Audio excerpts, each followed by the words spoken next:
The story begins with a man swinging his sword, declaring that he was once the hero who saved the world from the underworld lord, a tyrant who had covered half the world in blood. This man is Aiden Alberio, known as the Dragon Slayer King. However, when Aiden defeated the underworld lord, he was cursed. As he lay on the ground, wounded, he was surrounded by people who had betrayed him. Aiden angrily asked if they all knew that those who desire to destroy evil would themselves become evil. The man in front of him, who seemed to be part of the imperial family, explained that the underworld lord was a perpetual being. Those who kill him don't just die. They become the new underworld lord.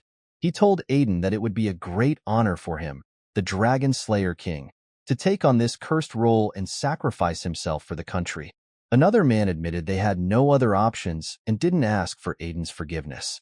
This enraged Aiden, who gritted his teeth in frustration.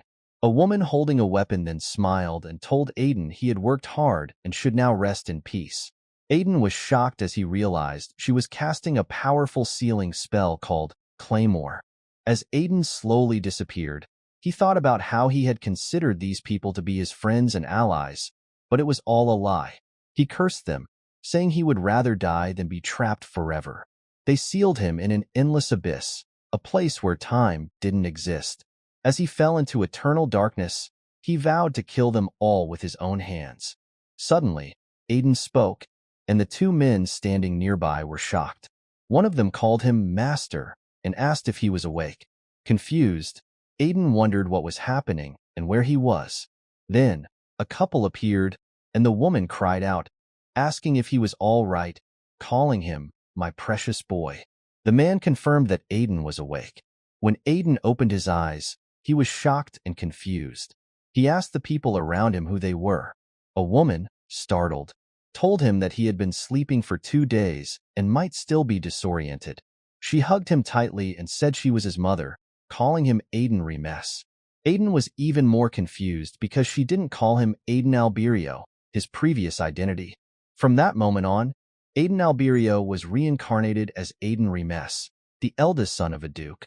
Suddenly, Aiden felt a sharp pain in his head, and his mother asked if he was okay. Then, all of Aiden's memories came flooding back, leaving him confused about why he was remembering the life of Aiden Regressed. He looked at his hand and wondered if this was the 450th year of the imperial calendar, which would be 15 years before he died. He recalled being betrayed by his companions, forced into becoming the new underworld lord, and then left to die. Aiden swore that even if they begged for mercy, he would find them and kill them one by one. However, Aiden was shocked when he realized the previous owner of this body was a scumbag. He was confused about why he came back to life in a body like this and why Aiden Regressed had been passed out for 2 days, drunk and drenched by rain. Aiden thought that if he hadn't been the Duke's son, he might have been beaten to death. The next day, Aiden looked at himself in the mirror, feeling awkward. He questioned whether he was truly Aiden Alberio or if he had just dreamed the entire life of someone named Alberio. Suddenly, he decided to check his powers and opened a system menu. It showed that he was of the human race, but all his titles were marked as unavailable. These titles included King of the Mercenaries, Reaper of the Warlocks, and Nemesis of Talos. The system stated that these titles would gradually become available upon qualification. Aiden was stunned, especially when he realized he still possessed the power he had gained by consuming the heart of the Berserker, along with his title of Dragon Slayer. Aiden realized that his powers were still with him, so it wasn't just a dream. Although he was bothered by his name being different, he wasn't sure if it mattered.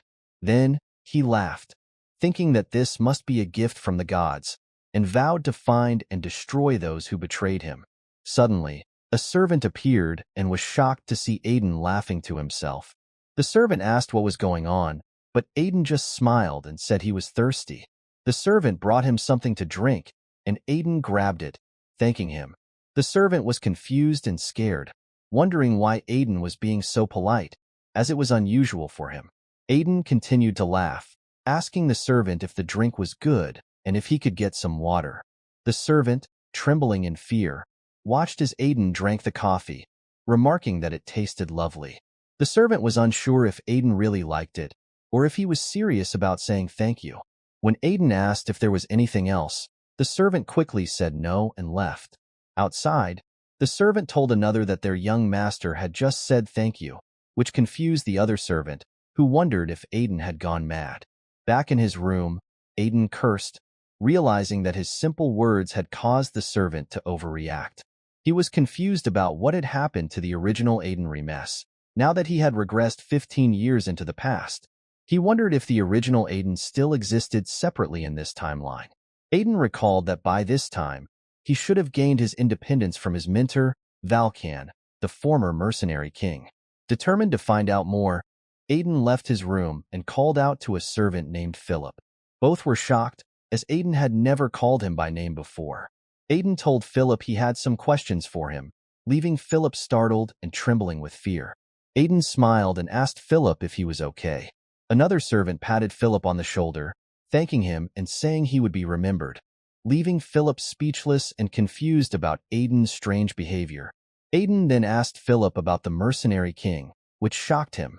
Aiden wanted to know what Philip knew about the mercenary king, who was famous in Aiden's mind as his mentor.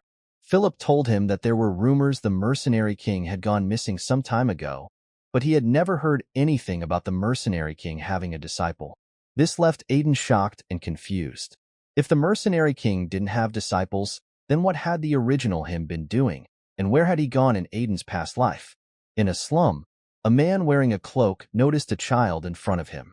As the man walked towards the child, who was the young Aiden Alberio in his past life, decided to test his luck. He bumped into the man and slyly stole something from him. As Aiden continued walking, he smirked, thinking how lucky he was to steal such a large money bag from someone important.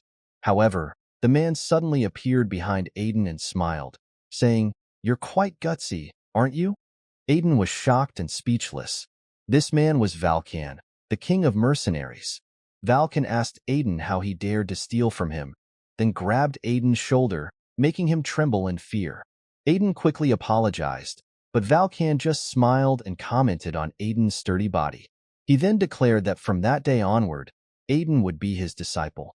Aiden was confused, but Valkan pulled him along, laughing and promising to train him to be the best mercenary. That's how Aiden met Master Valkan, and from then on, he made a name for himself as Valkan's disciple.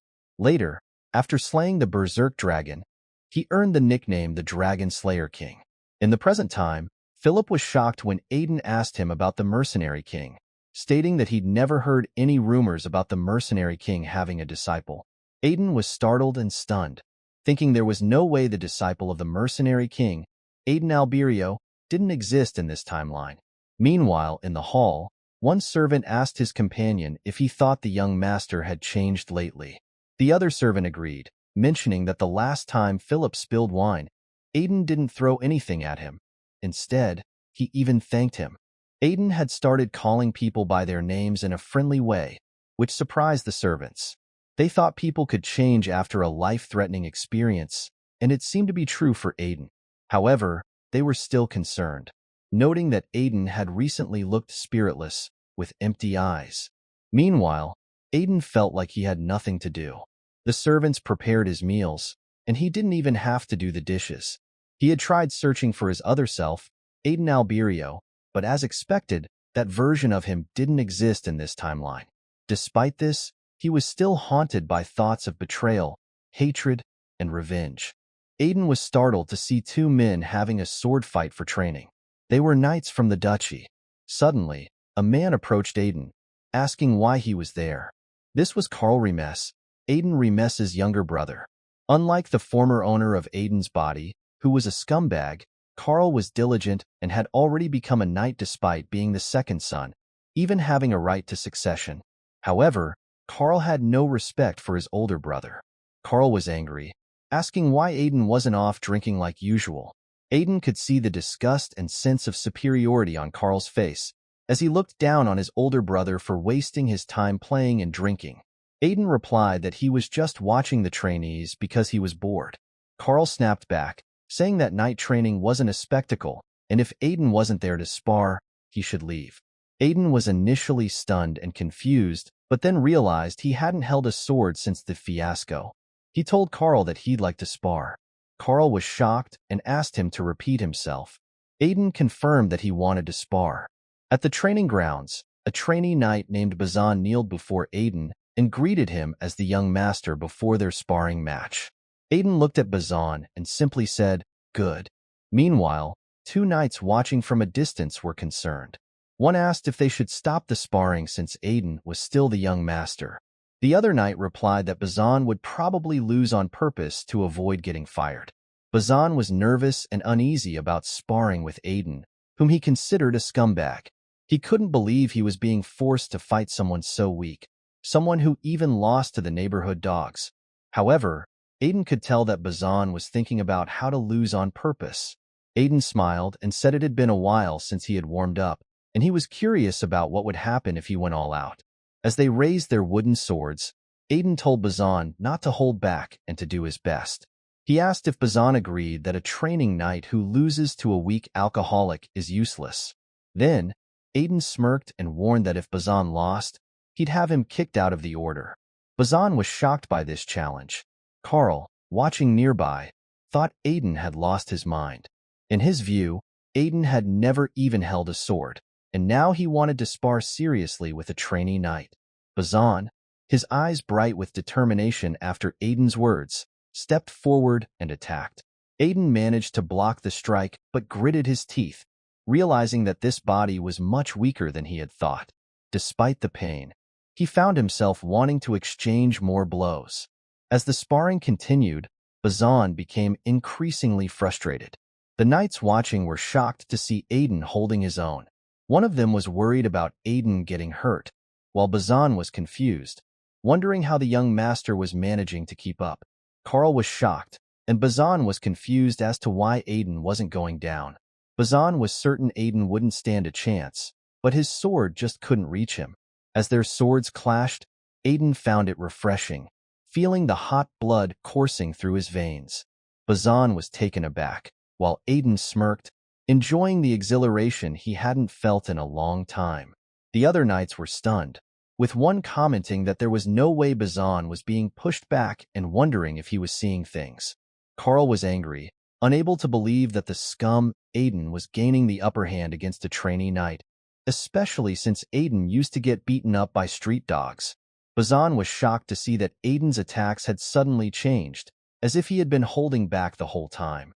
He couldn't understand how Aiden was performing such moves, but in Aiden's mind, he realized that after living lazily for so long, he had forgotten who he truly was. Despite his current weak and muscle-less body, he was still Aiden Alberio, the Dragon Slayer King, who had once killed the Berserk Dragon. Aiden swung his sword, forcing Bazan to retreat. Suddenly, Aiden pointed his sword at Bazan, who was shocked. Aiden smiled and asked if Bazan was going to surrender. The other knights were murmuring, wondering if Bazan really lost to their young master, which seemed unbelievable to them. Aiden laughed and thanked Carl, saying the sparring match was refreshing. Carl smirked and replied that he was glad to hear that. Aiden then waved his hand, saying he'd come by often to spar again, and told everyone to do their best before leaving. Carl was stunned and confused, wondering if Aiden was really the same person he knew. Another knight shared the same doubt. Later that night, Aiden looked at his hand and said he couldn't believe his body struggled with even one duel. He smirked and lay down in bed, sighing that at least he was able to let out his frustrations. He saw this as a new opportunity, a chance the heavens granted him for revenge. However, he knew his enemies were incredibly talented, practically one-man armies, and held high status. He mentioned the Night King, the heir to the Grand Duchy of Sias, Silbita, the iron-blooded saint chosen by the slaughter cult Spica, the great Archmage Shora, the second in command of the Immortalitarian Empire, and the great alchemist Calcis. Aiden realized he couldn't stand a chance against them at the moment and might need to fight them all alone. To achieve his revenge, he had to eliminate them before they could join forces. He knew that once they united, the country would struggle, and he had to accomplish this before the coalition to subjugate the dark magicians formed in 5 years. Aiden knew that to achieve his revenge, he needed to start by fixing his weak body. In its current state, he couldn't even defeat a single goblin, let alone his powerful enemies. He thought of a method to help him get stronger. The next morning, Philip came to see Aiden, who gave him a list of items to buy. Philip was shocked and asked if Aiden really wanted to purchase everything on the list. Aiden, puzzled, asked if there was a problem with his request. Philip checked the list and noted that Aiden wanted to buy a top-quality holy potion along with several expensive ingredients. He was even more shocked to see that the list included poisonous plants. Aiden remained silent, knowing that even if he explained why he needed these ingredients, people would likely doubt him. He then tapped Philip's shoulder, wondering if the previous owner of his body had ever done something similar. Smiling, Aiden asked Philip if he was okay with handling something dangerous and whispered that he would find it fun. He joked about revisiting the old days, which made Philip run off, saying he had no objections and would buy the items right away. Aiden, still smiling, thought to himself that he needed to take advantage of his new life. As the son of a wealthy duke, he had resources he never had before. He had once experienced a body that broke through mortal limits as a swordmaster, so he knew he could reach that level faster than anyone else. Though this method was far from normal, it was necessary. 1.5 months later, Aiden had prepared everything. Standing in front of his setup, he sighed and called Philip, asking for the mana potion. Philip quickly handed it to him, and Aiden drank it. He was using the break-then-heal method, where he pushed his body to its limits with intense training and then restored it with mana potions. A single potion cost as much as a month's living expenses for a commoner, but as the son of a rich duke, this method was possible for him. Aiden had a secret weapon for his training. He called for Philip and asked where the things he had ordered were. Philip told him that they were delivered to his room. Though Philip was curious about what Aiden planned to do with those ingredients, he remembered Aiden's recent warning about revisiting the old days and decided not to ask. Aiden went to his room and found the ingredients. He was glad to see that Philip had bought all the poisonous plants he requested, like the flower of despair and the hellflower. Aiden never imagined he'd use this method, but here he was. He remembered the two who betrayed him, Calcis and Shora, who had created the theory. While poison wreaks havoc on the body, it will use all its resources to survive, unlocking hidden potential. Aiden knew this could easily kill him, but he had a top-quality holy potion to help him recover, so he figured he'd be fine. As he prepared to eat the poisonous flower, Aiden remarked that he'd already overcome death once. After eating it, he drank the holy potion, but the pain was intense. He kneeled, panting, thinking about how much it hurt and that he would have to do this 100 more times. Still, he could feel his mana flow improving, as expected from the knowledge of those who betrayed him. Suddenly, a voice interrupted him, saying, "Is it fun, King of Dragon Slayers?" Aiden was shocked and angry, demanding to know where the voice was coming from and telling it to show itself. He recognized the voice and couldn't forget it, even if he wanted to. At that moment, Philip came into the room, nervous after hearing a loud noise. When he saw Aiden, he was shocked. Aiden, still furious, ordered Philip to leave immediately. Philip, understanding the seriousness, quickly left the room. Aiden was still fuming, sure that he had heard the voice and that it wasn't a hallucination. Suddenly, someone appeared in front of him. Aiden was confused and asked if it was the Underlord, and wondered why he was there. When Aiden turned around, the Underlord suddenly laughed and taunted him, saying, "I caught you, haven't I? It's been a while, King of Dragon Slayers, Aiden Alberio." Aiden was furious. The Underlord continued to tease him, and Aiden, shocked, shouted, "You scoundrel Underlord, why are you here? I saw your end with my own eyes." But the Underlord calmly replied that it looked like Aiden missed him, adding that he didn't have a physical body anymore, so Aiden couldn't look at him.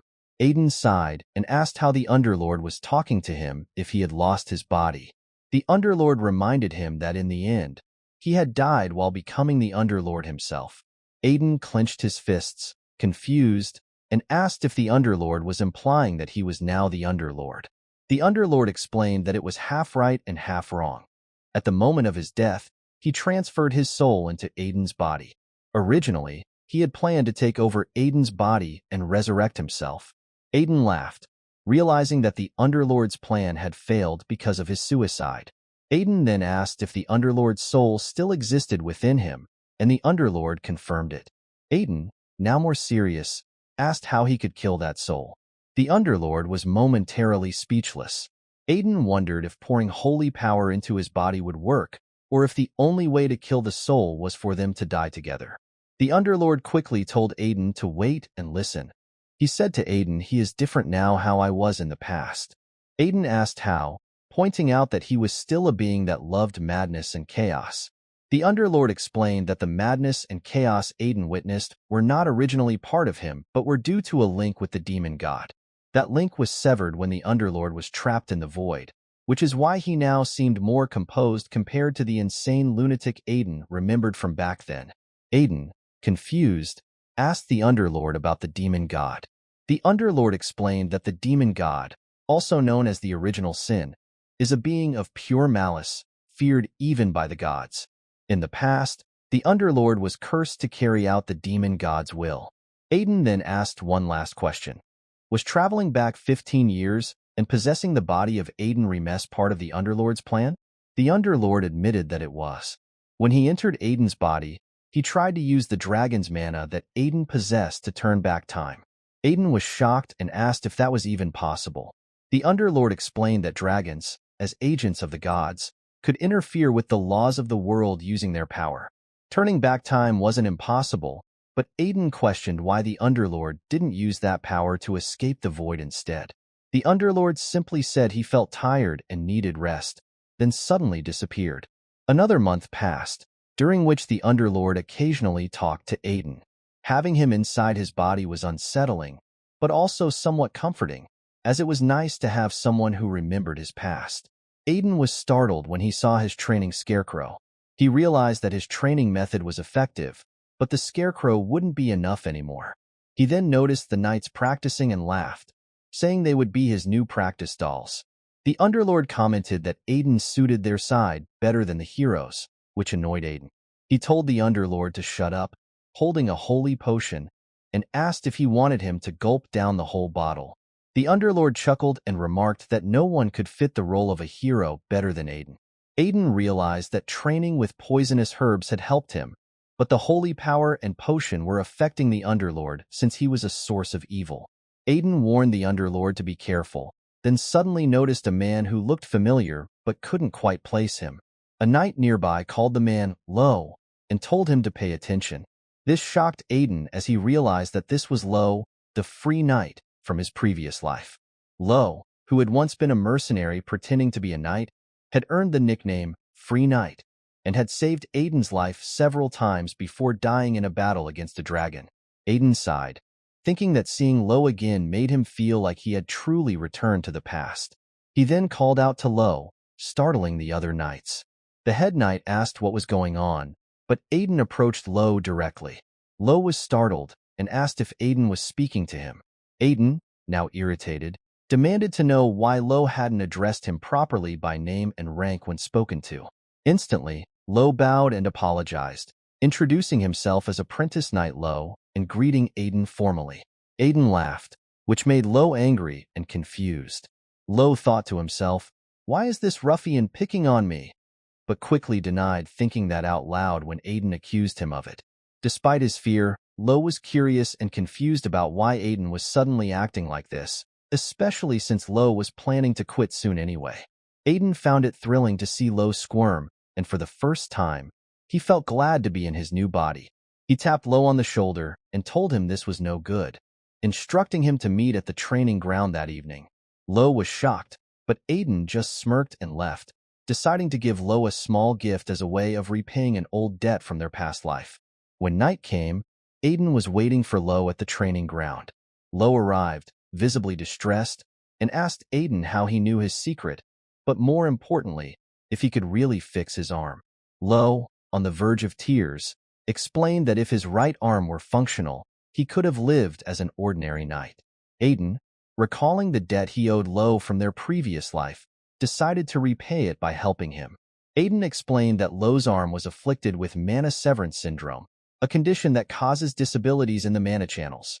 Lo was shocked because he had never told anyone about it. He asked Aiden if it wasn't incurable, and Aiden confirmed that while people believe it's incurable, There was actually a cure that would be discovered in about 10 years. Aiden knew the cure and was willing to treat Lo's arm. But there was a catch.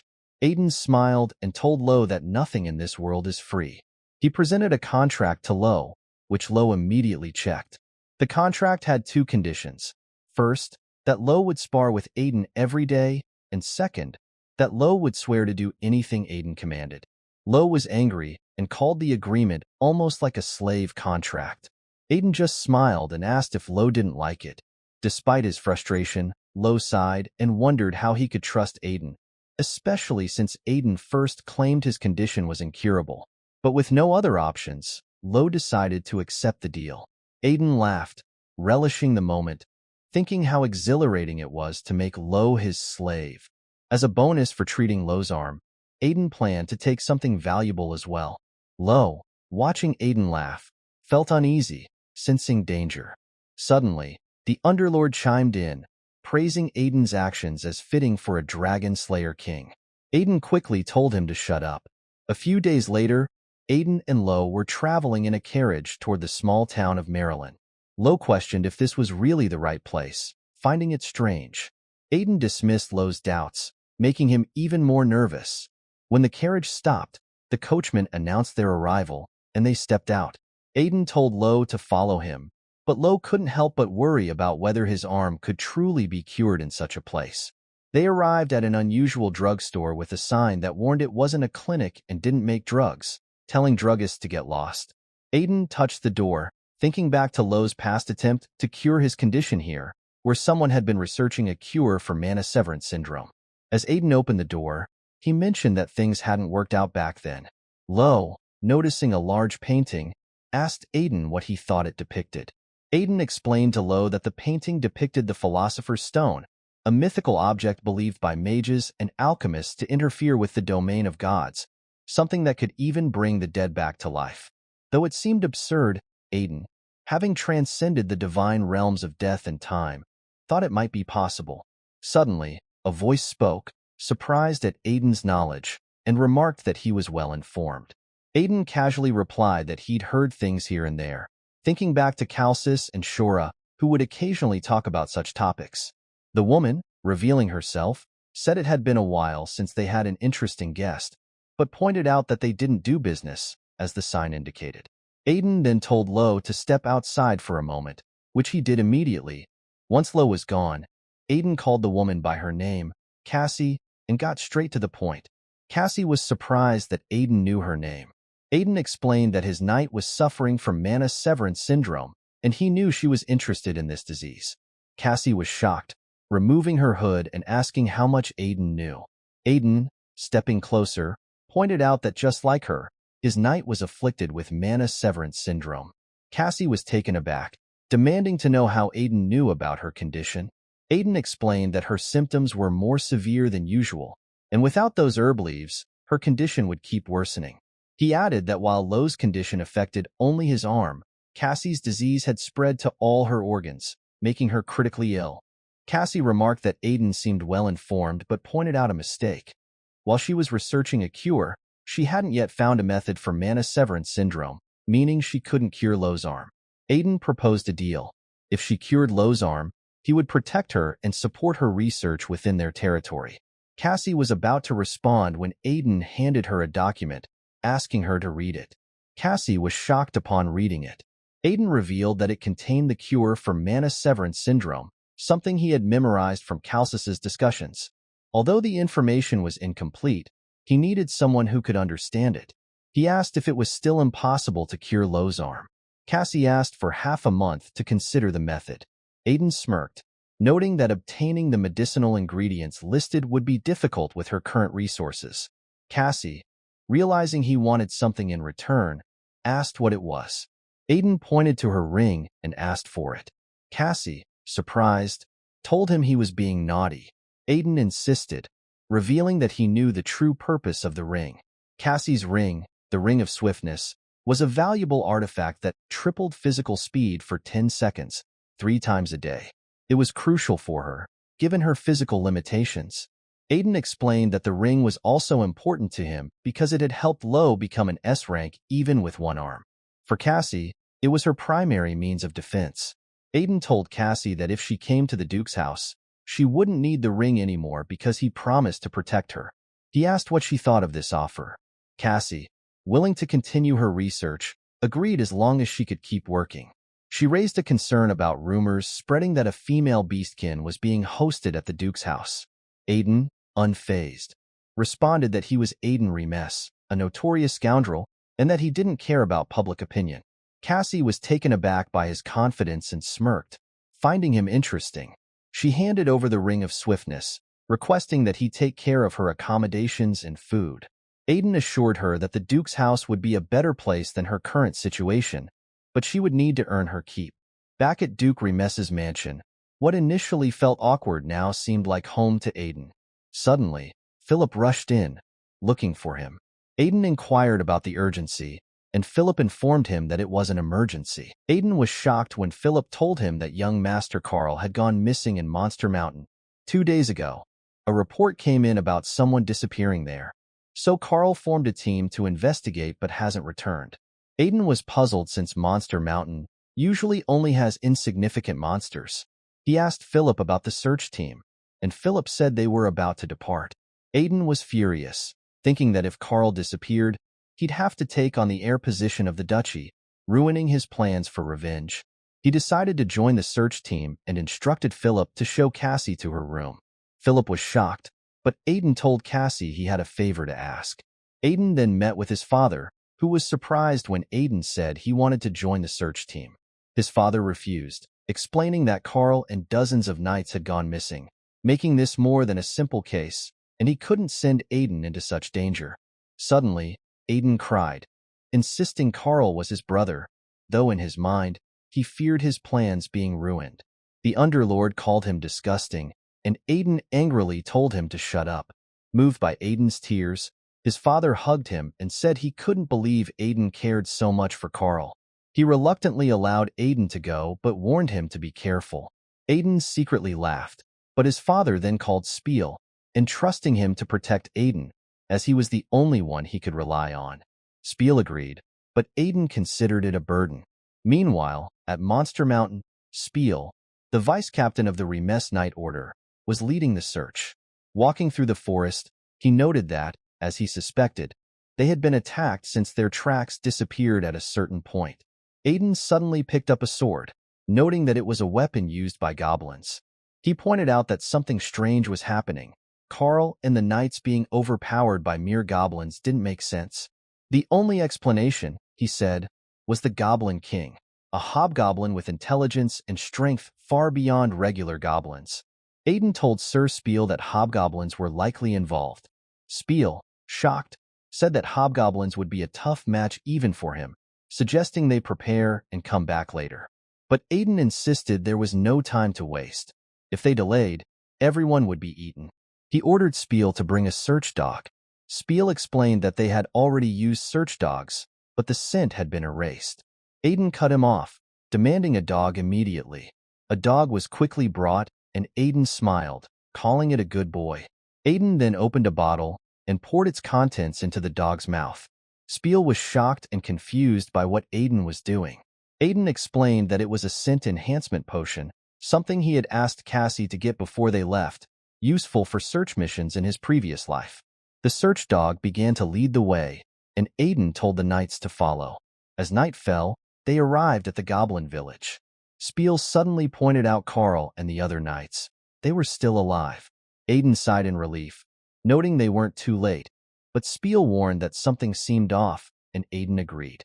Suddenly, 3 hobgoblins appeared, confusing Aiden. How could there be 3 leaders in one village? Spiel quickly realized the situation was more serious than they had thought and warned everyone to be prepared to give it their all. He explained that hobgoblins were formidable opponents, even for skilled knights. Spiel then instructed Aiden to focus on rescuing the hostages and escaping with them, and Aiden agreed, thinking the knights could handle the hobgoblins without him. As the knights prepared to attack, Spiel charged at the goblins, furious that they had captured Carl. The hostages, seeing Aiden, were shocked and one exclaimed that they were saved. Aiden quickly broke the lock with his dagger and asked if everyone was okay. Carl, startled to see him, watched as Aiden untied their ropes and instructed the villagers to flee, saying the knights would cover them. In his mind, Aiden knew it was time for him to sneak away. Suddenly, Carl tapped Aiden, warning him to be careful of a monster. Aiden asked if it was a monster or a hobgoblin, but Carl urgently shouted, "Behind you, Aiden!" Just then a troll launched an attack, causing an explosion. Aiden narrowly dodged it, realizing he had overlooked something.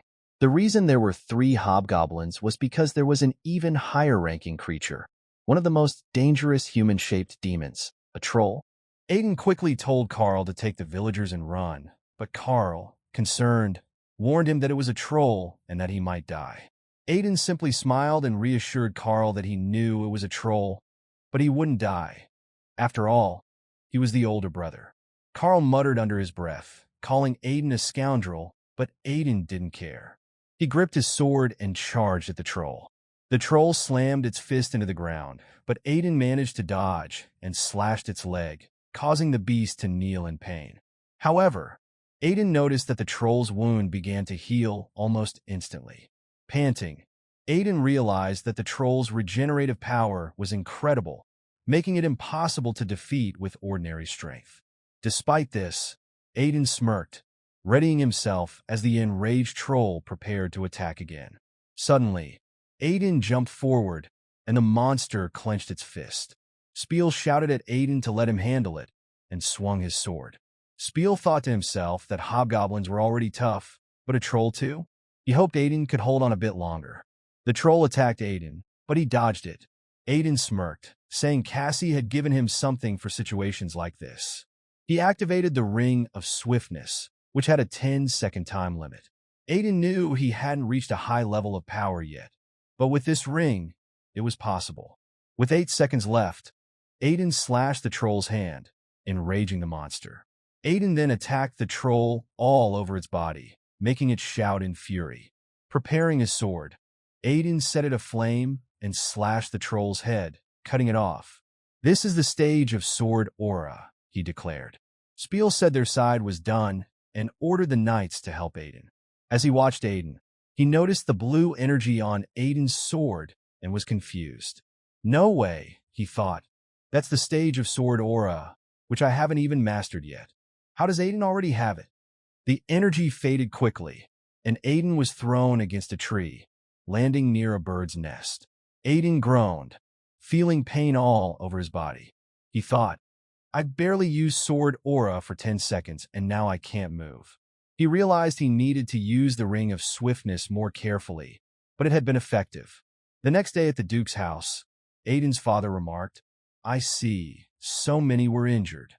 He instructed Spiel to ensure that the families of the victims and those injured received maximum compensation within his power. Spiel confirmed what the Duke had heard, but the Duke asked him if it was true that Aiden defeated the troll. Spiel replied that yes, he and the knights witnessed it. The Duke remarked that Aiden not only used sword aura, but also defeated a troll, which confused him because this didn't seem like the son he knew. That night, Aiden was meditating, surrounded by flames. He realized that using sword aura had briefly increased his mana capacity. Clenching his fist, he acknowledged that he was still weak and needed to become much stronger to defeat his enemies. Suddenly, a small dragon appeared and complimented Aiden's determination. Aiden was shocked and asked where the dragon came from, recognizing the voice. The dragon laughed and revealed that he was the Underworld Lord, the Underlord. Aiden got angry, but the Underlord told him not to laugh. However, Aiden laughed loudly, mocking the Underlord's appearance. The Underlord blamed Aiden for being weak, but Aiden kept laughing and asked how the Underlord could appear. The Underlord explained that only Aiden could see him because they were one, and as Aiden grew stronger, the Underlord could manifest more. Aiden asked if he would have to keep seeing him from now on, saying he didn't like it. The Underlord replied that it was rude to talk that way to his savior. Aiden was confused and asked, "Wait, didn't you say the Underlord title was a curse from the demon god, and that curse was lifted when the link with the demon god was broken? What's your real name?" The Underlord said he lost his name long ago and now just exists. The Underlord was surprised when Aiden declared that his new name would be Curse. Confused, the Underlord asked why, and Aiden explained that since the Underlord was a curse placed on him, he would call himself Curse from now on. The Underlord thought it sounded silly and told Aiden so, but Aiden told him to shut up. The Underlord sighed, smirked, and said Aiden could call him whatever he wanted, knowing Aiden was doing it just to be difficult. A week later, Aiden went to Cassie's room, knocked, and entered, asking if the treatment was going well. Cassie was startled and teased, saying, "Oh my, the Troll Master has come to visit."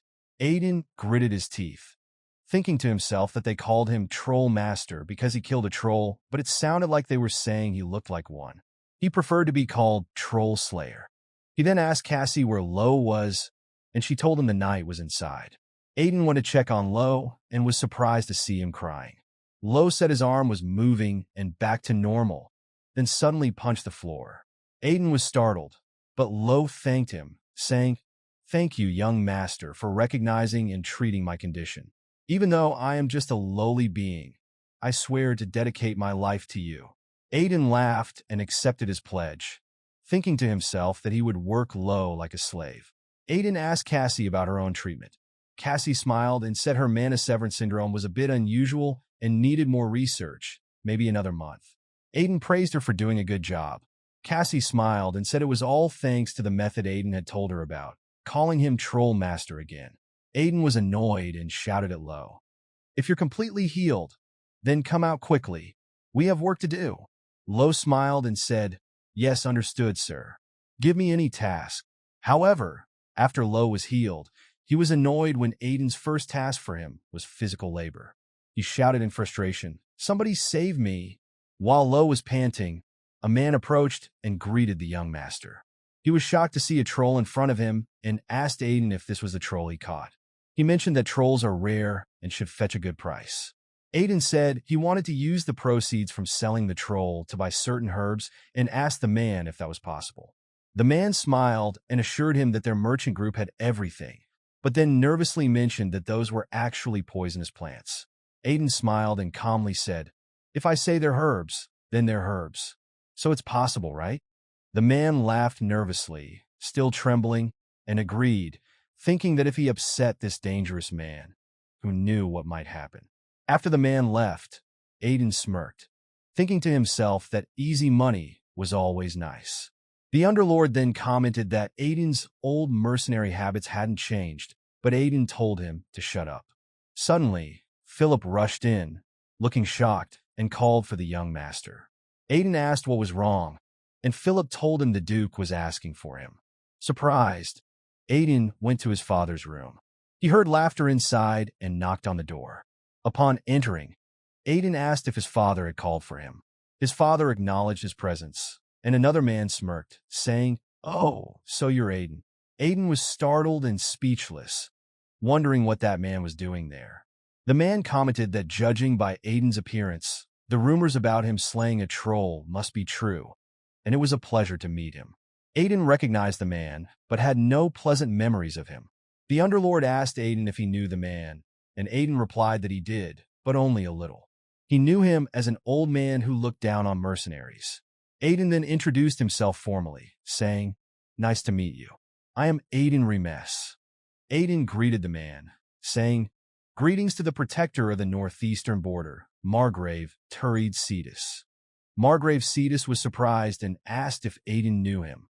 Aiden replied that, of course, he did, noting that Margrave Cetus was one of the few in the Empire who had reached the stage of Swordmaster. Margrave Cetus smiled at this. Being a Swordmaster is a transcendental stage that all knights dream of, surpassing mere talent to become superhuman, capable of cleaving mountains with a sword and making the air tremble with their breath. Aiden had reached this stage in the past and knew he needed to reach it again. Margrave Cetus laughed and said Aiden was polite, contrary to the rumors. He complimented the Duke on raising a fine son, but the Duke responded that Aiden still had much to learn. The Duke then asked if it was all right for Margrave Cetus to leave his territory, mentioning that he had heard it was recently attacked by orcs. Margrave Cetus glanced at him and said it wasn't just his territory. Suspicious activities had also been detected at the Slaughter Tower in the Wasteland of Death, which was managed by the Slaughter cult. Hearing this, Aiden was furious, gritting his teeth. He thought to himself that he had some business with the Slaughter cult and that the traitor Iron-Blooded Saintess would have to wait a bit longer. Margrave Cetus turned to the Duke and mentioned that unusual monster movements were happening in 3 different places simultaneously. He asked if the Duke thought it was a coincidence. The Duke admitted that now that it was mentioned, it did seem odd. He then asked Margrave Cetus for help since they were planning to form an investigation team. Margrave Cetus smiled and agreed, saying, "Of course, brother." Then Margrave Cetus added, "But I need one more thing." He suddenly grabbed Aiden's shoulder and asked if he would join his Knight Order. Aiden was taken aback, as this offer seemed to come out of nowhere. Margrave Cetus explained that he had heard a lot about Aiden, how he had reached the stage of Sword Aura in less than half a year of wielding a sword. Margrave Cetus thought that the rumors about Aiden reaching the stage of Sword Aura in less than 6 months were nonsense, but seeing him in person made him reconsider. Margrave smirked and promised that he would make Aiden the greatest swordsman on the Western continent, vowing on his own name. The Duke started to say something about Aiden, but Margrave reassured him not to worry, saying he'd take good care of Aiden. Then, Margrave asked Aiden what he thought, since the decision was ultimately his. Aiden was speechless for a moment, but then smirked and declined the offer. Margrave was surprised and asked if Aiden understood the significance of joining the Cetus Knight Order. Aiden nodded, acknowledging it was one of the most renowned knightly orders in the Empire, but he was confident he could become a sword master on his own. In his mind, Aiden knew he had already reached that stage in the past, so achieving it again was just a matter of time. He boldly told Margrave that even now, he could at least scratch him in a fight. Margrave was shocked, and the Duke trembled with fear. But Margrave laughed, calling Aiden's remark unbelievably rude. The room seemed to shake as Margrave's presence grew powerful, demonstrating his ability to make even the air tremble with his murderous aura, a mark of a true swordmaster. Despite this, Aiden stood his ground, impressing Margrave. Margrave then asked if Aiden was sure he could back up his words. Aiden smiled confidently and suggested they make a bet. Margrave was taken aback and confused.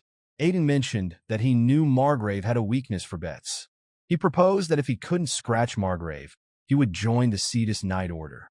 But if Aiden won, Margrave had to give him his sword. Hearing this, Margrave was startled but then laughed, finding Aiden's audacity amusing. He noted that Aiden was completely different from the Duke. The Duke, unable to withstand the pressure of Margrave's aura, fainted. Margrave accepted the bet, and the Underlord whispered to Aiden that he had been aiming for that sword from the start. Aiden confirmed this, thinking to himself that he had to seize the opportunity to take a sword like that whenever it arose. Aiden identified the sword as Beelzebub, one of the legendary swords. The Underlord commented, laughing, that Aiden definitely belonged on their side rather than the hero's side. Meanwhile, outside the mansion, at the training ground, Aiden and Margrave Cetus were preparing to duel. Aiden asked Margrave if he was planning to use an ogre-slaying sword against a goblin. Margrave replied that he didn't know whether Aiden was a goblin or an ogre, but a knight's duty is to give their best regardless of the opponent. Aiden was speechless, thinking to himself that the knight's courtesy never changes, past or present. The conditions for the match were simple: no use of the aura blade, and Margrave Cetus would not move his right foot. Aiden thought these conditions might seem unfair, but to a sword master, they were hardly a handicap. He knew that if he charged in thoughtlessly, he'd be knocked out immediately. Margrave pointed out that they had quite an audience and suggested they start. Aiden raised his sword and agreed. Aiden suddenly leaped forward, catching Margrave off guard for a moment. He aimed his sword at Margrave's neck, but Margrave easily blocked it. Margrave noted Aiden's real combat experience, as he had gone for the neck right from the start. Aiden landed and swung his sword again, telling Margrave he knew he would block the initial strike. In his mind, Aiden expected Margrave to block every attack, and he did. Margrave grew puzzled and remarked that Aiden's swordsmanship was unrefined, like that of ragtag mercenaries, and said they'd have to fix it if Aiden joined their night order. Annoyed, Aiden charged at Margrave, thinking to himself, let's see how he handles this ragtag swordsmanship. Fueled by anger, he rushed toward Margrave, ready to strike.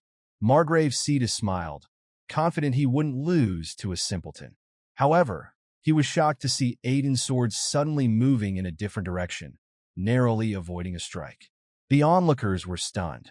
One man on the right asked if Lord Aiden was actually pushing forward, and another agreed, saying the rumors about Aiden defeating a troll must be true. The Duke watched in disbelief, thinking that even though Margrave had imposed a penalty on himself, he was still a sword master. He wondered if it was reasonable that his son could hold his own against him. Margrave grew enraged as Aiden continued his attacks, which Margrave managed to block. He was baffled by Aiden's chaotic yet precise swordsmanship, which targeted vital points. Gritting his teeth, Margrave thought to himself that he must recruit this talented young man. Aiden was shocked when Margrave swung his sword, nearly hitting him. Aiden managed to dodge, confused as to why Margrave's simple sword swings felt so dangerous. The Underlord warned him that if he had tried to block that attack, he would have been cut in half. Aiden struck again, and Margrave commented on Aiden's interesting sword technique, adding that Aiden wouldn't be able to defeat him with just that. Aiden replied that he was still standing and could continue. Margrave laughed, saying Aiden never disappointed him, and that he had sharp eyes. Smiling, Margrave welcomed Aiden in advance to his knight's order. Aiden smirked back, thanking him in advance as well.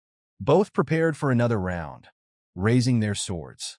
Suddenly, Aiden moved at an incredible speed, catching Margrave off guard. Margrave was shocked, realizing Aiden had been hiding his true abilities and had successfully deceived him. Aiden moved past Margrave Cetus, leaving a scratch on his shoulder. Smirking, Aiden remarked that he'd used Margrave's weapon, Beelzebub, effectively. The spectators were confused, wondering if the match was over, but then they erupted in cheers. The Duke stood in shock. Aiden, stunned himself, realized he'd won. Someone in the crowd called out, "Troll Master," in celebration, while another man shouted that he always believed in him. The Underlord asked Aiden if he wasn't bothered about using the ring to win. Aiden looked puzzled.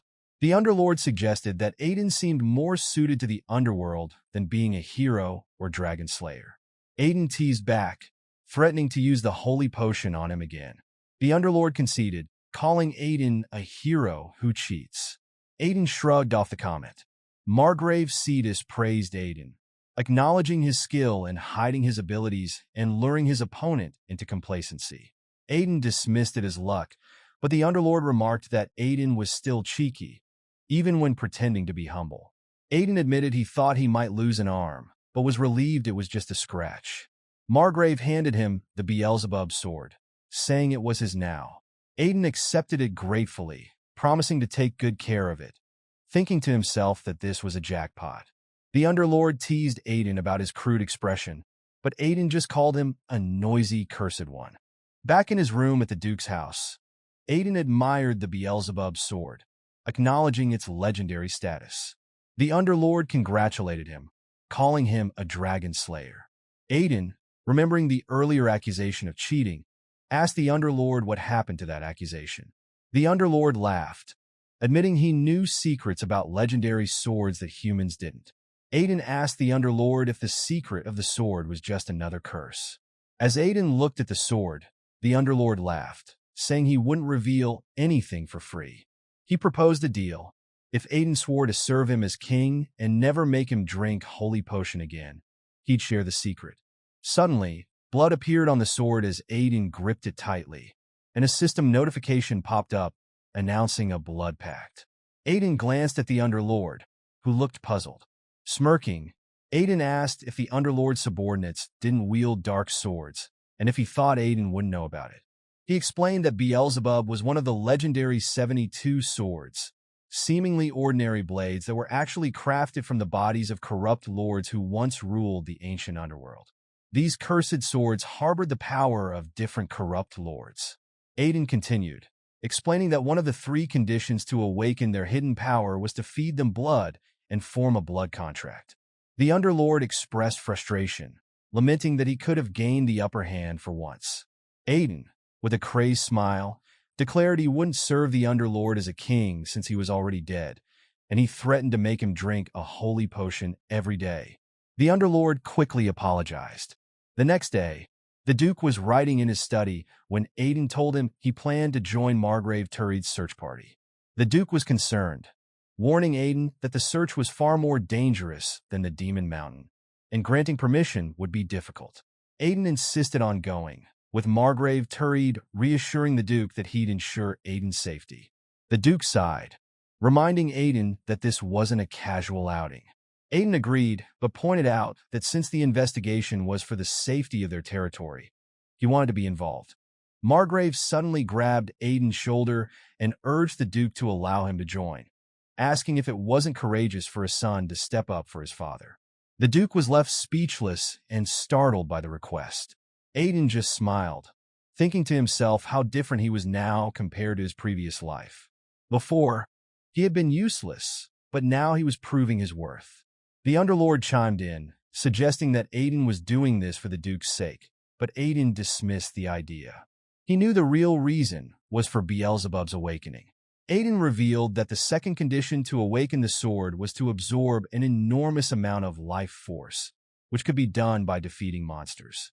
Showing his eagerness, Aiden playfully stuck out his tongue, thinking of the thrill of facing monsters. The Underlord remarked that this was the first time he felt sorry for the monsters. Meanwhile, in the Pyron Mountains, something strange was happening in the forest. Wolves and other monsters were running in a frenzy, and amidst the chaos, an ogre was laughing ominously. Upon arriving at the fortress, Aiden was shocked by its state. He thought to himself, "This is the fortress of Attila, built to ward off the demonic beasts of the Pyron Mountains? The facilities and soldiers are all a mess. At this rate, they'd struggle with even a single goblin horde. How are they keeping out the monsters?" A soldier approached and greeted them, introducing himself as Dasvalt Timon, the chief officer of Attila Fortress. He welcomed their distinguished guests, Swordmaster Margrave Turid and the Troll Master, Aiden Remes. Aiden could hear two guards gossiping nearby. One of them asked if Aiden was the notorious ruffian young master, to which his companion replied, "No, not a ruffian scoundrel. He's the Troll Master," before laughing. The first man said he heard that Aiden had slain a troll, hence the nickname. His companion dismissed it, saying Aiden probably got the name because he looked like a troll. Lo, hearing this, grew angry and was about to draw his sword, but Aiden stopped him. The Underlord remarked on how unusual it was for Aiden to stay calm after hearing such insults. Aiden replied that fighting wouldn't do any good, and he had heard the name so many times that it no longer angered him. Margrave, catching on to the tension, commented, "Is it because the air here is so fresh that there are lots of bugs? The bugs are making a lot of noise." He then turned to Dasvalt Timon and asked if he agreed, a subtle hint at the gossiping soldiers. Timon laughed and said that the air was indeed fresh. Aiden smirked, thinking to himself, this man knows how to be an ass. As they walked through the fortress, Dasvalt Timon mentioned that there had been reports of monster attacks in various territories. Aiden, startled, asked if anything had happened at Attila Fortress. Dasvalt reassured him, saying there was no need for the fortress to worry. This response made Aiden mad, trying to stay calm. Margrave, noticing the frustration in Aiden's eyes, asked Dasvalt directly, "With monsters living right in front of the fortress, you're saying there's no danger?" Dasvalt nodded and explained, "Yes, it's because the orcs have settled in the middle of the mountain range. Maybe it's because of the orcs that the other monsters don't come down to the territory." Aiden was confused. Monsters keeping other monsters at bay, he thought. Suddenly, Aiden was startled when the Underlord spoke up in his mind, saying, "Something massive is coming." Aiden immediately looked around, trying to spot any threats. "I don't see anything," Aiden replied, confused. But then his senses sharpened, and he realized something was wrong. His eyes widened as he turned to Dasvalt and said urgently, "Monsters are approaching. We need to close the gates now." Dasvalt laughed, thinking Aiden was joking. "Your jokes have gone too far, young master." Monsters out of nowhere, he said dismissively. However, Margrave Turid, who had remained silent until now, suddenly commanded, "Close the gates." His authoritative voice left no room for argument. Dasvalt's eyes widened in shock. Even the Margrave was telling him to close the gates? Just then, the ground shook violently. Dasvalt felt the tremor beneath his feet and realized something was terribly wrong. Margrave Turid, sensing the urgency, said gravely, "It's a monster wave." Panic ensued. A horde of monsters was heading toward the fortress. The guards, 3 of them standing nearby, were terrified. The man in the center shouted to Dasvalt, "What should we do?" But Dasvalt, trembling in fear, couldn't muster a response. He was paralyzed, unable to command his soldiers. Margrave Turid snapped at them. "What are you waiting for?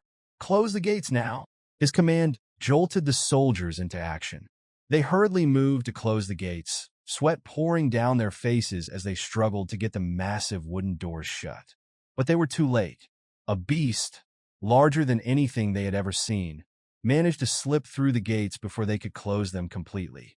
The creature lunged at a nearby soldier, who stood frozen in fear, his eyes wide and his body trembling. Just as the beast was about to strike, Aiden leaped into action. With a swift, powerful slash, he cut down the giant beast, killing it instantly. Aiden stood over the dead creature, panting. He thought to himself, it's not enough to make a difference, but still, it's pretty good at draining life energy. One of the soldiers, watching in awe, muttered, "Did that ruffian just use sword aura? Maybe the rumors about the troll master are true." The Underlord, sensing Aiden's irritation, began teasing him. "Troll master, is it? Quite the reputation you've got there," he mocked. Aiden scowled and snapped back, "Shut up." The Underlord laughed, unfazed. "You're always especially harsh on me, aren't you?" he said, still chuckling. Aiden retorted, "Whatever you say always feels disgusting." The soldier whom Aiden had saved regained his composure and, with a shaky voice, bowed his head. "Thank you for saving me, young master," he said, his voice filled with genuine gratitude. Aiden was startled for a moment, but quickly composed himself. He glanced at the soldier who had thanked him and said, "Instead of thanking me, grab a weapon and defend the wall." The soldier, still shaken, nodded and hurried off to join the others. Suddenly, Lo appeared by Aiden's side. "Are you all right?" Lo asked, concern etched on his face. Aiden was silent for a moment, then motioned toward the gate. "Look at this," he said. Lo's eyes widened in shock as he saw the massive horde of monsters pressing against the gate. "That's a massive number of monsters," Lo whispered. All of a sudden, Aiden began to laugh, a dark, sinister aura swirling around him.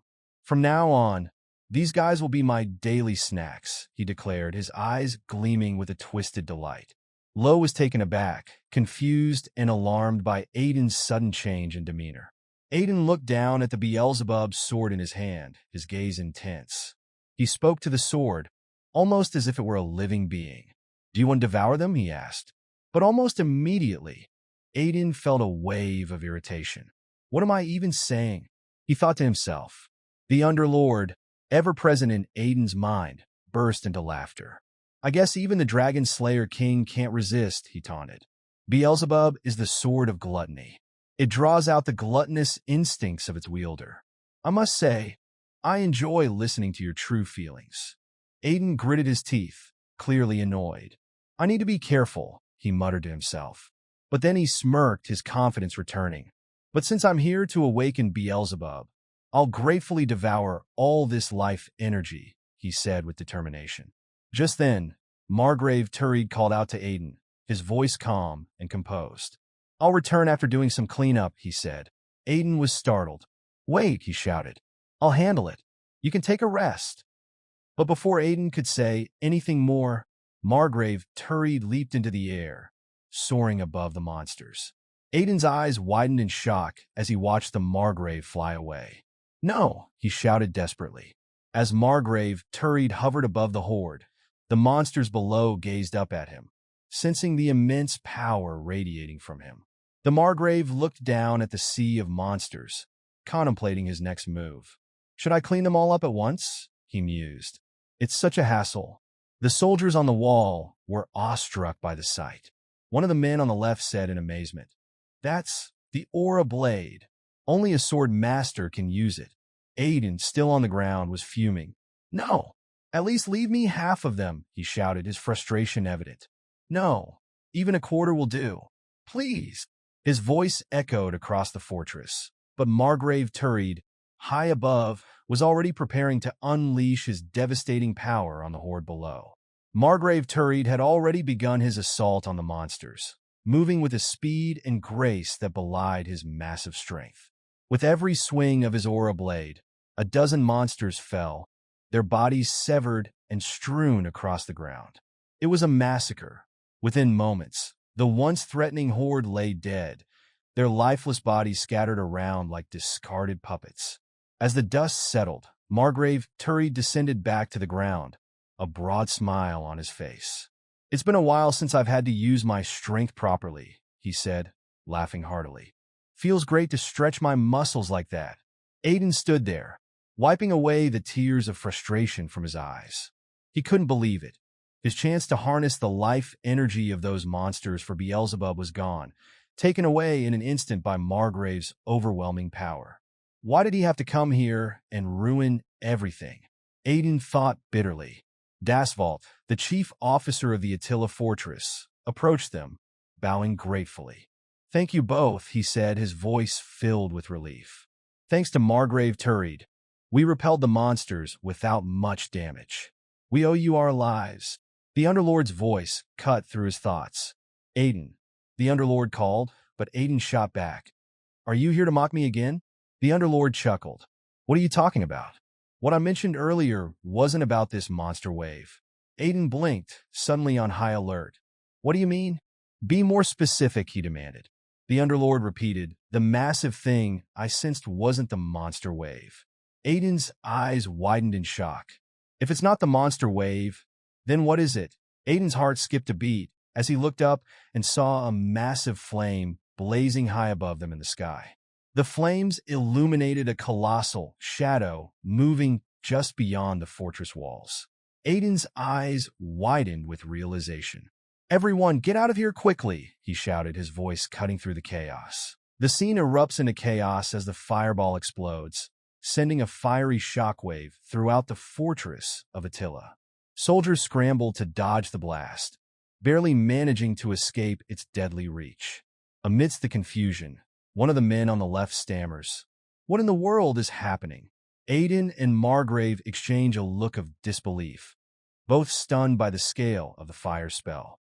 This has to be a powerful mage," Margrave mutters, his eyes scanning the horizon for any sign of the caster. Aiden, however, grits his teeth, his face twisted in a grimace. "No, it's not a mage," he growls. The Underlord's voice cuts through the chaos. "You know what creature that was, don't you?" he inquires, his tone more curious than concerned. "A fire spell from the Pyrenean Mountains?" "It's that creature from my past life," he mutters. Memories flood back to him, recalling how he had barely crawled back from heaven after facing it. How could he have forgotten such a monster? The Underlord raises an eyebrow, puzzled. "Heaven? Are you serious?" he asks skeptically. Aiden waves him off, saying, "Just forget it. I'm talking nonsense." As the soldiers regroup, one of them catches sight of the approaching horde. His eyes widen in terror. "Why are they all together? Orcs and trolls, forming ranks?" he exclaims, pointing towards the massive creatures. Dasvalt nearby hears the remark and furrows his brow in confusion. The trolls of the wasteland and the orcs of the Pyrenean Mountains, weren't they always at each other's throats? How could they join forces now? Margrave turns to Aiden with a determined look. "I'll handle this.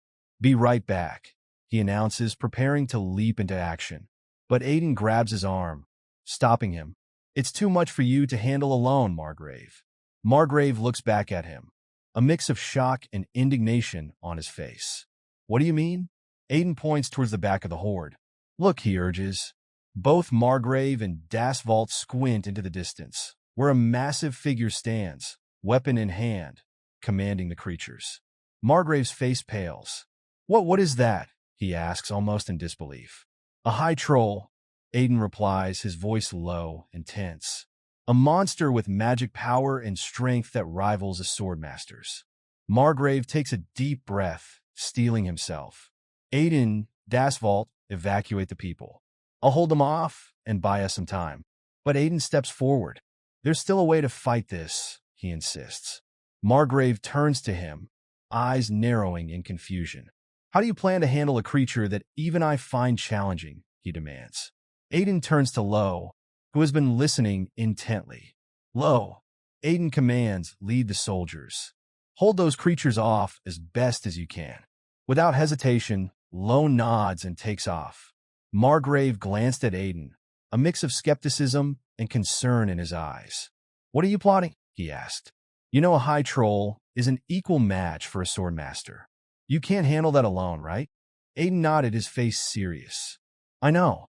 The moment the high troll created a troll army, the difficulty of subjugating him tripled. Even if you, Margrave, face him alone, you won't last long. But there's one way for all of us to survive. We're short on time, so I'll explain briefly. As Aiden spoke, the orcs and trolls were closing in, ready to launch their attack. Dasvault's eyes darted between the advancing horde and Aiden, disbelief evident on his face. This is ridiculous, Dasvault exclaimed. If Margrave leaves now, this place will be in ruins within 30 minutes. Suddenly, another explosion rocked the fortress, the shockwave blasting debris into the air. Margrave's expression turned to anger. Do you realize how absurd your plan sounds? He shouted over the chaos. I do, but this is our only way out. We don't have time for anything else. He stepped closer, his voice dropping to a near whisper. Please, Margrave. Trust me. Just this once. Margrave was silent for a moment, his mind flashing back to a time when Aiden, younger and less experienced, had boldly claimed that he could at least scratch Margrave in a spar for the sake of their territory. A faint smile tugged at the corners of Margrave's mouth. As expected, I can't help but admire your resolve, he said softly. He then looked Aiden in the eye, his tone firm. All right, I'll trust you this time, but know this. If you're wrong, you'll have to join my Knight Order. Aiden sighed, half smiling at the bet-loving Margrave. Agreed, he said. With a nod, Margrave took a step back, then propelled himself into the air, flying towards the enemy horde. The Underlord, observing the scene, couldn't help but voice his doubts. Aiden, are you sure there's only one high troll in this world? How can you be certain it's the same one from your past life? Aiden didn't answer directly. Instead, he asked, do you know how much orcs and trolls hate each other? He then answered his own question. The only one who could be subjugating orcs and commanding them is that creature, and it's using extremely vicious methods to do so. As they spoke, the troll clenched its massive fist and swung it towards the soldiers. The ground shook with the impact, but the soldiers managed to dodge just in time. Suddenly, Lo rushed forward, his sword gleaming in the light. With a swift, precise strike, he severed the troll's head from its body. Aiden watched Lo, a smile tugging at his lips. In his mind, he thought, Lo's grown strong enough to slay trolls. Those herbs I gave him must be working wonders. The Underlord observed the scene and remarked, looks like that peculiar method worked. Aiden nodded. Yes, but these trolls can't be killed with just that. There's a reason why trolls led by a high troll are called the Immortal Army. As if to prove his point, the high troll extended its hand toward the fallen troll. The severed head, now engulfed in flames, began to float and then reattached itself to its owner's body. Two soldiers nearby stood in stunned silence, watching as the revived troll roared in fury. The high troll can continuously revive its minions, Aiden explained. Normally, it would take a swordmaster's aura blade or an archmage spell to annihilate them for good. But I have another method. A strange look crossed Aiden's face, and his voice softened. My little baby, he whispered to his sword. You must be very hungry since you missed your meal earlier, right? I'll give you plenty of trolls to eat. The Underlord's voice echoed in Aiden's mind. Beelzebub, you must be having a hard time. Meanwhile, Lo was facing the advancing orcs. His thoughts were frantic. After eating the young master's poison, no, the medicinal herbs, I thought I'd become strong enough. How can it end like this? I haven't even repaid the young master yet. The troll loomed over Lo, ready to deliver a crushing blow. Terrified, Lo closed his eyes, preparing for the end. Young master, I'm sorry, he muttered. But before the troll could strike, Aiden appeared above it, moving with blinding speed. Good job, Lo, Aiden called out, plunging his sword into the troll's head. The troll screamed in agony. Lo, startled, warned, Aiden, be careful.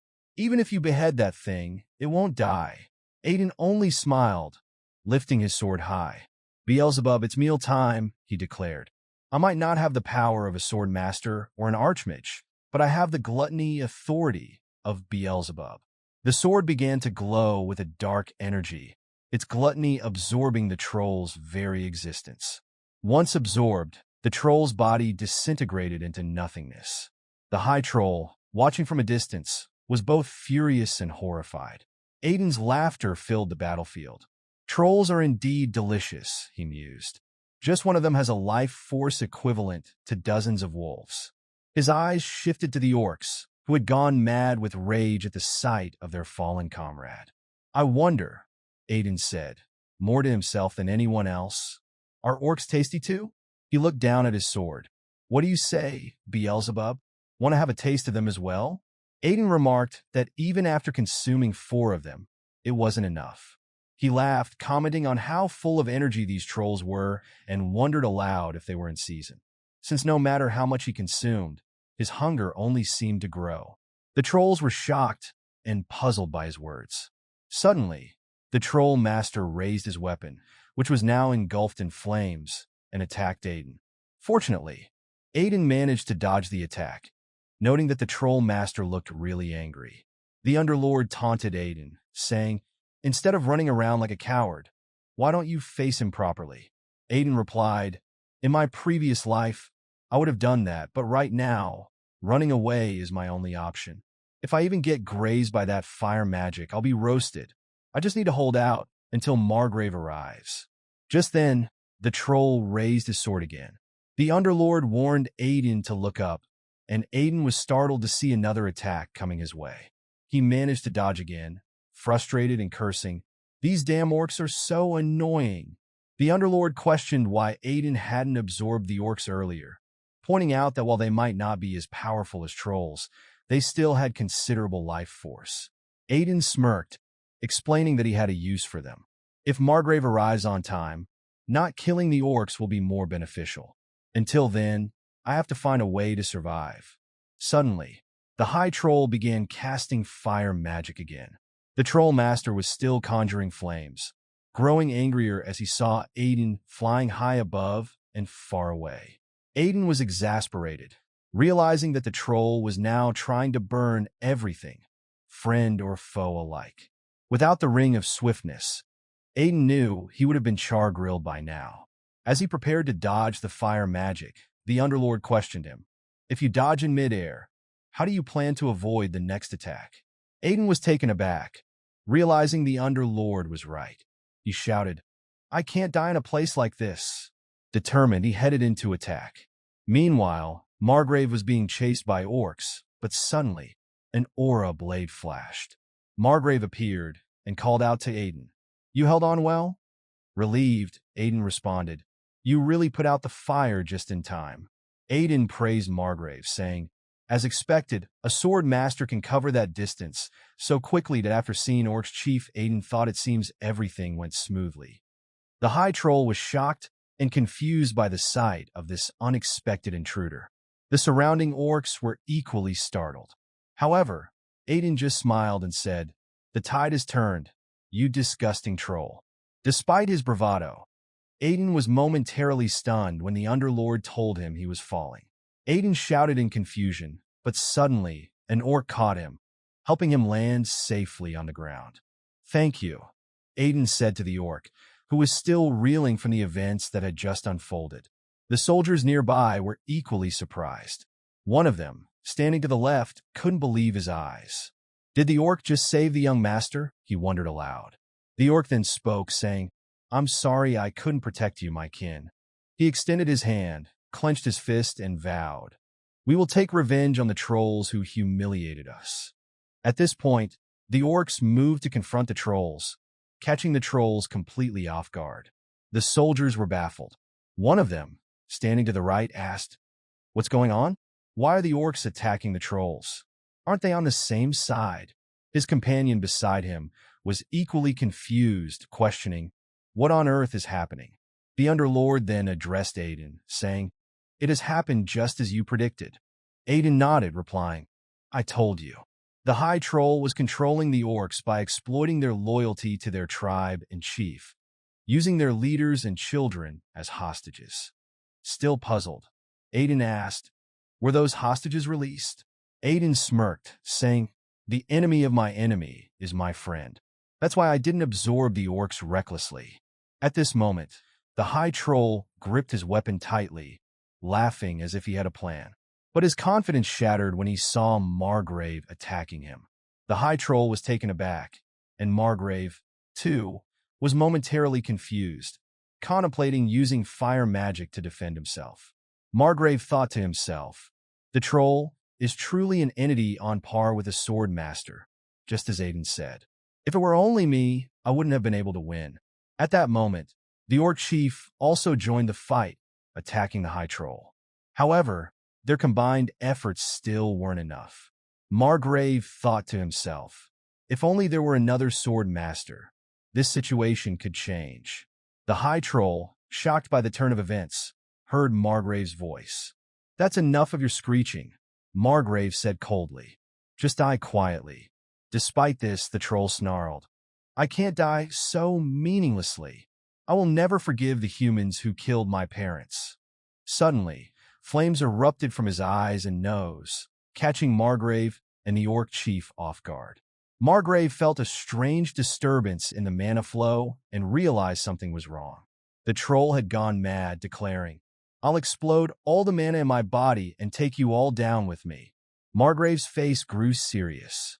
"Even if I can't stop this, the knights won't be able to withstand the flames," he thought. He shouted urgently, "Everyone run! He's going to explode." But before anyone could react, Aiden charged toward the High Troll. Everyone was stunned. Margrave called out, "Aiden, come back. You might die." But Aiden just smiled, his eyes full of determination. He prepared to stab the troll, saying, "The final blow is mine." In an instant, the explosion occurred. Aiden stabbed the High Troll with his Beelzebub sword and said, "It's time for the main dish." As he drove Beelzebub into the troll's heart, the sword began to absorb all the mana from the troll. The High Troll, now almost unconscious, could only gasp as Aiden continued to stab him. Lo! Seeing this, shouted in alarm, clearly worried for Aiden. Meanwhile, Margrave looked on, confused and concerned. How does Aiden plan to handle such a massive mana explosion? He wondered. He couldn't tell if Aiden had a plan. Suddenly, Aiden's confidence wavered. He was startled by the sheer amount of life force and mana he was dealing with. "It's much more than I expected," he muttered, realizing the sword might not be able to absorb it all. The troll's screams filled the air, and Aiden, shivering from the effort, urged, "Just a bit more." He plunged the sword deeper into the troll and called out, "Underlord, I need your help now." The Underlord appeared suddenly, looking at Aiden with a smirk. "You would use me for something like this?" he asked. Aiden, desperate, said he'd do anything. The Underlord replied, "If you promise not to drink any holy potions for a week, I'll help you." Annoyed but out of options, Aiden agreed, telling him to hurry.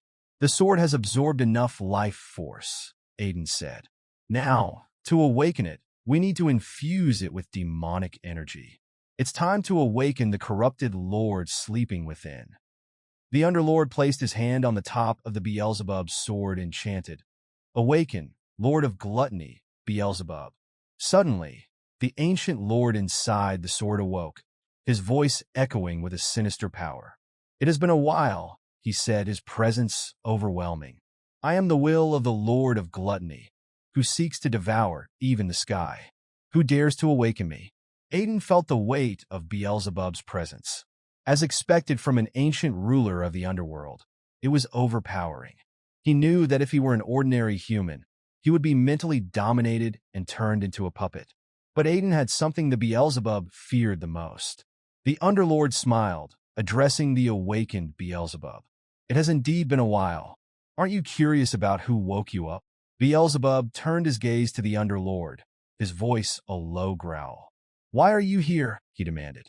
The Underlord glared at Beelzebub and snapped. Enough with the chit-chat. Just hand over your authority. Beelzebub, still processing his surroundings, looked surprised. To see you here? I can't believe it, he murmured. The Underlord pressed him. Are you giving it up or not? Beelzebub sighed and said he would comply. Aiden smirked, thinking to himself, the Underlord really did take down all the corrupted lords and became the ruler of the underworld. No wonder Beelzebub fears him. Aiden then spoke aloud. You could be useful too, you cursed creature. The Underlord shot Aiden an angry look and warned, just keep your promise. Suddenly, Aiden entered his berserk mode, his eyes burning with intensity. He nodded at the Underlord and said, of course. Gritting his teeth, he commanded, devour it, Beelzebub. Beelzebub let out a scream, and the High Troll was visibly shocked. Aiden attacked, absorbing the troll's power, leaving the troll helpless. As Aiden continued to absorb power, he warned everyone, I can't see anything. Be careful. Low held tightly to a pole, shouting over the roar of the wind. It's a huge gust. Watch out. Aiden shouted at the troll. Become my strength. But the troll, in a last act of defiance, refused, saying no. Suddenly, the wind stopped and the troll disappeared. Margrave, witnessing this, was shocked. Where did the High Troll go? He wondered aloud. Low asked, is it over? Are we safe now? Aiden stood there, stunned, realizing the immense power he had just absorbed. Is this the true power of the Lord of Gluttony's authority? He wondered. The sheer amount of life force and mana was overwhelming. Feeling a wave of nausea, Aiden muttered, I overdid it. I ate too much. The Underlord chuckled. That's what happens when you try to consume everything. No matter how strong the power, if you overuse it, it turns into poison. You'll have to let some of it go. But Aiden, defiant, shouted, absolutely not. I'll absorb it all, no matter what. Just then he noticed something below him, a flicker of movement. He was puzzled, asking, what is that? The Underlord looked down and said calmly, it's a phoenix. Aiden's eyes widened in realization. No wonder the High Troll was using fire magic. Aiden quickly checked the source of the movement and saw the phoenix.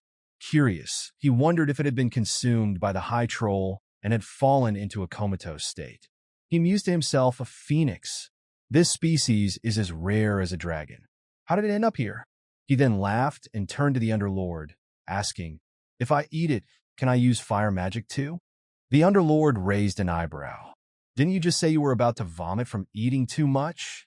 Aiden shrugged, grinning. That's true, but being able to use fire magic is a different story. The Underlord sighed. Watching you, I realize how reckless human greed can be. Aiden just smiled and said, thanks for the meal. Suddenly, Margrave tapped Aiden on the back. In the end, you pulled it off, he said. Aiden felt a wave of nausea and couldn't hold it back any longer. He vomited. Margrave stepped back, concerned. Are you okay? He asked. The Underlord, smirking, remarked, that serves you right for being too greedy. Margrave noticed the phoenix and, shocked, asked Aiden, that's a phoenix. How did such a rare creature end up here? Aiden, still focused on his own condition, was worried about his mana and life force. I need to eat the phoenix too, he muttered. As he spoke, the phoenix egg cracked open. Aiden stared in disbelief, cursing under his breath. Suddenly, a phoenix emerged right in front of him. The Underlord commented, the phoenix woke up after taking in the mana you expelled. Around them, the other soldiers were stunned. One man exclaimed, that's the legendary phoenix. Another added, seeing a phoenix in person. What a stroke of luck. Aiden, annoyed, grumbled, it's all because of that old man Margrave. I missed a once-in-a-lifetime chance. Just then, something landed on his head. Hey, what's going on? Aiden shouted. A voice nearby said, the phoenix is sitting on the young master's head. Aiden was shocked and confused. Why is it sitting on my head? Suddenly, flames surrounded him. Margrave and Low gasped in alarm. Aiden panicked, thinking, does it know I try to eat it? Is it going to burn me alive? But to his surprise, the flames weren't hot at all. It's not hot. What's happening? He asked. The Underlord replied, it's the Phoenix's blessing. It grants considerable resistance to most flames. Since it was resurrected by absorbing the mana you expelled, it probably sees you as its savior. Aiden smirked, holding the phoenix feather. This will come in handy against that guy, he said to himself. Suddenly, the phoenix flew away, leaving Aiden staring at the feather as it drifted into his hand. Margrave, still in shock, asked, Aiden, are you all right? You were just on fire. Aiden smiled and replied, yes, I'm perfectly fine. Margrave shook his head in disbelief. Since I met you, I've experienced one unbelievable thing after another. Aiden laughed. Trust me, I'm just as bewildered as you are. This is my first time experiencing anything like this. As they spoke, an orc approached them. Aiden turned his attention to the orc and asked, are you the orc tribe's chieftain? Why are you still here? Do you want to keep fighting? The orc looked at Aiden solemnly and said, an oath broken will be paid with a price. The price is death. You may take my head. Aiden was confused and asked the orc, what oath are you talking about? The orc explained, long ago, the head of the Regressed family and our chieftain fought a duel over this land. Our chieftain lost and swore to return to the mountains, never to come down again. We settled there, protecting the land ever since. Aiden suddenly remembered Dasvault mentioning that the orcs had settled in the middle of the mountain range. Could it be that the orcs were the reason monsters never came down to the territory? He thought. It made sense now. The orcs were a race that valued their oaths more than their own lives. That was why they stayed up in the mountains. The orc lowered his head and continued, my head should be enough. I beg you, please forgive my clan. Aiden turned away, saying, I don't particularly need your head. Go back. The orc, however, was insistent. The ancestors' oath must be honored. I must pay the price for breaking it, he shouted, raising his sword. Aiden, annoyed, said, you're so noisy. Should I just cut you down? But since you've been protecting this territory, I'll be patient. After a moment, he smiled and said, how about you pay for it with something other than your head? The orc was stunned by his words. The next day, Margrave watched in bewilderment. I'm not sure what I'm looking at right now, he said. Aiden, smirking, replied, is that a compliment? Thank you. Nearby, a soldier was panting, carrying a heavy load of sand, and muttered, why is this so heavy? He watched the orcs carrying similar loads with ease, tossing them as if they were pebbles. Aiden and Margrave observed the scene. Orcs and humans working together, Margrave remarked. Aiden nodded. Normally, this would take months, but with the orcs' help, we can finish in a week. The orcs get to protect their chieftain's life, and we get free labor. Isn't it a win-win situation? Margrave sighed, looking at Aiden. As expected, I can never figure you out. Talking to you is like talking to a dragon that's lived for hundreds of years. Margrave thought to himself that they should leave this matter to the Slaughter Tower. With monsters from the wasteland now appearing, the situation was beyond their control. Aiden nodded and smiled. In his mind, he thought, I've already gotten what I wanted, so it's not my problem anymore. He had come to awaken Beelzebub and had even received the Phoenix's blessing. Now he was wondering if he should just quietly go back and train some more. As Aiden rode his horse, the people cheered for him, thanking him for saving their territory. Long live our troll master, they shouted. One man said, I heard the high troll was defeated by the young master's sword. Another added, I heard our young master can even control phoenixes. A third chimed in, not just phoenixes, they say he can control orcs with just one finger.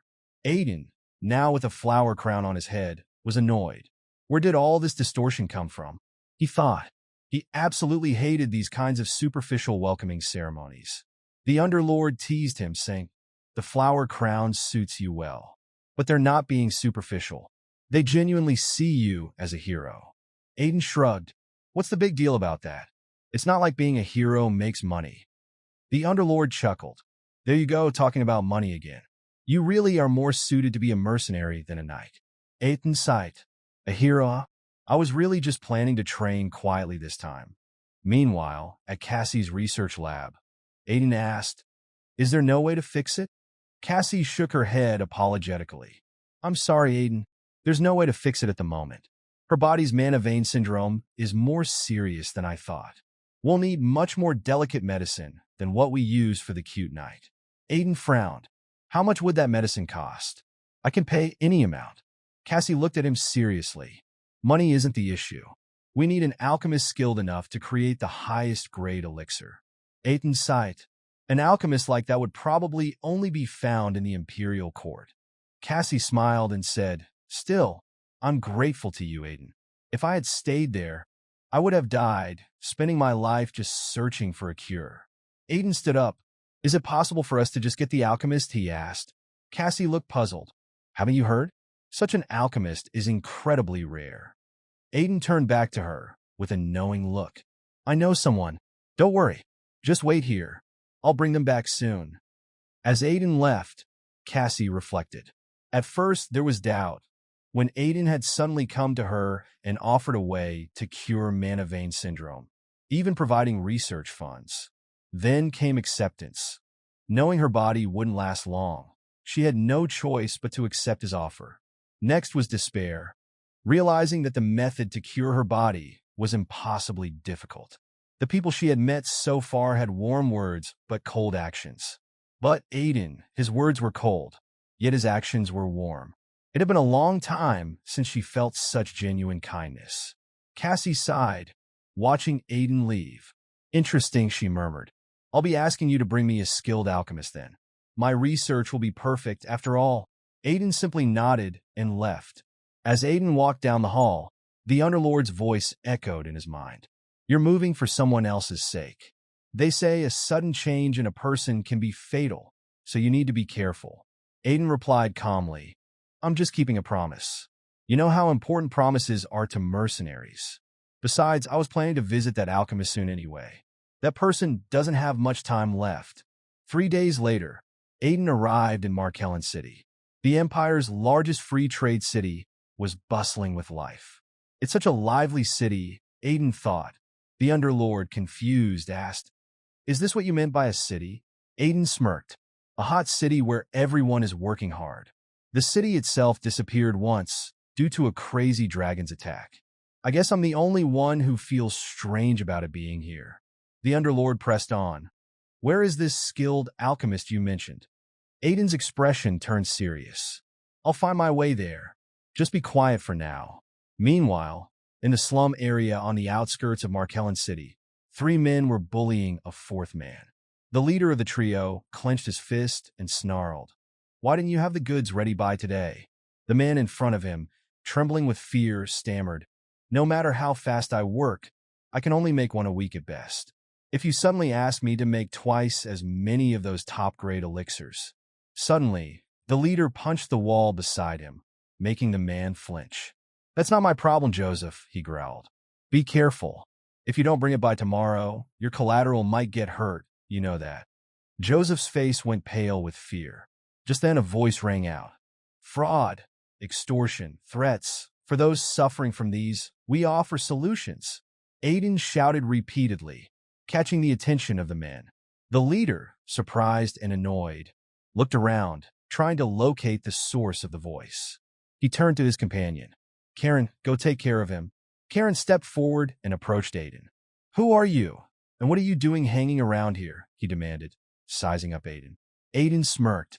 "You don't know who I am?" he replied coolly, ignoring Karen. He waved a hand toward Joseph.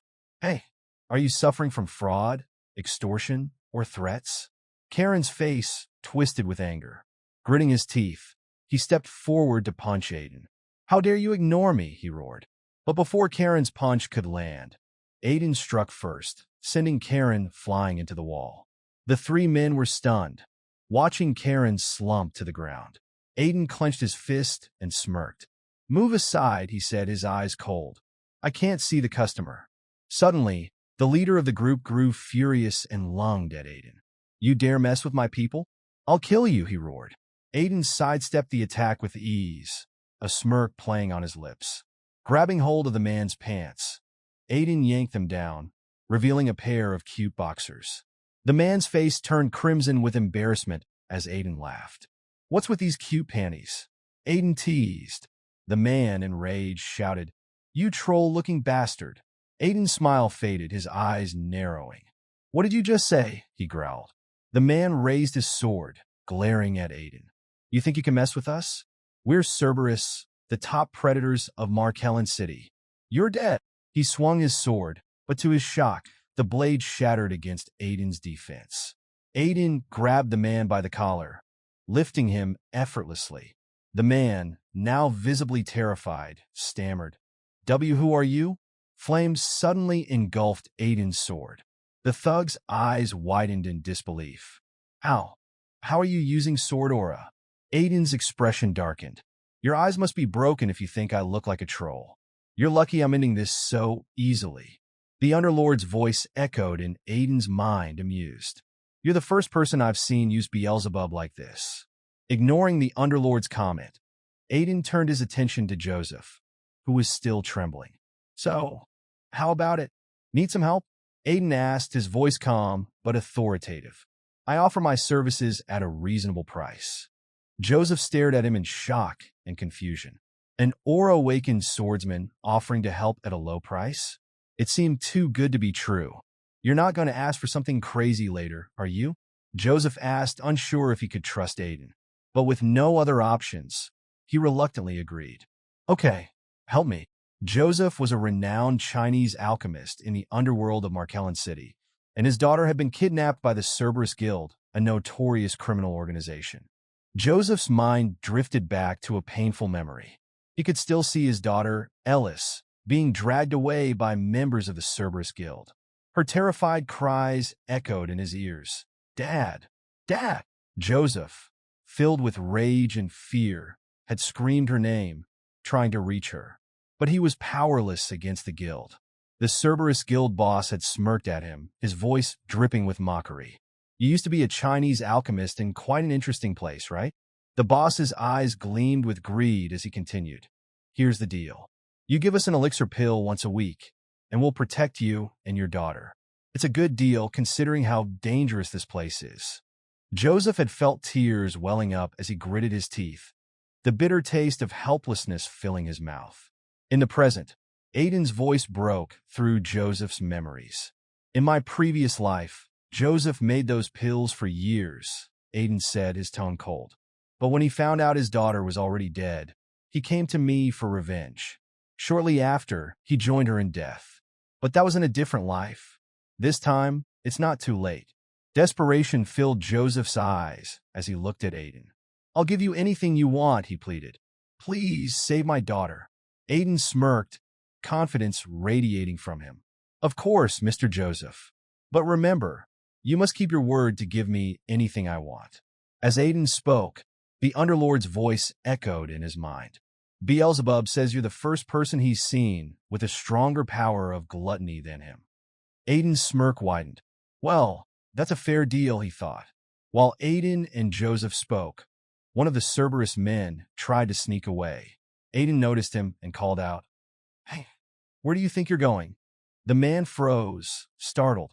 Aiden approached him, his eyes narrowing. Did you think I spared you for no reason? I've got some questions, but I doubt you'll answer them willingly. So we'll start with a few hits. The man quickly stammered, No, I'll answer right away. But Aiden punched him anyway, making sure the man knew he wasn't joking. Meanwhile, at the Cerberus Guild headquarters, the guild leader, a man named Ankle, was laughing in his office. With 2 of Joseph's pills this time, we should make a nice profit, Ankle mused aloud. Maybe I should just take one myself. They're so good for the body. Suddenly, the door burst open, and Ankle looked up, startled. Who dares enter my room without knocking? He demanded. But his anger turned to curiosity as he saw the intruder. Did you bring Joseph's pills? Ankle asked, expecting a positive answer. The Cerberus Guild member stood speechless, his eyes wide with fear. Ankle, the guild leader, noticed his expression and asked, What's with that face? Before the man could answer, Aiden appeared in the doorway, his presence commanding. Found you, Aiden said with a smirk. Ankle was confused and immediately defensive. Who the hell are you? Did you do this to my man's face? He demanded, gesturing to the bruised and battered guild member. Ankle sneered. You must be stupid to walk into a tiger's den like this. I don't know what you're after, but you're not walking out of here alive. He held up a small artifact, a smug look on his face. This is an emergency alarm artifact. The moment I inject mana into it, my men will be here in seconds, he boasted. He activated the artifact, but nothing happened. Ankle's smugness quickly turned to confusion. He pressed the alarm again, looking around the room, bewildered. Why isn't anyone coming? Is this damn thing broken? Aiden slowly advanced toward him, a dangerous smile on his face. Looking for your guild members? He asked casually. I made sure they were all in a deep sleep when I came in. But don't worry, I won't let you sleep so easily. Aiden's eyes darkened. Now, where is Joseph's daughter? Ankle tried to regain his composure and laughed nervously. So, you're just a mercenary hired by Joseph, huh? Don't get cocky, because you took out a few of my grunts. I'm the strongest in this guild. He clenched his fists and prepared to attack Aiden. But before he could make a move, Aiden punched him hard, sending him sprawling. After beating Ankle, they made their way to prison, where Joseph's daughter was held captive. After reaching the prison cells, Ankle told Aiden, "We are here." Aiden was shocked to see and told Ankle, "You locked her in a place like this. You guys are really shitty people." Then Ankle said, "But that child, she is not an ordinary one." After Ankle opened the door, he told Aiden, "She may seem calm now, but usually..." Then Joseph's daughter suddenly hit Ankle in his face, and he flied backward due to her kick. And then she told him, "I will kill you." The girl's eyes blazed with fury. "I'm going to kill you," she screamed. Aiden raised an eyebrow, impressed.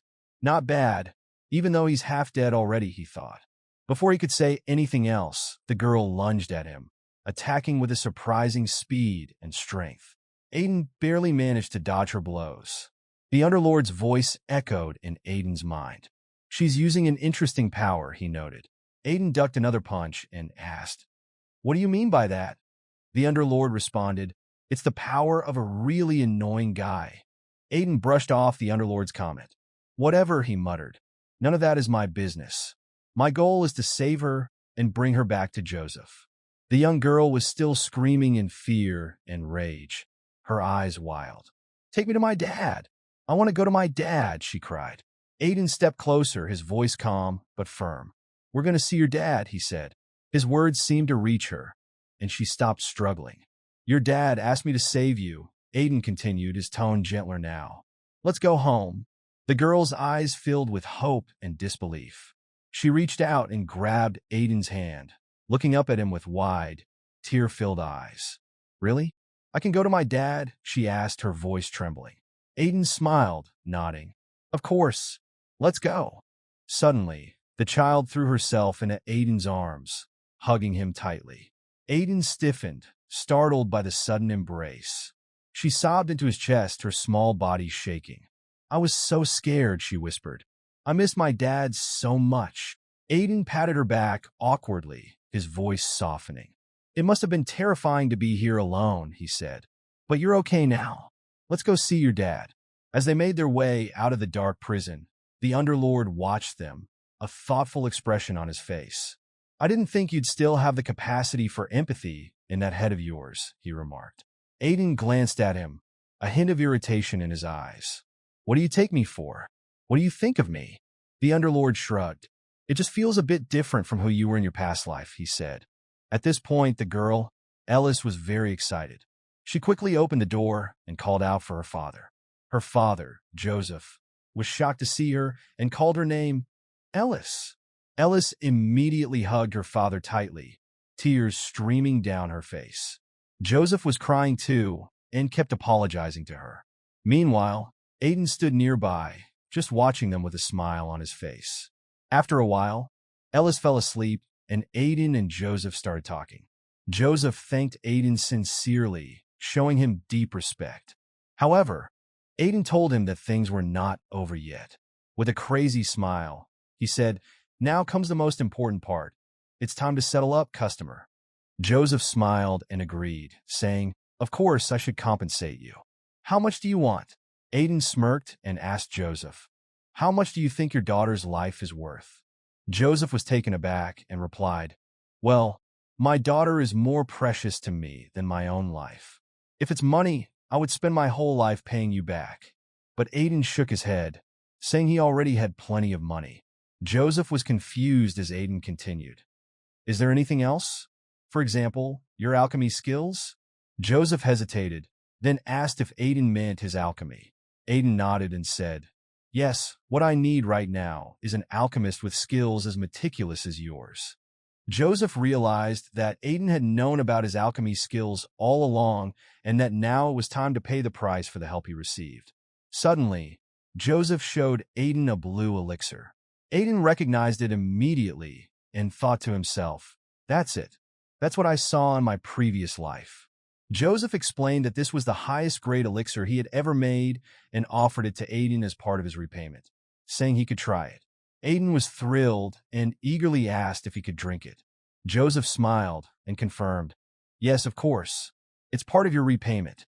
As Aiden lifted the elixir to his lips, the Underlord inside him commented, "Wipe your drool. It's disgusting."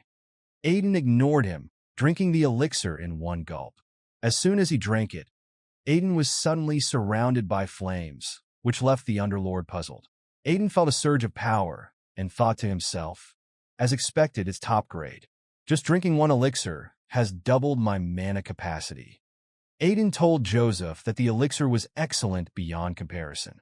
Joseph laughed and said that, as repayment, he would continue making these elixirs for him. But Aiden smirked and proposed something different. He asked Joseph if he would consider joining their duke's household. If Joseph agreed, they would protect him and his daughter. Joseph was shocked upon hearing this. He asked Aiden, "Who exactly are you?" Aiden apologized for the late introduction and then introduced himself, saying, "I am Aiden Regressed, the eldest son of the Regressed family."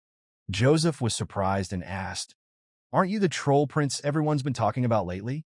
Aiden felt annoyed at being called the troll prince again and thought to himself, "What the heck?"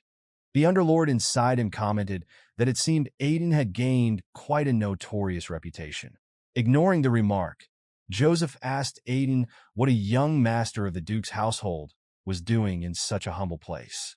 Aiden explained that there was an urgent matter he needed Joseph's help with. He assured Joseph that if he could help resolve the issue, the Duke's household would protect Joseph's family for life. Aiden then asked, "Isn't that a good offer?" Joseph agreed that it was, but he was still confused. He asked Aiden what the urgent matter was and suggested they start by addressing that.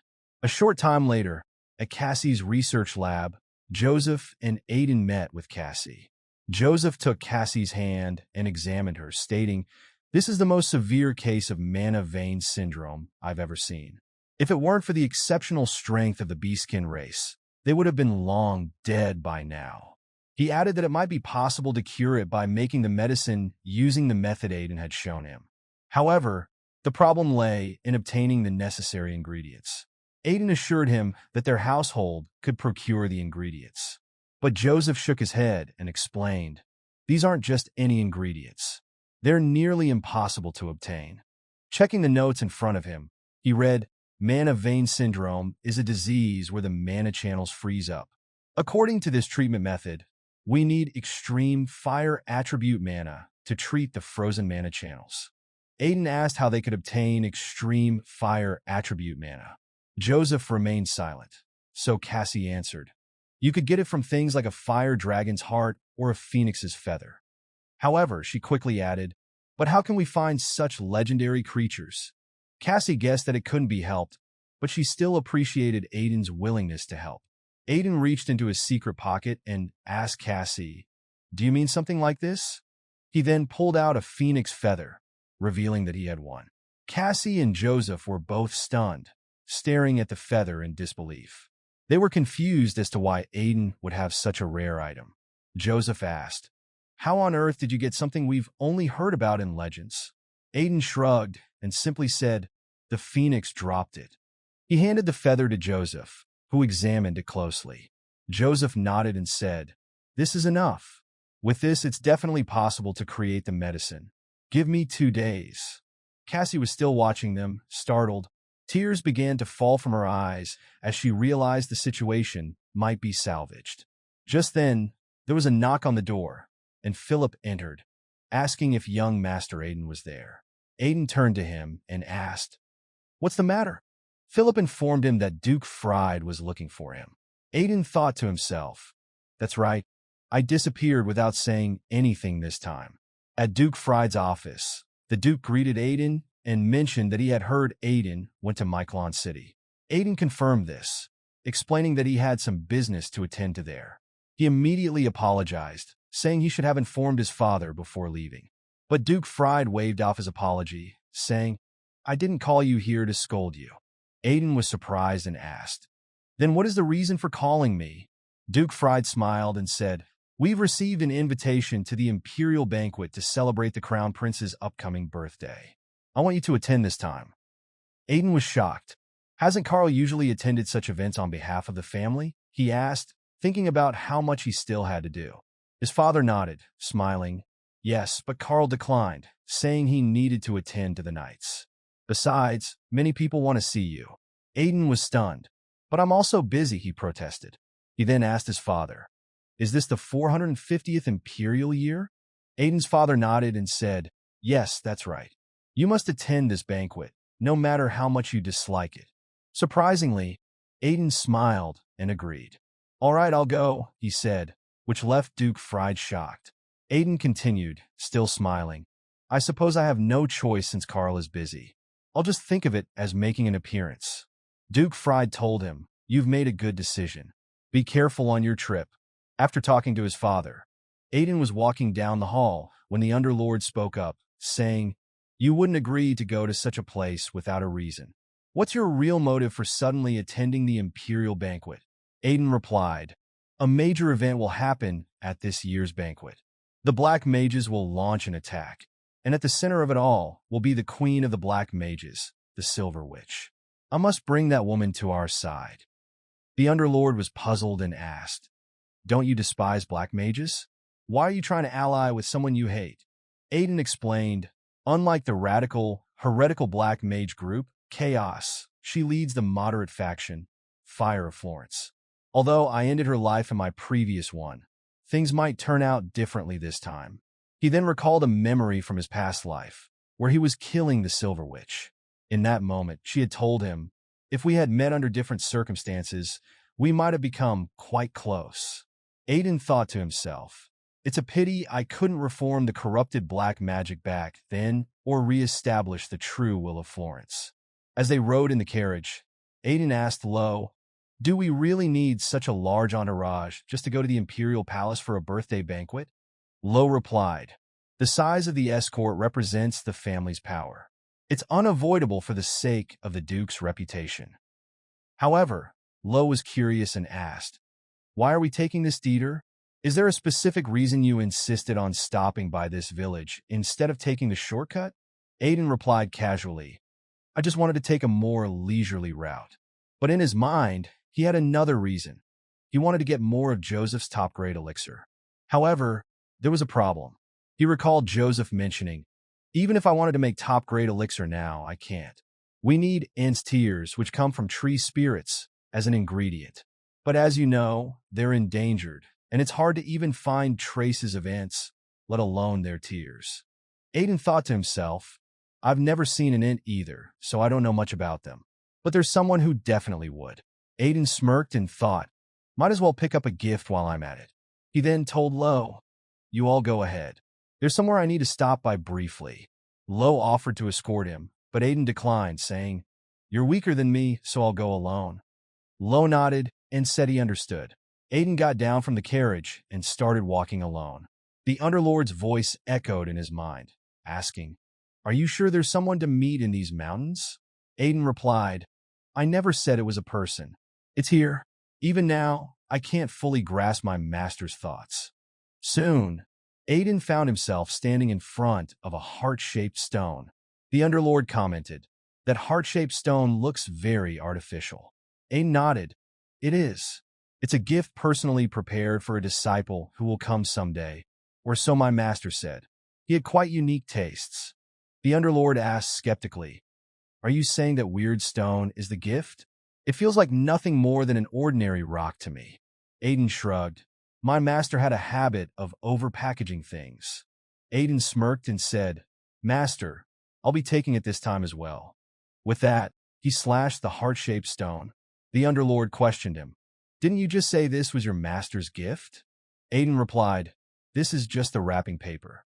As the stone broke, a hidden passage was revealed, leading into a cave. The Underlord remarked, This looks like a dungeon. Is this supposed to be a gift? Aiden just smirked and said, My master was always an eccentric person.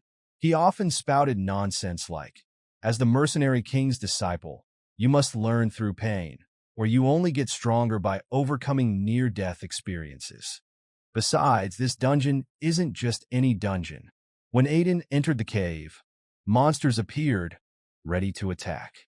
The Underlord asked, By any chance, did you and your master not get along in your past life? Aiden chuckled and said, I told you, he was an eccentric. In my past life, when I entered here without knowing any better, I really thought my master was trying to kill me. But now, I couldn't be more grateful. As the monsters charged, Aiden noticed a figure standing behind them, exuding an evil aura. The Underlord recognized it immediately, saying, It's a lich, a foolish being created when a black mage turns themselves into an undead. Aiden nodded and said, Liches are one of the trickiest opponents if you don't know how to deal with them. I remember the trouble they gave me in my past life. The lich sneered and spoke.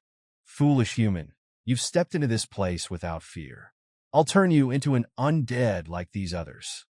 Aiden ignored the lich's threats and charged straight at him. The lich was taken aback, clearly shocked. Aiden smirked, thinking, if I take down the lich, the rest of the undead he summoned will disappear. Besides, after taking down so many high-level liches in my past life, this half-baked lich is nothing. Aiden summoned his sword Aura and slashed through the lich. The lich's eyes widened in shock as Aiden's blade cut through him. Gritting his teeth, the lich muttered, To think I'd go without seeing the rebirth of the Black Mage Kingdom. As the dead creatures slowly disappeared, Aiden noticed something left behind by the lich. His eyes widened in shock as he picked up the item, examining it closely. The Underlord asked, Is that the pin your master mentioned as a gift? Aiden shook his head. No, I've never seen this before. But this pattern, it feels strangely familiar. We'll keep it for now. The Underlord then suggested, You should collect the lich's bone dust too. Aiden frowned, looking both confused and annoyed. Collect bone dust? Why? The Underlord explained. Didn't you say you were going to look for ints? Lich bone dust is something ints go crazy for. Aiden sighed. I hate to admit it, but I don't know much about ints either. If you're telling me to collect this for some strange reason, you'd better not be messing with me. Cursed one, trust me for now, the Underlord replied. Aiden started collecting the bone dust, albeit reluctantly. The Underlord then asked, Where exactly is this gift supposed to be? Just wait a bit, Aiden replied. The Underlord couldn't help but tease. A moment ago, you were skeptical, and now you're collecting bone dust like it's valuable. Aiden smirked. Well, it's good to keep useful things, isn't it? As they continued exploring, they came across a room. The Underlord commented, Looks like there's a hidden room in the dungeon. Yeah, Aiden agreed. It's actually a hidden dungeon. As eccentric as my master was, he wasn't so crazy as to leave us in a dungeon with just a lich. The Underlord retorted, Throwing in a lich is already crazy enough. While walking through the room, Aiden spotted something and asked the Underlord, Did you see that in our past life too? The Underlord's voice took on a nostalgic tone. How could I forget? If it weren't for that, I would never have lost in our fight. Aiden nodded. It's been a while since I've seen this, the Banshee Spirit Shield, an item imbued with the spirit of a madness-tainted banshee. Aiden thought back to his past life, remembering how the madness from the Banshee Spirit Shield used to affect him, making it difficult to wield. But now he was confident he could handle it. One of the reasons he liked this shield was that it could be worn as a bracelet, unlike most equipment, making it easy to carry around and take out when needed. It was convenient and nostalgic, reminding him of his days as the Dragon Slayer King. He even found himself missing the madness-filled scream of the Banshee. The Underlord commented, You actually missed that? Like master, like disciple. You're both not normal. Aiden waved him off. Quiet. It's time to get out of here. He turned and called out. Should I call you out? I know you've been watching everything. I'd like to make a deal. Will you show yourself? Suddenly, a figure appeared, smirking. I've been waiting for you to call. Sucker, dear customer. Looks like you need to make a deal. The figure smiled and introduced himself. Nice to meet you. I'm Rabbits, a spirit merchant from the Friendly Spirit Emporium. If there's anything you need, just name it. Potions, weapons, food, you name it. There's nothing our Spirit Emporium doesn't have. Aiden nodded, recognizing the type. Spirit merchants are spirits of trade with strong monetary desires. The Spirit Emporium was created when these merchants gathered, with the head merchant as their leader. Aiden knew that typically, when someone cleared a dungeon, the Emporium sent a spirit to trade for the byproducts found there. Rabbits laughed and pointed at Aiden's arm. You're going to trade that Banshee Spirit Shield, right? What luck! I can buy it from you at a good price. Aiden shook his head. No, I'm not selling this. Rabbit's smile faded, replaced by confusion and disappointment. What kind of deal do you want then? I want information, Aiden replied. I need to know the location of end dwellings on this western continent. Rabbits perked up, considering the request. You want to buy information on end dwellings? Interesting. That's not your usual request. But the Spirit Emporium deals in all kinds of goods, including information. Let's see what we can work out. Rabbits considered the request and said, the information about end dwellings is quite expensive. Even at a discount, the location of a small village would cost you 2,000 gold. Aiden shook his head. No, the price is 4,000 gold. Rabbit's eyes widened in surprise. For 1,000 gold? Are you serious? The Underlord, watching the exchange, couldn't help but interject. Are you crazy? Why are you doubling the price? Do you owe this spirit something from your past life? Aiden grinned. I do owe him, but this is just part of what my master taught me. The Underlord was puzzled. And what exactly did he teach you? Aiden smirked. The art of milking spirit merchants. My master was very skilled at it, and I learned from the best. I milked him like this in my past life, and I'll do it again. He turned back to Rabbits. Here's the deal. You give me the location of the end dwellings and 4,000 gold. Rabbits looked annoyed, his ears twitching in frustration. Wait a minute. Are you saying you're not using 4,000 gold to buy the information, but you're asking for 4,000 gold and the information? Have you lost your mind after fighting all those monsters? Aiden just smirked. No, I'm proposing a trade. I'll sell you what's behind me. He gestured to the area behind him, his smile never wavering. What do you think? Rabbit's eyes widened in shock as he realized what Aiden was referring to. How did a human like you? He trailed off, clearly flustered. Aiden kept smiling. If you don't want it, just say so. I can always destroy it. In his previous life, Aiden had been shocked when his master first proposed selling dungeon cores to spirit merchants. Are you saying you're going to sell this to them? He had asked incredulously. His master had nodded, grinning. Exactly. It's my secret money-making scheme. The real reason spirit merchants come to dungeons is for these dungeon cores. Aiden had been baffled. But this thing is so useless no one would take it even for free. Why would they want it? His master shrugged. I don't know why, but they do. When you conquer a dungeon, everything inside it belongs to you, including the core. So you can sell it. And if they don't buy it, just destroy it. Back in the present, Aiden was smirking. So, will you buy it, or should I just smash it? Make up your mind. I don't have all day. Rabbits, the spirit merchant, looked shocked and speechless. He couldn't believe this human knew about dungeon cores. Everyone else left them behind because they didn't know their value. If he told his seniors he bought a dungeon core, he might get insulted, but if he didn't retrieve it, the hat merchants would fire him. Seeing Rabbit's hesitation, Aiden started to draw his sword. All right then, I'll just smash it. Rabbits panicked. Wait a minute. He sighed, defeated. Fine, I'll buy it. Aiden laughed. You should have said so earlier. He received a pouch of platinum coins. These are definitely worth 4,000 gold. It was a good deal. As Aiden turned to leave, he glanced back at Rabbits. I'm sure we'll meet again soon. Rabbits muttered under his breath. I hope we never meet again. Then, louder, he added, "You think you can get away with swindling a spirit merchant? Just try to find the Int's village. No human has ever returned from there." Aiden laughed, clutching the platinum coins. The scene shifts to Lo, who had been waiting anxiously for his young master.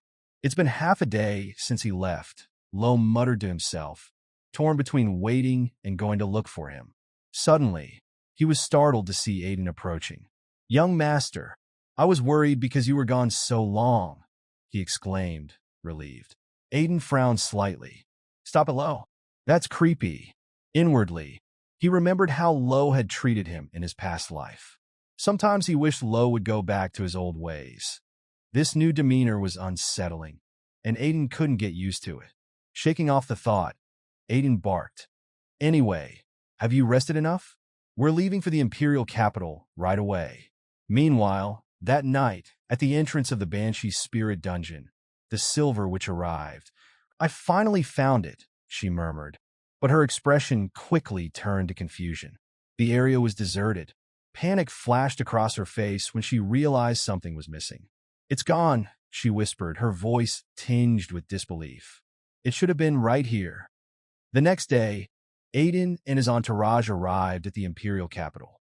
The carriage came to a halt, and Aiden stepped down, greeted by the Imperial Palace butler. "Welcome to the Imperial capital, young master," the butler said, bowing deeply. "I'll escort you to your guest room in the Imperial Palace." Meanwhile, the party at the Imperial Palace was in full swing. Nobles and dignitaries mingled, exchanging pleasantries, when suddenly, Aiden made his entrance. A wave of shock rippled through the crowd. Murmurs of confusion spread as some recognized him. "Isn't that the delinquent prince?" someone whispered. "I heard he caught a troll once, but he probably stole someone else's achievement," another sneered. Aiden could hear the whispers, but they didn't faze him. "It's been a while since I've been treated like this," he mused. "People are the same, be they mercenaries or nobles. No matter, I have no business with them. There are 3 people I need to see." As Aiden scanned the room, a man's boisterous voice caught his attention. "The taste of alcohol in the Imperial Palace is truly the best. If only we could import this kind of alcohol to our Magic Tower country," the man declared. Aiden's eyes narrowed as he recognized the voice. "Magician Gustav Dora, it's an honor to meet you," Aiden said, stepping forward. The man, startled, turned to face him. "Do I know you?" he asked, surprised. This was Gustav Dora, the chief magician of Anguis, the city-state of magicians. Aiden greeted him with a slight bow. "Of course I know you. You're one of the top magicians from Anguis." Gustav frowned, clearly wary. "If you're trying to get on the good side of the Magic Tower country, you've come to the wrong person. I'm not on good terms with the higher-ups there." Aiden smirked, unfazed. "I'm not here for that. I've read your book, The Possibilities of Magical Engineering, and I found it quite interesting." Gustav's eyes widened in surprise. "You've read it?" he asked, clearly taken aback. Aiden smiled warmly at Gustav, maintaining a facade of genuine interest. "I couldn't help but be intrigued by the presentation of a new direction I'd never seen before." Gustav, clearly pleased, placed a hand on Aiden's shoulder. "To recognize the greatness of magical engineering, unlike those old fogies in the Magic Tower country, you have excellent insight, young Master Aiden." Aiden laughed, playing along. "I've never seen such a useful and superior field of study." But in his mind, he thought, "That's what I'd say if I hadn't fallen asleep every time I tried to read it. I never even turned the first page." Gustav continued talking enthusiastically about magical engineering, while Aiden nodded along, laughing at the right moments. Meanwhile, the Underlord, growing increasingly irritated, whispered to Aiden, "Please, shut that guy up." Aiden, unfazed, replied internally, "Just pretend you don't have ears." The Underlord pressed, "Why do we need someone obsessed with magical engineering, which isn't even real magic?" Aiden's eyes glinted with foresight. Magical engineering might be dismissed and considered useless right now, but later, it becomes an indispensable technology for everyone. The Underlord, intrigued, asked, "This Gustav must be quite a famous person, then?" Aiden nodded. "He is. Gustav is famous, but not for his magical engineering. He's known as the Mad Magic Tower terrorist Gustav Dora. The Underlord's interest peaked. A terrorist, not a famous magical engineer? Aiden continued, his voice low, so only the Underlord could hear. Soon, Gustav will likely cause an accident during an experiment, have his mana sealed, and be expelled from the Magic Tower country. After that, he'll attack the Magic Tower with the magical engineering weapons he developed alone. He almost annihilated the Magic Tower country. Of course, he was stopped because they had the great magician Shora. Aiden smiled slightly, a hint of admiration in his tone. Anyway, thanks to that record of almost annihilating the Magic Tower country, magical engineering gained recognition. Isn't that strange? As if on cue, Gustav burst into laughter. This is the first time I've had such an in-depth conversation about magical engineering. I wonder if I got too excited and talked too much on my own. Aiden maintained his calm demeanor, even as the man shouted his name. Not at all. It was a great conversation that broadened my horizons as well, he said to Gustav with a smile. I'd like to have an even deeper conversation next time we meet. Just then, a loud voice interrupted the moment. Aiden Remes. Startled, Aiden turned to see a man glaring at him, his expression filled with rage. Who is this guy? Aiden thought, trying to place the familiar face but coming up blank. The man stepped forward, his fury evident. You thief! How dare you steal our Cetus family heirloom? I won't forgive you. Aiden blinked, genuinely puzzled. Who are you? As the tension in the room escalated, Gustav, who had been observing the exchange, turned to Aiden and asked, Is there some history between you and young Master Tyan? Aiden, still trying to piece things together, shook his head. No, this is the first time I've seen him, he replied, though his mind raced. Tyan Cetus. That explains why he looked familiar, Aiden thought. Smiling, Aiden addressed Tyan. It's a pleasure to meet you, Tyan. Now I realize why you seem familiar. You resemble your father. But Tyan wasn't having it. Shut up, you fraud, he snapped. How dare you scam my father and steal our family heirloom? Aiden was genuinely confused. He remembered making a deal with Tyan's father, but there was no scam involved, at least not in his eyes. The murmurs among the other nobles grew louder as they questioned Aiden's honor and whispered about how he didn't actually defeat the troll on his own. Aiden, still maintaining his composure, said, There seems to be a misunderstanding. I won this with a fair bet. Tyan's eyes narrowed in suspicion. A fair bet? And I'm supposed to believe someone like you could withstand my father's sword and win? Aiden laughed, though his patience was wearing thin. You're going too far, he said, his tone measured. The Underlord, amused, chimed in Aiden's mind. Surprising that you even know what patience means. Aiden retorted internally. Are you saying I should just hit him here and now? Tyan, frustrated, sighed and demanded. If you're so confident, then why don't you prove it's not a scam? I challenge you to a duel. If you win, I'll kneel and apologize. But if you lose, you return the heirloom and kneel to apologize. Aiden couldn't help but notice how Tyan was becoming increasingly disrespectful. In his mind, Tyan was just as stubborn and pig-headed as his father. Aiden laughed, shaking his head. A duel at the Crown Prince's birthday banquet? How appropriate. Just then, the atmosphere in the room shifted as a new voice entered the fray. How amusing, a duel at my birthday feast. Aiden and Tyan both turned, their expressions turning to shock as they saw the Crown Prince himself standing there, a curious smile on his face. The room fell silent, all eyes now on the prince. As the Crown Prince Mars Immortalia entered, an announcer's voice echoed through the grand hall. The entrance of the Empire's little son, the esteemed Crown Prince's Highness, Mars Immortalia.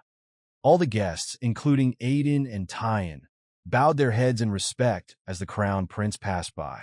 Tyan, bowing deeply, greeted the Crown Prince, thinking to himself how unfortunate the timing was. Despite this, the Crown Prince smiled, his demeanor calm yet commanding. I heard an interesting conversation, the Crown Prince said, his eyes twinkling with curiosity. Tyan immediately apologized. We accept any punishment for causing this disturbance, Your Highness.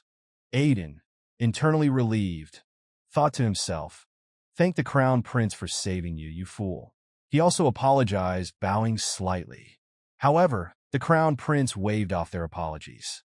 No need to apologize. Raise your heads, he commanded, and they both complied. With a playful smile, the crown prince then said, I would like to see your duel. Would you spar here for me? Both Aiden and Tyan were taken aback, their expressions reflecting their surprise. The crown prince continued, young Master Tyan is known for his exceptional martial skills, and young Master Aiden has been making waves with his recent exploits. If you were to showcase your skills for me, it would be the best birthday present I could have asked for. Aiden was momentarily speechless. In his mind, he recalled the crown prince's reputation from his previous life. This guy was famous back then too, Aiden thought. He was considered the best candidate to become emperor, but he had one flaw. He's a battle maniac. Aiden realized that refusing the crown prince's suggestion wasn't an option, leaving him conflicted about what to do. Suddenly, Tyan smirked, breaking the silence. Gladly, as you command, your highness, Tyan replied confidently. Inwardly, Tyan was fuming with jealousy and determination. My father never acknowledged me, but he acknowledged that brat? I don't know what trick Aiden used on my father, but I'll expose him, reclaim our heirloom, and earn the recognition I deserve, Tyan vowed silently. He then laughed, taunting Aiden. Where's your confidence from a moment ago? Now you're trembling like a coward. You've disgraced your family with your actions. Serves you right. Aiden clenched his fist tightly, trying to keep his composure. The Underlord, sensing Aiden's turmoil, asked, Are you sure you're okay? Aiden responded with a calm, controlled voice. Your Highness, I don't particularly enjoy fighting, but since you've commanded it, how could I possibly refuse?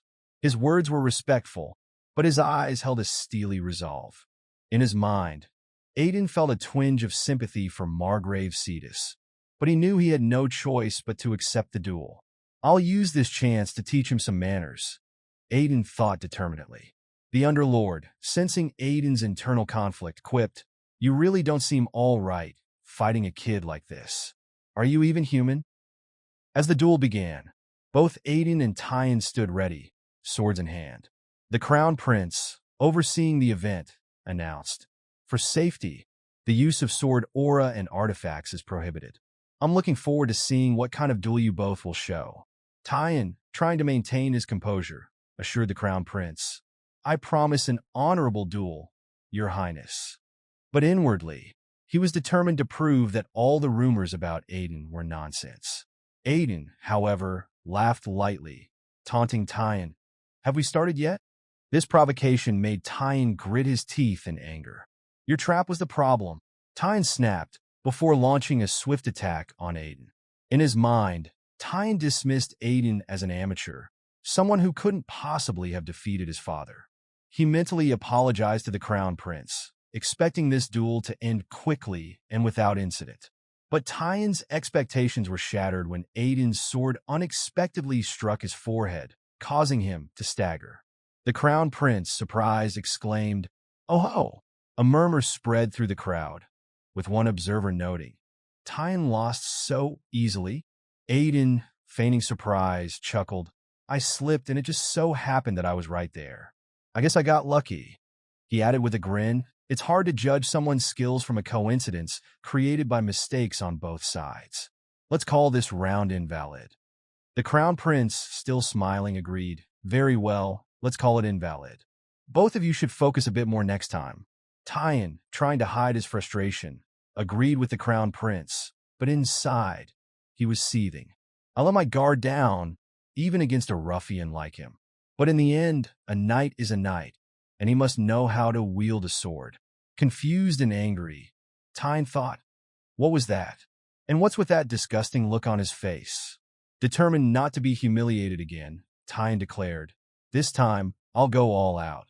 Aiden, now visibly annoyed, replied nonchalantly, Sure, you can come at me, or go away, whatever. Tyan, enraged by Aiden's dismissive attitude, vowed, He might have fooled me once, but never twice. Tyan gripped his sword tightly, and with a fierce determination, swung it at Aiden. But Aiden deftly dodged the attack, momentarily stunned by the speed and strength behind Tyan's strike. As expected of the Margrave's son, Aiden thought. His sword is honest and upright, just like his father. Blocking Tyan's next attack, Aiden couldn't help but comment, compared to the Margrave, your sword feels too light. Tyan's anger flared. What did you say? My sword is light, he demanded. Aiden nodded, his tone calm yet provoking. The Margrave's sword was heavy and precise. But your sword right now, young Master Tyan, looks like it's merely imitating his. The remark enraged Tyan even more. Imitating? He echoed in disbelief. Seeing the effect his words had, Aiden continued. You were so curious about the sword that fought the Margrave, weren't you? Well, I'll show it to you. With that, Aiden swiftly moved to attack. Tyan was momentarily shocked by Aiden's speed, but he quickly regained his composure. It's not like I can't block this, Tyan thought, confident in his ability. To think my father was defeated by such a sword. That's ridiculous. But as Aiden's sword approached, it bent in an unexpected manner, slipping past Tyan's defense and striking him on the forehead once again. Tyan staggered, disbelief written all over his face. Impossible. I blocked it, but how? The Underlord, observing the duel, remarked, I thought you'd go easy because of your ties with the Margrave. But you're taking this more seriously than I expected. Aiden smirked. A stubborn knight like him won't stop unless he's knocked out. If I don't make him faint, I bet he'll keep coming at me until he's dead. As Aiden's strike landed, Tyan felt himself beginning to collapse backward. I'm falling.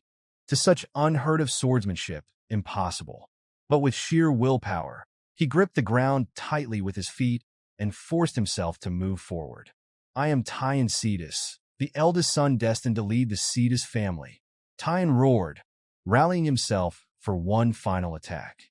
He attempted to use the mercenary king's swordsmanship, a technique known for its brutal efficiency. But Aiden, with practiced ease, avoided the attack and delivered a swift blow to Tyan's back. The force of the hit caused Tyan to drop his sword and faint, his body falling toward the ground. Just before Tyan hit the ground, a man appeared, catching him effortlessly. The man's voice was calm, but carried a hint of disapproval.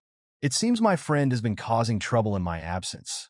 Aiden, feeling the lingering tension in his muscles, thought to himself, it's fine, I was feeling a bit stiff anyway.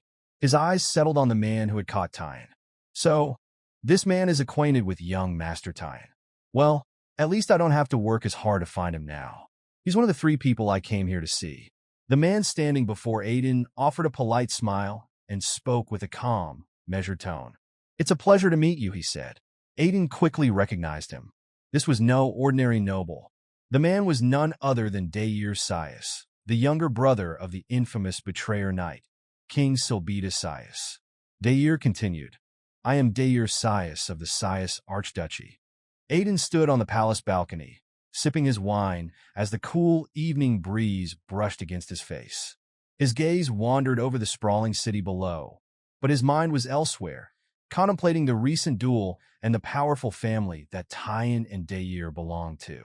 The Sias Archduchy, Aiden mused. The sword that guards the northern continent, the strongest knight family. It's said that no one who inherits their blood fails to become a sword master. He sighed, a hint of envy flickering in his thoughts. If I had been reborn into that bloodline, I would already be a sword master by now. His thoughts turned to Dair. That person is called a genius, born once in 100 years in such a family. Aiden couldn't help but acknowledge Dair's skill and reputation, even if it irked him. The scene shifted to Dair, who was now with his friends, laughing and mocking Tyan. Tyan, clearly frustrated, kept insisting, I lost because I let my guard down. Aiden, having re-entered the palace, overheard their conversation. Suddenly, the Underlord appeared beside him, his presence almost palpable. I've heard the name Sias a few times, but Dair is a name I'm hearing for the first time, the Underlord remarked, his tone thoughtful. He then glanced at Aiden. If you need to meet him, isn't this the best time to approach him already? Aiden shook his head. No, a better time will come. Until then, I have to wait patiently. As he spoke, Aiden suddenly felt an intense gaze from behind, startling him for a moment. Before he could react, a group of people surrounded him, eagerly introducing themselves. Aiden was confused by the sudden attention and grew annoyed when someone referred to him as the Troll Master. Annoyed, he excused himself and returned to the terrace, hoping to avoid further encounters. The Underlord's voice echoed in his mind. Don't you find those nobles disgusting? They were looking down on you just a moment ago. Aiden smirked. What's there to hate? Humans are all the same after all. That's how they are. They cling to you when they need you and discard you when you've outlived your usefulness. He paused, then added with a touch of irony, Don't trust me too much. I'm a human, after all. The Underlord's response was unexpected. I do trust you.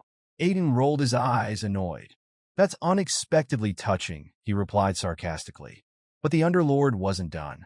You're more like a troll, so that's why I trust you. Aiden's irritation flared. You're dead once we return. I'm reserving 100 bottles of holy potion for you. Suddenly, a beautiful girl appeared behind Aiden and said, That swordsmanship earlier, wasn't it from a mercenary king? Aiden was shocked upon hearing this. She recognized my master's swordsmanship, he thought. But more importantly, the energy she emitted felt familiar to him. A smile crept across his face as he mused to himself. As expected, she came on her own. The last person I need to meet. The girl moved closer to Aiden, and he asked, Have you seen this type of swordsmanship before? She quickly replied, No, I've never seen it, only heard about it. She then added, The mercenary king's swordsmanship can render any defense useless. If he had been a knight, he would have surely gained great honor. Aiden thought to himself, That man a knight?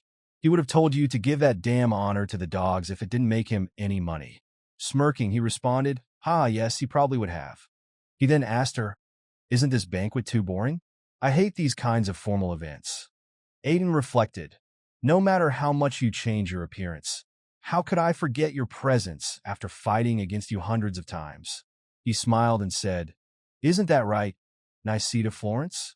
She was momentarily shocked, but quickly composed herself. So, you already knew about me. Let me ask you a question, she said. How did you awaken that sword? Aiden happily answered, I had a little help from a friend.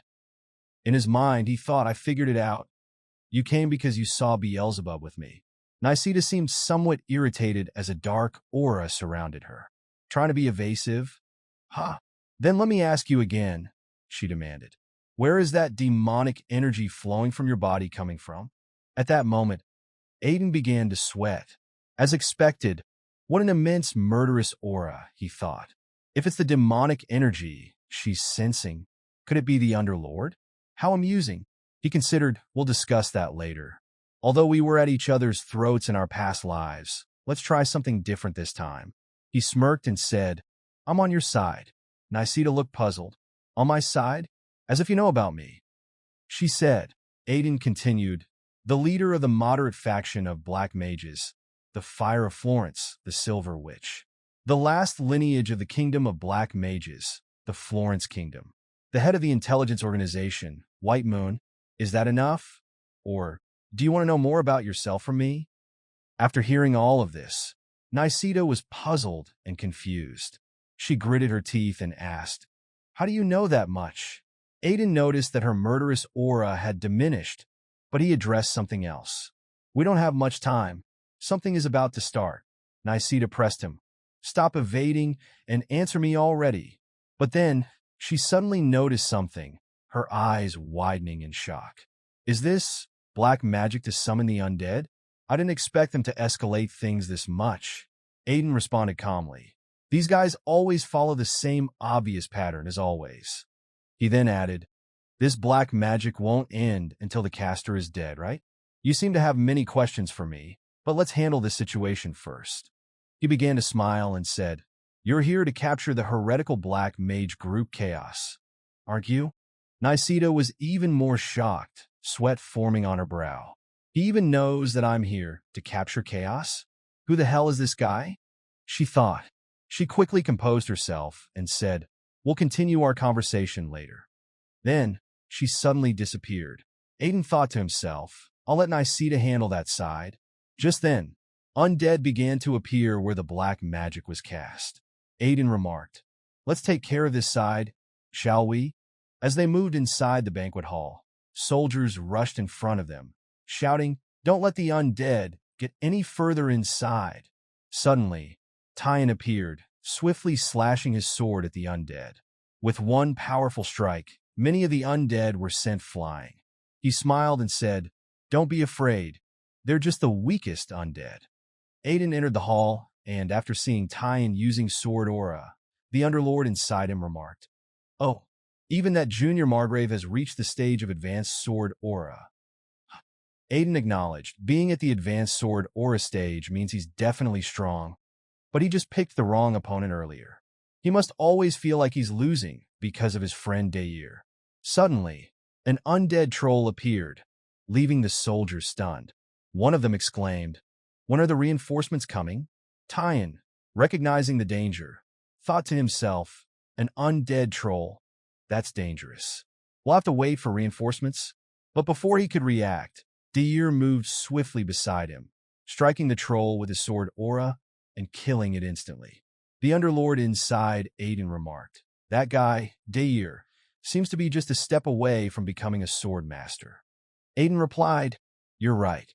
He's at the stage just before the wall of sword master, the semi-master."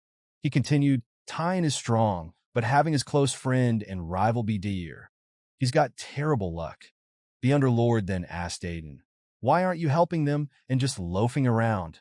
Aiden responded calmly, "They can handle this on their own. They don't need my help at all. Besides, there's something I need to confirm." The Underlord seemed confused by this response. Suddenly, some armored undead appeared. While Dair and Tyan were fighting against the undead, Tyan sensed an incredibly dense, demonic energy from somewhere and mentioned it to Dair.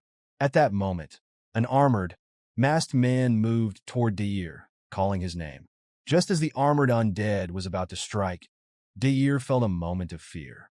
Before the attack could land, Aiden appeared in front of him, using his Banshee shield to block the strike. In Aiden's mind, he thought, finally, the one who ruined this banquet has appeared, the strongest of the undead, the Death Knight. Plus, I thought something was off, and as expected, even though it's the strongest undead, Dair, as a semi-master, should be able to handle it. I always wondered why he lost in my past life. But this guy, he's been strengthened with dark magic to have power beyond that of a semi-master. He continued to think, I wouldn't have been able to block that attack if it weren't for the Banshee's spirit shield. Now I understand why Dair lost against him in my past life. The Death Knight kept repeating Dair's name, water dripping from his mouth. Aiden was shocked to hear the Death Knight speak Dair's name and thought to himself, I don't need any of the other distractions. In that moment, the undead knight attacked Aiden again with precise force, but Aiden managed to block it once more. As he held off the attack, a realization struck him. So that's what it was, he thought. I should have realized something was wrong from the start. I should have noticed that the undead weren't moving to attack randomly, but were instead trying to separate Dair from the other soldiers. Aiden quickly pieced it all together. Everything here was planned to kill Dair. The Death Knight attacked Aiden again, but he blocked it with his Banshee shield. Aiden thought, as expected from a semi-master level Death Knight. Even blocking his attacks feels overwhelming. Suddenly, Aiden called out to Dair, Now's the time. Attack the Death Knight. Dair charged with all his strength, but the Death Knight easily blocked his spear with his sword. Dair was shocked. He blocked my spear like it was nothing. Aiden grew angry. Aiden frowned, his thoughts racing. Judging by the amount of magical power I sensed, he must be at least a semi-master. He considered, feeling the weight of the situation. But something gnawed at him, something deeper than just the presence of a powerful individual. Why target Dair specifically? His mind worked quickly, connecting the dots. The person who would benefit the most from Dair's disappearance. The person who sees Dair's existence as a thorn in their side. Aiden's breath caught in his throat as the realization hit him hard, a cold sweat dripping from his forehead. There's only one person that fits that description. Solbita, he muttered under his breath, the name feeling heavier than usual. He began piecing it together. Solbita, the eldest son of the family, overshadowed by his younger brother Dair, who had been hailed as a historical genius, a once-in-a-lifetime talent. Despite his position as the firstborn, Sobita had always struggled to stand out, his achievements dwarfed by Daer's extraordinary prowess. In the Grand Duchy of Sias, where rulers are chosen based solely on ability, in his mind he cursed Sobita, that bastard. He remembered the past and how Sobita had become the Night King by luck because of a similar incident. How did he become the Night King after killing his own brother? Aiden thought. And worse, he's been working with the black mages behind my back.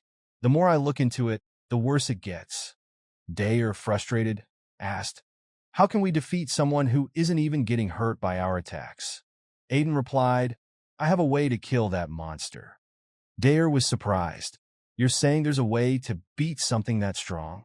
Aiden nodded confidently. "It's a tactic that can defeat even stronger opponents. It's called the provocation tactic." Daer, still shocked, thought to himself, "Provocation tactic? Can that even be called a tactic?"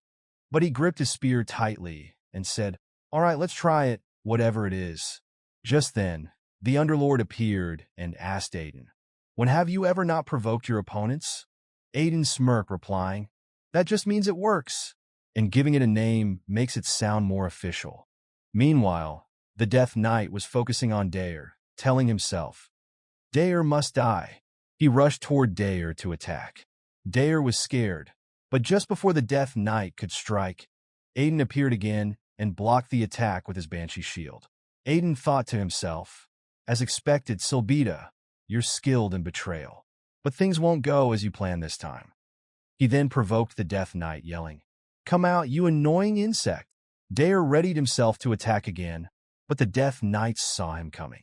Before Daer could strike, the Death Knight dodged and leaped into the air. Aiden thought, as expected of a semi-master, his strength is incredible when he gets serious. Daer, on the other hand, thought, if my spear had hit properly, even a Death Knight would have been shattered. The Death Knight attacked Daer from above, but Daer didn't feel anything from his spear. Suddenly, he saw the Death Knight coming at him and was shocked. But just before the attack landed, Daer managed to escape. The impact from the Death Knight's strike stirred up a cloud of dust. The Death Knight grew more annoyed as Aiden dodged and provoked him again. Furious, the Death Knight yelled, "Before I kill Daer, I'll kill you." This cycle repeated.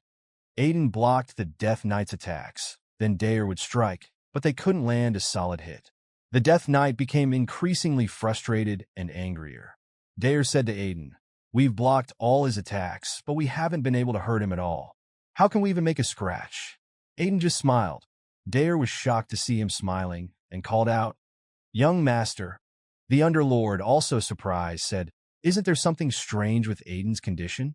"Beelzebub, are you possessing him again?" Beelzebub replied, "No, Lord of the Underworld, it's not me." Aiden smirked and said, "Don't worry, I'm still in my right mind." The Underlord replied, "Worry? Don't be ridiculous. I'm only concerned because if you die, I'll be in danger too. Right now, you're barely managing to block and can't even attack." Aiden chuckled and said, "Don't be embarrassed. It's not that I can't attack. I'm choosing not to." Surprised, the Underlord asked, "You're choosing not to?" Aiden explained, "Right now, I can't harm him with my power alone. That's why I need the power of this shield." The Underlord responded, "Are you planning to strike him with the spirit of that shield?" Suddenly, a powerful aura from the Banshee's spirit surrounded Aiden. Aiden said, "The Banshee's spirit shield is filled with a spirit tainted by madness. The more I use it, the more madness fills the shield, making me stronger as I'm infected by it." Then, with a wild smile on his face, Aiden flew up and attacked the Death Knight. He thought, "I can fight at the level of a semi-master now." Daer, watching, felt frustrated. What is this? Has he been hiding his strength all along, he thought. I knew Aiden was strong from our fight, but I never imagined he had reached the level of a semi-master like me. Sweat dripped from Daer as he continued thinking, "No, he's more than just a semi-master. Young Master Aiden is strong enough to overwhelm even that Death Knight." Aiden's attack finally injured the Death Knight, who gritted his teeth in frustration. Despite this, Aiden kept that wild smile on his face, thinking, That madness made me a bit off target. The Underlord, surprised, commented, "It seems like all your equipment, starting with Beelzebub, is far from ordinary." Aiden replied, "The better the item, the more flaws it has."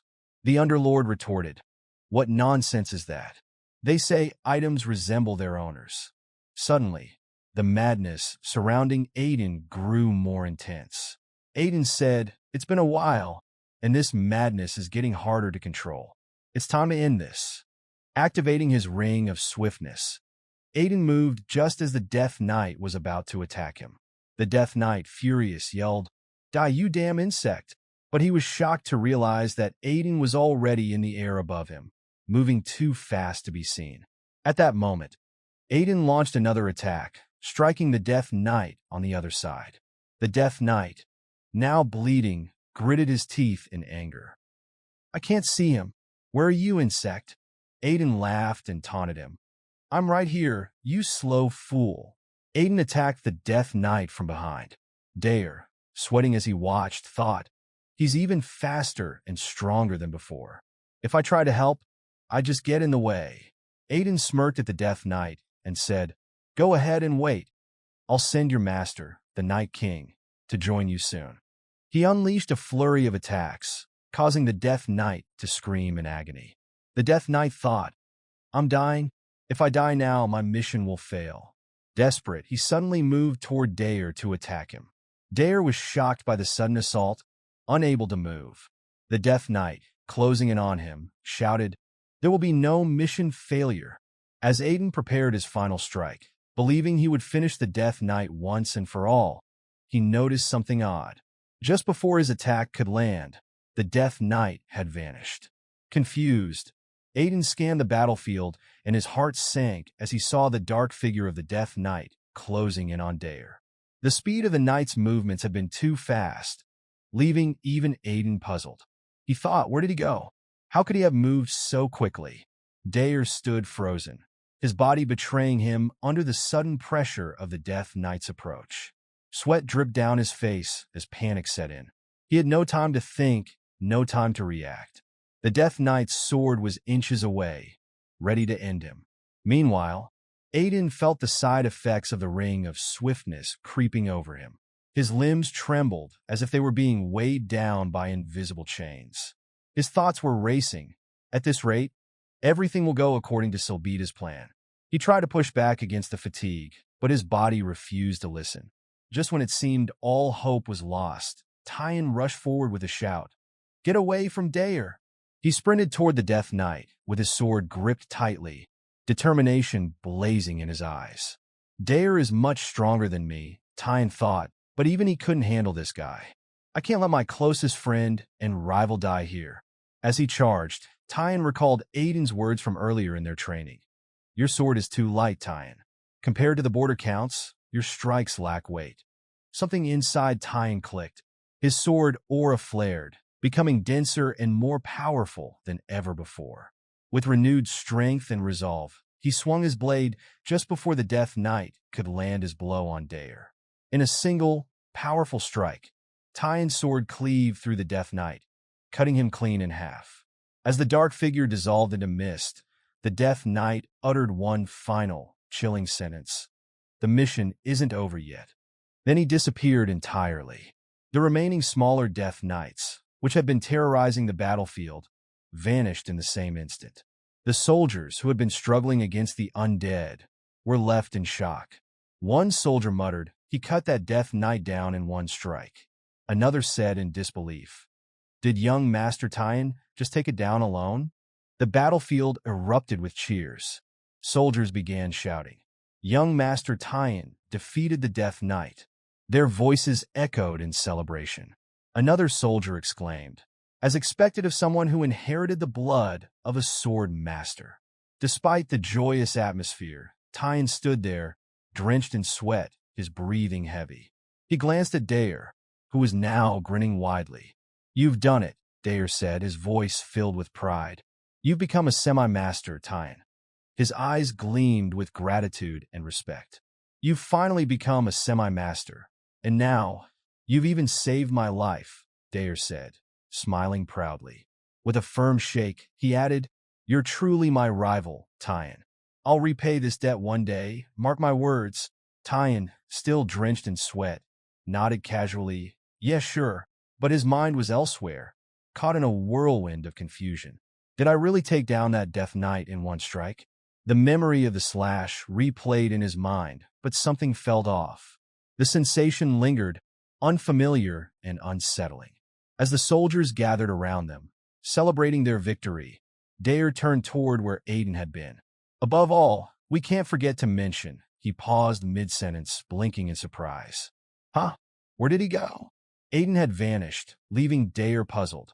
Meanwhile, Aiden, struggling under the effects of the ring of swiftness, was barely able to walk. His legs trembled, and he felt his strength waning. "Forcibly raising my power is taking too much of a toll," he thought. "Now that the job's done, I need to get home and rest." Out of nowhere, Underlord appeared beside him. "Shouldn't you enjoy the victory a little?" he asked, his voice dripping with dark amusement. Aiden, sweating and nearly collapsing, responded, "If I don't rest now, I might rest forever. There's no joy in this. It's far too early to feel victory." His eyes narrowed. "This is just the first step of my revenge." His mind wandered back to the revelation, and he muttered, "But to think that straight-laced Night King Silbita was in cahoots with black mages. Who knows what the rest of his colleagues were up to behind my back in the past." As Aiden slowly made his way toward the exit, Underlord chimed in again. At least the timing worked out well. It almost played perfectly into the Night King's plan. Aiden smirked. "Yeah, I told you the Silver Witch could handle the Chaos followers, and she did. The Silver Witch is really strong." He then added, "Thanks to her dealing with them in time, the summoning spell was broken, and the Death Knight disappeared. It could have been much worse otherwise." Suddenly, Lo came running toward him, shouting, "Young Master! Young Master!" Aiden, still trembling and barely able to stand, turned to see Lo, who looked like he had been through a rough battle himself. Lo, panting heavily, asked, "Are you all right?" The undead suddenly attacked outside. Aiden, barely able to hold himself up, responded dryly, "Do I look okay to you?" He then added with a strained voice, "Where were you until now?" Lo, his face battered and bruised, looked down in shame. "I'm sorry, young master. I was dealing with the undead inside the palace." Aiden, despite his condition, managed a faint smile. "No, you did great, Lo. Now let's get out of here and rest." Aiden found himself in the Imperial Palace guest room, waking up suddenly from a deep sleep. He blinked in confusion, rubbing his eyes. "I passed out as soon as I got here yesterday. I wonder how many hours I slept." Just as he was about to sit up, a voice startled him. "You sure can sleep for a while." Aiden jumped in shock, shouting as he realized Nisida was standing behind him. She gazed at him with a calm, almost amused expression. "No one's coming, no matter how loud you scream," she said. "I've already put up a sound-blocking barrier around this area." Sweating nervously, Aiden replied, "Oh, is that so?" His mind raced. "I knew this was coming, but I didn't expect her to show up the very next day." Gathering his composure, he asked, "How did you manage to get in here?" Nisida, walking slowly toward him, smirked. "Getting into a place like this is easier than wringing a goblin's neck," she said, her tone turning serious. "Now it's your turn to answer me." Her aura shifted, becoming menacing as she emitted a powerful, dangerous energy. "How do you know about me?" she demanded, her killing intent filling the room. Aiden's heart raced as he thought, "Ugh, killing intent right after waking up?" She added coldly, "If you try any tricks, I'll kill you right away." Aiden, still seated on the bed, raised his hands defensively and said with a forced smile, "I just want to maintain an amicable relationship with Lady Nisida." He then continued, "Because we both have the same goal." Nisida's eyes narrowed in suspicion. "You, a noble of the Empire, have the same goal as me? How is that possible?" She stepped closer, her gaze unyielding. "Do you even know what my goal is?" Aiden grinned confidently. "You despise black mages." Her reaction was immediate. Her body tensed, and her fist clenched in shock.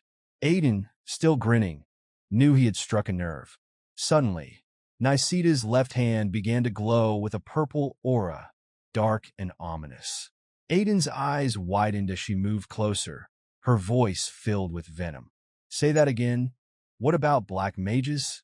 Aiden kept his composure despite the dangerous energy emanating from her. These days, it seems like black mages have forgotten their principles. Nisida froze, a look of confusion crossing her face. Sweat began to drip down her brow. Her anger mingled with uncertainty. Aiden stood, slowly continuing. A long time ago, someone once told me, and showed me, that originally, black magic was a power created to purify lands tainted by dark mana and to fight against the monsters of the underworld. Nisida's eyes widened further as he added, the current black mages are walking the wrong path, and we need to correct the renegade black mages. Aiden's voice grew firmer as he stood before her. I, too, dislike these renegade black mages, especially those chaos bastards who attacked the Imperial Palace yesterday. Aiden extended his hand toward Nisida, smiling confidently. Isn't that enough to maintain a friendly relationship? He asked, his eyes gleaming with a mix of sincerity and calculated charm. Nisida, still radiating power, hesitated, her mind racing. Not only does an imperial noble know the essence of black magic, but he even acknowledges black mages. Sweat dripped from her face as she tried to comprehend the situation. Is this really true? Or is this just a ploy to save himself from me killing him? Before she could form a response, Aiden grinned even wider. You can take your time thinking it over, he said lightly. In exchange, I'll give you some useful information. Nisida raised an eyebrow, skeptical. Do you think there's something I don't know, being part of the intelligence organization? Aiden nodded confidently. Of course, because only I know about this. He leaned closer, lowering his voice to a whisper, his lips almost brushing her ear. Because this is something that will happen in the future. Before he could finish, the door burst open with a loud thud. Lo entered in a rush, shouting, Young master, you have a visitor. Beside him stood Tyan, looking very serious and focused. Aiden, I need to talk to you. Tyan's voice trailed off, his expression shifting to surprise as he saw Aiden standing incredibly close to Nisida. Sweat began to form on Tyan's brow, his face turning red as he realized the scene before him. Pardon me? Tyan stammered, quickly backing out of the room and slamming the door shut behind him before Aiden could explain. Aiden blinked, flustered, and muttered, It's a misunderstanding, but Tyan was already gone. Aiden tried his best to brush off the misunderstanding, but Tyan's serious expression showed no signs of fading. Sweat trickled down Aiden's face as he thought to himself, Tyan is seriously misunderstanding things here. He shifted nervously, his mind racing, grateful that at least he had managed to convey the essential information to Nisida before she left. He had warned her about the upcoming drought in Barkan territory, which would strike soon. A few minutes prior, Nisida had expressed disbelief. Her eyes narrowed in suspicion. Do you expect me to believe that? She had asked, her tone sharp. A drought in Barkan territory, known as the Land of Plenty? That's an agricultural region that hasn't had a single drought since the founding of the empire. And now you're saying a drought will suddenly hit such a place. Aiden had felt the pressure building. He had shouted in response, Just believe me for now. There will be a drought within 3 months. He had pointed towards the door and added urgently, More importantly, we need to hurry up and catch Tyan. It might not matter to you, but if this continues, I'll be caught up in another strange misunderstanding. Nisida had been unimpressed by his plea. Is there anything left to misunderstand? She had asked with a smirk. You're already famous for being a delinquent. Exasperated, Aiden had shouted back, Just trust me for now, and we'll talk later. Nisida's eyes had widened slightly, but she finally relented. This better not be a lie, she had warned, or I'll know how to find you, even if you run away. Now back in the present, Aiden was still sweating and shaking slightly. The drought will definitely come, he thought nervously. When it does, Nisida will have to believe me. He tried to distract himself by addressing Tyan. By the way, what brings you to my quarters? Tyan hesitated, gripping his hands tightly. Well, he started, but Aiden cut him off. asking, "Did you come for another duel?" Tien clenched his fists, his face flushed with frustration. "It's very frustrating for me," he admitted, "but you're the rightful owner of the Beelzebub sword. And as my father said, you deserve to have that sword." Aiden blinked, surprised. What's with this all of a sudden? He thought to himself, stating the obvious. Tien's unexpected words left him curious, wondering if there was more beneath the surface of this encounter. Aiden watched as Tien bowed his head, clearly surprised. Is this really the same stubborn mini-border count from yesterday? Aiden thought, baffled by the sudden show of gratitude. Tien continued, "If it weren't for you, I would have lost my closest friend.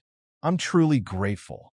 His voice grew more somber as he added, "People say I cut down the Death Knight and protected the Imperial family, but you've probably already noticed. It disappeared before I cut it. But in that moment, I saw it clearly, the way to break through the Sword Master's wall, just like you taught me." Aiden grinned internally, thinking, I thought he had the same bull-headed personality as his father, but perhaps not. That last attack did resemble his father's, though. Before he could respond, Tien placed a hand on Aiden's shoulder, smiling brightly. "Therefore, young Master Aiden," Tien said with pride, "I acknowledge you as my rival." Aiden's eyes widened in surprise. Tien went on, "You're the second person I've ever acknowledged as my rival after Dair. You should be proud of that." Then, Tien declared, "Someday, I'll defeat you and reclaim the family heirloom. So don't let your guard down. Like father, like son." Aiden thought wryly. He's just as driven as his old man. After a while, the two talked as if they had been friends for years. Their initial tensions seemed to dissolve, and Tien suggested, "Should we start speaking more casually while we're at it?" Aiden laughed, replying, "Ahaha, I think we're already speaking pretty casually." A few days later, Aiden was in a white carriage, heading back to the Regressed territory. He gazed out the window, watching the changing landscape pass by. Lo, who was seated beside him, said, "We should be arriving at the Regressed territory soon." Aiden nodded absent-mindedly. "I see," he muttered. Suddenly, Aiden turned to Lo and asked, "By the way, how are your injuries?" Lo's face lit up with gratitude, his eyes welling with tears. "Thanks to the holy potion you gave me, young master, all my wounds have healed. It was so expensive. I'm truly grateful to you, young master." Aiden sat back in the carriage, resting his hand on the gifts he had bought for his family. With his other hand on his chin, he turned to Lo and said with a playful smirk, "That's why you need to be nice to me, you punk." Lo smiled brightly. "Yes, sir, I will." Aiden's grin turned mischievous as he thought, "The Imperial family sure is generous, aren't they? Gave me enough money to buy several mansions as a thank you for saving them." His gaze shifted toward the pile of gifts he'd picked out. "Thanks to that, I bought some things I needed and some gifts for my parents and colleagues."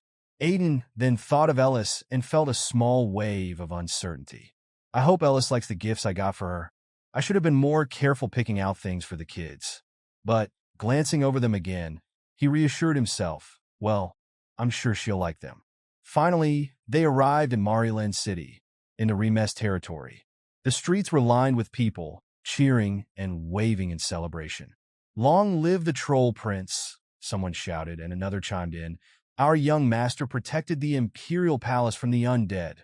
Aiden gritted his teeth, his anger simmering. The rumor already spread this far? He thought in frustration, wondering how quickly the news had reached even his home. The Underlord's voice echoed in his mind, with a sardonic chuckle. "They do say human rumors spread faster than the wind, don't they?" Aiden put his hand over his mouth, shaking his head. "Anyway, I can't get used to these welcoming ceremonies, no matter how many times I see them." Suddenly, something caught his attention. His eyes widened as he shouted, "What on earth is that?"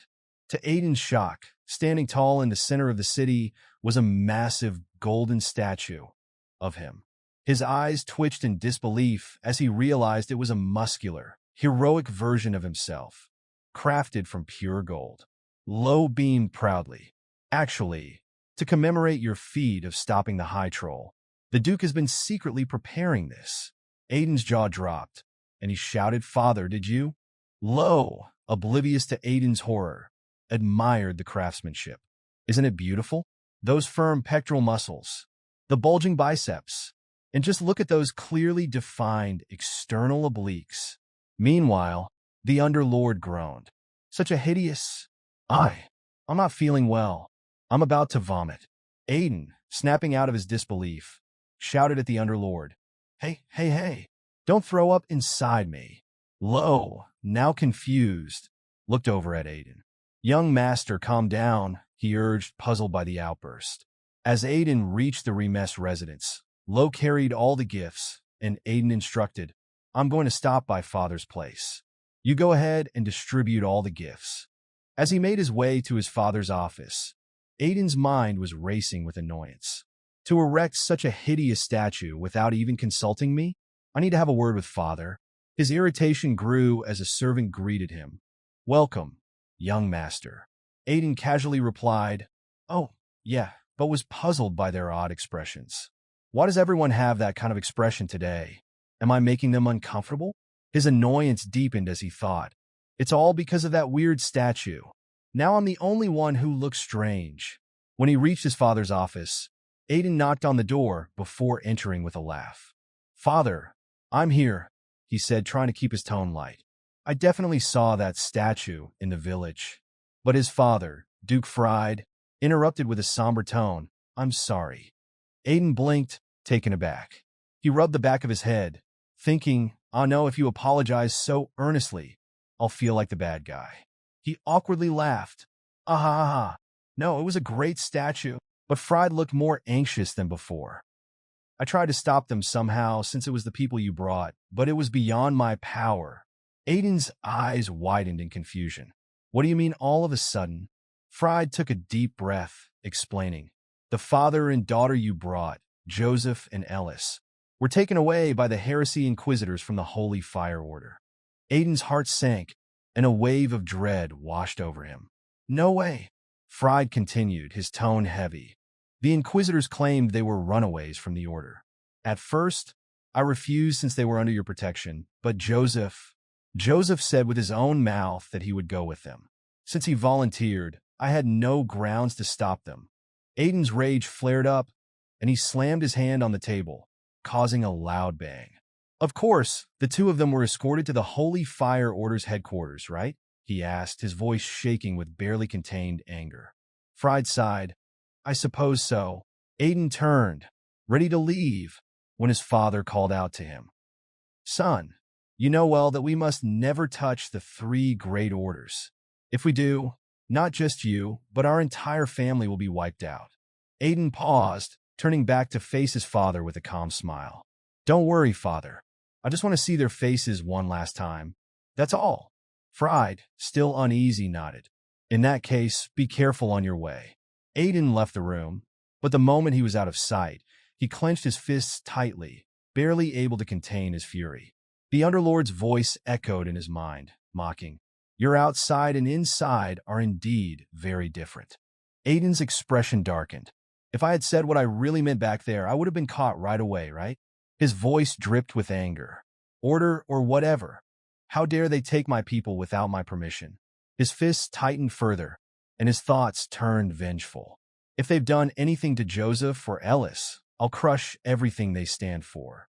As Aiden traveled toward the Holy Fire Order headquarters, we learn about the three major holy churches on the continent: the Holy Fire Order, Holy Slaughter Order, and Lawful God Order. These institutions represent and symbolize their respective deities, and even the Empire is cautious when dealing with them. Those chosen by the gods to symbolize these orders are called saints, serving as intermediaries between the divine and human realms. Saints wield immense power and influence, being the very voice and hand of the gods on earth. However, Aiden mused in his thoughts that the Holy Fire Order situation is quite different now. Unlike the other churches, they haven't had a saint for several decades. The loss of their saint has sent the Holy Fire Order into a slow decline, and over the years, it has shrunk to less than a fifth of its former size. Though still one of the continent's three major orders, it's no longer the power it once was. After some time, Aiden's carriage finally arrived at the Holy Fire Order's headquarters. The driver, Pobble announced, "We have arrived." Aiden stepped out, stretching his arms. At the same time, Lo, who had clearly been struggling with the journey, began vomiting beside him. Aiden thought to himself, back in my mercenary days, I always rode in carriages like this. It brings back good memories. Grinning, Aiden turned to Pobble and said, "Thanks to you, we arrived here very quickly." Pobble nodded respectfully, replying, "As one of our valued customers, this is nothing." Aiden thought back to his past dealings with the trading company and reflected, indeed, using the shortcuts known to merchants has gotten us here much faster. That's why I continued to use this trading company ever since I sold that troll to them. Meanwhile, Lo was still hunched over, vomiting. Aiden, now annoyed, said, "At this rate, you might throw up everything you've eaten since yesterday morning, Lo." Lo, between bouts of vomiting, managed to say, "Please don't worry about me." Aiden sighed, "Just rest here." As he looked up at the Holy Fire Order's grand building, Aiden thought to himself, even though it's weakened, it's still one of the 3 major churches. It's as imposing as ever. Pobble stood beside him, and Aiden glanced over, saying, "By the way, you were right." Pobble smiled knowingly. "Didn't I tell you? The Holy Fire Order is currently in a closed state. You won't be able to enter. But since you insisted on coming, I brought you here." In front of the massive gates, 2 guards stood watch, blocking entry. Nearby, a desperate man pleaded with them, trying to enter the church to have his sick son healed. One of the guards, with a stern expression, stopped him and said, "The church is closed. Please try another church." Aiden stood before the entrance of the Holy Fire Order sanctuary, his mind racing with thoughts. Around this time, the main sanctuary should be bustling with people receiving treatment, he thought. But instead, recalling the battle priests blocking the way, the very same priests who were likely involved in the capture of Joseph and his daughter. The order to close the sanctuary around the same time they were taken couldn't be a coincidence. Pobble, standing behind Aiden, nervously asked, "How are you planning to get inside the church?" Aiden smirked, a mischievous glint in his eye. He placed a hand on his head casually and said, "I have my ways. Don't worry about it." Sweat dripped down Pobble's face. He knew from Aiden's tone that something reckless was coming, and he thought to himself, what kind of trouble is he planning now? Aiden approached the gatekeepers, his posture confident. "I am Aiden Remes of the house of Duke Remes. I have business inside and wish to enter." The guard, glaring at Aiden, responded angrily, "I'm sorry, but the sanctuary is closed to outsiders. No matter who you are, you cannot enter." Aiden's demeanor became more serious. "I need to go inside." The guard repeated, "You cannot enter." Tension grew between them. Aiden's patience was wearing thin. He gripped his fist tightly and growled, "I will enter." The guard, growing angrier, placed his hand on Aiden's shoulder and gritted his teeth. "Hey, I said you can't go in. Why can't you understand?" In a flash, Aiden grabbed the guard by the neck and slammed him to the ground effortlessly. The other guard, witnessing this, shouted, "How dare you attack a priest of the order? Even if you're from a duke's family, you won't get away with this." Without hesitation, Aiden knocked him down with a swift strike to the neck. Both guards collapsed, unconscious. Pobble, wide-eyed and stunned, watched everything unfold in disbelief. They say you can't teach an old dog new tricks, he thought. But Aiden clearly never needed any. Before stepping into the sanctuary, Aiden spoke to the Underlord in his mind. "Be careful." The Underlord replied, confused, "Why are you suddenly worried about me?" Aiden smirked and said, "Because this place is full of holy energy." The Underlord shuddered. "I see. A very unpleasant place." As Aiden stepped into the church, the 2 battle priests inside turned to see him. One of them asked in confusion, "Is it already shift change?" The other priest shook his head, realizing who Aiden was, and asked with surprise and anger, "Who are you?" "We told them not to let anyone enter." But Aiden wasn't listening. His eyes widened as he took in the breathtaking beauty of the sanctuary's vast interior. The stained glass windows, golden statues, and shimmering lights were awe-inspiring.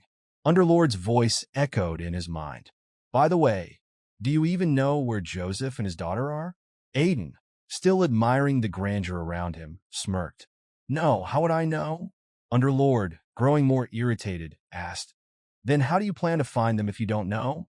Aiden grinned slyly. I have a way. All the guards, or munches, rushed into the church courtyard. One of them yelled, Intruder! Stop him! Another shouted, He's broken into the sanctuary. Kill him if you have to. Underlord turned to Aiden, concerned. You're not planning to take all of them on, are you? He asked. Aiden smirked. Come on, I'm not that crazy. I don't want the entire Holy Fire Order after me, he replied. I just need to ring the bell of lamentation. With that, Aiden activated his ring of swiftness and began sprinting toward the bell. As Aiden dashed forward, Underlord called out, The bell of lamentation? What's that? Without slowing down, Aiden explained, It's part of the Holy Fire Order's laws. If someone faces a terrible injustice or has a deadly illness with no cure, they can ring the bell to meet the high priest without being stopped. But over time, people started ringing it for petty reasons, so they moved it to the top of the building to make it harder to reach. Why didn't they just get rid of it? Underlord asked. They couldn't. It's part of their law, Aiden shouted back. The munches were now shouting, Stop the intruder. He's going for the bell of lamentation. Aiden's face dripped with sweat as he gritted his teeth, thinking, It's farther than I thought. He activated the ring of swiftness for the third time, pushing himself even harder. As he neared the bell, he thought, I'm almost there. A smile crept onto his face as he imagined reaching the bell. But just then, someone attacked from behind. Aiden dodged, and dust kicked up around him as the attacker hit the ground. That was close. Aiden thought, his teeth clenched. That guy aimed right for me, even though I'm using the ring of swiftness. A man stepped forward smiling. I commend you for getting past the other munches, he said. But you won't ring the bell of lamentation. The man's smile widened. I'm the highest munch of the Holy Fire Order, Bali, and I guard the bell. Underlord asked Aiden, Is that really a human? Aiden shook his head. Don't ask me. It's my first time seeing someone who looks like an ogre, too. Aiden reached for his sword, thinking, Damn it, I've used up the daily limit of the Ring of Swiftness. I have no choice but to fight him. He glared at Bali and said, If you block my way, I'll have to cut you down. A powerful sword aura began flowing from Aiden's blade. Bali smirked. An intruder making threats? How ridiculous. You've reached the stage of advanced sword aura, haven't you? Bali tightened his grip on his weapon and charged at Aiden. Intruder. Thanks to you, I get to have fun like I haven't had in ages. Aiden was taken aback by Bali's strength. What kind of strength is this? He thought. He's this powerful without using mana? In his mind, Aiden compared Bali to the strongest person he knew. He's stronger than Margrave Turid when it comes to pure muscle. I've never seen anyone this strong, not even in my past life. Bali laughed maniacally. No one in the sanctuary has ever survived my attack. But you're strong. I'm getting excited. Underlord, watching the fight, commented, Is it normal for humans to get crazier as they grow stronger? Still puzzled by Bali's strength, Aiden replied, No, you've just been meeting strange people. Underlord laughed. You know that includes you, right? Aiden sighed. Compared to them, I'm a gentleman. Now, quiet down. Bali attacked again, shouting, Take this intruder. Aiden knew he had no choice but to fight with all his strength. I have to use everything I've got, he thought. Summoning the Banshee's spirit shield, he planned, I'll block with the shield and then counterattack. Bali's powerful strike clashed with the Banshee's shield. Aiden's eyes widened in shock as the shield shattered under the force of Bali's blow. The impact sent Aiden flying backward, and blood splattered onto the ground as he hit hard. Underlord gasped, shouting, Aiden, Aiden. Bali stood over Aiden's battered body, smiling cruelly. Blood dripped from Aiden's mouth as he lay on the ground, almost unconscious. Are you done already? Bali mocked. How disappointing. I thought I'd get a good workout after such a long time. He took slow, deliberate steps toward Aiden, savoring the moment. Well, it was a fun fight, but now it's time to send you to the gods. Just as Bali was about to strike, he was shocked to see Aiden moving. After taking my strongest attack, he can still move? Bali thought, eyes narrowing. Aiden, hidden in the smoke, suddenly launched his counterattack, throwing a sword imbued with his aura straight at Bali. The sword whistled through the air, narrowly missing Bali's face.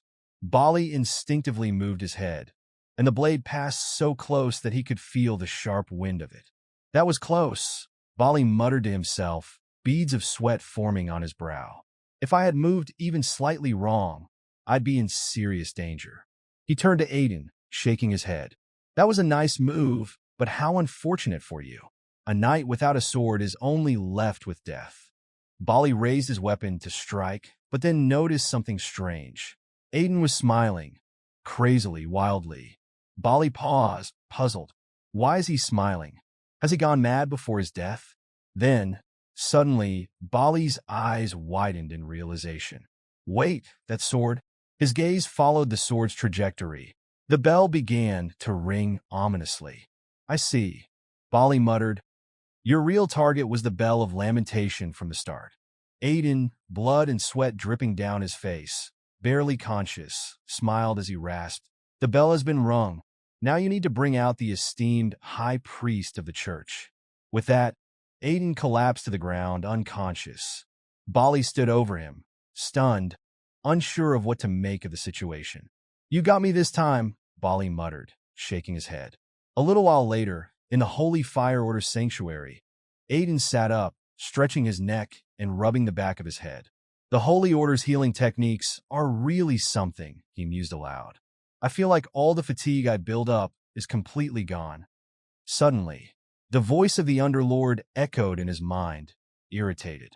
You should leave this place quickly. The humans of the church are too crude. Aiden furrowed his brow. What are you talking about all of a sudden?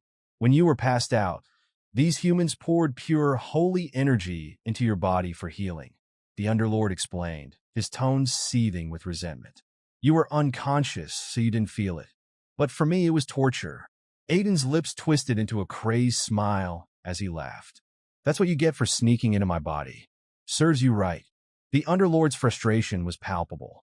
Just you wait, he growled through gritted teeth. I'll make you regret this. As Aiden was speaking with the Underlord in his mind, a knock on the door interrupted his thoughts. He looked up as the door opened, revealing Bali, the Vice High Priest. The man stepped forward and greeted Aiden with a warm smile. I came to check on how you're feeling, the man said in a pleasant voice. Nice to meet you. I am Hakal Korton, the Vice High Priest of the Holy Fire Order. Aiden, rubbing the back of his neck, replied, hello. I'm Aiden Remes from the house of Duke Remes. Inwardly, Aiden was analyzing the situation. Vice High Priest Hakal, I've heard a lot about him. He seems kinder than I expected. The Underlord's voice echoed in Aiden's mind, curious. Do you know this Vice High Priest as well? Aiden mentally responded, of course I know him.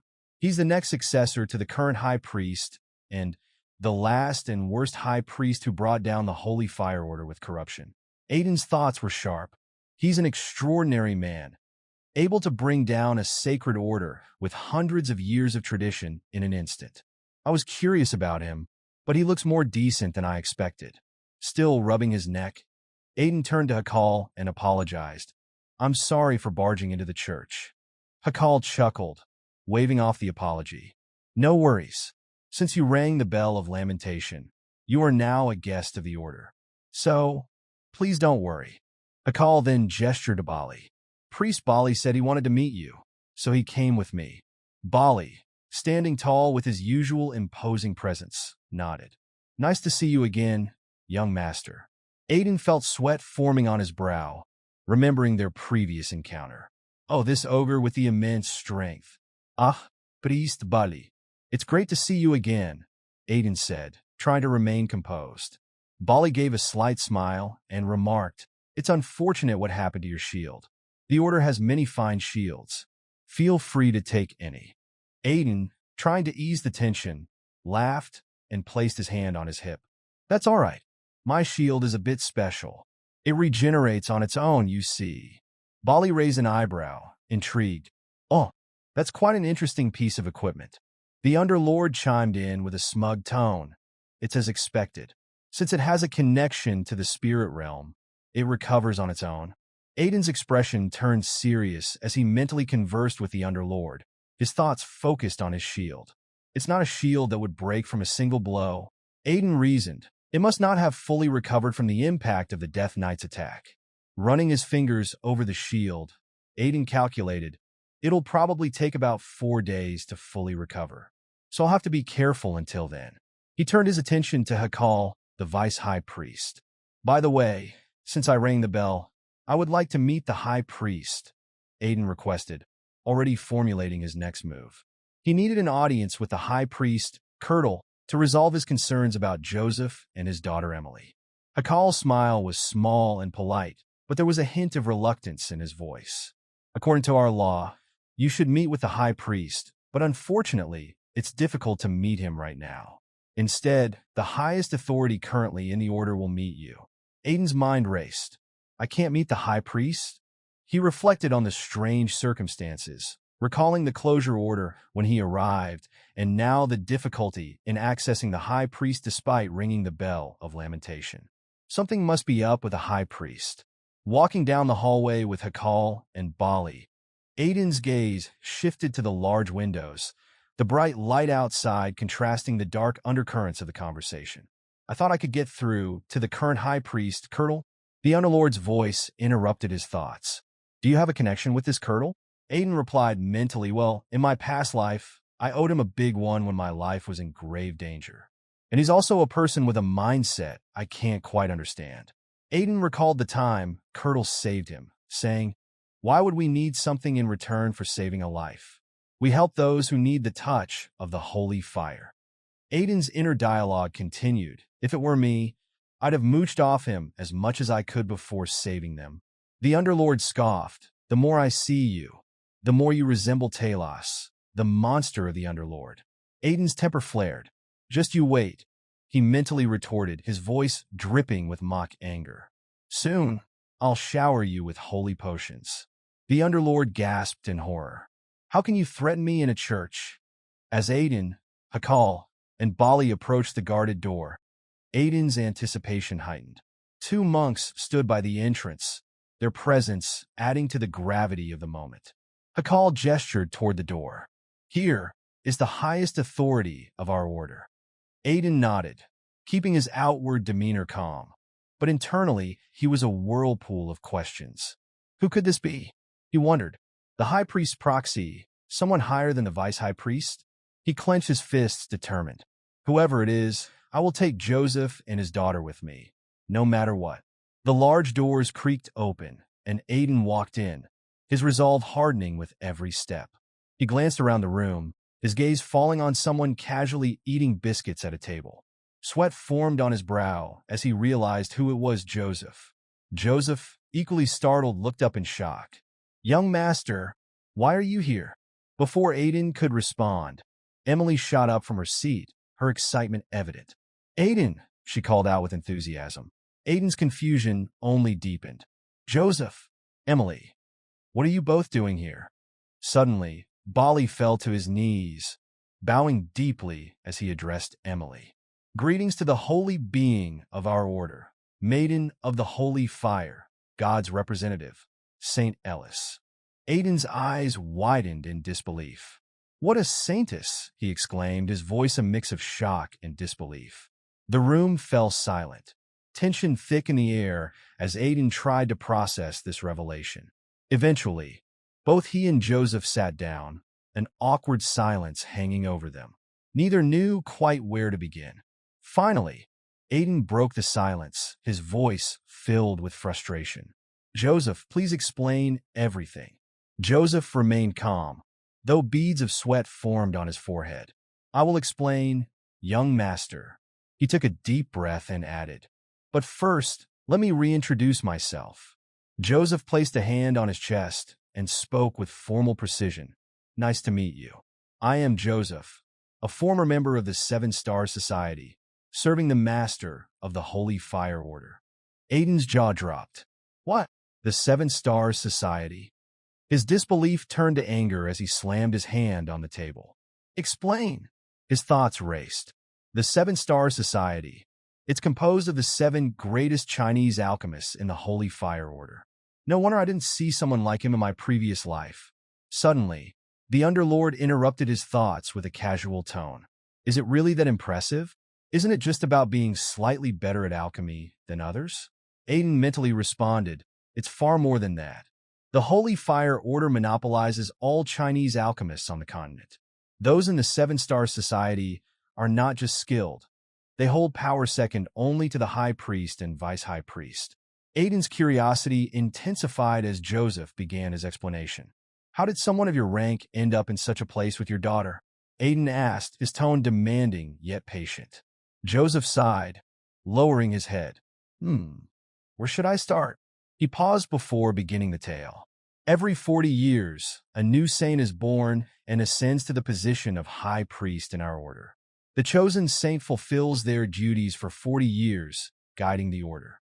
After that, their rank is returned, and new saint candidates, marked with a stigma, are born to continue the cycle. Joseph's voice darkened as he continued. But 10 years ago, the saint candidates, those born with the stigma, began being killed one by one. From those about to come of age to 1-year-old infants, no one was spared. They were all targeted, and my daughter Eldest, she was one of those saint candidates. What kind of parent could stand by and watch their child be murdered? We fled, far away from the order's reach, hoping to escape the fate they wanted to force upon us. Aiden crossed his arms, his anger slowly cooling as the gravity of Joseph's situation became clearer. I see, Joseph continued, but recently, something even more significant occurred within the order. The murders of the saint candidates were not the only dark deeds. Something worse, something deeply wrong has started brewing inside the Holy Fire Order. Aiden's mind raced. The murder of all the saint candidates? Something that's significant. He paused, trying to reconcile what he was hearing with his past life. There were no such murders in the Holy Fire Order in my previous life, so why now? Joseph continues explaining to Aiden the events leading up to his return. A few days ago, at the Duke Remes estate, messengers, munches, from the Holy Fire Order arrived to take Joseph and his daughter, Eldest, back to the order. Spell, a loyal servant of the Duke, sternly told them that without the Duke's direct orders, no one could take the Duke's guests from his estate. One of the munches grew furious, shouting about the sacred duty of the church and threatening severe consequences if the Duke obstructed the church's holy mission. The munch demanded that Joseph be handed over immediately. At that moment, Joseph appeared at the door. Spell was surprised, telling Joseph he didn't need to come out. The munch immediately recognized Joseph and insisted on speaking with him privately. Joseph, concerned about causing more trouble for Aiden, agreed, and they moved into a separate room to talk. Inside, the munch expressed relief at seeing Joseph alive, explaining that he had assumed Joseph had died after fleeing with his daughter. He then admitted that the reason he realized Joseph was still alive was due to the Cerberus Guild annihilation incident. That led him to Joseph's location, and he was sent to retrieve Joseph and his daughter for the Holy Fire Order. Angry, Joseph questioned why the munch hadn't sought him out sooner and why the church was so determined to bring them back now. The munch then explained that no stigma bearer had been born for years, raising concern within the church. His tone became serious as he emphasized the need to bring Joseph and Eldest back, despite the church still having those who might target Eldest for her stigma. Joseph, worried for his daughter's safety, protested, saying he couldn't send Eldest to such a dangerous place. The munch replied that it was out of necessity. They had no choice but to take Joseph and Eldest back. Finally, Joseph reveals to Aiden that the real reason they want him back is because the high priest has collapsed due to an illness, and their return is critical to the order. Aiden, overwhelmed by the weight of the situation, stood up and shouted in shock. What? The high priest collapsed due to an illness? Joseph, looking worried, confirmed. Yes, it seems even the church's holy arts and advanced medical technology cannot cure him. Joseph explained further. The church's reputation is declining rapidly. With the high priest falling ill, they must feel a tremendous sense of crisis. In the worst case, the holy fire could be extinguished, leading to the church's demise. Joseph, standing straight, added, in 4 days they plan to conduct the saint's awakening ceremony for Eldest, making her the new saint. Her strong, holy power will then be used to heal the high priest. Once the vacant saint position is filled, the holy fire will burn even brighter, and the church can regain its former status. Joseph, sitting down again, sincerely apologized. I'm truly sorry, Aiden, for causing all this trouble without explaining anything earlier. Aiden remained silent, his hands still gripping the table. Sweat dripped down Joseph's face as he anxiously wondered whether Aiden was angry. Aiden, gritting his teeth, was lost in thought. What on earth is going on? He wondered. Something feels off here. In his mind, Aiden reflected on how this illness wasn't supposed to happen yet. The High Priest Kirtle's illness should occur about 3 years from now, Aiden thought, still grinding his teeth. Why has an event from the future been moved forward? Could it be that the future is changing because of me? Determined, Aiden left Joseph's room and walked down the hallway alongside Priest Bali. As he walked, he thought to himself, I have Joseph's permission to stay, but now I need to figure out where the future started to diverge. Hearing this, the Underlord, clearly shocked, asked Aiden, You mean we have to stay in this dreadful place even longer? Aiden replied, There must be a reason why the past has changed, and I need to find out what it is. If we figure it out quickly, we can leave soon. So, you need to help me too. As they reached the door of the High Priest's room, Bali pointed toward it and said, This is where the High Priest is staying.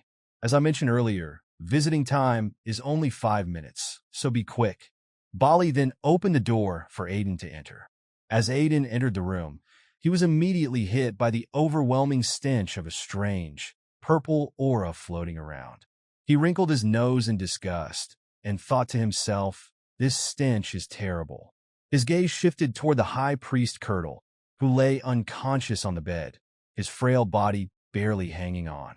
Aiden approached closer, carefully observing the old man's condition. He looks awful, Aiden thought. In my past life, this kind old man died before I could repay my debt for saving me. Aiden clenched his fists, troubled by the sight. I plan to repay that debt, but what is this? Suddenly, his eyes widened in shock. He could see a sinister purple aura releasing from the High Priest's body. What is this? Aiden wondered. This energy, it feels familiar yet ominous. Then, without warning, the Underlord's voice echoed in his mind. Didn't you see that a lot in your previous life? Aiden, still trying to grasp what he was seeing, replied, I have seen this before. But, before Aiden could finish, the Underlord interrupted with a grin. It's a curse. Aiden froze, his heart skipping a beat. What did you just say? He asked, his voice filled with shock. The Underlord continued smugly. Normally, it's impossible for a human like you to see a curse. But since you've got the soul of the great Underlord within you, you can see it clearly through me. Aiden's mind raced as the Underlord elaborated. This curse is cleverly and delicately crafted. A thin curse has been accumulating over a long period. That's why his body collapsed. Aiden's eyes darkened with rage, his fists clenching tighter. Curses. Those are the domain of warlocks, Aiden muttered through gritted teeth.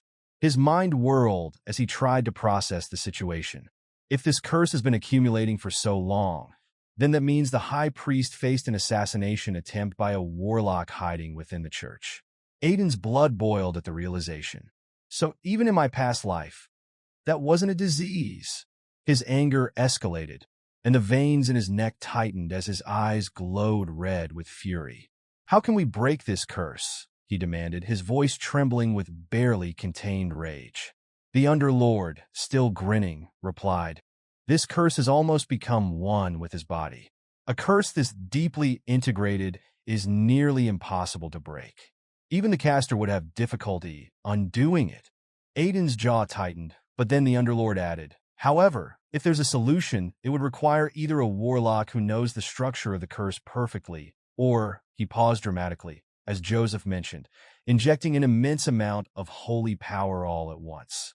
Aiden, after thinking about the curse on the High Priest, realized the terrifying implications. If Eldest succeeds in the Saint's awakening ceremony, she'll become a major threat to the caster of the curse. If the High Priest is healed, all the efforts to curse him will be undone. A bead of sweat formed on Aiden's brow as he thought. That means Ellis is in grave danger. The caster may target her next. Suddenly, a loud scream broke through his thoughts. He immediately recognized Ellis's voice. Panic surged through him. Did they already move to kill Ellis? Without hesitation, Aiden dashed toward her room. As he ran, his mind raced. I have to get there in time. Ellis can't die. When he arrived at Ellis's room, he saw several monks standing outside, looking confused. Inside, a worried maid stood frozen. Aiden pushed past one of the monks, his heart pounding, and asked urgently, Ellis, are you all right? As he entered the room, his eyes scanned for signs of an intruder, but everything seemed calm. No attackers, no visible threats. Joseph, who was already by Ellis's side, was asking her the same question. Are you all right, Ellis? Aiden quickly approached the maid and demanded, What happened? The maid, clearly shaken, stammered as she explained, I didn't do anything strange. I just turned off the candles to replace them, but she screamed the moment the lights went out. Aiden's gaze shifted toward Ellis, who was crying and trembling in fear. He recalled something from their time at the Duke's mansion. She always slept with the lights on. It suddenly clicked. She's still traumatized from being trapped underground by the Cerberus Guild. Turning to Joseph, Aiden asked softly, Could you clear the room for a moment? I need to talk to her. Joseph, worried about his daughter, hesitated for a moment before nodding. Okay. He instructed everyone to leave, and the room fell silent as the door shut behind them. As the room grew darker, Ellis's panic deepened. Her cries became more desperate, and she sobbed, It's dark. I'm scared. Help me. I don't want to die. Aiden knelt beside her, his voice steady and calming. No one can hurt you now, Ellis, he said gently. His voice seemed to cut through her fear, and she looked up at him, her tear-filled eyes locking onto his. Aiden extended his hand toward her, his expression filled with unwavering determination. No one will lay a finger on my people, not even the Underlord. Don't worry, Ellis, Aiden continued, his words firm and comforting. I'll protect you. Always. Ellis, still trembling, slowly reached out and hugged Aiden tightly, her tears soaking into his clothes. As the candles were relit, their warm glow filled the room, bringing light and comfort. After some time, the two of them sat together on the bed. Aiden asked, his voice soft, Are you feeling better now, Ellis? Ellis nodded, though worry still lingered in her eyes. Yes, but Aiden tilted his head, sensing she had something more to say. What is it? You can tell me. She gripped her skirt nervously, her face pale, as she hesitated. Then, with a shaky voice, she asked, Aiden, is it really okay for me to become a saint? As Ellis voiced her worries, she looked at Aiden with tearful eyes. All the saintesses I read about in the fairy tale books are strong, brave, and wonderful. How could someone like me, a coward, really be a saintess? I'm not nice or special. She wiped her tears and added, I just want to go back to your house and play. Aiden, with a playful smirk, flicked her on the forehead. Ow! Ellis yelped, holding her head, still sniffling from her tears. He chuckled lightly and said, You're overthinking things, Ellis. There's so much you don't know about being a saintess. Ellis, still holding her forehead, asked, Then, do you know what it's like to be a saintess? Aiden laughed. Of course I do. I was friends with a saintess in the past, but his laughter suddenly stopped. His mind flashed back to a painful memory, the moment the saintess from his past had said, I'm sorry, just before she killed him. His face darkened, and his voice trailed off. Ellis, puzzled, asked, Friend? What friend? Aiden snapped out of it, placing his hand on Ellis's head gently. She jumped slightly at the touch, startled by his sudden shift in mood. Aiden smiled, though sadness lingered in his eyes. A saintess doesn't have to be nice or brave all the time. After all, saintesses are human too. If you want to be angry, be angry. If you want to cry, cry. And, he grinned, you can come back to our home whenever you want. Hearing the word home, Ellis's face turned a shade of red, and she quickly replied, Home? Yes, I want to go home. Her mood lifted, and she seemed energized. She then asked curiously, That friend you mentioned earlier, were you close friends with that saintess? Aiden, trying to maintain a smile despite the uncomfortable memory, felt sweat forming on his brow. Oh, we were just friends. But you were friends, right? Ellis asked, her curiosity growing. Are you not friends anymore? Aiden nodded slightly, his voice soft. Yes, that's right. Why? Why aren't you friends anymore? Ellis asked, pressing him further. Aiden fell silent, not wanting to relive the pain of that betrayal. After a few moments, he stood up and quietly left the room, leaving Ellis behind. Now outside her room, he leaned against the wall, feeling emotionally drained. His thoughts raced. I almost got myself into trouble back there. This is more exhausting than any training session. The Underlord, who had been observing the conversation, quipped, just listening to that makes me feel like I've been forced to drink a whole bottle of holy potion. Exhausting. As Aiden stood outside Ellis's room, the vice priest and Joseph approached. Joseph, looking worried, asked, Is Ellis okay right now? Aiden, still lost in his thoughts, nodded. Ah, yes. You can go in and stand by her side. Joseph gave a grateful nod. Thanks, Aiden. I'll go in first. He entered the room, disappearing from sight. Aiden's gaze shifted toward the vice priest, who was grinning in a way that made him uneasy. Why are you here? Aiden asked cautiously. The vice priest, maintaining his smile, replied, I heard there was a small problem, and I also heard you were handling it quite well. He extended his hand toward Aiden, adding, You've saved the Saintess, the future of our order. For that, I must thank you personally. Aiden, feeling a strange tension in the air, reached out to shake the vice priest's hand. Ah, it's nothing, Aiden said awkwardly, trying to force a smile. As their hands clasped, something unsettling surged through Aiden. Suddenly, the Underlord's voice echoed in his mind. Aiden. Alburo. Aiden's heart skipped a beat. What? Why is he calling my name all of a sudden? He wondered. The Underlord's voice cut through his confusion. That human is a dark wizard. Aiden's eyes widened in shock, though he tried to keep his face neutral. What? His mind raced as he continued shaking hands with the vice priest. He's a dark wizard? Later, in the secret underground base of the Holy Fire Order, the vice priest stood, his expression twisted with anger. He slammed his fist onto the table, trembling with fury. That damn kid, he muttered, barely containing his rage. I can't believe he's ruining everything. I should have hunted down and finished off the one who escaped with the holy mark. One of his subordinates, sensing the rising tension, cautiously said, Please calm down, Your Holiness. The vice priest whipped around, shouting in his subordinate's face. How can I calm down now? The denomination must be mine. No one else can take it from me. Grinding his teeth, he demanded, When will the saints arrive? His subordinate bowed slightly, replying, They said they'll be here soon. I'll inform you as soon as they do.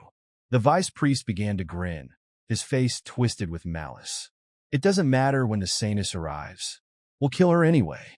His voice dripped with cruelty. The saintess will be assassinated during the awakening ceremony 2 days from now. With a maniacal gleam in his eyes, he raised his hand toward the sky, shouting, And I will become the leader of the Holy Fire Order. As Aiden hid behind the walls, listening intently, he couldn't believe what he was hearing. I expected there might be dark wizards within the Holy Fire Order, he thought, but I never imagined the vice priest would be one of them. And he has colleagues? In Aiden's mind, the Underlord chimed in, lounging comfortably on a chair in Aiden's subconscious. As soon as you shook hands, I could sense the dark magic, the Underlord said gleefully. It's quite potent too. Aiden frowned, replying to the Underlord, These disgusting dark wizards. There might be more of them within the order besides these two. But something is off. The Underlord, intrigued, asked, Something strange? What do you mean? I still don't understand why the High Priest condition is worsening faster than it did in my previous life. Could it be because I saved Ellis? Aiden pondered aloud. Then, Aiden's expression hardened as he said, But first, I need to find out who those saints were that the vice priest was talking about. The scene shifted to a remote village near the Holy Fire Order. A man wearing a cloak moved stealthily through the narrow alleys, muttering, I don't know where you are, but I'll guide you inside. In the shadows, another man lay in wait, clearly frustrated. He gritted his teeth and hissed, I can't believe I'm facing setbacks at such a critical time. Can't you handle this properly? The cloaked figure, equally frustrated, retorted, We had to accelerate our plans because of you. And who could have known that the child with the Holy Spirit was still alive? Hiding behind a nearby wall, Aiden listened closely. So that's why they moved up the plan, he thought. But something about the second man's voice tugged at Aiden's memory. Wait, I've heard that voice before. Meanwhile, the cloaked man, clearly exhausted by the way things were turning out, muttered under his breath. If things don't go as expected, there will be consequences for your lord too, right? This comment seemed to push the other man over the edge. His eyes flashed with fury as he lunged forward, grabbing the cloaked man by the neck. The cloaked man gasped in pain, his hands clawing at the vice-like grip around his throat. While gripping the man's neck tightly, the other guy gritted his teeth and said, How dare you threaten me like that? If you keep talking like that, I'll tear you limb from limb. The man in the cloak, gasping for air as water dripped from his mouth, pleaded, Please. The other guy threw him backward with force, causing him to fly a short distance before hitting the ground. The cloaked man, now sitting on the ground, held his neck in pain while sweating. The man who attacked him warned, I won't forgive you next time, so be careful what you say with that mouth of yours. At that moment, Aiden, who had been watching, finally saw the attacker's face. He was shocked, his eyes widening as he recognized the man.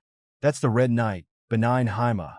Aiden quickly hid behind a wall, pressing his back against it to stay out of sight. Suddenly, the Underlord appeared and asked Aiden, Does that guy have any connection to your past life? Aiden's face filled with anger, his fists clenched, and his body shook with rage. I think he was, Aiden responded, his voice tense. That man was a servant of Silbita in my past life. Aiden then said to the Underlord, Now everything's starting to make sense. That bastard Silbita, a memory from Aiden's past flashed in his mind. He remembered Silbita telling him that the black wizards were a threat to the world, and that he would kill them all in honor of the knights. That's the duty of our Grand Duchy's chivalry, Silbita had said. The memory only made Aiden angrier. His eyes turned red, his fists clenched so tightly that the veins in his arms bulged. So the chivalry was corrupt from the start, Aiden thought.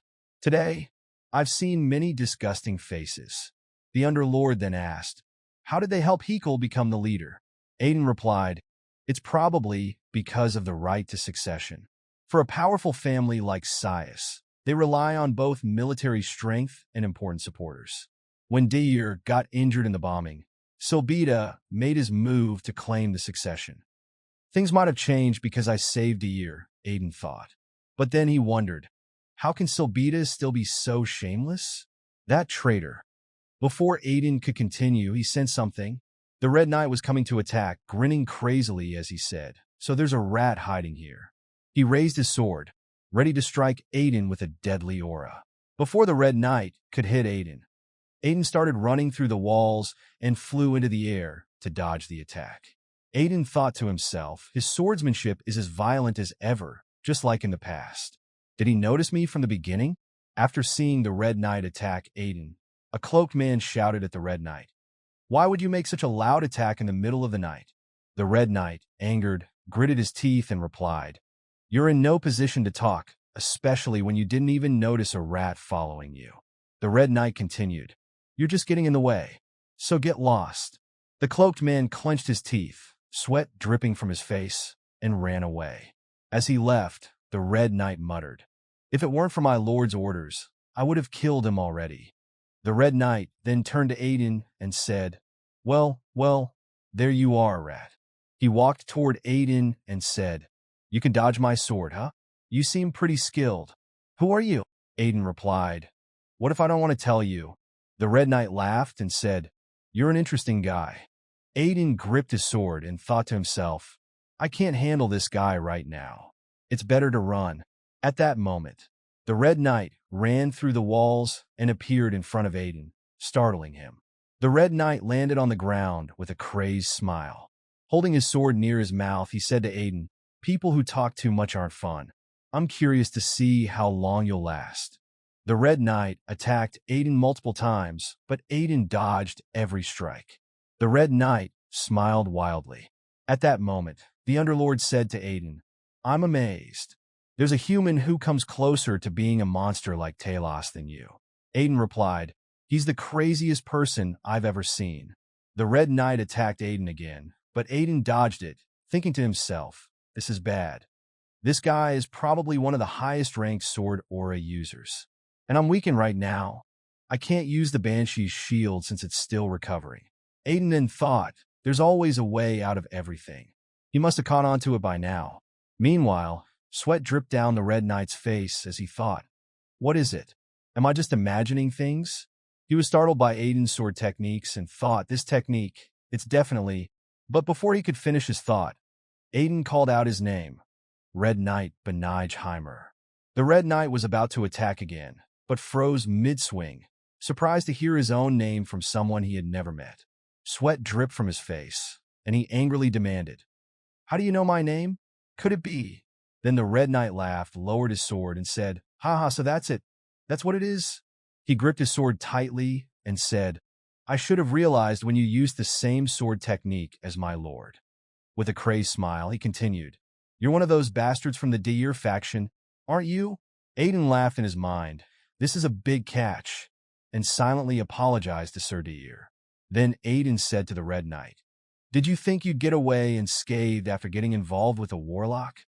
The Red Knight, furious, gritted his teeth and attacked Aiden again, shouting, "Shut your mouth, you Spear Knight's dog." Before he could land the hit, Aiden dodged swiftly. Aiden thought to himself, as expected, just mentioning Deir made him go crazy. What a mess. Brothers and close aides are killing each other over this. The Red Knight attacked again, and Aiden dodged it with his sword, thinking, especially since the Red Knight is known for his short temper. The more people get agitated, the less rational they become, and the slower they understand the situation. They don't even realize what's happening to their own bodies. Their swords clashed, and the Red Knight grinned wildly. "Deir's dog, how long will you keep blocking my attacks? Do you think you can actually defeat me?" As the Red Knight laughed, blood began to drip from his nose. Shocked, he tried to wipe it away with his hand, but the blood didn't stop. Confused, he thought, blood? What is this all of a sudden? At that moment, he was startled when he saw Aiden attack. He tried to dodge, but his mind was spinning. What kind of dirty trick did he pull? He wondered. Aiden held his sword in front of his face and smiled, thinking, my original sword technique, resonance. Even if he realizes it now, it's already too late. He thought to himself, every time our swords clash, it creates a mana wave that disrupts the opponent's mana flow. At first, it's so subtle that anyone would dismiss it as a coincidence. Now, the Red Knight was trembling, struggling to even hold his sword. He gritted his teeth as Aiden continued thinking, but as that subtle disruption builds, it becomes a deadly poison. If he were an ordinary knight, he wouldn't still be standing. He's holding up pretty well, Aiden admitted to himself.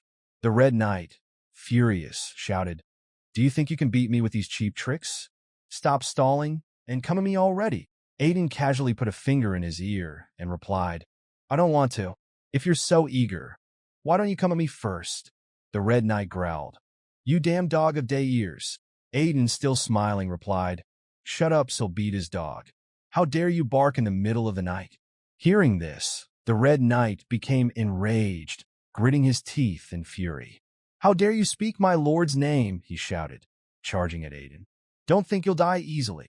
Aiden stood there calmly, unfazed. Then, with exaggerated fear, he widened his eyes and said mockingly, "Oh no, I'm so scared of you." He then shrugged and added, "Well, it can't be helped." He reached into his pocket and pulled out a bottle.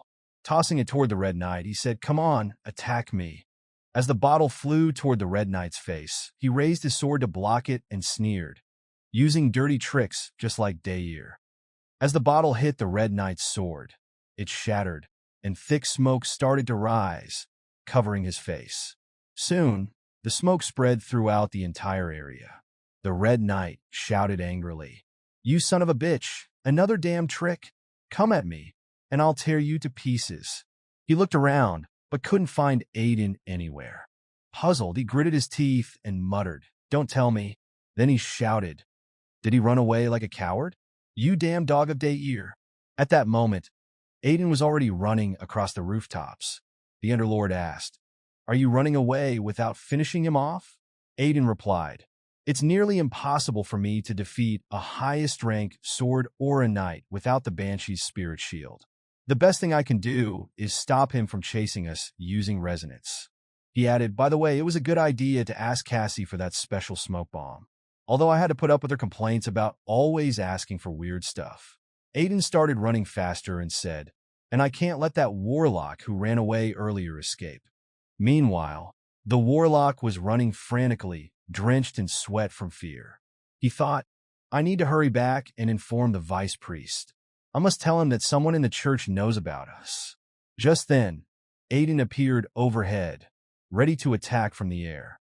As he attacked, he said, "You guys are always causing chaos." The warlock's eyes widened in shock, and he started crying as Aiden closed in on him. The scene shifts to the next morning in an underground cave beneath the church. Hakal stood with his arms on a table, shouting in frustration, "What the hell happened?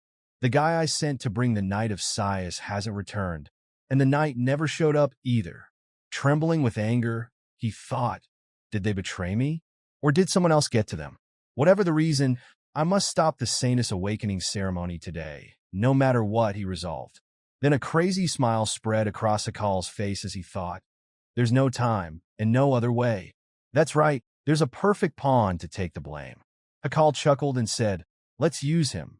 The scene shifts to the entrance of the altar of the Holy Fire Order on the day of the Saintus awakening ceremony. 4 monks stood there, along with Aiden and Vice Priest Hakal. Eldest was hugging Joseph, who was crying. Joseph, tears streaming down his face, said, "My daughter is the young saint." "Oh my." Eldest, feeling embarrassed, said, "Stop crying, Dad. It's embarrassing." Aiden smiled at Eldest and said, "Eldest, you remember what I told you, right?" Eldest nodded and replied, "Of course." She then repeated what Aiden had told her. "Rip off as much as possible from those so-called gods who made us suffer. As much as possible." Joseph, confused by what Eldest said, turned to Aiden and asked, "What are you teaching my daughter?" Aiden chuckled, rubbing the back of his head, and said, "Isn't it just a way of not living with losses? Anyway, let's get on with the ritual already." One of the monks said to Eldest, "You may go inside now, Saintus." Meanwhile, Joseph reached out his hand toward Eldest, but another monk stopped him, saying, "Joseph, you can't enter no matter what. Please stay here calmly." Joseph began crying even harder, shouting to Eldest, "Please be healthy and don't get sick." Aiden, standing behind Joseph, was puzzled. He thought anyone watching him now would think he's going to lose her forever. Aiden was startled when Hakal called his name. "Lord Aiden, please come with me for a moment." Aiden replied, "Yes," and followed Hakal to a quiet, dark area of the church where no one else was around. Casually, Aiden asked, "Is there any reason you called me here?" Hakal was holding a wooden box and replied, "It's nothing special. I just wanted to give you this. I know it's not much for all your efforts, but please accept it." Hakal grinned as he opened the box and showed Aiden. "This is one of the few remaining top-grade potions from our order. It's now a very precious item, difficult to make." He continued, "If I gave it to you officially, the other priests would make a fuss over it. That's why I wanted to give it to you secretly and asked you to meet me here briefly." Aiden happily reached for the box and said to Hakal, "Is it really all right for me to accept such a precious item?" Hakal smiled and replied, "Of course.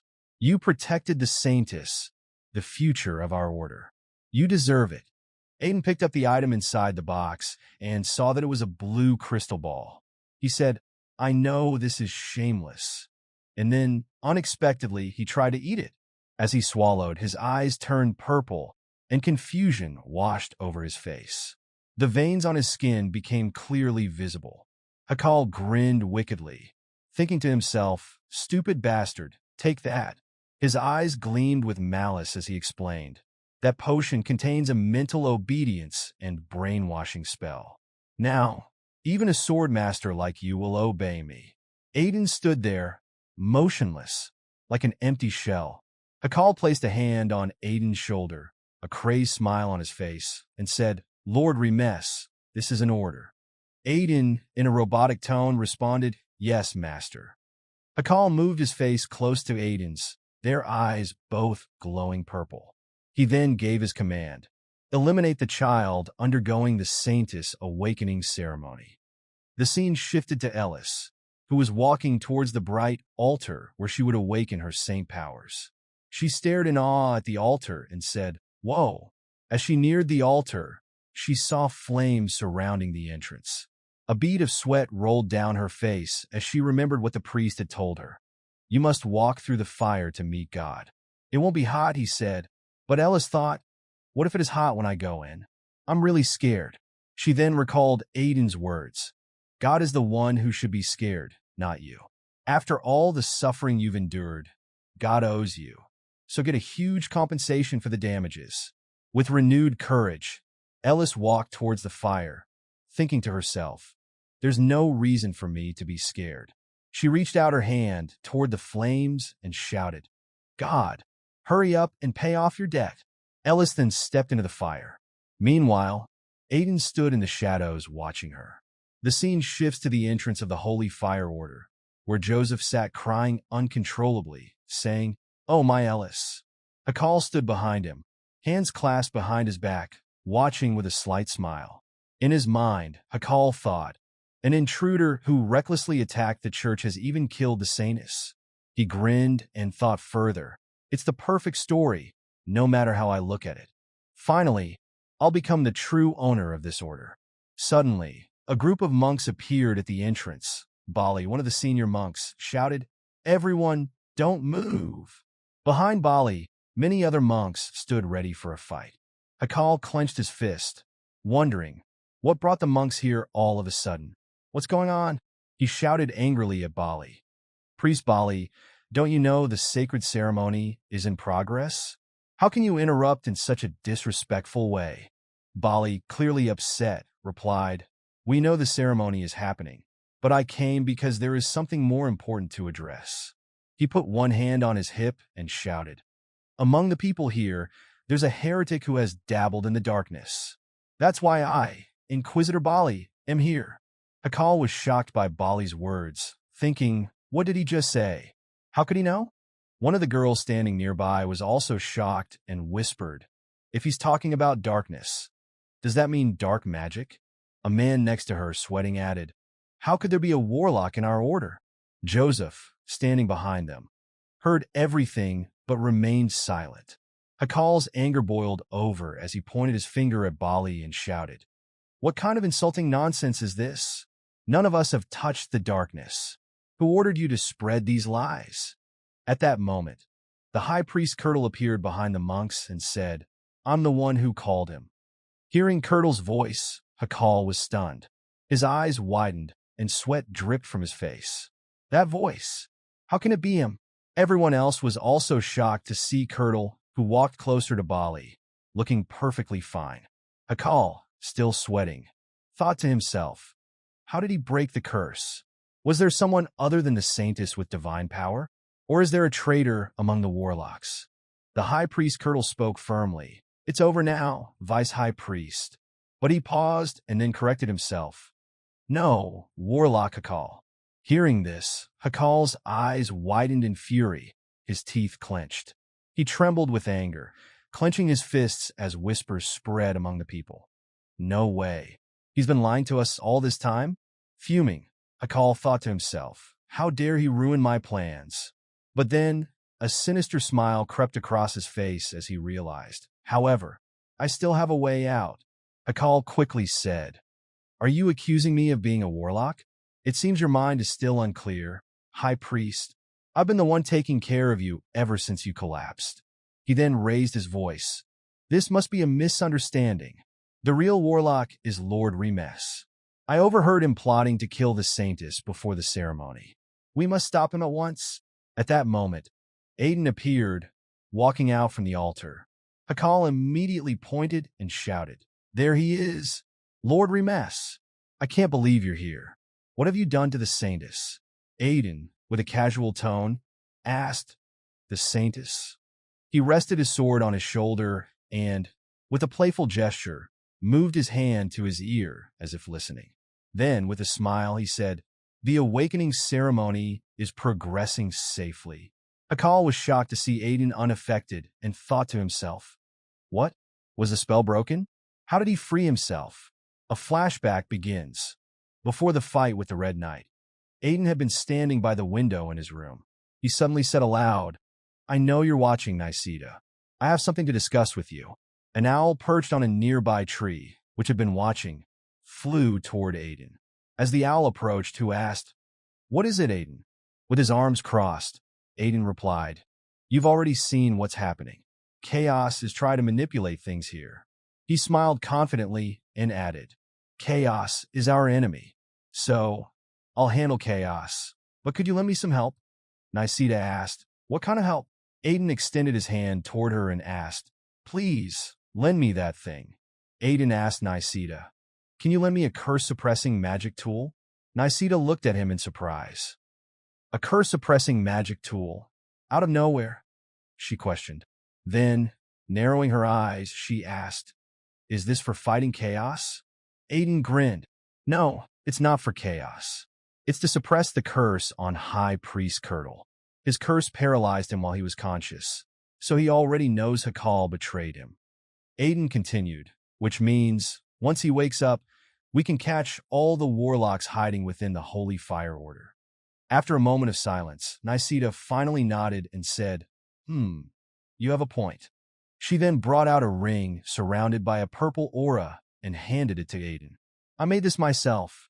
It's called the Anti-Demonic Ring." Aiden took the ring, examining it curiously. "Does the High Priest have to wear this to suppress the curse?" he asked. Nisida warned him, "Be careful. Chaos has brainwashed a lot of people in the church.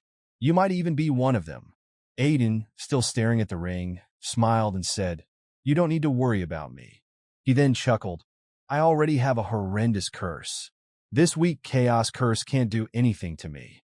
Nisida flew away. At that moment, the Underlord spoke up. "Don't tell me you're calling me a curse?" Aiden smirked. "Who else could it be if not you?" The Underlord, clearly annoyed, responded, "I'm not exactly enjoying being called that either." Aiden teased, "Do you want a holy potion?" Sweat beaded on the Underlord, and he fell silent. Aiden rested his sword on his shoulder, grinning. "Hakal, you're in trouble now." Back in the present, Hakal stood trembling with fury, his teeth clenched tightly. The crowd around him began to murmur, "Is Vice Priest Hakal really a warlock?" Someone else demanded, "Vice Priest Hakal, give us an explanation." Curdle addressed Hakal with a weary voice. "Hakal, stop this now. For the sake of our years together, I'll at least." Before Curdle could finish, Hakal's face twisted in rage. "Stop it," he shouted. His voice filled with bitterness. He said, "You know nothing about the humiliation of not being chosen by the holy fire." His fists clenched tightly as he continued, "My whole life, I dreamed of becoming a saint. Do you know the despair of losing the meaning of your life?" Curdle, his face pale and sweat dripping, pleaded with Hakal, "Please stop this madness." But Hakal's expression darkened, a malicious grin spreading across his face as a sinister purple aura flared around him. "I'll just turn everyone here into undead," he declared, his voice echoing with malice. The evil aura pulsed through the air as he raised his hands and shouted, "Become my believers." Seeing this, Bali's anger boiled over. His voice filled with rage, he turned to Curdle and said, "I can't let this slide any longer." He shouted to the other munches, "Take him down now." Hakal's laugh echoed through the chamber as he taunted them. "You think you can beat me?" He extended his arms toward the darkness. "Comrades who share this dark blood, help me." From the shadows, several munches revealed themselves as warlocks, their forms twisted with dark magic. The remaining munches looked on in shock, realizing how deep the corruption had spread. Cries of disbelief rang out. "Don't be afraid," shouted one of the loyal munches. "The Lord of the Holy Fire Order is with us." "Subdue the warlocks," another shouted. The air crackled as Hakal's purple aura swirled around, growing more intense. His aura began corrupting those nearby, forcing them under his control. One by one, Munches succumbed to the spell, their eyes glowing with a sickly purple light. "Master Hakal, we will obey you, no matter what," they chanted in unison. Suddenly, a controlled Munch lunged at one of the loyal ones, swinging his weapon. The loyal Munch barely managed to block the attack in time, staring in disbelief. "Have you become a heathen too?" Bali gripped his weapon tightly, fury in his voice. "So many heathens were hiding among us, and we didn't even know." He raised his weapon and shouted, "In the name of the holy fire, kill." Before he could finish, High Priest Curdle called out, "Bali, stop." Bali turned to see the High Priest standing behind him, trembling with rage. Sweat dripped from Curdle's brow as he confronted Hakal. "Hakal, just how much worse are you going to get?" A wild smile spread across Hakal's face. "You're quick-witted, old man," he sneered. "I wanted to see you all kill each other right in front of me." Hakal's eyes glowed with malice as he revealed his ultimate plan. "As you probably figured out by now, I've already placed the curse of domination on most of the church members. Try to touch me, and I'll make them all commit suicide in an instant." Hearing this, Curdle's fury grew, his teeth grinding in frustration. But the weight of the situation was clear. Hakal's grin widened as he shouted once more, "You can't do anything now, so give up already?" Aiden stood casually, his hand on his chin, counting the controlled Munches surrounding Hakal. 15, huh, he muttered. Before anyone could react, he dashed forward, cutting through two of Hakal's controlled men with precision. Hakal's eyes widened in shock. His calm demeanor shattered as he watched Aiden swiftly dispatch two of his minions. "What?" Hakal stammered, flustered. "I told you I'd make them commit suicide." His voice grew more desperate, trying to regain control of the situation. A wild grin spread across Aiden's face as he turned to Hakal, eyes gleaming. "I don't give a shit about that," he said coldly. "Kill them all if you want. None of this is my business." Hakal's expression twisted in disbelief as sweat dripped from his brow. "What? You think I won't do it? Just one word from me, and they're all dead." Aiden's eyes flashed a burning red, his voice calm but sharp. "Yeah, go ahead. Not my problem. I'm not even a member of your church." He pointed his sword directly at Hakal. "The only thing I care about is chaos. I'm here for you." Hakal's shock deepened. His teeth clenched as he thought, "How does he know I'm with chaos? This bastard, he's been after me from the start." Desperation seeped into Hakal's voice as he extended his arms toward his controlled minions. "Kill him. All of you kill him right now." The minions, under Hakal's curse, advanced toward Aiden. At that moment, Underlord's voice echoed in Aiden's mind. "You're not actually going to kill all these innocent believers, are you?" Aiden smirked and replied nonchalantly, "Nah, I'm not that heartless." Underlord remained silent for a moment, unsure of what Aiden had planned. Aiden pulled out 2 bottles from his pouch, examining them briefly before saying, "Chaos uses curses because individual people aren't strong enough to resist. If we break the curse on a few, it'll collapse for the others too." With that, Aiden hurled the bottles at the approaching Munches. Midair, he leaped, slashing his sword to break the bottles before they hit the ground. Thick smoke billowed from the shattered glass, engulfing the cursed minions. Hakal recoiled, raising his arm to shield his eyes as the dense smoke obscured his vision. "What's this? That son of a bitch." Using sneaky tricks again, he spat, gritting his teeth in frustration. Kill him now." But within the cloud of smoke, Aiden was already on the move. He darted through the smoke, his form barely visible as he expertly cut through some of the cursed Munches, incapacitating them with swift, non-lethal strikes. The minions, confused by the smoke and disoriented by the effects of the anti-curse mixture, faltered in their movements. At that moment, Hakal stood frozen, unable to see through the smoke. His mind raced as he felt the number of warlocks under his control diminishing. "What the hell is happening?" he thought, panic spreading across his face. "I can feel the number of warlocks decreasing." His body shook with rage. 10 years of planning, damn it. Desperate, he summoned more black magic, his hands glowing with a malevolent purple aura. "I only have one option left," he muttered under his breath. Meanwhile, One of the warlocks, fearing for his life, called out for help as he attempted to flee. Before he could get far, Aiden's sword struck his belly, the warlock collapsing to the ground. Sweat dripped from Aiden's face as he whispered, "You can act innocent all you want, but you're reeking of dark demonic energy. Finding you is a piece of cake for me." Aiden scanned the battlefield, sensing the remaining warlocks. 6 left, including Hakal. He thought, his sharp eyes cutting through the smoke. Suddenly, Aiden paused, feeling something unusual. He placed his fingers to his head in concentration. The warlock's numbers are decreasing slowly. 5 now. 3. Aiden's eyes narrowed, wondering aloud, is Bali killing them? The Underlord's voice cut in, unsettlingly calm. They're not disappearing.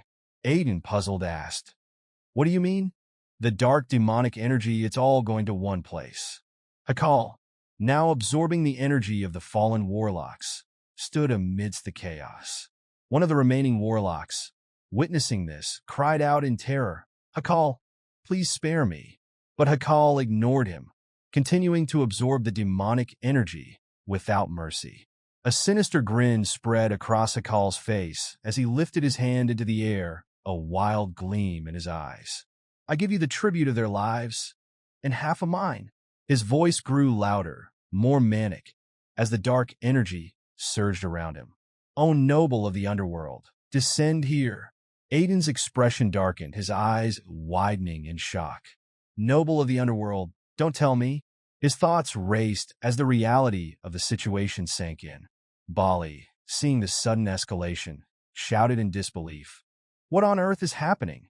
All around, the remaining munches and priests trembled with fear, unsure of what was unfolding. The high priest, sweat pouring down his face, whispered in terror, "Is the world really going to end?" Suddenly, a dark rift tore open in the sky above the church. Demonic energy swirled violently, twisting and covering the entire area like a nightmare come to life. Suddenly, some of the munches began regaining their senses. One of them, confused, asked, "What am I doing right now?" As they came back to their senses, they were struck with intense headaches, a side effect of Hakal's control over their minds. One munch held his head, gritting his teeth in pain. Another shouted, "Are you guys back to normal now?" Another asked, "Is the curse of domination lifting?" Bali quickly called out, "Regroup, everyone. The real fight is about to begin." He then looked up at the clouds, seeing a red aura swirling within them, and said, "I've never felt such wicked energy before." Suddenly, something emerged from the clouds and crashed into the earth. Shocked, Bali exclaimed, "What on earth is that?" The impact shattered the ground, killing some of the minions instantly. Sweat dripped down Bali's face as he gritted his teeth and shielded his eyes. He called out for Aiden, who was standing in front of him, while High Priest Kirtle struggled to keep his balance. Aiden, also sweating and gritting his teeth, told Bali, "Evacuate everyone to safety immediately. Get them as far away as possible." And out of the church, in front of them, through the dust and shattered ground, an evil, dragon-like figure emerged, Talos from the underworld.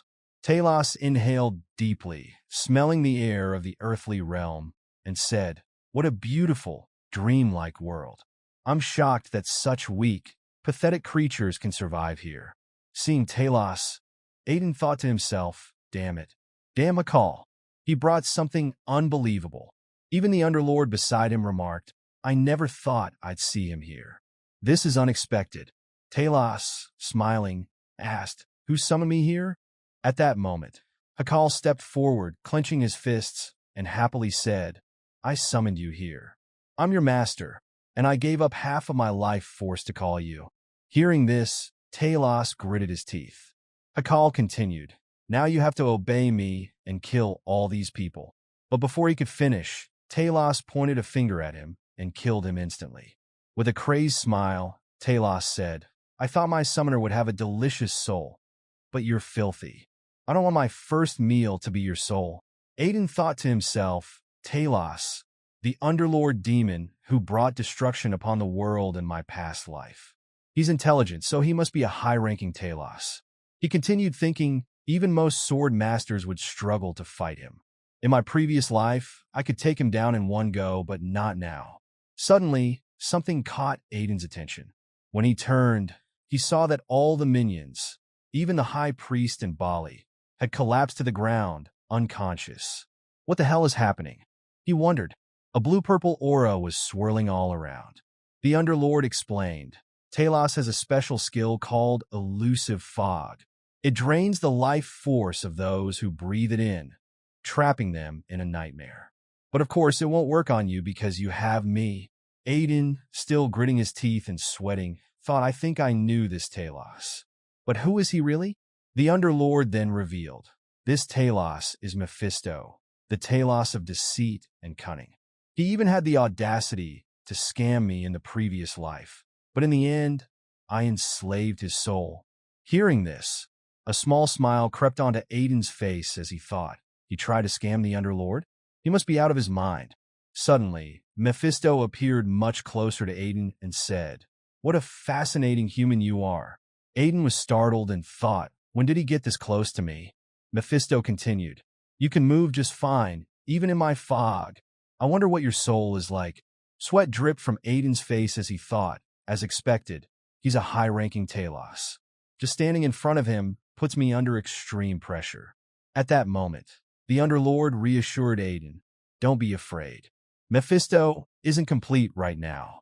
Hakal's summoning ceremony was unstable, so Mephisto doesn't even have half of his original power. Aiden, relieved, replied, Really? Then I can manage against him. Mephisto sneered at Aiden, saying, My poor, weak prey.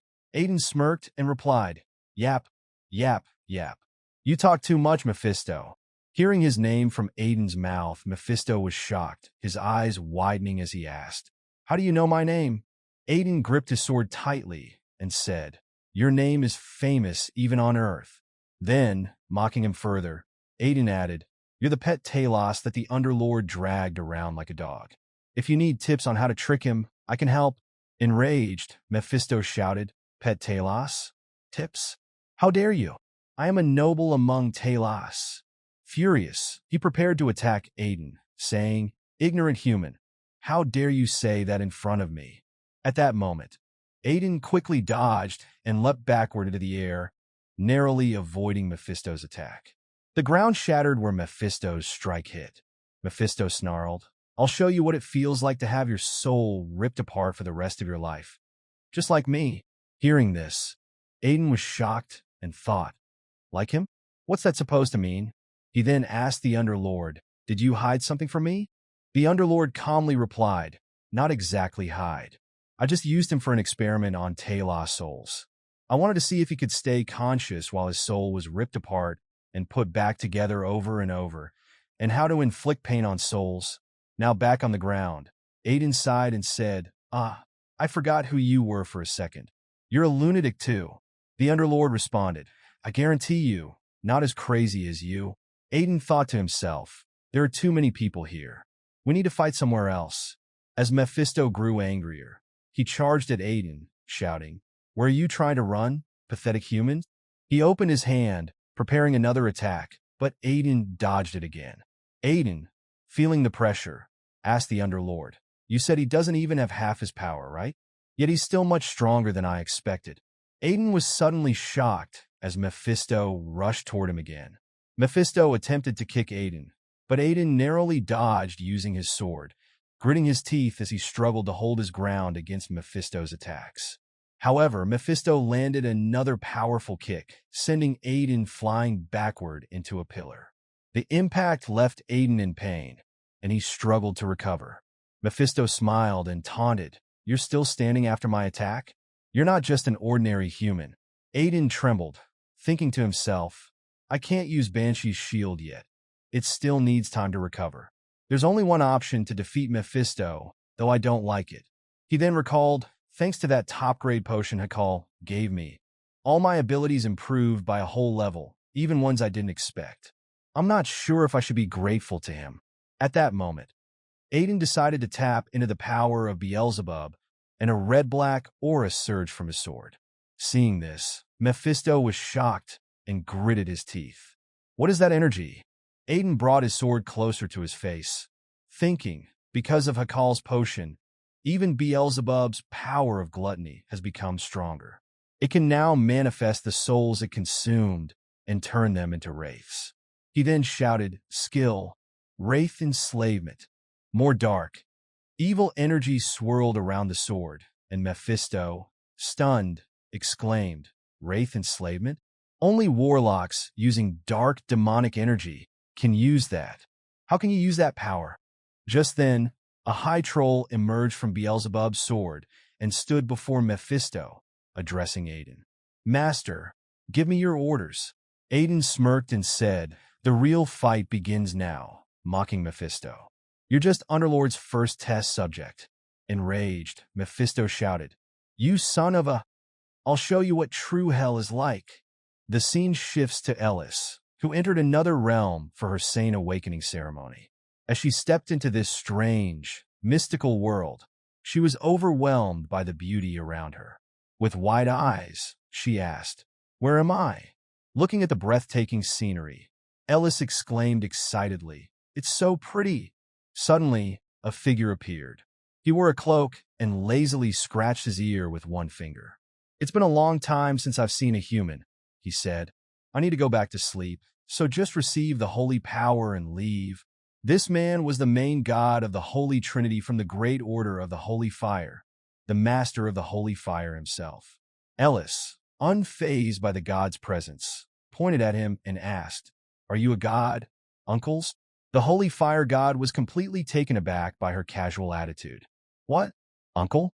And how dare you point your finger at me? Eldest, still excited, responded cheerfully. Do you know how difficult my life has been because of you? So you have to pay me back. With interest, the Holy Fire god was shocked and thought to himself, what a brave kid, demanding a god to pay her back. Sweat dripped from his face as he wondered, what kind of bold child is this? Are there bad influences in her life? Then, with a smirk, he thought, but still, this is a perfect time. I've been bored. Looking at Eldest with amusement, he said, all right, fine. I'll pay you back for both this life and your past life. Eldest's eyes widened in shock. Past life? What do you mean, past life? The Holy Fire god explained, you're a child whose fate was altered by someone who also lost their own fate. I hope your journey is different this time, and I'm looking forward to your new destiny. The scene shifts back to Aiden, where he commanded the High Troll to kill Mephisto.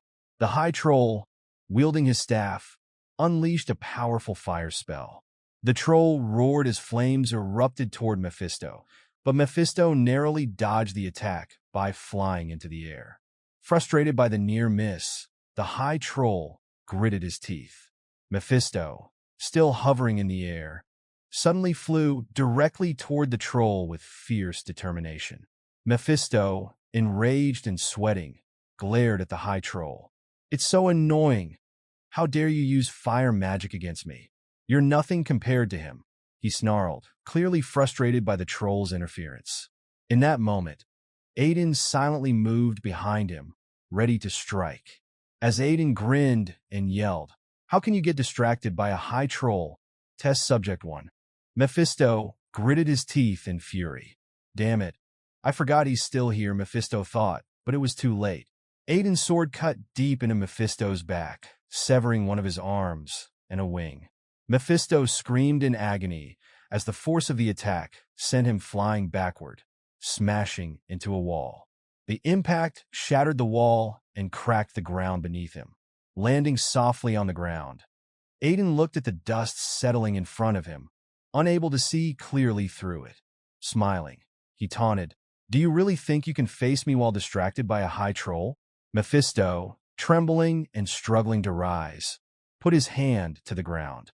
With anger burning in his eyes, he snarled, "How dare you? My beautiful wings and my arm." His eyes gleamed with a furious glow. "I'll never forgive you, you worthless creature." Mocking Mephisto further, Aiden smirked. Test subject 1. Why don't you ask the Underlord for new wings and arms? Maybe he'll give you cute angel wings this time. He paused for a moment, then added coldly, "Oh wait, that won't be happening." At that moment, the high troll appeared behind Mephisto, preparing to unleash another fire spell. Seeing the troll behind him, Mephisto gritted his teeth, sweat dripping down his face. Aiden smirked, adding, "You're going to die here." Suddenly, the entire area ignited as the troll cast his fire magic. Flames erupted everywhere, engulfing the space. Aiden, standing before the inferno, allowed a small smile to creep across his face as he said to the Underlord, "I'm sorry, but I guess you'll need a new test subject." The Underlord replied calmly, "You should worry about yourself first. My test subject won't die so easily." Out of the blazing flames, Mephisto emerged, his wings and arms fully restored. Aiden, shocked, watched in disbelief as sweat dripped from his face. I know he's a high-ranking Talos, but how is he still alive after that fire? And his wings and arms, how are they already recovered? Underlord gritted his teeth and replied, "Mephisto is different from the other Talos. The reason he became a high-ranking Talos is because he has the highest endurance among them. Fire doesn't affect him." At that moment, Mephisto flashed a crazed smile, glancing at his unscathed arms. Aiden, confused, asked, "Fire won't work?" But he was definitely scared of fire. Underlord nodded. "Yes, he's terrified of fire, but that's because I experimented on him. I pushed him to develop a resistance to it. I even made him endure the hottest hellfire. And he survived." Aiden's eyes widened. "So, you're the reason he didn't die in the fire?" Mephisto flexed his wings and grinned maniacally. "Your little tricks won't work on me, human. Do you see the difference between us now?" Underlord turned to Aiden. "Do you have any other plan?" Aiden gripped his sword tightly, worry in his eyes. "I'm not sure. I don't know if I can defeat him." Clenching his teeth, Aiden stepped forward. "But I won't let him hurt innocent people." Both Aiden and Mephisto roared as they charged at each other. Their attacks collided with a deafening blast, sending dust and debris flying in every direction. The ground beneath them shattered from the impact. As the dust settled, Mephisto advanced, grinning as he looked down at Aiden, who lay bloodied on the ground, barely conscious. "You're stronger than the others," Mephisto sneered, "but you're still no match for me." Aiden's eyes fluttered open. "It's just like before," he thought. "I've lost my powers. I'm falling asleep again." His mind drifted back to his past life, to his colleagues, and he wondered, is this the end of my second life already? But then his thoughts turned to the friends he had made in this life, to the people he still needed to protect. He thought about his parents, his brother. Who will protect them if I'm gone? I have to be stronger than I was before, stronger than ever. As Mephisto prepared to strike Aiden again, he sneered, "It's an honor for you to die by my hands." Seeing the attack coming, Aiden thought, "I'm going to die again." He closed his eyes, resigning himself to his fate. "So, this is the end for me," he thought. The last thing he saw was Mephisto's face. Suddenly, Underlord's voice rang out, filled with frustration. "You arrogant fool," he growled. "Fine, just use my power." A system notification appeared in Aiden's mind, reading, "The Underlord's power has been unleashed." In an instant, a surge of dark energy enveloped Aiden's heart, reviving him. Just as Mephisto's hand was about to strike, he froze, his body trembling uncontrollably. His eyes widened in shock as he saw a dark, purple energy swirling around Aiden's body. "What is this?" Mephisto muttered, his voice shaking. Aiden's eyes snapped open, now glowing with an eerie purple hue. The sinister aura surrounding him intensified, causing Mephisto to take a step back in fear. "I know this power," Mephisto stammered, his trembling growing worse as he watched Aiden slowly rise to his feet. With a cold, commanding voice, Aiden spoke, "Kneel." Without warning, Mephisto's body buckled, forcing him to his knees. He gritted his teeth, shaking uncontrollably, his fear palpable. Aiden clenched his fists, the purple energy pulsating around him, radiating malice. Mephisto's eyes widened in horror as he realized the truth. This is that psychopath's power? And I didn't even notice." Still kneeling, Mephisto lowered his head, voice filled with terror. "I greet the Underlord." Aiden stood over Mephisto, watching him kneel and tremble. his voice calm, yet commanding as he explained. This is the authority of the Underlord, a power natural to him, absolute authority over all. It's how the ruler of the underworld dominates its inhabitants. All the Talos, all who dwell in the underworld, bow in awe before him. That's the reason it's possible to rule the underworld. Still kneeling, Mephisto trembled under Aiden's power, his fear palpable. Aiden smiled faintly, addressing the Underlord in his mind. This authority, it's even more powerful than I imagined. The Underlord chuckled, his tone filled with pride. Ah, so you've finally realized the greatness of the mighty me. I am the one everyone in the underworld revered endlessly. And now, to see what's become of me, a hint of sadness crept into the Underlord's voice.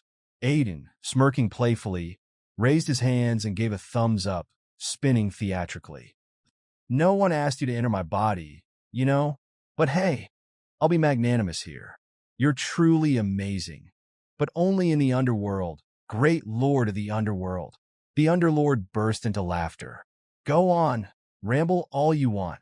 Serves you right. Grinning wildly, Aiden bent down, laughing crazily. Mephisto, still on the ground, stared up at Aiden in terror, his body shaking uncontrollably.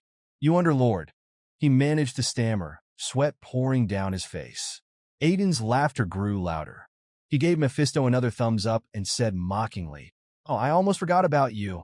I'm really pissed off right now, and it's all because of you. So, how about you come here and help me cool down? Mephisto's eyes widened in horror, turning completely black as dread filled him. He thought to himself, I'm screwed. At that moment, Eldest appeared, emerging from the altar. Hearing Aiden's voice, she immediately recognized it and started running toward him. Aiden, she shouted, her voice filled with joy and excitement. But as soon as Eldest caught sight of Aiden, she froze in shock. Her eyes widened and sweat dripped down her face.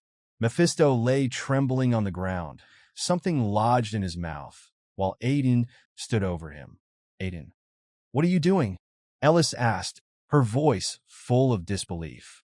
Aiden turned to her, flashing a bright, happy smile. He waved cheerfully. Hey, Eldest, looks like the awakening ceremony went off without a hitch, huh? Aiden walked closer to Eldest, his hand casually in his pocket, smiling. So, did you get a good look at that god's face? He asked cheerfully. Eldest clenched her fists excitedly as she approached. Yeah, but that weird guy didn't give me anything at all. He just kept glowing, and I came back empty-handed. Eldest's focus shifted to Mephisto, lying on the ground, trembling. Is that a huge bat? She asked, tilting her head. He looks hurt. Mephisto's body was drenched in sweat, his face turned away, trying to hide. Aiden chuckled, glancing at Mephisto. Yeah, he's my friend's pet. Eldest blinked in confusion. Pet? Yeah, Aiden grinned, pointing upward. We played too much today, so he's a little tired. Now he's resting. Mephisto, barely able to speak, whispered, Save me, please. Suddenly, the Underlord's voice boomed, laughing. So, you're telling her you were just playing with him? A moment ago, you told him to flail his legs in the air like that. Enjoying yourself? Are you? Aiden sighed, trying to stay calm. Come on, I can't tell her the truth, you know that. Eldest crouched beside Mephisto, peering at him with concern. Poor bat. Did you have a hard time? She gently patted his head, saying softly, Good job, Batty. As soon as her hand touched Mephisto, flames suddenly erupted all over his body. Eldest gasped, pulling her hand back in shock. Mephisto screamed, clutching his head. Please, stop the fire resistance test. I'm sorry for everything. Aiden's eyes widened, both confused and surprised. Those flames, they're divine powers, he thought. Eldest, she's really awakened. She's become a saint. Aiden grabbed his sword, his expression serious as he called out, Eldest, close your eyes. Mephisto, now completely engulfed in flames, writhed in agony as Aiden stood in front of him, preparing to end it. The Beelzebub sword glowed with a dark, ominous energy. Goodbye, Mephisto, Aiden whispered, as a swirling red-black aura poured from the sword. Beelzebub, devour him. Seeing the Beelzebub sword, Mephisto's eyes widened in terror. No, no way. Even Beelzebub, the monarch of gluttony, is here too? In mere seconds, the sword's dark power consumed Mephisto, his body vanishing into the void. Ellis, still standing behind Aiden with her hands covering her eyes, remained unaware of what had just transpired. Aiden, drenched in sweat, let out a long breath. "It's finally over," he muttered, but before he could finish, his vision blurred, and he collapsed to the ground, his body completely drained. A few days later, at the Holy Church, Aiden stood among the devout, recounting the aftermath of the Hakal incident. After the events with Mephisto, the Church of Holy Fire began hunting down hidden heretics, Aiden explained. Countless heretics were caught during their search, leading to a large-scale purge within the church. The priests who had been trapped in Mephisto's fog of dreams were told that I assisted Ellis, the awakened saintess, in defeating the black magician. In the courtyard, Ellis was surrounded by excited priests, their voices rising in unison. "Long live the saintess," they cheered. Ellis blushed, her face flushed with a mix of embarrassment and happiness as the priests praised her. The scene shifted to Aiden, standing by the window of his room, deep in thought. Staring out, his mind churned. "This incident made me realize just how weak I still am," he mused. He put a hand on his chin, his eyes narrowing. "Those who betrayed me in my past life would have easily defeated Mephisto if they encountered him now. But I wasn't even close to stopping him. I need to become stronger if I'm going to achieve my goal in this life." A voice interrupted his thoughts. "What are you thinking about so seriously?" Aiden turned, recognizing the voice. High Priest Kirtle stood behind him, looking fully recovered, a result of Ellis's divine power. "Kirtle," Aiden said, a bit surprised. "How are you here?" "He seems completely healed," Aiden thought to himself. "All thanks to Ellis." Kirtle approached, leaning on his staff. "Thanks to you, Aiden, we were able to swiftly cleanse the heretics hiding within the church." Aiden chuckled, a faint smile crossing his face. "I'm glad I could help." With a playful tone, he added, "I have a really good dark mana detector, you see." In his mind, Underlord growled, annoyed. "Maybe I should have let you die back then. I'm really starting to regret saving you." Kirtle chuckled at Aiden's lighthearted comment, but quickly turned serious. "I apologize for being late. With all the chaos in the church, it took me some time to come here." Then Kirtle bowed his head, his tone humble and sincere. "On behalf of the entire church, I want to express my deepest gratitude. Without your help, I wouldn't be alive today, nor would we have found the lost saintess. The church itself might have fallen into ruin. You are, without question, the savior of our church." Aiden stood silently, taken aback by Kirtle's words. For a moment, he couldn't find the right response. Then, a small smile crept onto his face. He placed one hand on the window and said quietly, "Well, I owed someone from the church a big favor. I've just settled my debt, that's all." Kirtle raised an eyebrow, curious.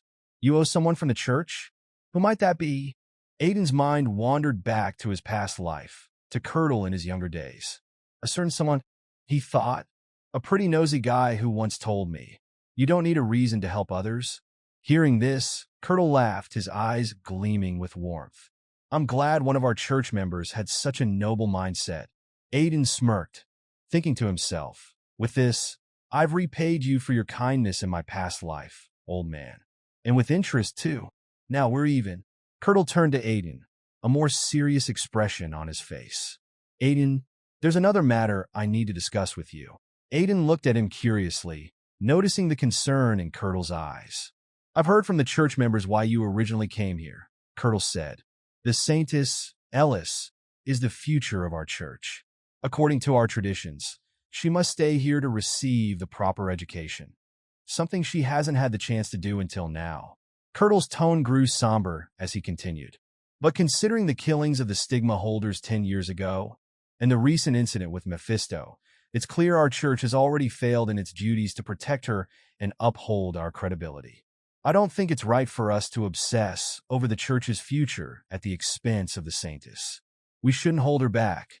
Aiden furrowed his brow, somewhat confused but intrigued by Kirtle's words. What are you suggesting? Curdle smiled gently, sensing Aiden's uncertainty.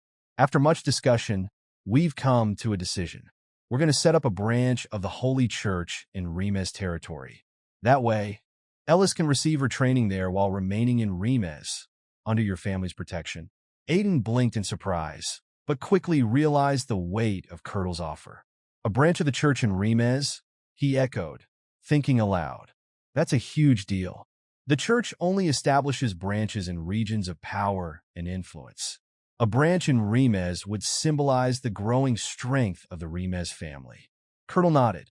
Yes, it's an honor for your family and a symbol of trust.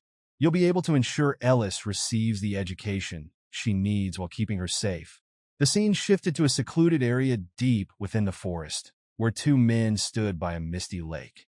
One man crossed his arms in front of him, his gaze fixed on the water. The other stood behind him, arms folded behind his back.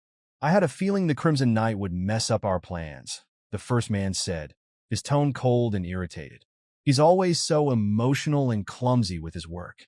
We can't afford any more slip-ups. We need to be extremely cautious. We can't afford another failure. The first man's eyes narrowed, a glint of malice in them as he turned slightly. We need to ensure that Lord Sylvetta becomes the next Archduke. Nothing can get in our way. A few days later, Aiden and Lo sat inside a carriage, the sound of the wheels clattering beneath them as they traveled down a winding road.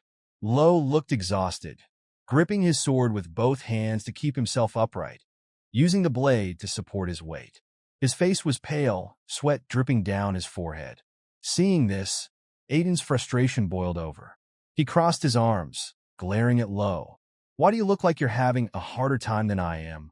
Lo flinched, visibly scared of Aiden's annoyed tone.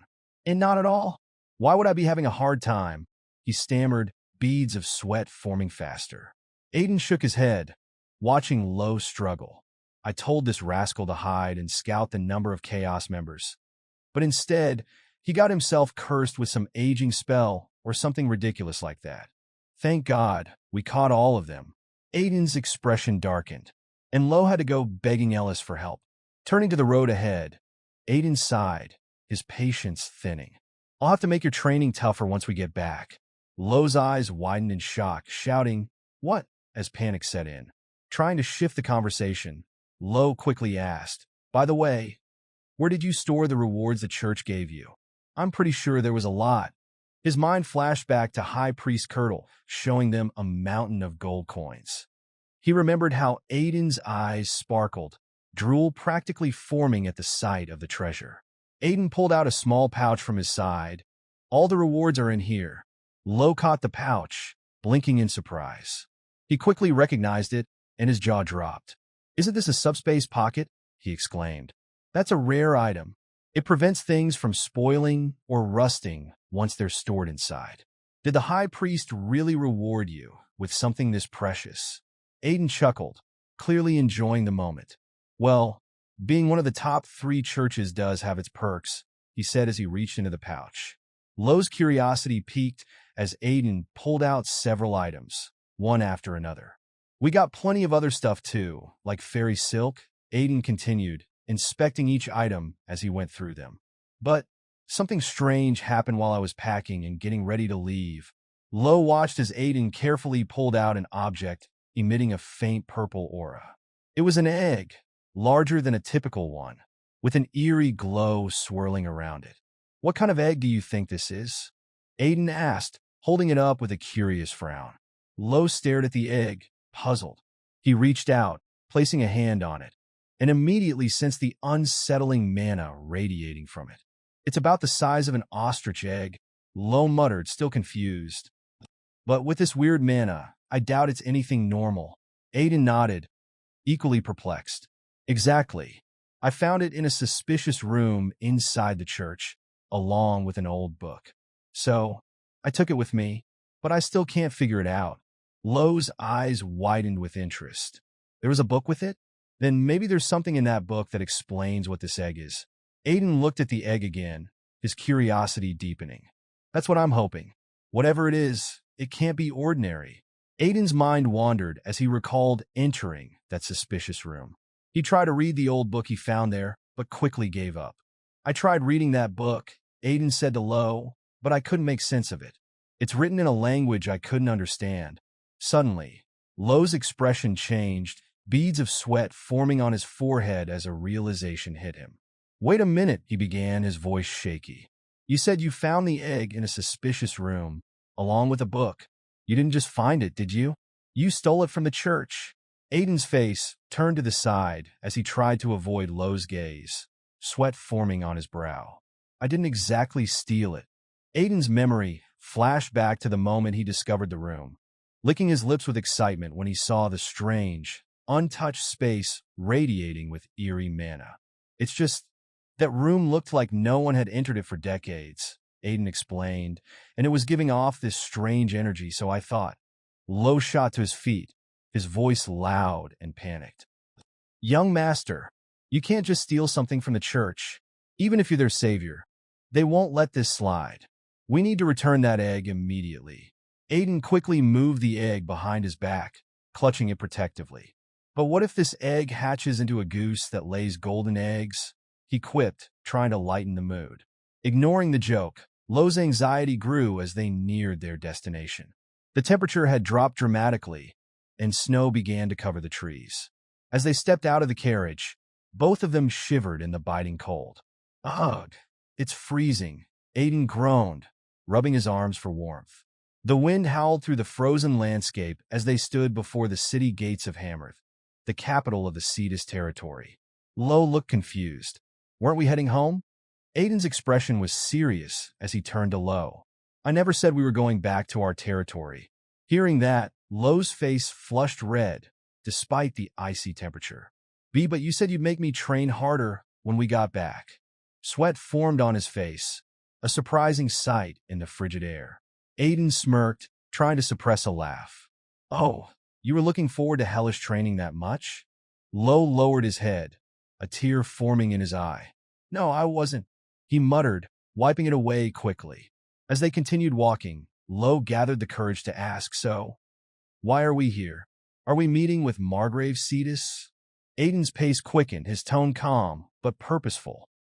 Yes, I'm going to meet him, but that's not the main reason I came. Lo furrowed his brow, his curiosity piqued. Then what's the real reason? Aiden glanced toward the distant forest, its dark, towering trees ominously swaying in the wind. I have some business in the Forest of Death, which lies within the Cetus territory. Lo gulped, feeling a chill that wasn't just from the cold. The Forest of Death? What kind of business could you possibly have in a place like that? Aiden thought back to his conversation with the hat merchant Joseph, who told him that ants, ancient tree spirits, were rumored to live in the Forest of Death. Joseph had mentioned needing ants' tears to create a high-grade elixir. Aiden turned to Lo, explaining, I'm going to need ants to make the highest grade elixir. They had just arrived at the Cetus fortress, when two guards stationed at the gate crossed their spears, blocking their way. One guard eyed Aiden with suspicion and said gruffly, Stop right there. This is Cetus territory. The Lord is currently away, and no outsiders are allowed unless you have a prior appointment. Come back another time. Before Aiden could respond, Lo burst out angrily. Do you even know who you're talking to? This is Aiden Remez, eldest son of the Remez Duchy. He's here to see Margrave Turid, so step aside. The guard's eyes widened in shock at the name, but instead of relaxing, their expressions turned even more hostile. Aiden, puzzled, wondered why they were suddenly even angrier. The Underlord's voice rumbled in Aiden's mind. Are you seriously asking because you don't know? He sneered. From their perspective, you're the devil who stole their family's treasure, the Beelzebub sword. Not to mention, you're the trash who beat up their lord's son at the royal banquet. Aiden smirked. All right, I'd almost forgotten about that, he said nonchalantly. So, that's why they're so upset. His grin turned devilish. Maybe I can use that to get in.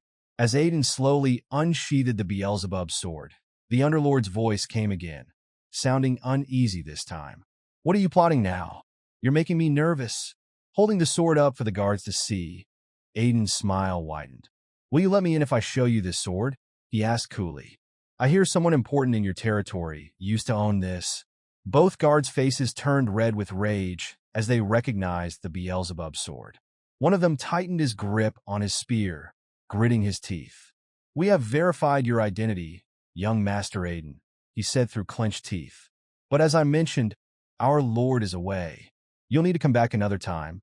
Aiden slid the sword back into its sheath, his mind churning with ideas. Did that method fail? He muttered to himself. I guess I only have one method left.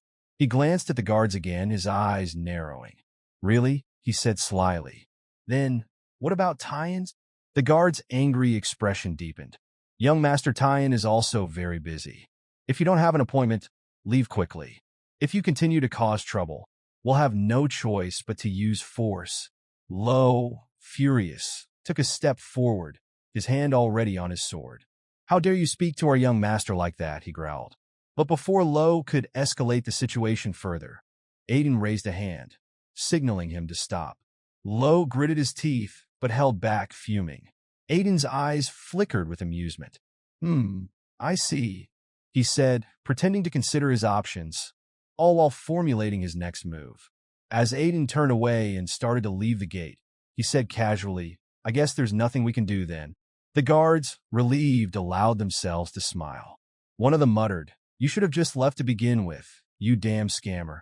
Aiden walked just a few steps before he stopped, turning back toward the gate with a smirk on his face. Lo, confused, asked, What are you trying to do now? Aiden grinned mischievously and said, If I need an appointment to get in, then I'll just make one right now. Suddenly, Aiden's face puffed up like a balloon, as if preparing for something big. One of the guards looked at him in confusion. What's he doing? The other guard chuckled. Looks like he's trying to make a scene because we didn't let him in. He can try whatever he wants. But Aiden cut him off by shouting at the top of his lungs. How's your head after I beat the crap out of you, Tyan? His voice was so loud that Lo had to cover his ears, grimacing at the volume. Aiden's shout reverberated throughout the Cetus fortress. Inside the fortress, a familiar voice rang out in response. Aiden Remez, you rascal. Aiden, now grinning widely, casually put his hands in his pockets and looked at the guards. Well, I've got my appointment now. Time will be here soon. The guards' eyes widened in shock. They were sweating profusely as they looked toward the fortress, their expressions filled with panic. A few moments later, they heard the sound of Tyan running at full speed toward the gate, his angry voice echoing. Aiden Remez. When Tyan reached the gate, he wasted no time. He grabbed Aiden by the collar, his face red with fury. How dare you say something so humiliating in our territory? What were you thinking? Aiden, still calm and smiling, tried to defuse the situation. Tyan, long time no see, he said with a grin. Aiden pointed toward the guards. They told me I couldn't enter unless I had an appointment, so I had no choice but to call you out like that. Tyan, visibly angrier now, turned to glare at the guards, who were trembling with fear. Sweat dripped down their faces, and one of them stammered. It was just a misunderstanding. Aiden, cheerful as ever, suggested, Should we go talk inside then? Tyan, still clutching Aiden by the collar and shaking with anger, didn't respond immediately, but his frustration was palpable. The scene then shifted to the Cetus family's reception room. Aiden was comfortably lounging on a luxurious leather sofa, relaxed and at ease, while Tyan sat across from him, still visibly fuming. Aiden ran his hand along the sofa, admiring it. Oh, this leather is really nice. Very comfortable, he said nonchalantly, as if nothing had just happened. Tyan, still glaring at him, struggled to contain his anger, his eyes narrowing as he tried to make sense of Aiden's antics. Aiden, curious, leaned forward and asked Tyan, Is Margrave Cetus really that busy? I heard he's out on some business. Tyan, looking worried, replied, Father is at the slaughter tower right now. Something unusual seems to have happened in the Wasteland of Death, which is also managed by the slaughter tower. They suspect the high troll that appeared in your territory came from there. Aiden, hearing this, started thinking, Slaughter tower, right? Strange incidents are starting to happen now. Soon, calamity-level monsters, including that crazy dragon, will start showing up. In my previous life, I was so busy dealing with these sudden events that I had no time to find out what caused them. But now I know everything. I just need to get stronger quickly and find the source. I have to prevent it before it happens. Breaking Aiden's internal thoughts, Tyne asked, "So, why have you come to our territory?" Aiden responded immediately, "I want to go to the Forest of Death." Tyne's eyes widened in shock as he considered the danger of the place. "What? Do you even know what kind of place that is?" "The entire forest is covered in poison, crawling with undead, poisonous plants and monsters." Aiden smirked and rested his hand under his chin. "That's exactly why I want to go there.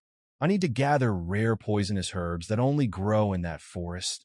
Tyne put his head down, clearly exasperated, as sweat dripped down his face. "I knew you weren't normal, but that's a peculiar hobby," he muttered. Lifting his head with a more serious expression, Tyne warned, "You ran out of your luck with your timing, Aiden Remes. You can't go to the Forest of Death right now." Tyne began to explain. The Forest of Death, as its name suggests, is a place filled with death, located within the Cetus Margraviate. It's home to powerful, ravenous monsters and overrun with deadly poisonous herbs. Yet even in such a place where life seems impossible, humans have managed to survive. Criminals, and those so poor they can't even pay taxes, end up seeking refuge here. They live in slash-and-burn farming villages, doing whatever they can to survive. Tyne paused, lowering his head and placing a hand under his chin, visibly concerned. Recently, bandits have appeared in the Forest of Death, and they've started looting the villages within it. He looked up at Aiden, his expression serious. "What's more disturbing is that ever since these bandits showed up, we've been receiving continuous reports of people going missing across the Margraviate. We suspect the two might be connected." He raised his head, locking eyes with Aiden. "That's why we're planning to lead the Night Order into the Forest of Death to subjugate the bandits. Even though it's a slash-and-burn farming village, those people are still part of our territory. We can't just stand by and let the bandits hurt them." Aiden listened intently, his head lowered slightly, arms crossed, absorbing every word. Tyne continued, "If you want to go into the Forest of Death, you'll have to wait until we start the subjugation. You can join us then, or you can leave." Aiden, still deep in thought, murmured, "That's not good." Seeing Aiden's posture and response, Tyne's eyes welled with unexpected tears. "Don't tell me. Is Aiden, as much of a scoundrel as he is, actually worried about the people living in the Forest of Death? Does this guy really have some basic human compassion?" But while Tyne wrestled with his emotions, Aiden was thinking something entirely different. What if the bandits find the ants first? His annoyance grew as the thought lingered. If those bandits discover the ants, they'll go mad trying to capture them and sell them off. I can't let them take my precious elixir. He gritted his teeth, his inner frustration building. "No, I must save the people first." Just then, Underlord, who had been observing quietly, said with a sly smile, "I think your true intentions slipped out for a moment there, Aiden." Aiden made a worried face and looked at Tyne. Tyne, noticing this, leaned his head slightly toward Aiden, his eyes filled with confusion, waiting for Aiden's response. Suddenly, Aiden lifted his head, smiling. "I'll come with you to help. Let's go and take down those bandits causing havoc in the Forest of Death." At this moment, Aiden, Lo, Tyne, and 4 guards stood at the front gate of Cetus Fortress. It seemed like Tyne was waiting for someone. Meanwhile, Aiden and Lo stretched, loosening up. Aiden glanced at Lo and teased, "Make sure to warm up properly this time. Don't make a blunder like you did at the church earlier." Lo nodded earnestly. "Yes, young master.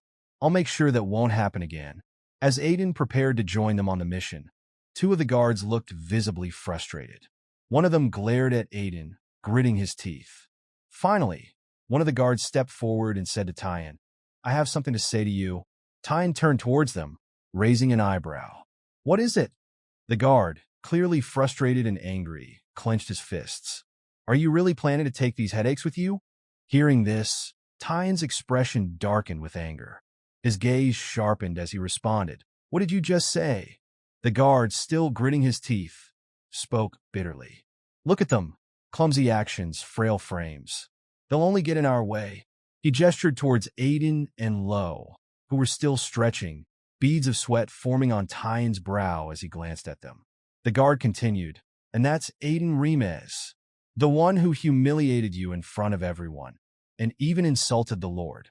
I can't accept this, not as a knight of Cetus." Tyen's anger flared. "Did you just say, as a knight of Cetus?" He grabbed the guard by the collar, pulling him close. "Is your honor as a knight more important to you than the suffering of our people? And how dare you refer to young Master Aiden, who's risking his life for Cetus, as a headache?"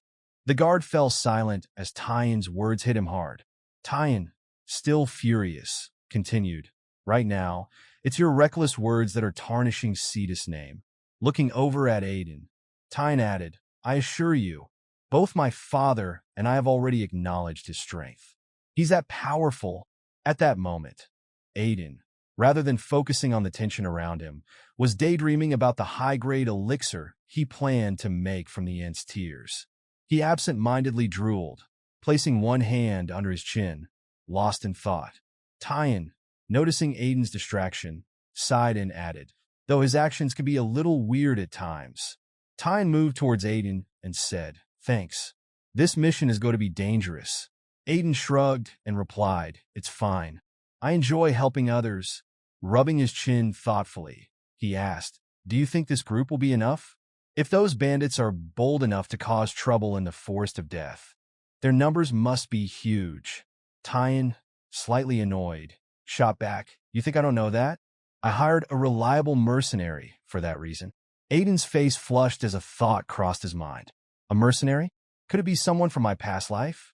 Just then, footsteps approached. A voice called out, "You're all here already?" Tyen recognized the voice instantly. "Here she comes," he muttered. Aiden's eyes widened in shock as the mercenary came into view, beads of sweat forming on his brow. Underlord noticed and asked, "Why are you so surprised? Do you know her from your past life?" Aiden quickly composed himself and replied, "No, it's my first time seeing her, but I can sense her origin."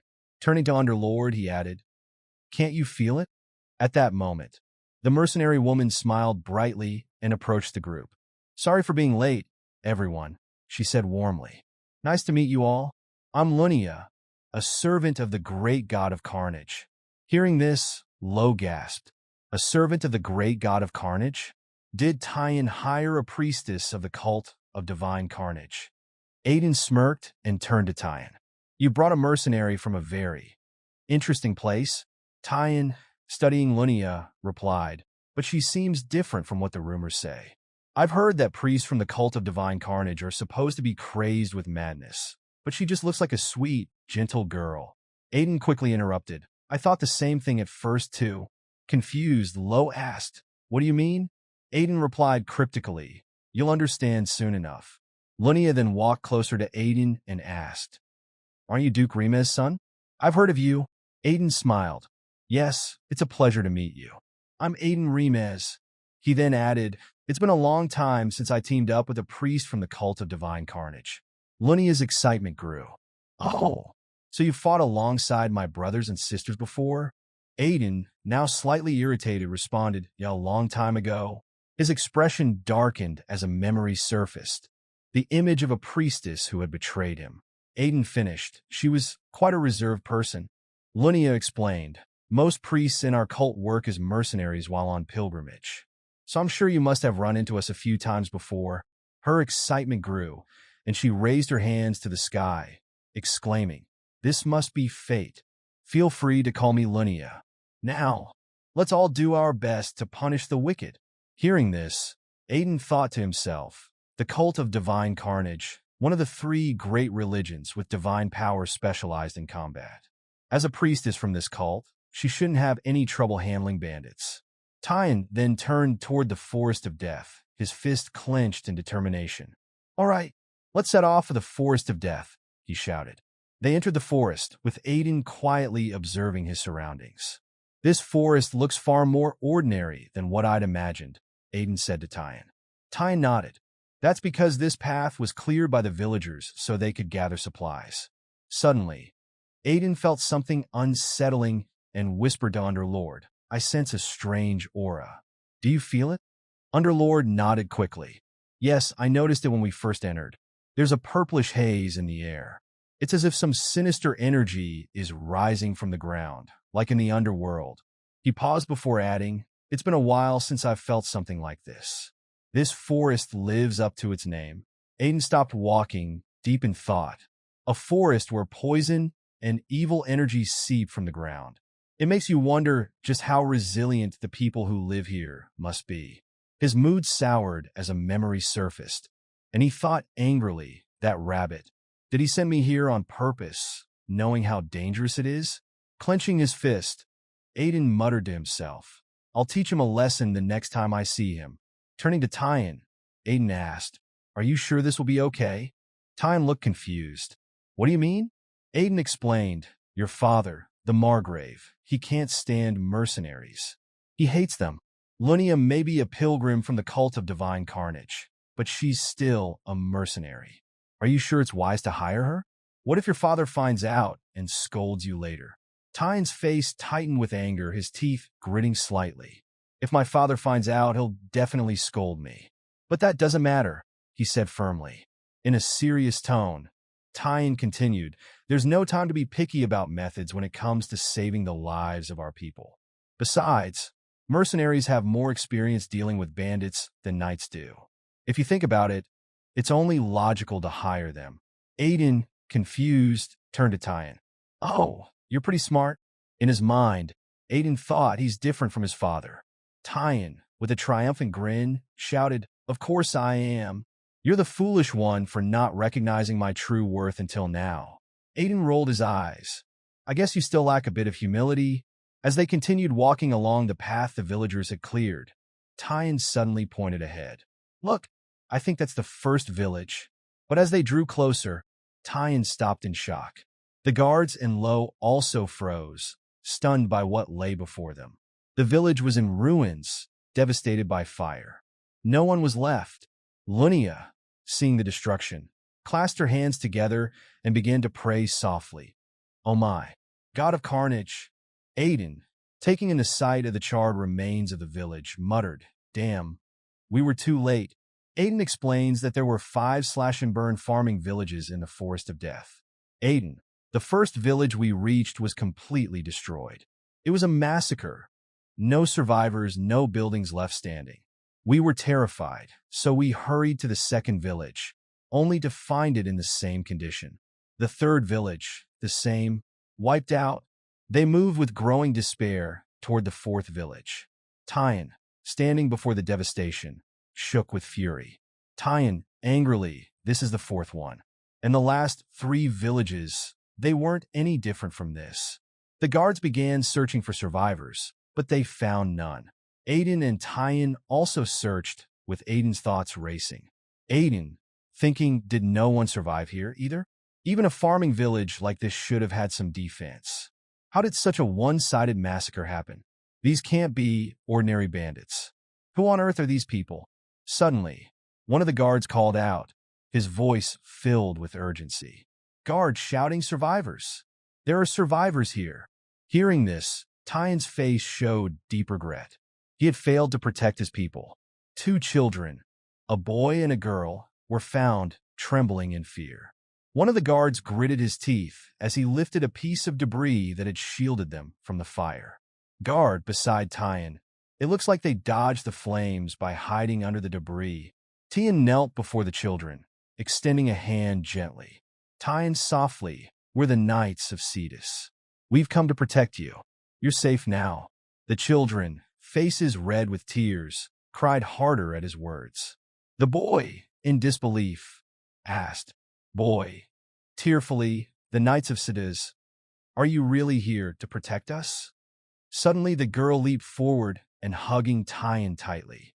Tyan, momentarily flustered, gently patted the little girl's back. Tyan, apologetically, "I'm sorry we were late." The boy then fell to his knees, tears streaming down his face. Boy pleading, "If you're really knights, then please save our parents too." Tyan's heart sank. He looked at the boy, sorrow in his eyes. Tyan, softly, with regret, "I'm sorry, but I'm sure your parents have gone to a very peaceful place." The boy suddenly shouted, his voice filled with desperation. Boys shouting no. The attackers dragged our parents and everyone else to another place. Our parents are definitely still alive. Hearing this, Tyan became furious, clenching his fists tightly as his teeth ground together. Tyan, angrily, what? They took everyone alive? Tyan stormed out of the fourth village, seething with rage. Aiden, walking beside him, was confused, his thoughts racing. Aiden, thinking, why would they take all the villagers instead of killing them? What could they possibly want? We don't have enough information, but maybe we'll find some clues in the last village. As they made their way toward the fifth village, Aiden suddenly heard something. He called out urgently. Aiden whispering, Tyan, someone's here. Tyan's anger flared even hotter. His eyes turned red with fury as he unsheathed his sword. Tyan growling, is it those scum? Great. I'll make sure they pay for their sins right now. Just then, Tyan saw something that made him freeze in place. Several figures appeared, preparing to attack. The knights, along with Lo, readied their weapons. But before they could engage, Tyan shouted. Tyan, shouting, everyone stop. Both Aiden and Lena turned to Tyan, shocked by his command. Tyan's expression softened, and a small smile crept onto his face. Tyan, calming, it's not the bandits. As they lowered their weapons, a man from the opposing group gave a similar order. Opposing leader, stand down. It was the head of the fifth village, Marcus. He stepped forward, addressing Tyan with concern. Marcus, worried. Tyan, why are you here? Are you here to help us? Aiden, still confused, turned to Tyan. Aiden, curious, do you know him? Tyan, with a mix of happiness and sorrow, nodded. Tyan softly, he used to be a knight in the Cetus Order about 10 years ago. I heard he left after a serious injury, but I never expected to find him here. Tyan approached Marcus, his sword still in hand. He smirked, though his voice carried an edge of nostalgia. Tyan teasing Marcus, that's a pretty cold greeting. Marcus, his fists clenched, looked down apologetically. Marcus, regretful, I'm sorry. Bandits have been showing up more and more lately, so I couldn't afford to greet you casually. He glanced at Tyan and managed a faint smile. Marcus, smiling, you've improved quite a bit since I last saw you. I almost didn't recognize you. Tyan suddenly placed a hand on Marcus's shoulder. He lowered his head, his voice soft but filled with relief. Tyan, grateful. Thank God you're okay. Marcus, startled by Tyan's words, looked at him in shock. His expression changed quickly as dread filled his eyes. Marcus, fearful, don't tell me, the other villages, they've already been? Tyan's face tightened with worry as he turned to Marcus. The other villages, they've been ambushed. There are barely any survivors. It's a relief, at least, that your village is still standing. Tyan raised his head, but Marcus looked at him sharply. Fine, you say? It's late. I'll take you to my village first. As they entered Marcus' village, a man lay on the ground, clutching his belly, writhing in excruciating pain. Purple energy pulsed from his wound. Beside him, another villager knelt, his voice trembling. Why won't the potion work? How can I treat him? Aiden stepped forward, assessing the situation with a calm, sharp gaze. You won't be able to heal that with a regular potion. He reached into his pack and handed over a glowing vial. Here, take this. It's a holy potion. The man who received it gasped, astonished. Are you really giving us this? A holy potion? It's priceless. He bowed his head in gratitude, murmuring his thanks. Aiden's face hardened as he stood tall and shouted to the crowd, listen up. Anyone whose wounds are emitting dark light has been struck by black demonic energy. Regular potions won't work on them. Come to me for holy potions. It's the only way to treat those wounds. Aiden moved quickly, distributing the potions one by one. Inwardly, he sighed in relief, thinking to himself, good thing I packed a ton of holy potions in my subspace pocket. Underlord smirked. I thought you cared more about money than saving lives. This is a surprise. Aiden's jaw tightened. Anger flashed in his eyes as he gritted his teeth. What do you take me for? Of course, it's not free. Tyan's going to pay me back with interest. And besides, I can't let those chaos bastards have their way. Underlord chuckled. As expected of you. Suddenly, a man approached, holding a child tightly in his arms. Can you help him too? He pleaded. Of course, Aiden started, but then he froze, eyes narrowing as he looked closer. The child was wrapped in cloth, appearing human at first glance, but something was off. As Aiden inspected more carefully, he realized with shock that this was no human. It was an ant, and it too was wounded, the same dark, purple energy seeping from its injuries. Meanwhile, near the village, bandits were approaching. One of them sneered. Those losers we kicked out of the city. They fought back hard, but it wasn't enough. Another bandit grinned darkly. That one-armed old man is mine. Don't mess with him. As the bandits marched toward the village, they weren't alone. A dark mage, cloaked in ominous robes, walked among them. One of the bandits glanced at the mage and sneered. You couldn't use your powers last time. This time, give it everything you've got, all right? After all, that's how we help each other out, right? We get all the food and money from these villages, and you get the people. That's the deal, isn't it? The black mage turned, his expression cold and disdainful. Ignorant fools. All you have is brute strength, and yet you never stop talking. Just move the captives to the place I told you about. The bandit, irritated, muttered under his breath, damn black mages. Meanwhile, the black mage's thoughts were far darker.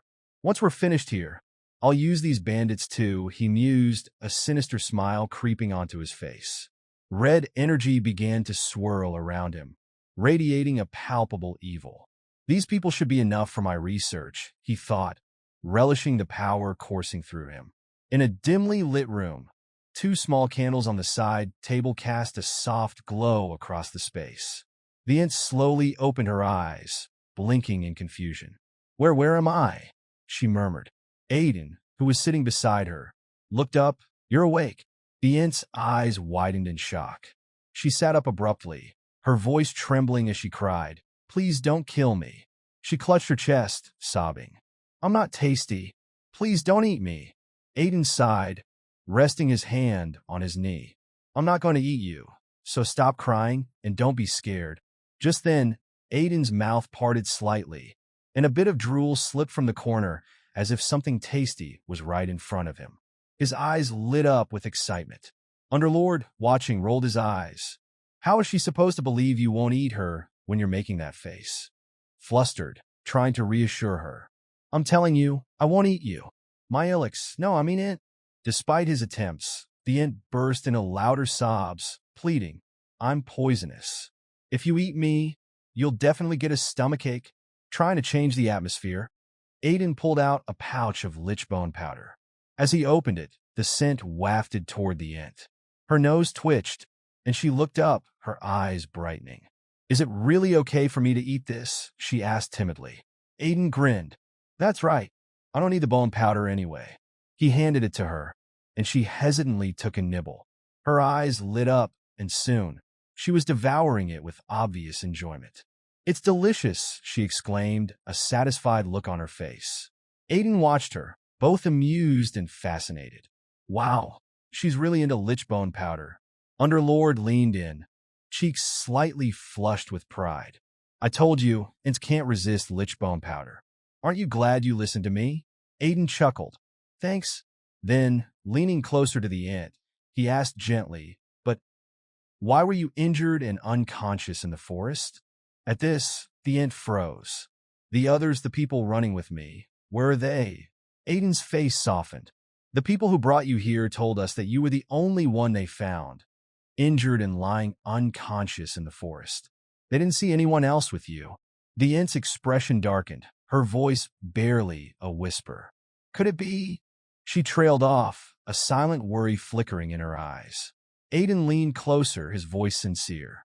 Do you know what's happening in the forest? If you tell me the truth, I might be able to help. The ant looked down, confused and conflicted.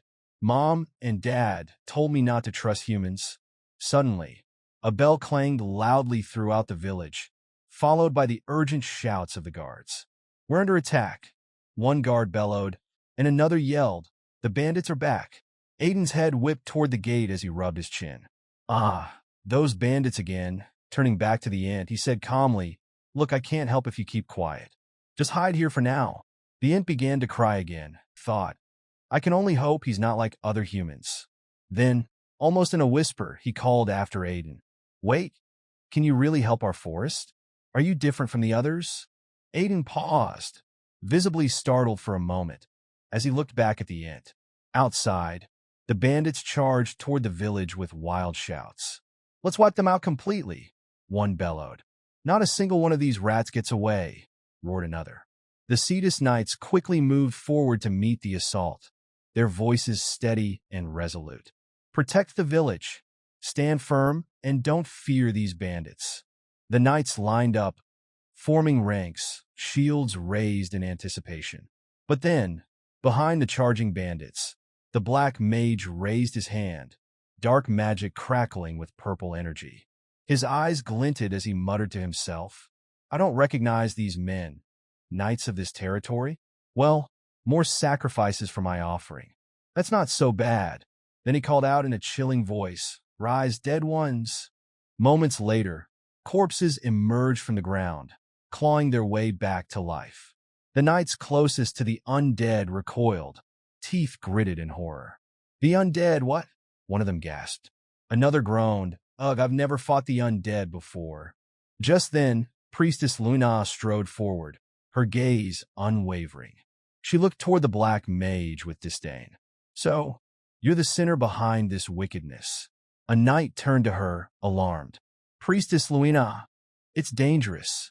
Let us handle the bandits. You take care of the undead, he called. Tyne stepped up behind the knights, his voice calm. Just let Luina do her thing. The knights exchanged uneasy glances, tension written across their faces. One muttered, But there are so many of them. Sweat glistened on Tyne's brow as he spoke quietly. You might not know this, but there's no one better suited to this situation than her. He paused, his voice grim. A mad priestess with the face of an angel, a warrior of carnage who brings death in the name of her god. At that moment, Luina gripped her weapon tightly and launched herself into the air. Tyne watched her ascent, muttering, That's what a priest of the divine carnage cult is like. In midair, Luina's eyes shone a fierce, wild red, and a crazed smile spread across her face. She shouted, Death to those who have incurred bad karma. With a powerful swing, she came crashing down with brute force, slamming into the ground. The impact shattered the earth, and a shockwave rippled outward, hitting all the bandits and undead in the area. The black mage's eyes went wide, and he gritted his teeth, whispering, What is that? Where did a monster like her come from? Luina landed gracefully, a serene look replacing her earlier frenzy. She murmured, O god of death and carnage, by your name, allow your servant to wield this power. With another swing of her weapon, she sent a massive shockwave, and nearby enemies were flung backward. The black mage's face twisted with rage as he watched his summoned undead and bandits fall in mere seconds. She took out the bandits and the undead in just 2 hits, damn her. With fury, he raised his hand, chanting darkly. Purple, malicious energy coiled around his fingers, reaching out toward Luina. O curse of death, devour that crazy woman, he snarled. But as the dark energy shot toward her, Luina suddenly vanished. The black mage staggered, searching in confusion. What? Where did she go? In the next instant, Luina appeared behind him, descending from the air, her weapon poised to strike. Sensing something, the black mage whirled around. His face went pale, sweat pouring down in terror. He barely had time to react before Lina struck him with a crushing blow, sending blood splattering. Meanwhile, the knights pressed forward, surrounding the remaining bandits. One knight ran up to Tyne. We've rounded up all the remaining bandits. Tyne nodded, sighing. Good work, but his face darkened with confusion. Did they say what they did with the villagers they captured? The knight glanced at the bandits, a worried frown on his face. Well, they're not exactly sure. They only took what they could sell and said they dropped the villagers off where the archmage instructed. Tyne's expression shifted to shock. What? He turned back to the knight, frustration mounting. So, the dark mage is dead. Does that mean there's no way for us to rescue the villagers? Suddenly, Aiden appeared, stepping forward with a determined expression. "There's a way, Tyan."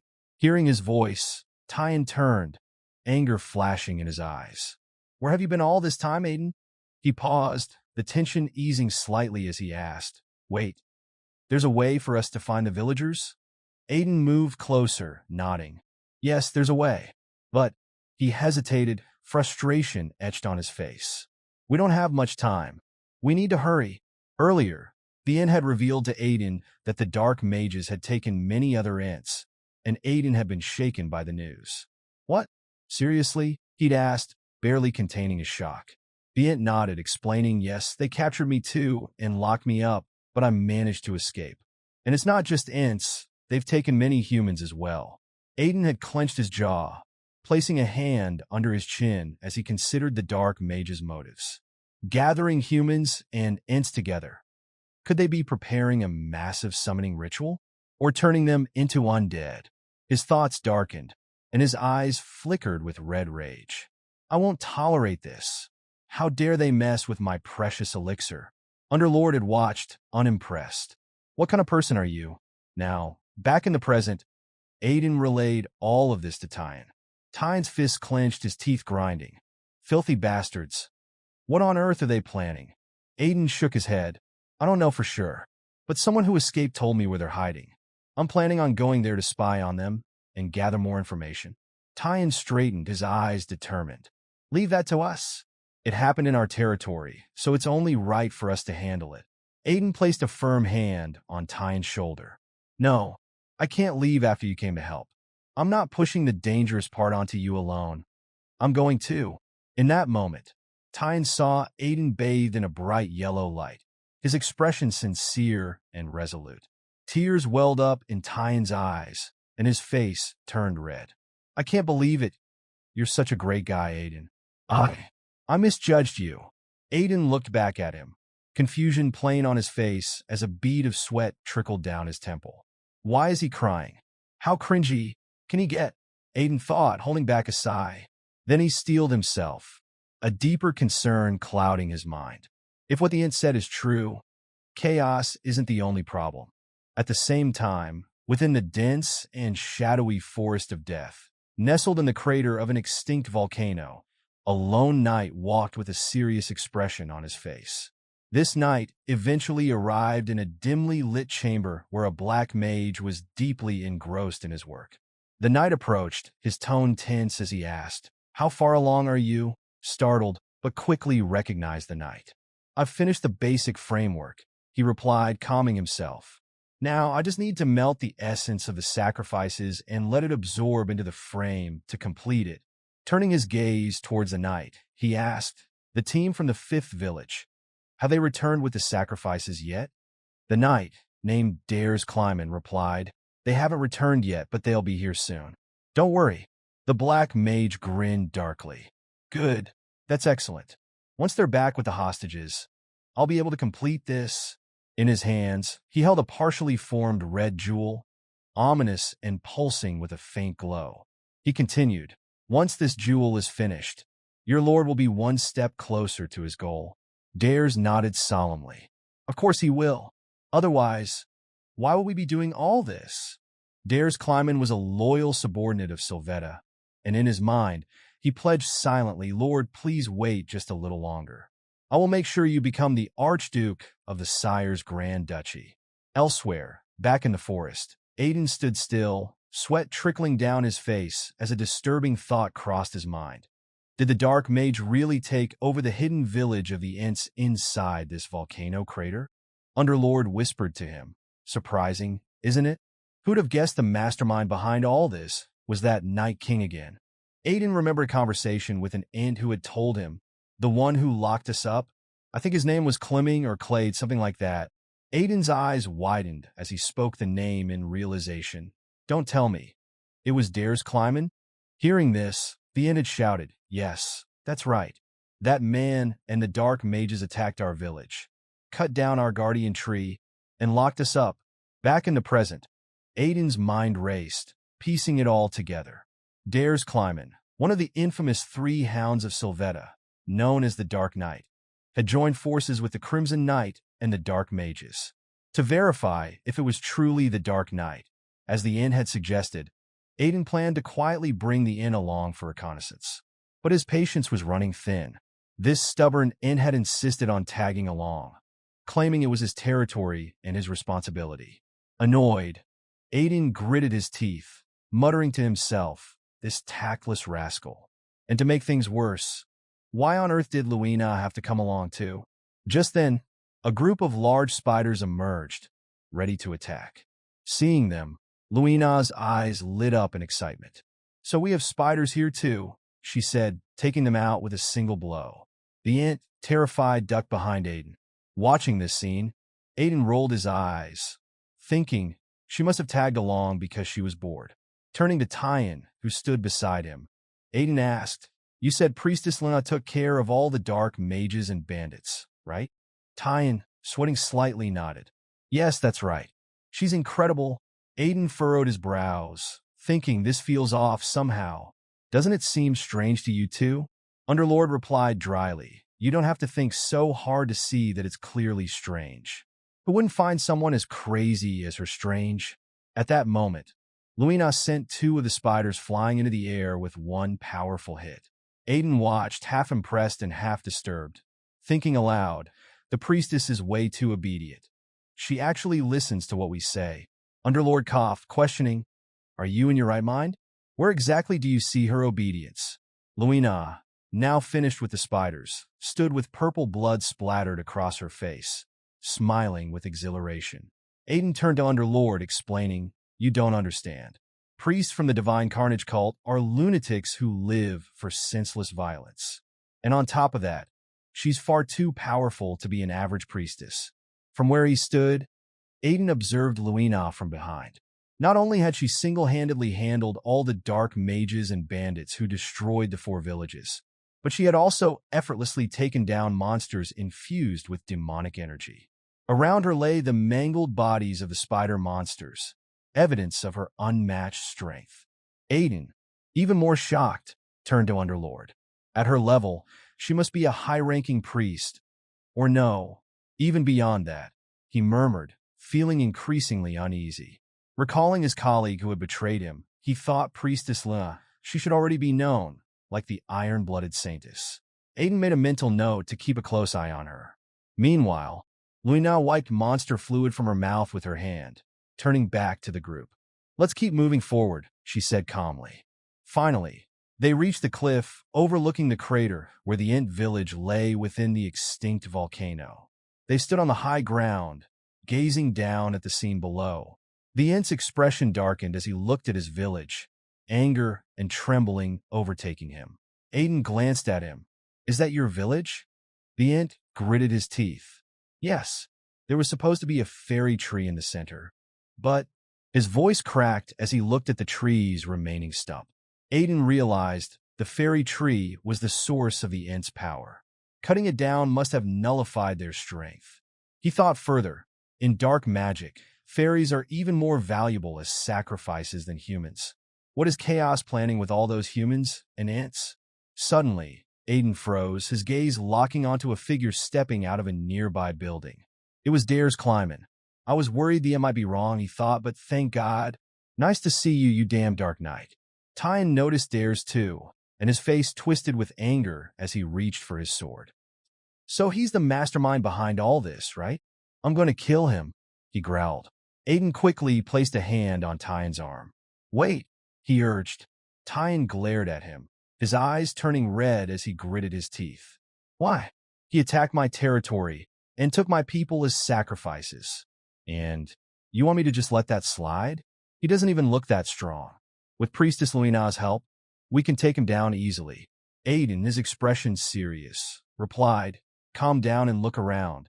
They scanned the village, realizing that numerous dark mages were stationed throughout the area.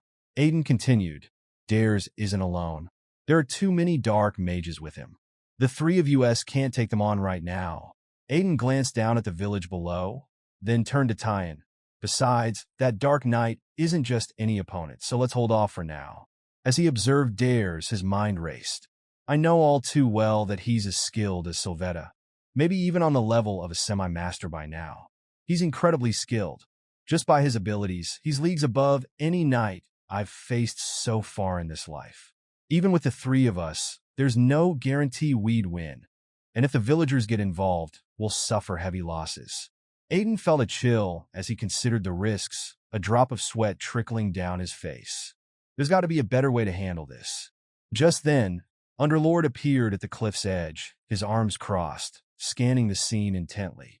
Aiden raised an eyebrow and called out, "Hey, what are you doing over there?" Underlord didn't turn, his voice serious. "I've sensed an unsettling presence since we entered this forest. Now I know what it is." Aiden scoffed, smirking. "The only unsettling thing I see right now is your rear. Get it out of my face." Underlord's eyes flared as he snapped, "I'm trying to help you. How dare you insult my backside?" Rolling his tongue around his lips, Underlord continued, "A human like you can't sense it, but my refined senses can pick it up instantly." Aiden, visibly annoyed, mockingly replied, "Impressive. So, what did you find out?" Underlord bristled, gritting his teeth. "Don't be shocked when you hear it. Beneath those trees." Aiden's eyes widened, his hands instinctively clenching, veins showing on his wrists. "I see. There have been oddities here, but this explains everything." Suddenly, a thought struck Aiden. "If I can use whatever's under those trees." With a new sense of determination, he said aloud, "I've thought of a way." Tyen's eyes widened with hope. "You mean there's a way out of this?" Everyone turned to look at Aiden, curiosity evident on their faces. Aiden glanced at the Ent. "You said you know where everything in this forest is, right?" The Ent, still intrigued, replied, "Yeah. What about it?" Aiden turned to Tyen, his eyes sharp. "Are you willing to do anything for your people?" Tyen's face hardened, his teeth clenched. "Of course I am," he spat out, his voice fierce. "For my people, I'd fight to the death." Aiden's lips curled into a wild smile. "Really? There's no taking that back, you know." His tone made Tyen falter, a flicker of unease passing over his face as beads of sweat formed on his brow. Turning to Priestess Luna, Aiden said, "Since you're here, would you mind joining in? It's a fun game." Luina chuckled, a glint of excitement in her eyes. "All right," she replied, her voice laced with eagerness. Moments later, on the left side of the crater, the ground shook violently, as though an earthquake had hit. A loud commotion filled the air as Tyen tore through the forest, sprinting at full speed. Behind him, a swarm of massive spider monsters followed, closing in on him. "Aiden Remez, you damn bastard!" Tyen yelled, glancing over his shoulder with terror. "Are you trying to get me killed?" On the right side of the crater, a group of ogres bolted away in panic. Their leader shouted frantically, "Run faster!" Behind them, Luina chased with a maniacal laugh, calling out, "This is the best game of tag I've ever played." She launched herself into the air, shouting at the ogres below, "Don't let me catch you, or you're dead." The ogres, terrified, picked up speed, trying desperately to escape her. Watching the chaos unfold, the Ent looked over at Aiden, bewildered. "Are you trying to start a monster wave to scare off the dark mages?" Aiden, his arms crossed as he watched the scene, smirked. "You're half right," he replied coolly. "I'm using these monsters to wake up a real beast, one that'll fight for us. After all, that snake down there must be starving after hundreds of years without a meal." As if on cue, a massive form stirred beneath the trees. Ancient scales shifted as the giant snake slowly opened its eyes, blinking for the first time in centuries. Aiden turned to look at the Ent and noticed him trembling. A small smirk crossed Aiden's face as he asked, "Are you scared?" The Ent, still shaking, quickly replied, "No, I'm not," though sweat trickled down his face. "I just feel angry and ashamed. If we were as strong as you, they wouldn't dare to harm us." Aiden slowly unsheathed his sword, an ominous red energy radiating from the blade. "Don't worry," he said, his voice low and steady. "They'll pay for everything you've been through. They owe me something too." Aiden grinned and glanced back at the Ent. "By the way, I don't think I ever caught your name. What should I call you?" With a determined expression, the Ent replied, "Izzy." "My name is Easy." The red and black aura around Aiden intensified as he gripped his sword. All right, easy.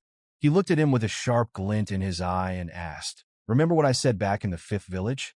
When I asked you what you'd give me for putting myself in danger to help you?" Easy froze, startled at the reminder, then clenched his fists, saying, "If you manage to save our village."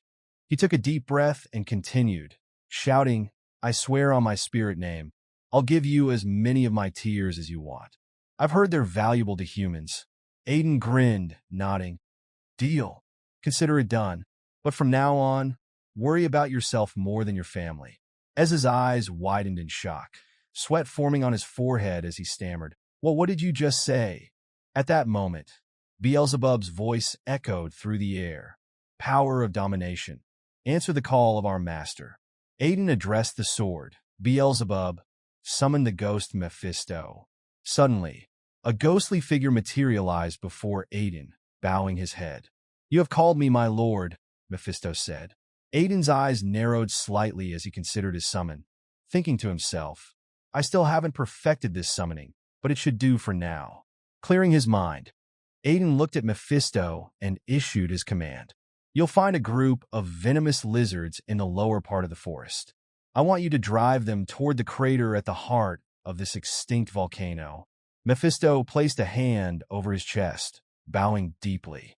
"I have your order, my lord," he replied with unwavering sincerity. Mephisto soared off toward the venomous lizards without hesitation.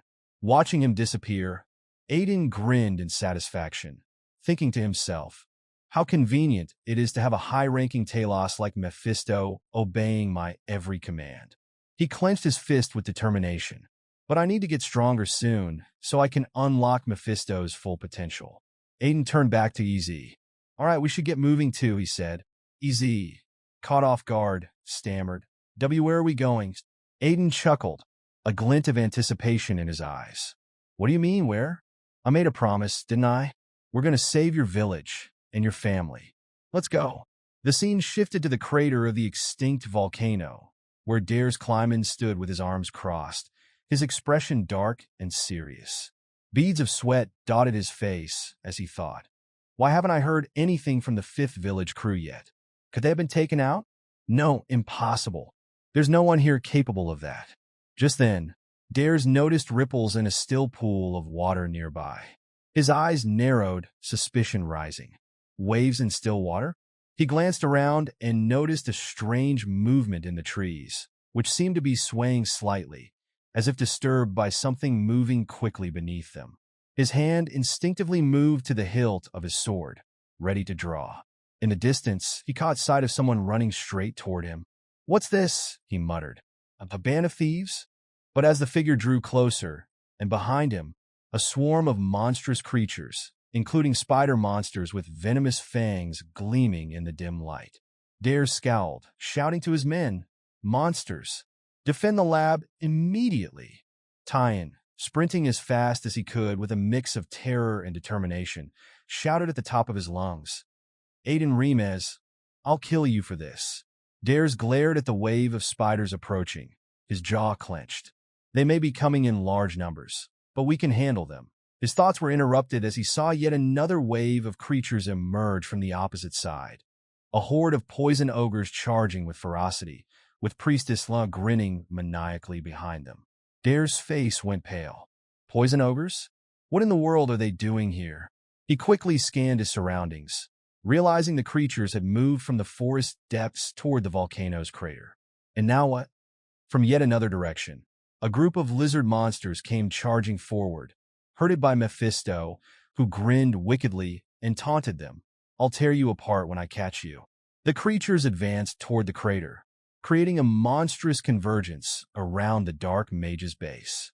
Aiden crouched behind one of the hideouts, observing the dark mages and knights scrambling to stop the oncoming monster wave. Nearby, a knight barked orders. "Hey, focus on stopping that monster wave too."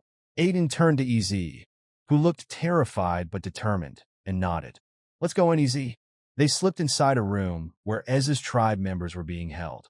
Ez's face lit up with relief as he saw his people. "EZ, are you all right?" one asked, dropping to his knees in front of him. Another added, "Did you come here to save us?" Ez's voice softened with a proud smile. "Didn't I say I would?" But as he looked around, his smile faded. "Why are you the only ones here? Where are the others?" One of the ants, eyes heavy with sorrow, whispered, "We're all that's left, EZ. They took the others as sacrifices." Ez's face fell, and he clenched his fists, whispering, "I was too late." Aiden put a reassuring hand on Ez's shoulder. "This isn't your fault, EZ. It just shows how vile these people are." He then asked EZ to step back, unsheathing his sword. "Everyone, please step back from the bars." In two powerful swings, Aiden shattered the iron bars imprisoning the ants, who stared in awe. Aiden sheathed his sword and addressed them. "I know you must be confused, but I need to know one thing." He paused, then asked, "Do you know where they took the others?" As the words left his lips, he thought to himself, "If I can find where they're keeping them, I might finally figure out what their plan is." Outside, the battle raged as Dares and his squad fought fiercely. Dares cut down monsters with precision and force, while the dark mages used their dark magic to hold back the tide of beasts. The ground became soaked with the monster's purple blood, and its thick, pungent scent filled the air, slowly seeping toward the ancient snake lying dormant underground. Stirred by the scent, the massive serpent's eyes flickered open, its hunger awakened after centuries of slumber. It whispered in a low, rumbling voice, "Hungry." In an instant, the basilisk began slithering up through the earth, a powerful, ancient force propelling it closer to the surface. The tremors from its movement caused the ground to shake, and Dares, in the heat of the battle, whipped his head around, shouting, "Now what is it this time?" Water trembled like a quake was brewing, and even Aiden, still in the hideout, felt the tremors. A satisfied grin crossed his face as he whispered, "Finally, it's awake." The king of vipers, Basilisk. With a mighty roar, the basilisk burst from the water, its monstrous form towering above the battlefield. Every soldier and mage halted, staring in horror at the creature, and Dare's eyes widened in shock. He muttered, "What the?" as sweat dripped down his face. Earlier, when Underlord revealed the presence of the basilisk, Aiden had approached him with a skeptical expression. "You're saying this is the basilisk's nest?" Underlord nodded, arms crossed. "This thick, poisonous energy must belong to the basilisk himself. The king of vipers has venom so deadly that a mere graze could cripple even a sword master. He's likely been lying dormant here, isolated because his life force weakened. I think the forest of death around us was created by the venom he's exuded for centuries." A bead of sweat rolled down Aiden's face as he processed the information. "That's odd. Basilisks usually stay in the southern forests, far from here and in warmer climates. What would he be doing in a place like this?" Underlord's eyes narrowed, irritated. "If I had all the answers, do you think I'd be wasting my time stuck in a weak human body like yours? All I know is he's been starving for hundreds of years, and when he awakens, he'll be ravenous." Now, in the present, the basilisk had emerged from the water, its gargantuan form rising, casting a shadow over everything. Its roar shook the air, and everyone froze. Dares Kleiman, in shock, gripped his sword tightly as he muttered, "Damn it, a basilisk of all things?" Dares steadied himself, a grim determination taking hold. "We're not backing down. I won't let it interfere with my lord's plan." He raised his sword, shouting, "Come at me, you damn snake." Meanwhile, within the darkened lab inside the crater, a black mage worked feverishly over a strange jewel, grinning as he listened to the chaos outside. "A monster wave? Perfect," he muttered. "I can use the souls of both monsters and humans to complete the jewel faster than expected. And if I finish it early, perhaps he'll finally acknowledge me." Just then, a shadow fell over him, and the mage looked up to see Aiden standing beside him, eyeing the jewel with a curious smile. "What's this?" Aiden murmured, inspecting the jewel closely. "Doesn't look like an ordinary gem." Before the mage could react, Aiden placed a firm hand on his head, smashing it violently into the table. The mage's head struck with such force that blood sprayed, staining the gem in front of him as his life was snuffed out in an instant. Aiden, still reeling from the jewel's unexpected reaction, remembered that it had warned him about a jewel forged through sacrificial rituals. Examining it closer, he thought this must be what it was talking about. But what's it for? Just as he reached out to pick up the jewel, an intense light erupted from it, catching Aiden off guard. He jerked back, startled. "What's going on?" he muttered as the system suddenly appeared before him. System notification. You have satisfied the condition for the hidden piece. The incomplete jewel has been absorbed by the user. The jewel's light intensified, and before Aiden could react, it was fully absorbed into his body. He clenched his fist, feeling the faint pulse of energy within him, but no immediate change. What kind of twisted magic did these dark mages create? He thought, sweat beading on his brow. He clenched his fist tightly, thinking, the system said it was incomplete, but I have no idea what it does or how to get it out. Aiden put his hands behind his head, mumbling to himself, guess it's just another piece of baggage I'll have to carry for now. At that moment, Underlord appeared with a scoff.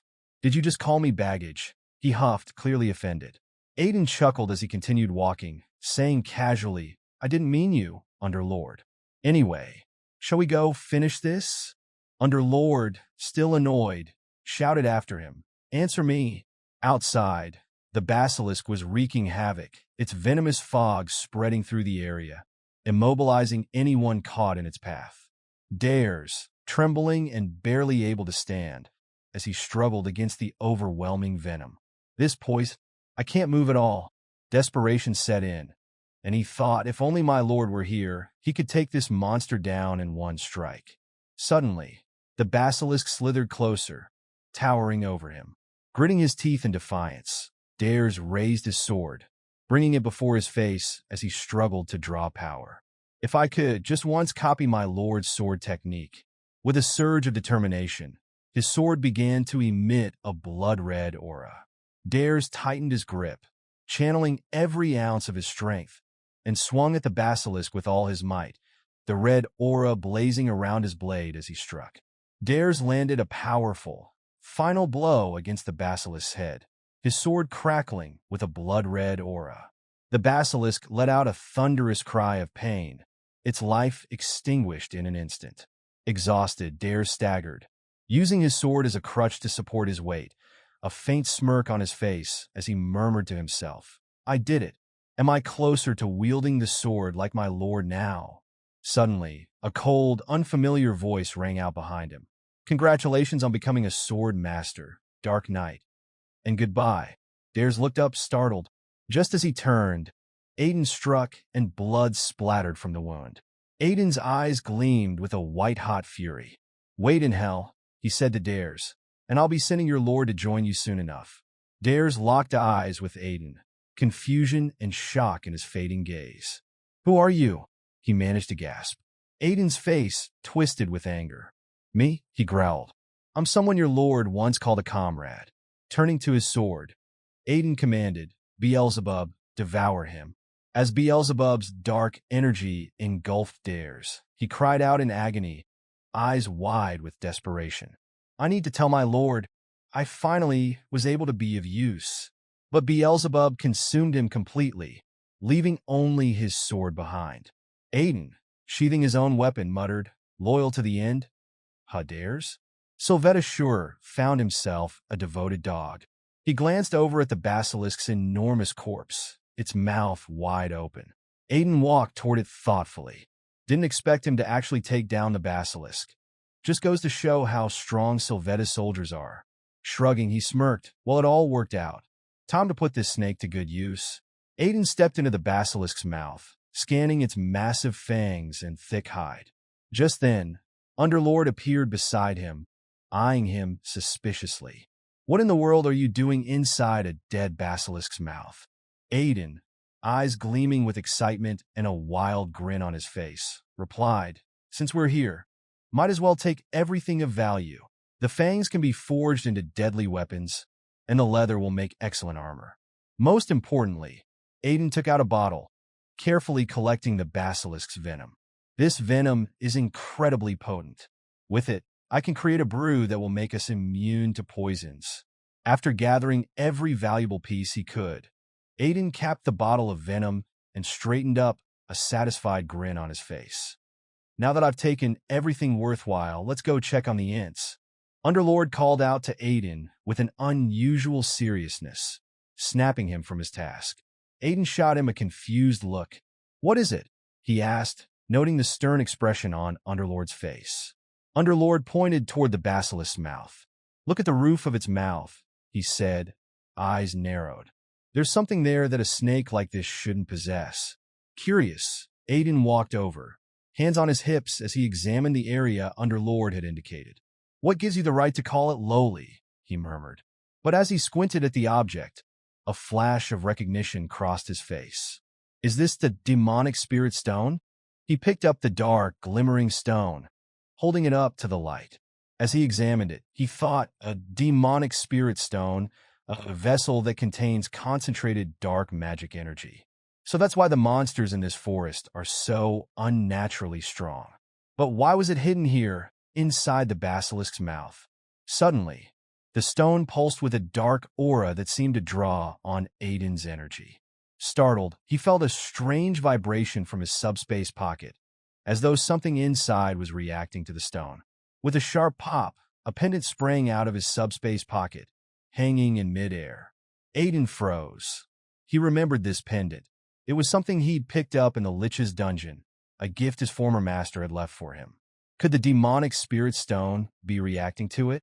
Without warning, the stone floated from his hand and affixed itself onto the pendant, fusing as though it had always belonged there. Aiden held the pendant in his hand, staring at it in shock. Was this stone originally part of the pendant? He wondered. A glowing screen suddenly appeared before him, displaying Barak's pendant. Increases affinity with attributes such as magic and darkness. The pendant's full powers have yet to be unlocked, soul-bound to its wearer until death. Sweat trickled down Aiden's face as he read the message. A dark mage-exclusive artifact? And it's soul-bound? Frustration surged through him, and he hurled the pendant away, shouting, "Why are all these cursed items latching onto me without my permission? Get off me already!" As the pendant tumbled through the air, it shimmered, slowly vanishing only to reappear, fastened securely around his neck. Aiden's face twisted in fury. Damn it, why are these things doing whatever they please? He pulled at the pendant, even using his teeth to try and break the cord, but it held firm. At that moment, someone started to materialize. The figure that appeared was none other than Rabbits, who, without seeming to notice Aiden's fury, clapped his hands with excitement. "Congratulations on clearing the dungeon," he exclaimed. Aiden, however, was anything but pleased. His eyes blazed red with anger, still clawing at the pendant's cord around his neck. "Rabbits?" he growled, advancing toward him with clenched fists. "Dungeon? What dungeon are you talking about?" Rabbits froze, his excitement turning into pure terror as he saw Aiden's rage up close. He began trembling, trying to hold back a nervous laugh. It seems I may have made a small mistake." He looked away, barely able to meet Aiden's furious gaze. Aiden leaned in closer, voice sharp with barely contained fury. "You said I cleared the dungeon?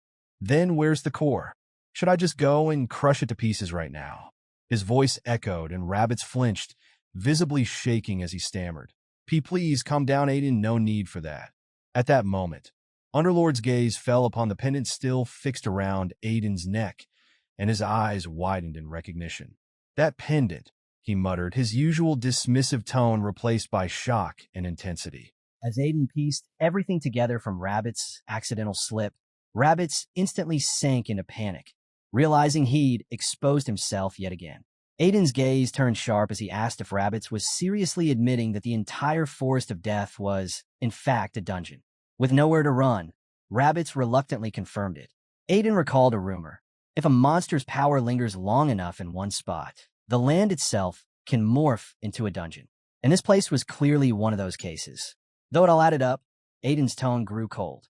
He pointed out that Rabbits had known from the beginning and still led him straight into the ant village, fully aware it was nestled in such a dangerous zone. Rabbits froze, a chill racing down his back. Aiden's voice turned cutting as he demanded to know why a merchant would try to deceive a paying customer.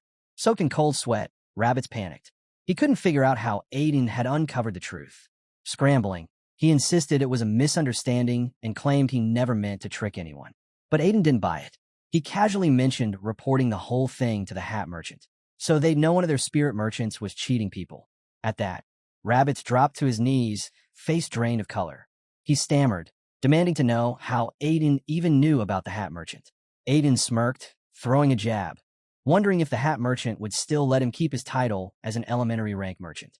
Rabbits instantly lowered his head to the ground, admitting defeat. He called himself a low-level merchant who had committed an inexcusable offense by deceiving a treasured customer. Begging for forgiveness, he promised to make it right, whatever it took, so long as Aiden didn't report him. Aiden paused for effect, pretending to weigh the offer before finally giving a small nod. He agreed to let it slide, but only on one condition. Rabbits flinched and cautiously asked what that condition was. Aiden's lips curled into a sly grin. The price? Rabbits had to sign an exclusive contract with him. Rabbits blinked, puzzled.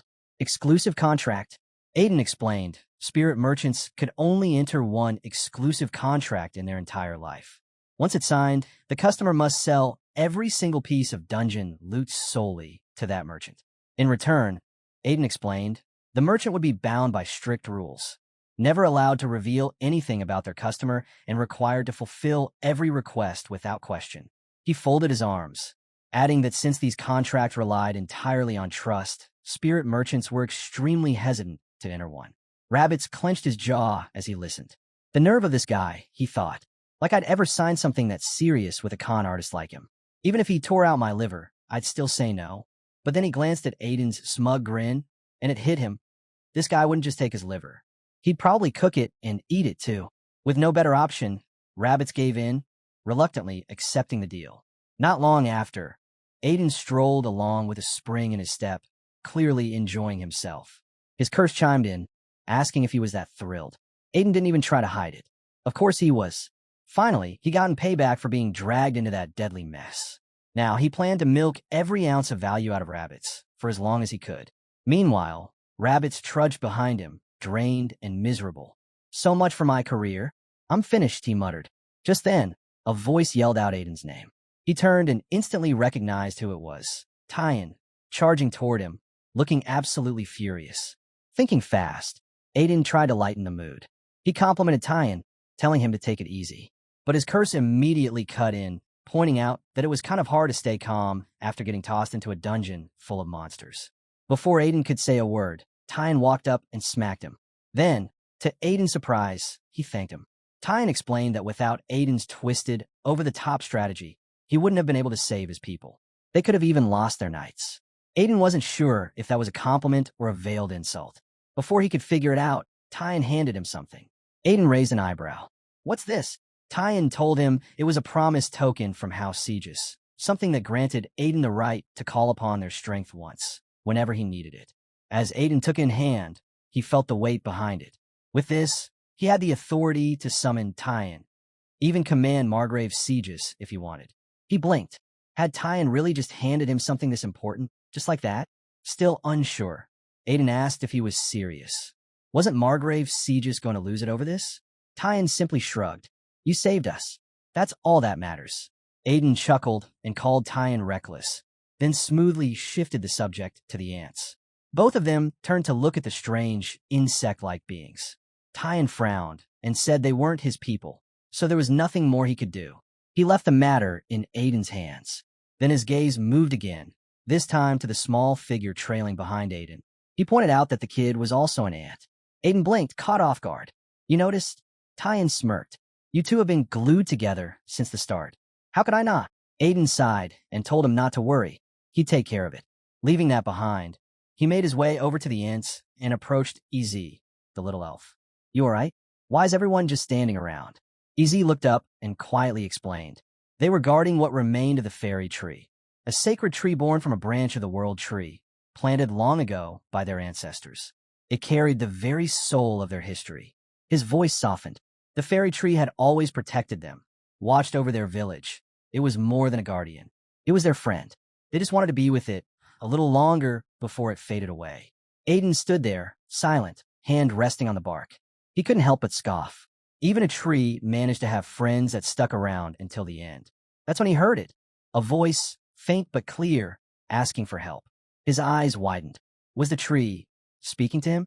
Before he could ask the ants, the voice returned, telling him it was speaking only to him. Confused, Aiden tried to understand. Why him? Then it clicked. It was because of the small, slumbering fairy nestled in his left hand. He looked down at Banshee's shield, a glowing, ethereal form. No ordinary object, but a spirit. The tree's voice began to weaken. It said it would soon fall into a deep sleep like all living things, but it didn't want to leave its friends burdened with sorrow. It begged Aiden to help them. Aiden froze. He was just a mercenary.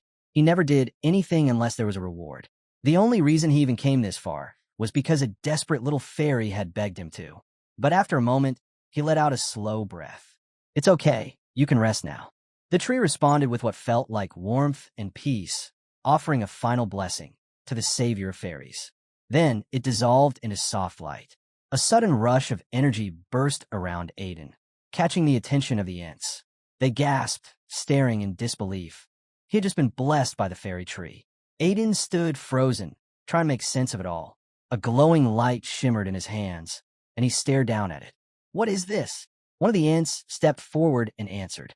They were seeds of the fairy tree. With them, the tree could be reborn. Their powers, their history, it could all return. Aiden wasn't thrilled. In fact, he was irritated, not just because they dumped this responsibility on him, but because of the way they looked at him. Eyes wide, sparkling, overflowing with hope as they gazed at the seeds. Then EZ explained it plainly. Anyone blessed by the fairy tree automatically became the new tribal chief of the ants. Before Aiden could even respond, the cheering started. Tribal Chief Aiden. Voices rang out all around him. One after another, the ants shouted his name, welcoming him as their leader, telling him they'd be in his care from now on. Aiden clenched his fists. This tree seriously threw me under the bus, he muttered. That blessing should have been worth 10 times more than the deal he made with EZ. Grumbling in frustration, he raised his voice to the sky. Hey, get back here and give me something better, you oversized houseplant. But the ants ignored his protest, still chanting his name like it was a festival. That's when his curse quietly realized something. Aiden really might be the right one to inherit the will sealed within his pendant. A few days later, back at the Remez Duchy mansion, Remez welcomed Aiden with a smile, glad to see him return in one piece. Aiden laughed and introduced the ants trailing behind him. Remez raised an eyebrow at the growing crowd. Ever since he got back, the place has been feeling a little packed. Aiden scratched his head, a bit stiff. Yeah, this wasn't exactly what I had in mind either. He still couldn't believe it. Somehow, he'd been tricked into becoming the chief of a whole tribe. Inwardly, he cursed the fairy tree for dragging him into this. Now the ants had moved in, turning Remez territory into their new home. But even though he felt duped, there was no denying it. Having a stable supply of ants' tears was basically hitting the jackpot. Still deep in thought, something suddenly caught his eye. At first glance, it looked like a massive calf, but as he squinted, Aiden realized it was a dog. A huge one, and it was currently barreling after EZ, who was yelling for help while a little girl giggled behind them, encouraging the chase. Remez calmly commented that their search dog had been getting bigger lately. Aiden blinked. Search dog? Remez nodded. Yeah, a few months back, this dog became a bit of a sensation. It followed orders perfectly and ate anything we gave it. So we kept feeding it. Then we noticed it could track Ellis's scent no matter how faint. They decided to let it roam, and somehow it just kept growing. Aiden stared at the monstrous dog in disbelief. There's no way that's normal. That's when his curse jumped in. Actually, this might be your fault. Aiden turned, confused, and the curse continued. Back when he attacked the goblin village to save his brother, he'd given a search dog a smell awakening potion. That dog? This was it. And over time, it probably sniffed out and devoured loads of herbs. That combined with awakened mana had transformed it into what they were seeing now. Aiden let out a sigh, overwhelmed, as EZ continued his panicked laps around the yard. Later, finally back in his room, Aiden stretched out with a deep breath. It had been forever since he'd felt this relaxed. But just as he started to sink into the comfort, he suddenly bolted upright. He couldn't relax. Not yet. There was still too much he needed to do. His curse raised an eyebrow. What are you even talking about now? Aiden didn't answer. Instead, he grabbed a pouch, pulled out a vial, and stared at the liquid inside, basilisk poison. His goal was simple: drink it and push his body until it became completely immune to all poisons. The curse groaned in pure disgust. At this rate, you're going to drop dead one day, it muttered. But Aiden didn't waver. He'd been training his body for this, taking poisons, chewing on herbs. This was just the final hurdle. Without flinching, he downed the vial in one gulp. Stuff like this, you just swallow and get it over with, he muttered. Right then, the door slammed open. His brother walked in and said a guest had come to see him. But the moment he saw the bottle in Aiden's hand, his face darkened. What the hell are you drinking? The liquid inside was an eerie shade, definitely nothing he recognized. Aiden replied casually, basilisk poison. His brother froze, absolutely stunned. Then, in the next instant, he dove at Aiden, gripping his face. Are you out of your mind? Life's not that bad. Spit it out, Aiden. Aiden fought him off. I'm not dying. Stop it. But his brother wasn't having it. Meanwhile, the poison had already kicked in. His brother's voice rose in panic. You're turning purple. Purple. Spit it out right now. Suddenly, a notification flickered into view. Basilisk poison is adapting to the body. Full poison immunity forming. Aiden, looking a little rough around the edges, broke into a victorious grin. It had worked. Even if I had 1,000,000% chance of dying, I still wouldn't spit it out, he said through gritted teeth.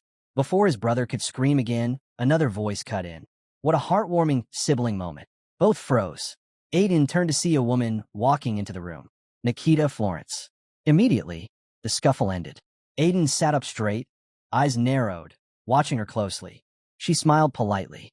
I came to offer a proper greeting. Aiden arched a brow. That's all. But something didn't add up. She called him Mr. Aiden. That wasn't right. In his previous life, Nikita hated him. She wouldn't have even said his name, let alone added Mr. So what was this? A trap? A fake goodbye before she tried to kill him? His mind raced. In a panic, he blurted out, If I did something wrong, I'm sorry, okay? I don't even know what it was. But instead of attacking, she simply bowed and introduced herself. My name is Nikita Florence. Once he realized Nikita wasn't here to kill him, at least not right away, Aiden eased up a bit. Nikita continued, her tone composed. She revealed that she was the leader of Florence Fire, the Dark Mage Force, and also the head of White Moon, the Information Guild. Beyond that, she was the last living descendant of the Florence bloodline. Then, with a deep, formal bow, she addressed him with reverence. The one who walks the path of darkness, the Lord of the Underworld. Aiden stiffened. Lord of the Underworld? What was she even saying? Was she talking about his curse? Before he could voice his confusion, Nikita pressed on. She said she already knew the truth. There was no need for him to keep pretending. Aiden still couldn't wrap his head around it. That's when she laid it all out. Back at the Holy Fire Church, when Talos was summoned, it had referred to Aiden as the Lord of the Underworld. She'd seen it happen with her own eyes. He opened his mouth to ask something, but she cut him off, pointing straight at his pendant. His gaze dropped to it, following her lead. Nikita told him it wasn't just a trinket. Its true name was Barak, a long-lost heirloom of the Florence royal line, a divine relic that only recognized those with Florence blood. As if on cue, the pendant lit up with a glow. She calmly added, anyone without Florence blood wouldn't even be able to wear it. And in that moment, it all clicked. The Florence family, known for their mastery of dark magic, were direct descendants of the Underlord. And because of the curse bound to him, Aiden had once been the Underlord himself, which meant the pendant was his. As the full picture settled in, Aiden's expression shifted, and then came the explosion. He turned furiously to his curse and demanded why it had never told him any of this. The curse answered flatly, You never asked. Aiden stood there, completely dumbfounded. Nikita, on the other hand, looked on in awe.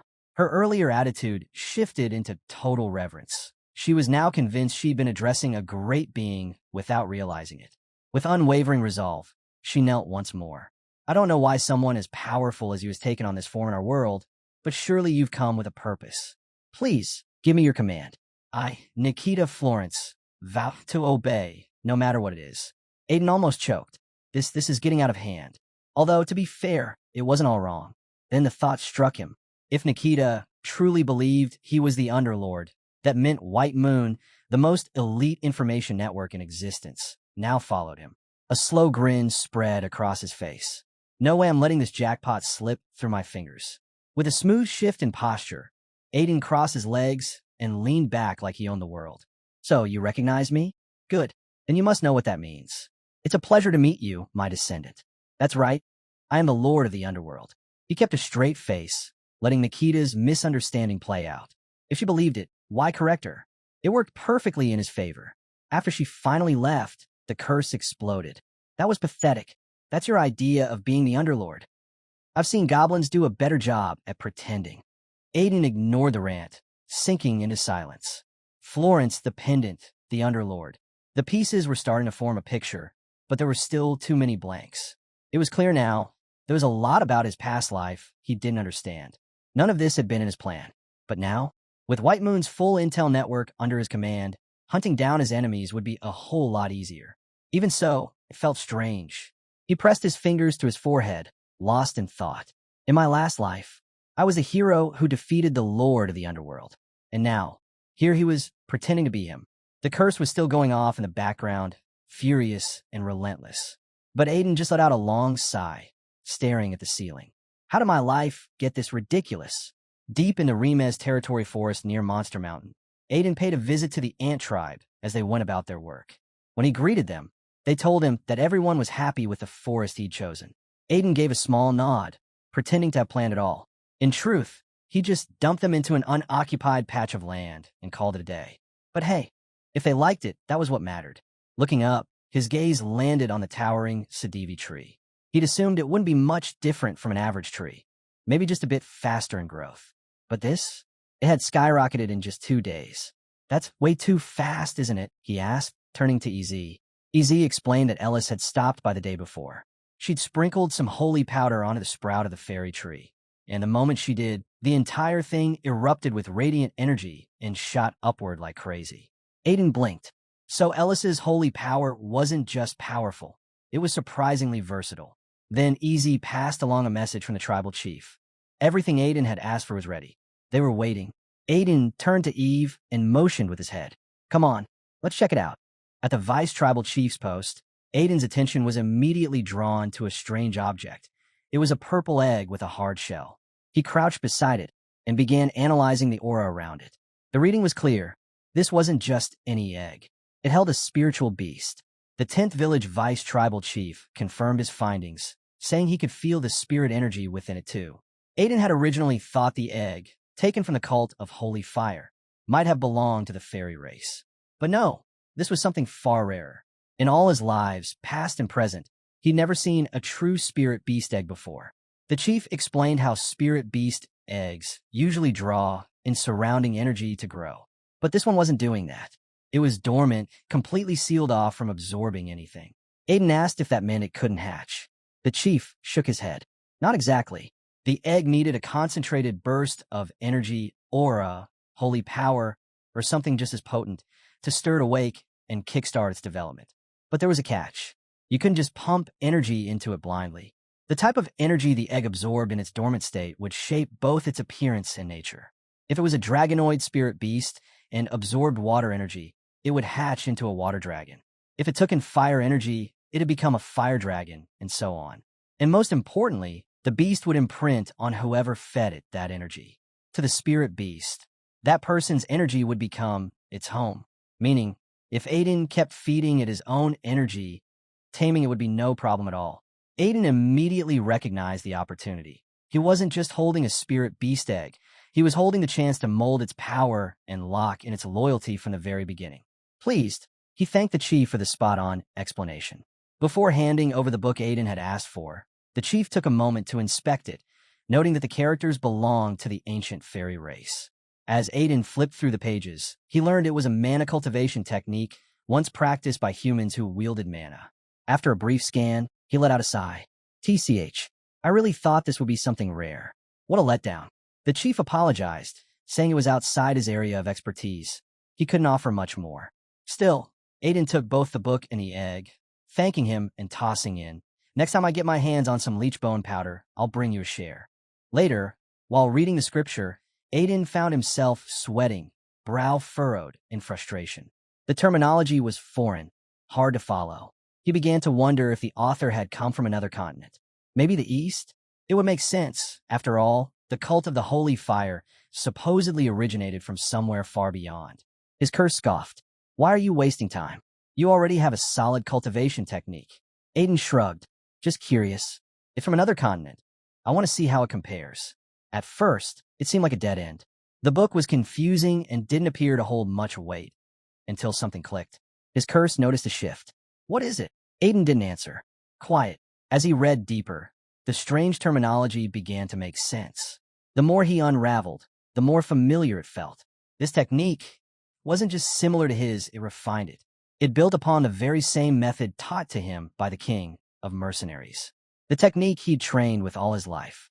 This book filled in the gaps, patched the weaker spots, and sharpened the core mechanics. Now, he had a new question. Who exactly had written this? But it didn't matter. Not now. What mattered was using this newfound knowledge to become stronger. Wasting no time, Aiden made his way to his private training ground. The scripture broke down mana manipulation with clear fundamentals, describing the Danteon as the central core and outlining the precise way it should be controlled. He closed his eyes and began. As he followed the method step by step, blue energy began to swirl around him, slowly thickening in the air. The mana grew heavier, denser, until sweat poured from his face. Suddenly, smoke began to rise from his skin. His curse deadpanned. Are you dead?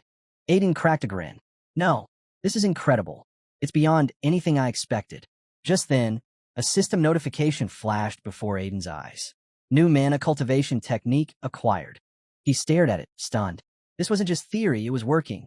He could feel mana surging through his body, circulating with a clarity and precision he'd never thought possible. Every pulse, every flow, it was like his core had come alive. As he turned toward his curse, something caught his attention. What the hell? Aiden muttered. The curse had suddenly ballooned in size, grotesquely massive, hovering over him like a shadow. It had never looked this disgusting before. He squinted suspiciously. Why do you look like some bloated leech now?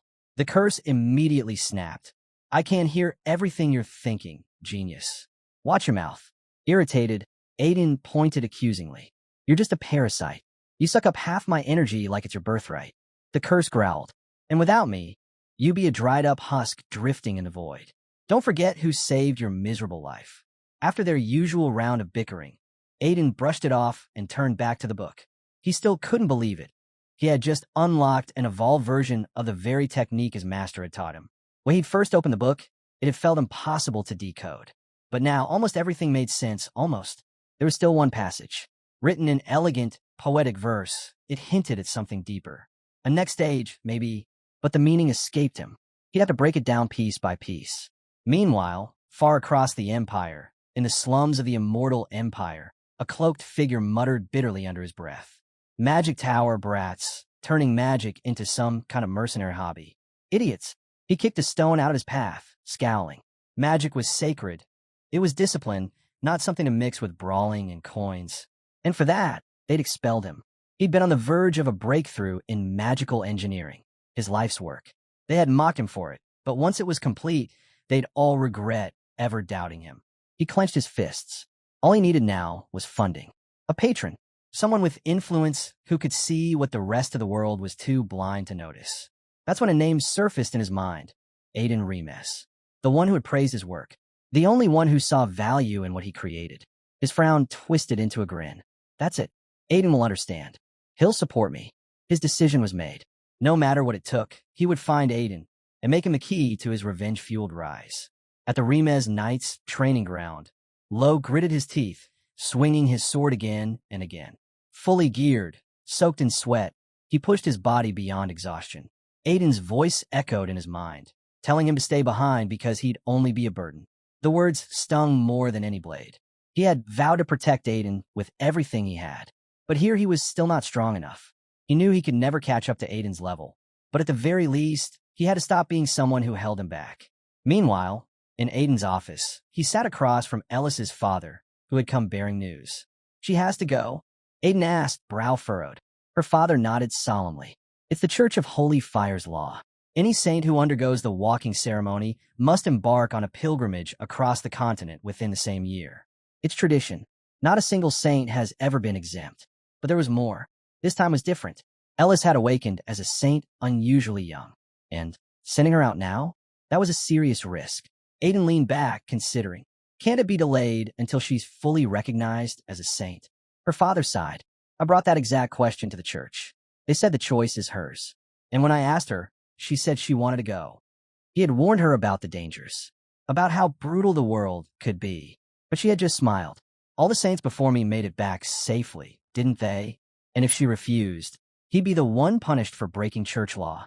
He clarified that Ellis wasn't blindly brave or unaware of the danger. She had made the decision herself. But even so, the Archpriest cartel had added one final condition. She would need to be accompanied by the strongest member of the Remez family, her guardian. Aiden's eyes narrowed. There was no question who they met. Right on cue, his curse popped up with an all-too-pleased grin, clearly enjoying the situation. Aiden scoffed and muttered under his breath. Archpriest cartel really knows how to pull strings. Ellis's father quickly added that he wasn't trying to pressure Aiden or waste his time. If Aiden wasn't willing, he'd try to find another way. But Aiden leaned back in his chair, eyes narrowing in thought. Truth was, this might actually be convenient. It gave him the perfect excuse to move around the continent freely, and he was already planning to leave. The time had come to settle things with the Night King, Sylvetta. His curse grinned, catching on immediately. So, you're finally moving, but why start with Sylvetta instead of the other traitors? Aiden didn't answer right away. The second prince, Calcis, was probably holed up somewhere studying alchemy, preparing to take control of Oboro's tower. Shala, the youngest archmage, was still a terrifying genius. And Spica, she was likely under the cult of Divine Carnage's protection, just like Ellis as the next saintess. Compared to them, Sylvetta made the most sense. The curse let out a scoff. So you're saying the Night King's just the easiest one to cross off? But Aiden wasn't underestimating her. Sylvetta hadn't earned the title of Night King for nothing. Even if his current mana cultivation surpassed the new tower leaders, taking her down would require careful preparation. Just as he was sorting through his thoughts, Philip entered the room and gave a respectful nod. "Excuse me, sir. There's a beggar outside demanding to meet with you. He's causing a bit of a scene. Claims he used to be the chief mage of the Anguis Magic Tower Nation. Says you'll recognize him if you see him." Aiden raised a brow. Chief mage, Magic Tower Nation. And then it clicked. The first prince's birthday banquet. A name surfaced in his memory. Moments later, Aiden sat across from a man who looked like he hadn't eaten in days. Gustav Dora devoured his food like he hadn't seen a proper meal in months. "You can slow down, Mage Gustav Dora," Aiden said dryly. The man froze mid-bite, flustered. Sorry, I must look terrible right now." He sighed, clearly aware of how far he'd fallen. "I was pretty well put together when we last met, wasn't I? Back at the banquet, but, well, things happened." As he spoke, he continued chewing awkwardly, making the whole scene feel more surreal by the second. Aiden pressed a hand to his lips, fighting back laughter. The sight was just too ridiculous. The former chief mage of Anguis Magic Tower, now sitting across from him like a half-starved stray. And Gustav, completely unaware, still rambling and scarfing down food, making it even harder for Aiden to keep a straight face. Eventually, Aiden couldn't hold it in any longer. He turned away and burst into laughter, his entire body shaking from how ridiculous the scene had become. Gustav, completely missing the reason for the laughter, breathed a sigh of relief. "I knew you'd understand me, young Master Aiden. That's why I came to you." Wiping his mouth and sitting up straight, he spoke with sudden seriousness. "My research is almost finished. I just need some support to continue my experiments. Could you fund me, let's say 1,000 gold? His eyes sparkled with hope. "Once I commercialize it, I swear, you'll be rich." Aiden raised a brow. 1,000 gold? That's not a small amount. Gustav quickly backpedaled. Okay, 500 gold. Even that would help. But deep down, he knew the truth. No one would back a disgraced mage, tossed out of the tower and branded insane. Maybe his work really would die out, unnoticed and forgotten. Then Aiden said something that stopped Gustav cold. "I'll give you 50,000 gold." Gustav blinked. Aiden leaned back, arms crossed. 1,000 gold isn't enough for serious research. You'll need at least 50,000. And if that's not enough, ask for more. Gustav's hands trembled. You're seriously going to support me with that much?" Aiden gave a small nod. "There's just one condition." Gustav tensed. "Here it comes. Slavery? Some binding oath? Servitude to the Remez family?" But Aiden's smirk said otherwise. "The mages of the tower. I've always hated their pride. That arrogance, that narrow-mindedness. I want you to prove them wrong. Make them eat their words with the results of your research. That's all I ask. Gustav's breath hitched. That's the only condition? Aiden confirmed it, then added, and if you agree, I'll grant you the title of Baron, along with Hyde, the territory the tower took from you. Gustav sat frozen, trying to process what he'd just heard. Not only funding, he was being offered status, land, and a seat within the Rimes household. His voice cracked. Why would you go this far for someone like me? Aiden gave a small smile. Call a hunch. Something tells me you're about to create something the world's never seen. Gustav's eyes welled with tears. After years of rejection and ridicule, someone was finally acknowledging him. Not just his work, but him. Clenching his fists, he swore silently that he wouldn't let Aiden down. He'd bring his vision to life. Something groundbreaking. Something the tower would never forget. As Gustav radiated with blazing determination, Aiden turned away again, doing everything he could to hold back another round of laughter. The guy's tear-streaked face, dripping nose, and overly serious declaration of loyalty, combined with his messy eating, completely shattered the moment's gravity. Meanwhile, Gustav wiped at his eyes, utterly overwhelmed by Aiden's support. In that moment, he made a silent vow. He would follow Aiden to the ends of the earth. The man who believed in him when no one else did. He would never betray that trust. Still chuckling, Aiden finally let out a long sigh. I swear, I thought I was going to die holding in that laugh. His curse piped up with a snort. Seriously? Magic engineering? You just threw gold at that guy like it was candy. Aiden didn't hesitate. It's worth it. He leaned forward, eyes sharpening. Magic engineering weapons were one of the main reasons Talos' advance was halted during the last war. Without them, the outcome could have flipped entirely. No matter how much damage had already been dealt, they might have lost everything. He went on to explain that the first-generation magic engineering weapons, developed under Gustav at the tower, had the unique ability to channel massive quantities of mana. That tech alone changed the battlefield. And one of the key figures who'd made that possible was Shala. Aiden's mind drifted back to a vivid memory from his past life, as Aiden Alberio, standing in the heart of the magic tower, surrounded by blazing yellow light. Flames crackled, magic blasts flew across the battlefield, and yet the reporting machines stood untouched. Shala narrowed her eyes, noticing how the machines resisted the bombardment. We'll need something stronger, she muttered. Gustav, perched on top of his machine, let out a madman's laugh. Behold, he shouted, this is the power of magic engineering, the very thing your magic tower always mocked.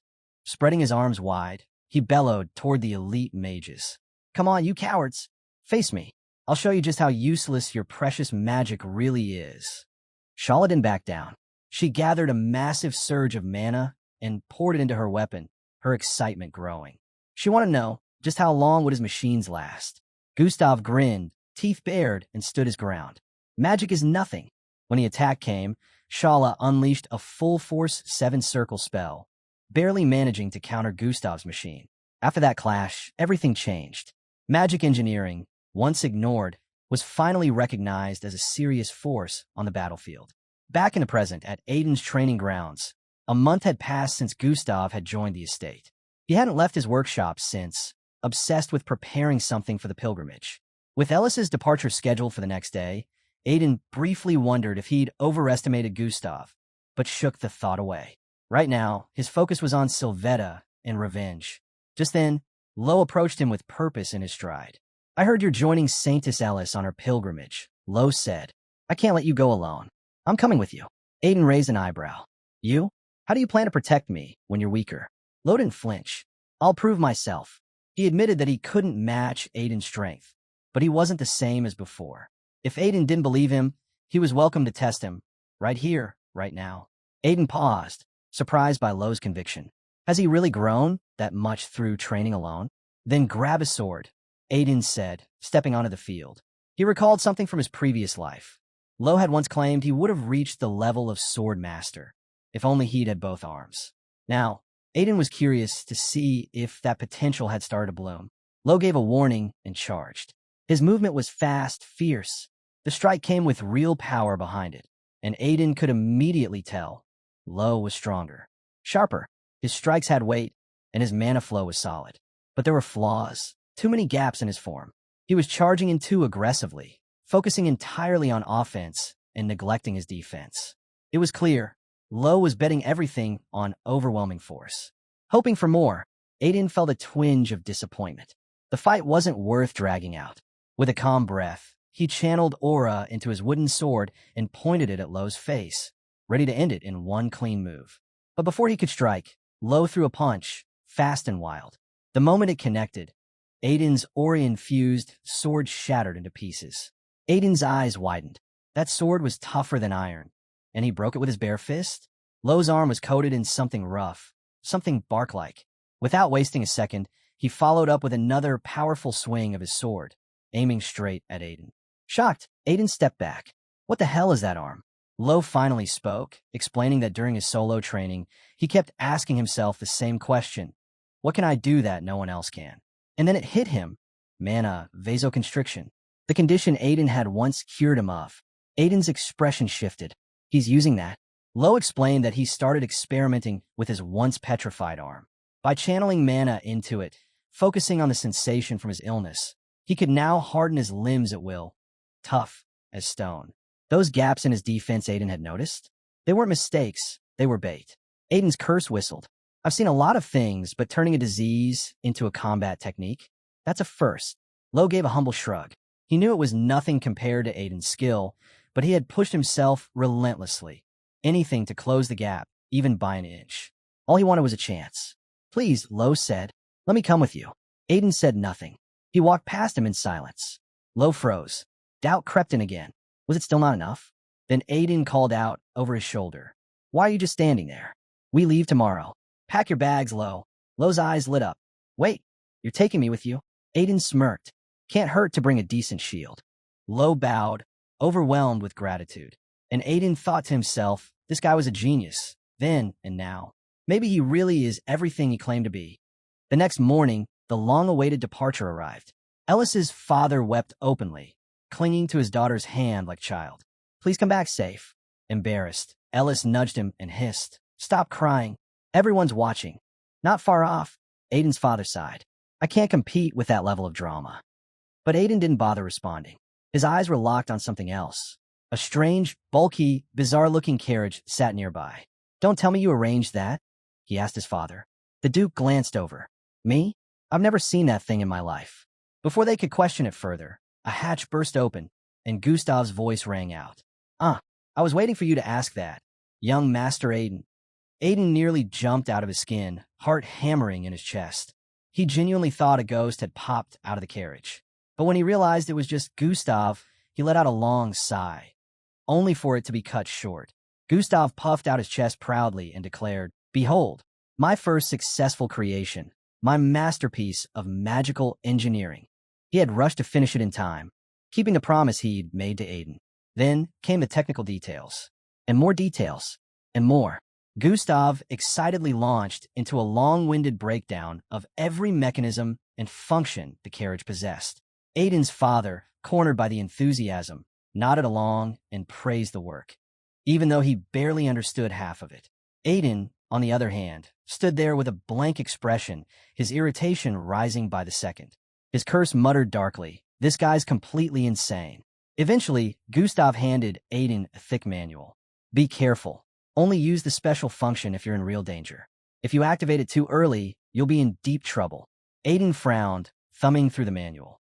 What the hell did you build into this thing? Shaking his head, he turned to Kathy. Are you planning to come with us? Kathy grinned. Of course. What if you get sick on the road? Who's going to heal you if I'm not there? Besides, I've been cooped up in that mansion too long. I need fresh air. While they talked, a heavy pressure settled over Aiden like a shadow. He turned slowly and came face to face with a bald, towering mountain of a man. We'll be traveling together for a while, the man said plainly. Aiden's eye twitched. Of course. Priest Bali had somehow weaseled his way into the group. Naturally, the cult of Holy Fire would assign their strongest priest to protect their precious saintess. And of course it had to be this guy. Aiden exhaled sharply. Just imagining being stuck next to this gorilla of a man for days on end was already draining his energy. Still, there was no use complaining now. Everyone was here. The team was assembled. With a sharp glance around, Aiden gave the command. Let's move out. And so began their journey. The road to revenge had officially begun. The sky burns a deep crimson, And in the middle of it all, a lone sword juts from the earth. Aiden stands there, overcome, his voice breaking as he yells, "Why are you doing this to me?" Names swirl in his head: Sylvetta, Spica, Shala, Kelsey's. But Kelsey's image looms the strongest, a sinister grin lit by a glowing aura. His voice cuts through the silence.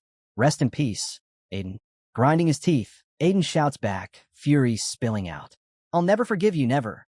Then, he jerks awake, drenched in sweat. Curse looks over and asks if it was another nightmare. Still trying to catch his breath, Aiden sits up. Ellis appears, greeting him casually.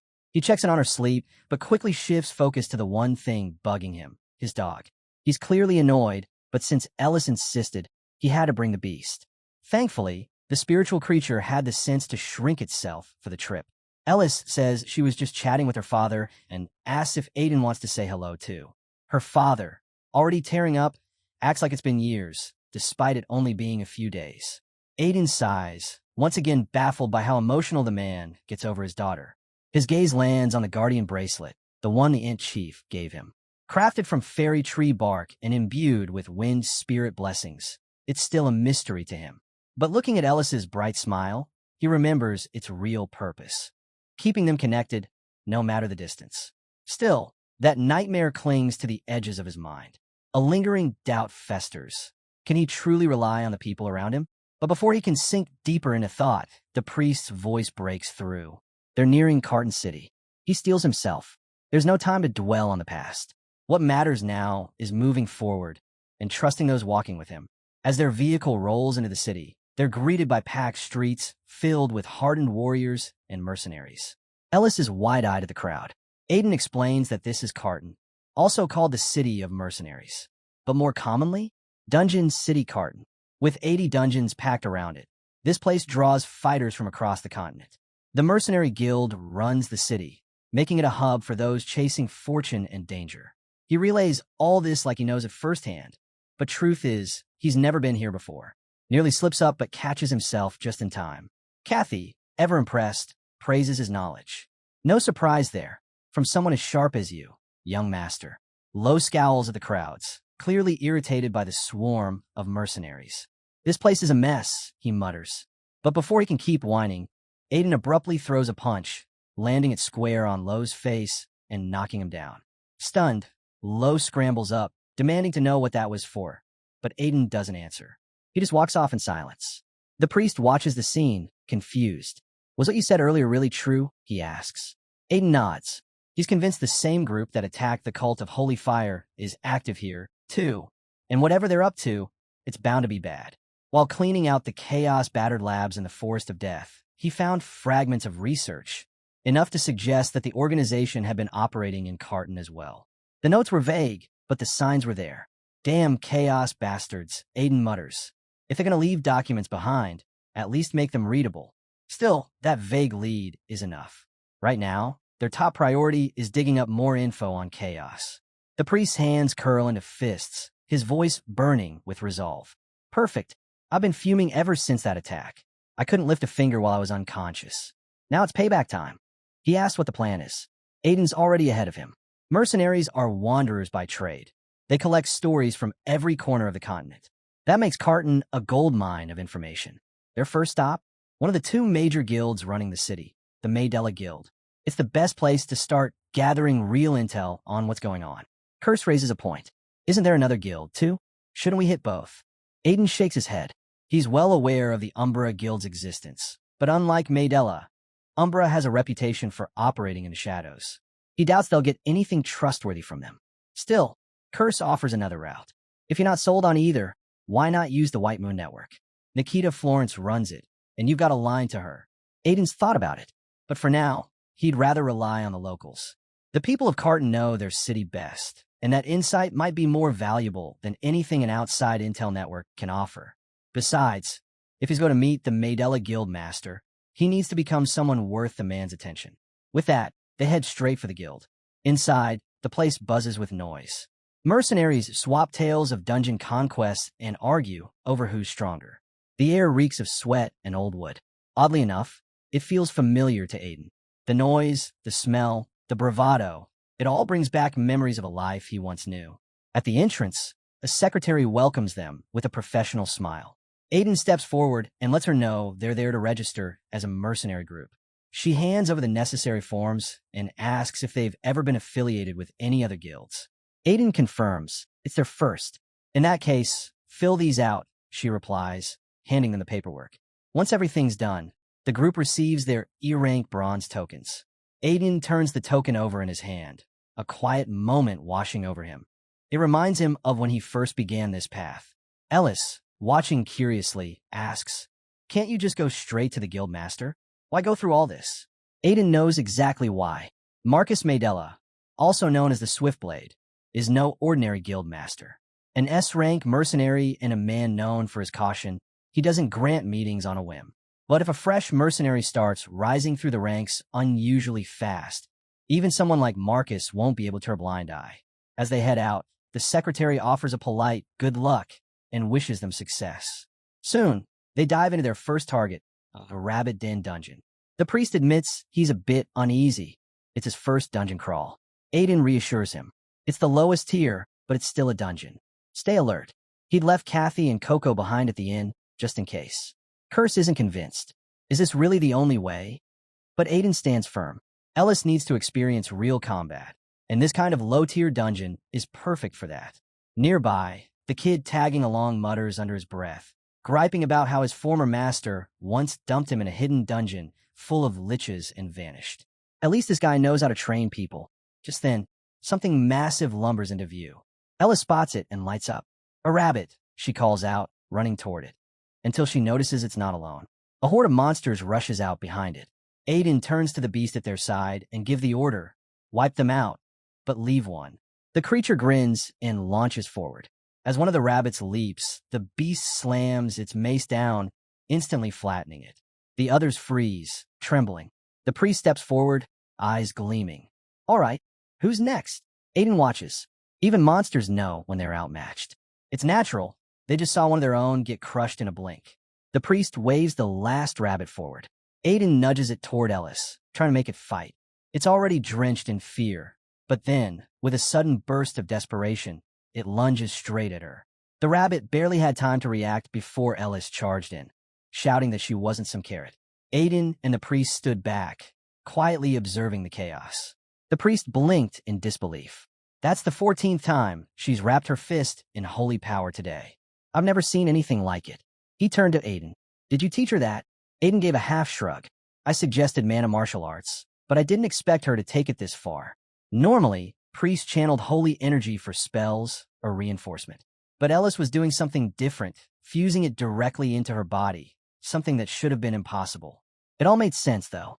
Aiden explained how Ellis had been given top-tier magic potions by Joseph since she was a kid, treated like candy. That training shaped her in a way unlike other saints or priests. So when she awakened as a saint, her body naturally accepted holy power, allowing her to use it like mana. He thought back to when he first met her. "I'll never forget that kick she threw the day we met. That's when I realized her potential. She reminded me of someone, so I passed on that fighting style." The priest raised an eyebrow. "You mean Spica?" The thought of her made even the iron-blood saintess flinch inwardly. Spica, unmatched in holy power, deadly in hand-to-hand combat. A true force of nature. Suddenly, a voice cut through Aiden's thoughts. "You evil bastard."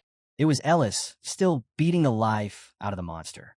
Aiden watched, mildly concerned. Did I accidentally create a monster? Right then, the priest rubbed his chest, recalling the exact spot where Spica had once struck him. The pain lingered even now. Ellis had wiped out the entire dungeon. To reward her, Aiden handed over a treasure box. "You earned this." Her eyes lit up. She opened it with glee and gasped at the contents. Jewelry, a glittering bracelet, ornate armor, and a strange-looking hat that made her pause. As she reached for the hat, it suddenly twitched. A rabbit burst out of it and struck a pose. "Greetings. I am Rabbits, a friendly spirit merchant." Ellis recoiled, eyes blazing. "Rabbits!" She lunged at him. "You evil rabbit!" Rabbits yelped, barely dodging her swing. "Hey, what's wrong with you? How dare you attack such a sincere and gentle spirit? Get down here, evil rabbit!" Ellis snapped. Rabbits huffed. "I'm the kindest rabbit you'll ever meet. Show some respect." "I said get down," she yelled again. From the sidelines, Aiden deadpanned. The way he talks, it really does sound like he needs a beating. A few days later at the Mandela Guild, chatter filled the hall. Did you hear? Someone asked. The northern dungeon's been cleared. Again? Was it that same team? The other replied. How many times has it been now? They grumbled about how one small group was sweeping through all the dungeons, leaving nothing for anyone else. Even with a full party, it's a challenge. And they're doing it with just a few people? Ridiculous. A man with his hair tied back spoke up, saying he'd seen the group's leader firsthand. The other was surprised. You saw them? In person. The red-haired man nodded. He said it was just by chance, but as the four adventurers walked into view, he pointed them out. That's them. The one in front.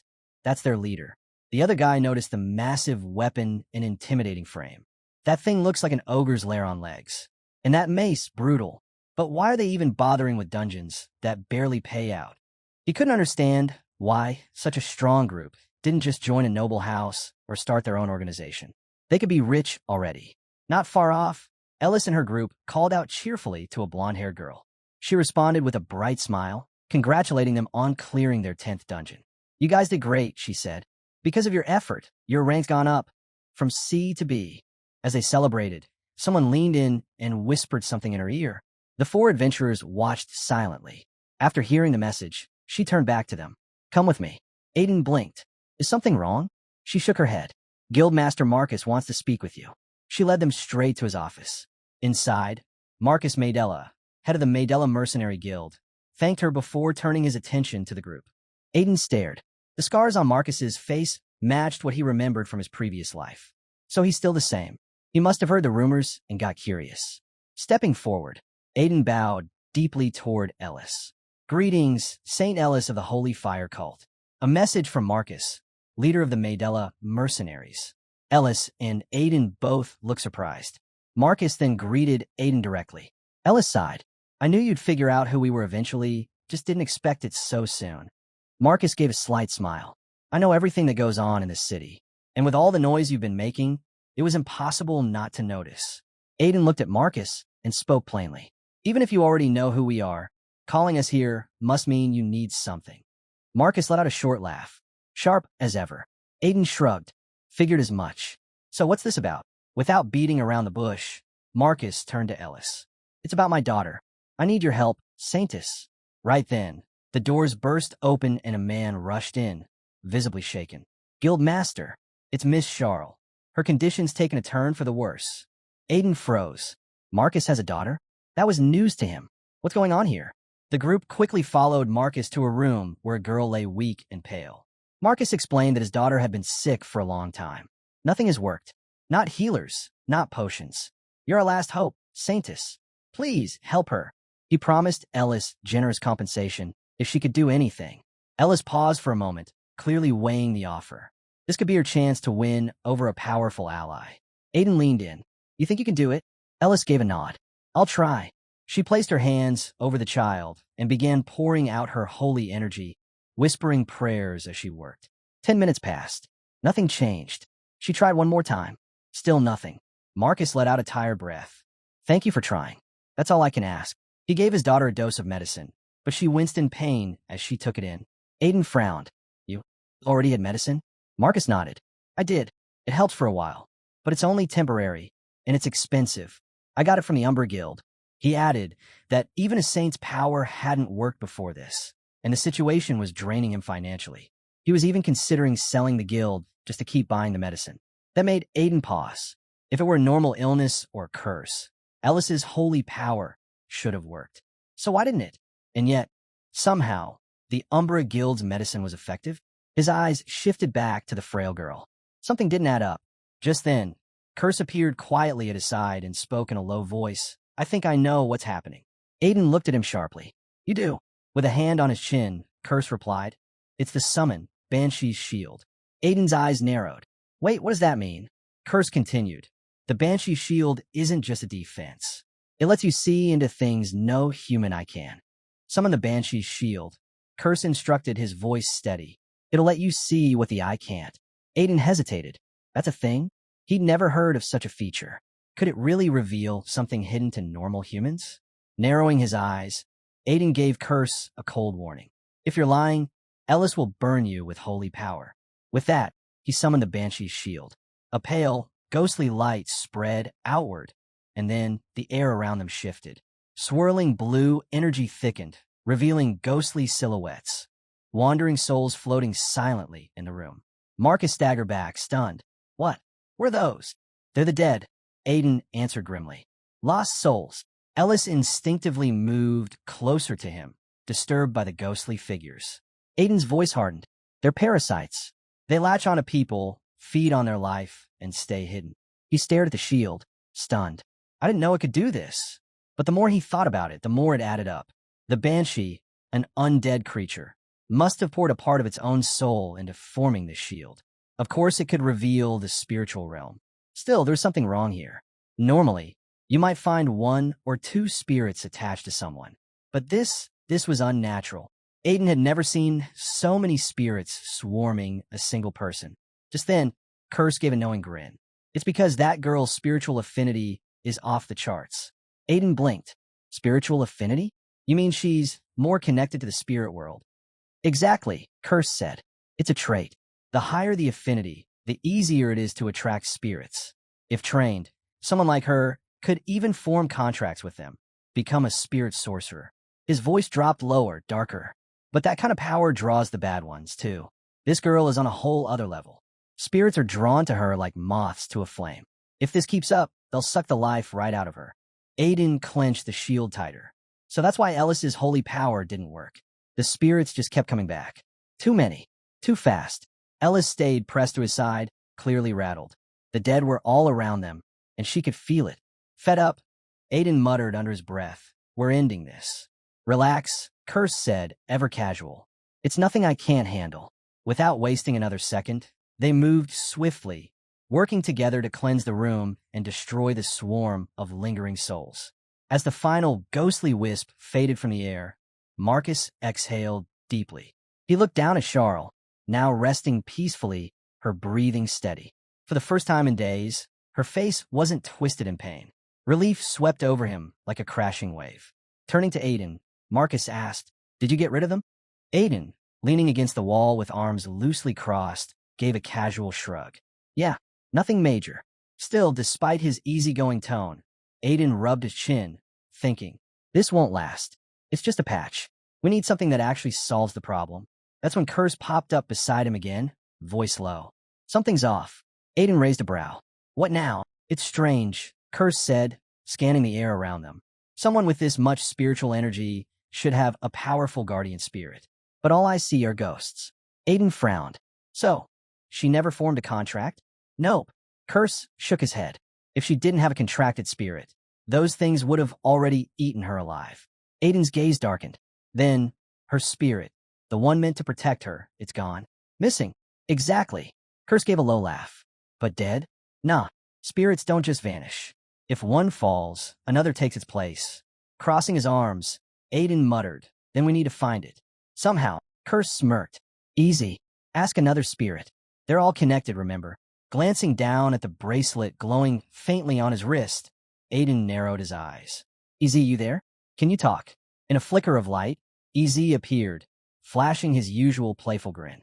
"Hey, long time no see. How was the—" "No time for small talk." Aiden cut in, voice firm. "I need you to track down a spirit. One that's supposed to be protecting a girl in Carton City." Ez tilted his head. I might not be able to find it, but Sylphia might." "Who's Sylphia?" Aiden asked, already moving toward the door. "My wind spirit partner," Ez replied. "If anyone can track down a missing spirit, it's her." "Good. Hurry." Ez disappeared instantly. Moments later, he returned, brighter than before. "Found one. Matches what you're looking for." Ellis's eyes lit up with hope. "Are you sure?" she asked, almost breathless. Aiden's expression darkened as Ez gave a firm nod. "Yeah, the spirit's name is Plague, the spirit of epidemic." Aiden froze. Plague. The name alone sent a chill down his spine. Ez explained, "One of his spirit buddies told me Plague shared some high-grade spirit stones with him. But about a month ago, he vanished. No one's seen him since, and now the others are worried." Aiden's thoughts swirled. Spirit stones. They were the spiritual equivalent of bone powder to Ents, powerful and precious. For Plague to give them away willingly? That didn't make sense. "And there's more," Ez added, voice a little lower. Plague's been through hell. Humans started calling him the ominous spirit. He's terrified of people now. You'll need to tread carefully. Plague, Aiden muttered. Even the name's terrifying, he let out a breath. Thanks, EZ. That's a big lead.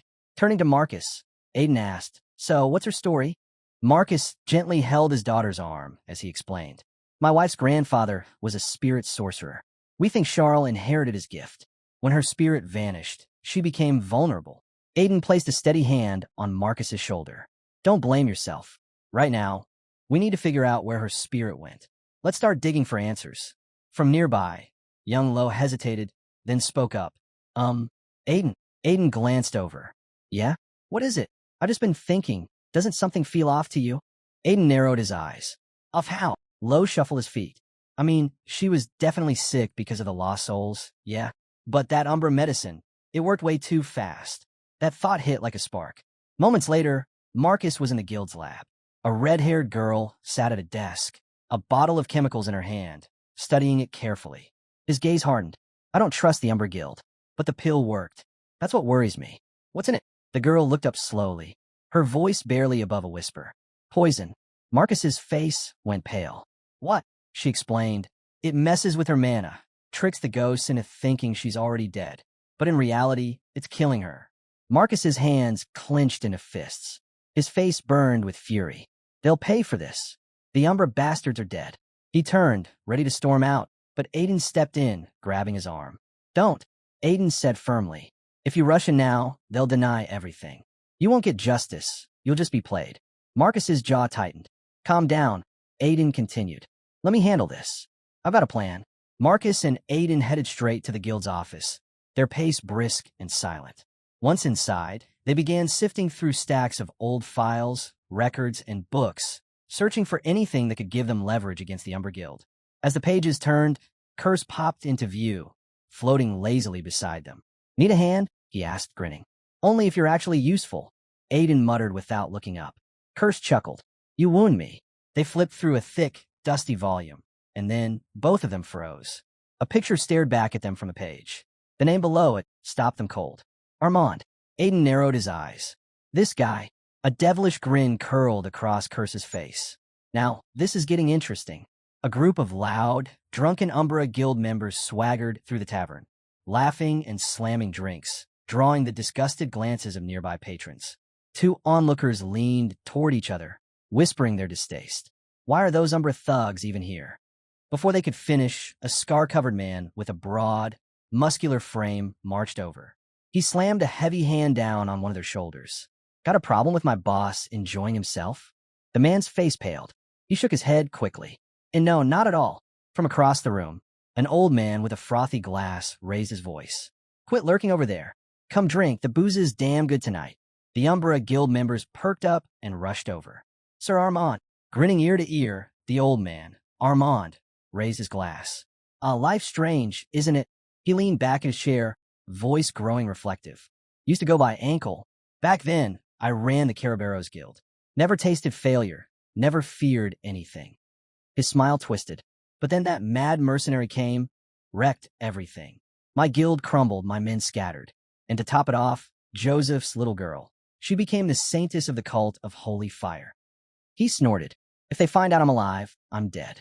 No trial, no mercy. His expression hardened. So I changed everything.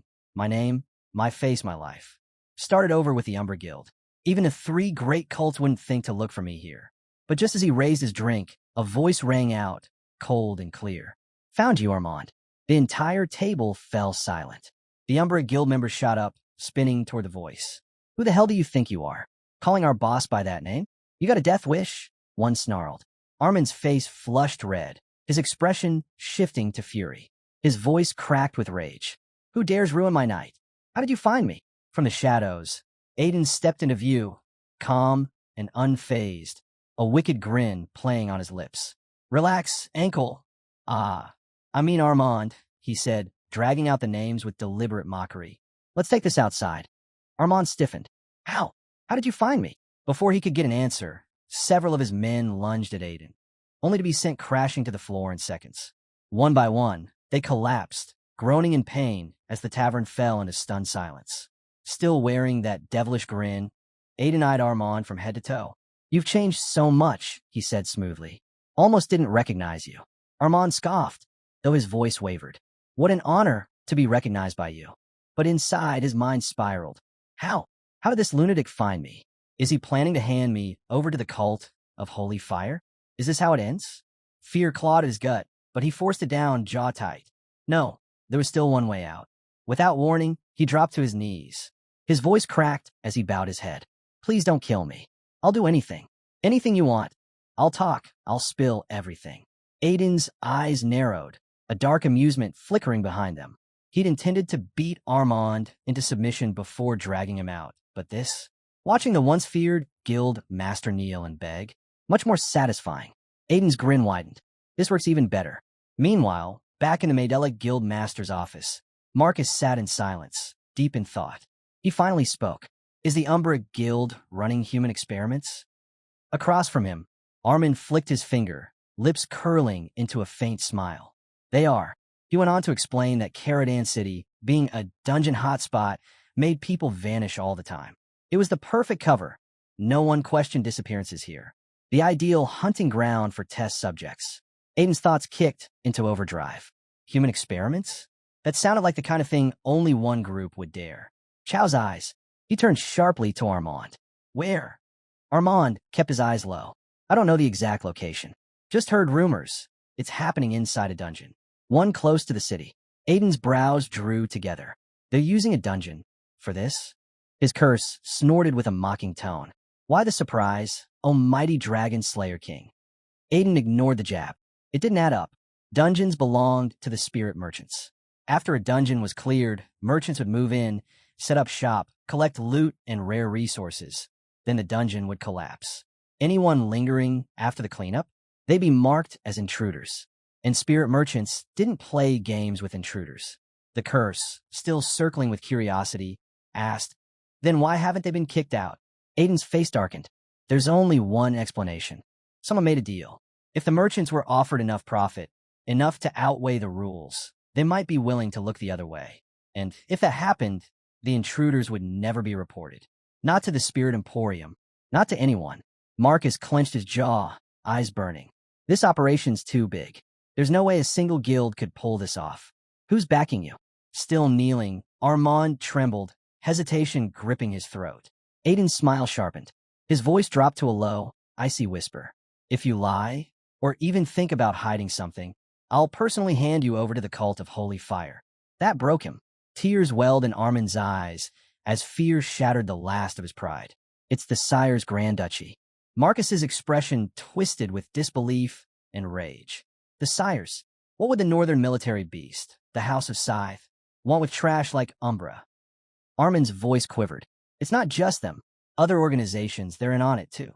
Aiden's fists curled tight. "Sylvetta. I knew it. That witch is playing her games with Chow's filth again." Marcus let out a slow, bitter breath. "The Grand Duchy has a transcendent-level Grandmaster. Even if you're strong, Aiden, they hurt your daughter." Aiden cut in, voice like steel. "And you're gonna let them walk away?" The words hit Marcus like a hammer. His face hardened, rage boiling beneath the surface. "You have to crush them," Aiden said, eyes gleaming. "They crossed the line. I'll stand with you. Let's take down Umbra and the Sires." From behind, Curse snickered. "Aren't you the one dying to tear them apart?" Marcus blinked, caught off guard as emotions swelled in his chest. For all his ruthlessness, Aiden's eyes burned with something unexpected, compassion. And beneath that warmth, a storm of fury. "I've got an idea," Aiden said suddenly. Marcus turned to him fast. "What is it?" Aiden's grin returned, sharp, wicked. "Scum like them? Taking them out is my specialty." His voice dropped lower, almost himself. "I'm actually looking forward to whatever move you make next, Sylvetta." Far away, in rabbit territory, a rabbit sat quietly in the spirit trading company, hands cupped around a glowing orb of light. A dungeon core, its bright energy pulsing steadily. He stared at it, deep in thought. Humans didn't realize it was actually a mana stone, packed with raw power. The lifeblood of spirit merchants, and their biggest trade secret. He let out a long sigh. "Ever since I met that lunatic, I've been footing the bill for his disasters." Muttering under his breath, he shook his head. "Unbelievable. Why am I the one cleaning up his messes?" His ears twitched with irritation as he exhaled again, resigned to the chaos. Without warning, a sharp voice rang out. "Is the beginner merchant rabbit here?" A shadow moved at the door. It was a rat, but not just any rat. This was Pest, an intermediate spirit merchant, and one with a nasty reputation. At the sound of his voice, the rabbit flinched, his paws tightening around the glowing core. He forced a shaky smile. "Oh, Lord Best, what brings you to this run-down place?" Pest sneered. "What brings me? Your pathetic numbers, that's what." He crossed his arms. "Your merchants are a disgrace. Do you even realize how embarrassing it is for me to be associated with you?" The rabbit looked down, scratching the back of his head. "I am sorry. It's my fault. I've been incompetent." His voice was humble, but bitterness simmered beneath every word. Pest's eyes gleamed cruelly. "You? Advanced past beginner level? You're too dumb for that." He laughed coldly, shaking his head. The rabbit clenched his teeth, holding back the rage rising in his chest. Thank you for your wisdom, Lord Best," he said through a forced smile. The rat ignored the fake gratitude, flicking a paw dismissively. "Next time, I want actual results. Don't disappoint me again." The rabbit blinked, still stunned. Why is he pressing me so hard lately? Before the thought could take form, Pest's glare turned sharp. His voice dropped to a growl. "What's wrong? You thinking of rebelling, little beginner?" The rabbit stiffened. "And no, I wouldn't dare," he said quickly, reaching into his cloak and pulling out a small pouch. Pest snatched it, tore it open, and popped a few pieces into his mouth. He chewed with an irritated sigh. TCH used up nearly everything seducing that damn spirit. What a pain. Licking his claws clean, he tossed the empty bag aside and scoffed. "You better have something decent next week, rabbit." Still bowing, the rabbit forced a response. "Why, yes, I'll do better." Once Pest left, the room fell into silence. The rabbit slowly lifted his head, his jaw clenched, ears twitching, his paws curled into fists. That filthy rat, one day he'll pay. His voice trembled with fury, but behind the trembling was a steady burn. And that fire wasn't going out anytime soon. Dressed in a long black and red robe, embroidered with the image of a monstrous beast wielding a sword, Aiden approached the back entrance of the Umbra Guild.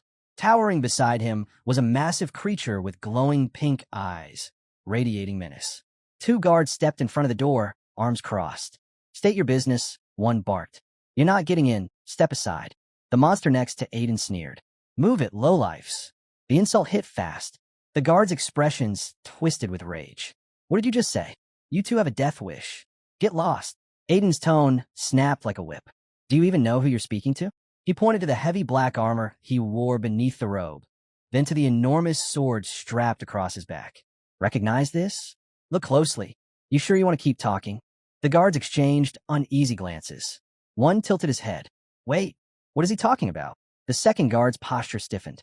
He grabbed his partner's arm. "No way. That build, that armor, that sword. Is he from there?" The monster resting the massive blade on his shoulder let out a low chuckle. "Took you long enough. I am your third lord, Sylvetta, the Dark Knight. Go tell your little guild master." Earlier that day, hovering lazily above Aiden's head, the curse eyed him suspiciously. "So, what's your brilliant plan this time? Going in fists first again?" Aiden grinned wide, holding up the robe. "Nah, not reckless. We're still barging in, sure, but with style." The curse narrowed its eyes. "Wait, are you saying we're barging in politely now?"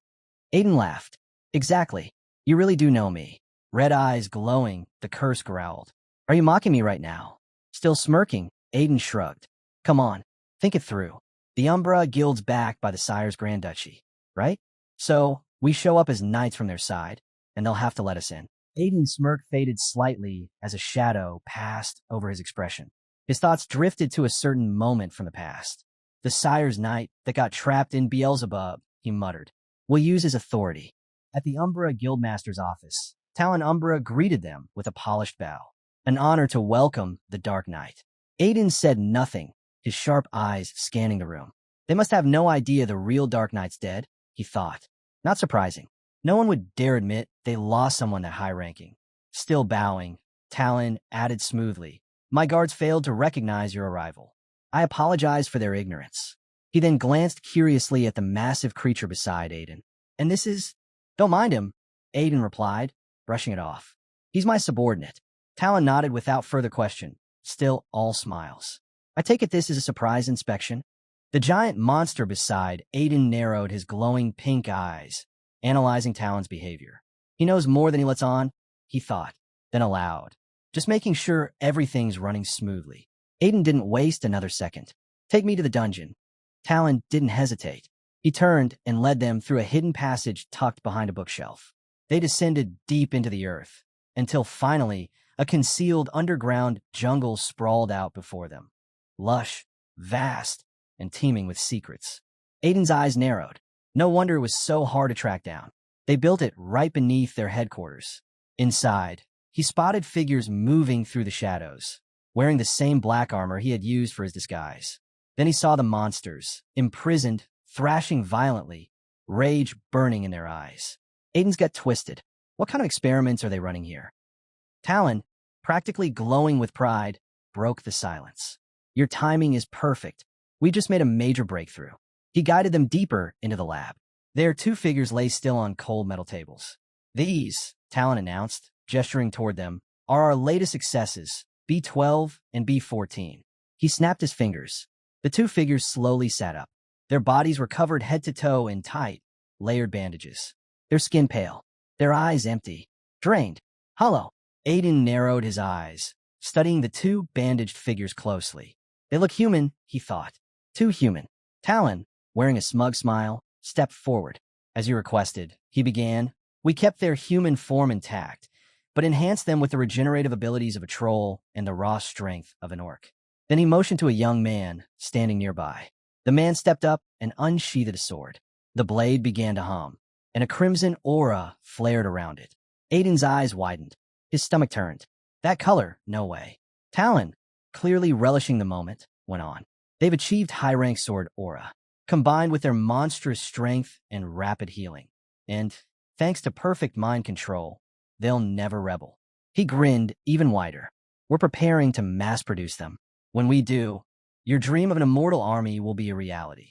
He extended his hand toward the bandaged soldiers like a showman unveiling a masterpiece.